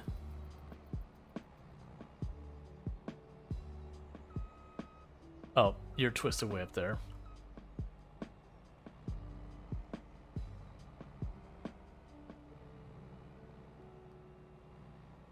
It is interesting being at a server with no seasons turned on. Because I usually play with seasons and just all of the contracts that are available.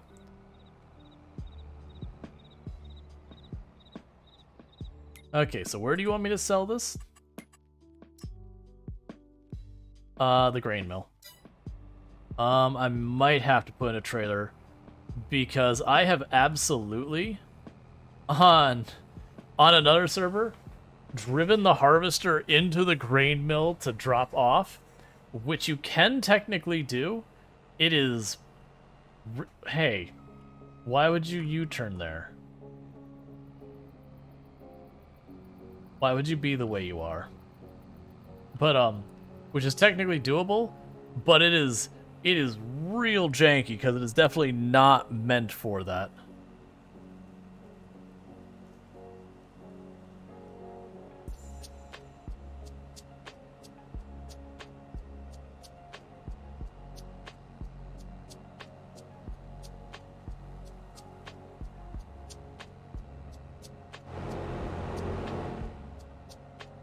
All right.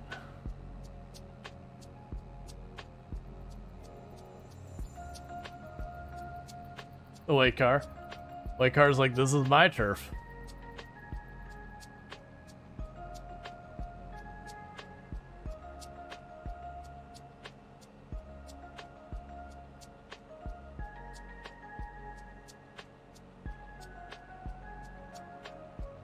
But yeah, so it does appear that if you hop on the server and you haven't been on before to get your permissions all fixed up, there is a chance you will not be able to accept contracts until someone manages to give you permissions, which that being me right now. We definitely would want to change that. But I don't think I can adjust the default permissions like that. I'll have to see. Because I'm totally cool with people taking contracts. But, so that might be a thing to understand, is at least for the first time, you're gonna have to hop on at least long enough for me to get your permissions fixed. Until we get someone to pop in and be, like, a farm manager or something like that. Because then I'd be able to have, like, someone who can deal with it on the other schedule and all that. That's not unusual for a lot of these games, that when you join a new game that has permissions, that you have to have someone get you sorted.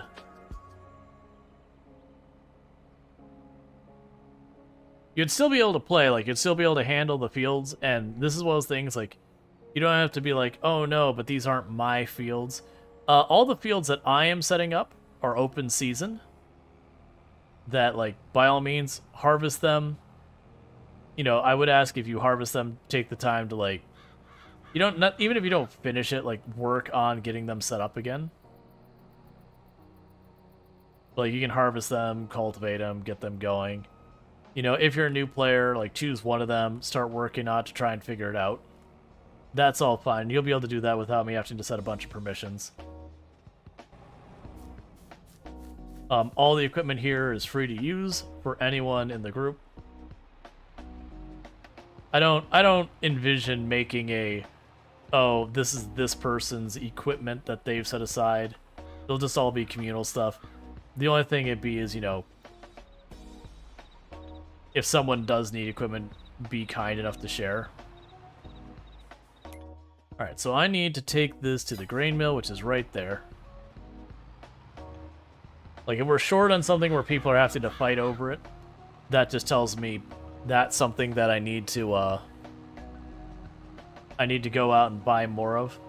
Like, tractors, that'll probably be true. We'll more than likely end up wanting, like, 4 or 5 tractors if any real number of people pop on. We'll get there.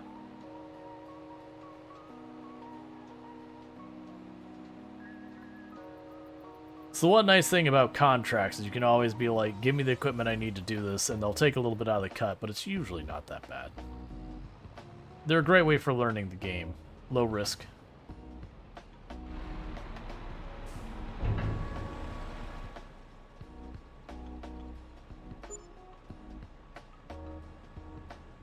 Alright, so it gave us an extra $600 on top of the contract money. It says $1,300. Not a lot, but it is what it is.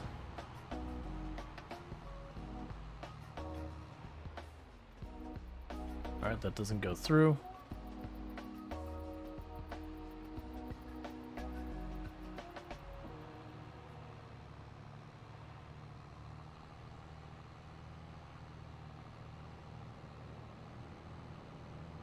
Yeah, we'll definitely need to, next time I'm on, we'll definitely want to get at least a production lineup. Because that'll also give people who don't want to sit there and, like, do the harvesting and all that, you can pick up the pallets and sell them and do stuff like that.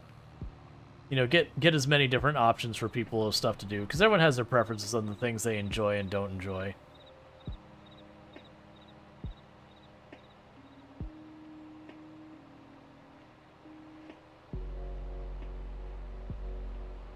Unless there's a sprayer on sale. Nope. Yeah, so that is a problem, but we can still grow stuff without a sprayer. It just ends up being the amount of money you get for it is nowhere near as good because you get a much lower yield. But that'll be the next thing we buy.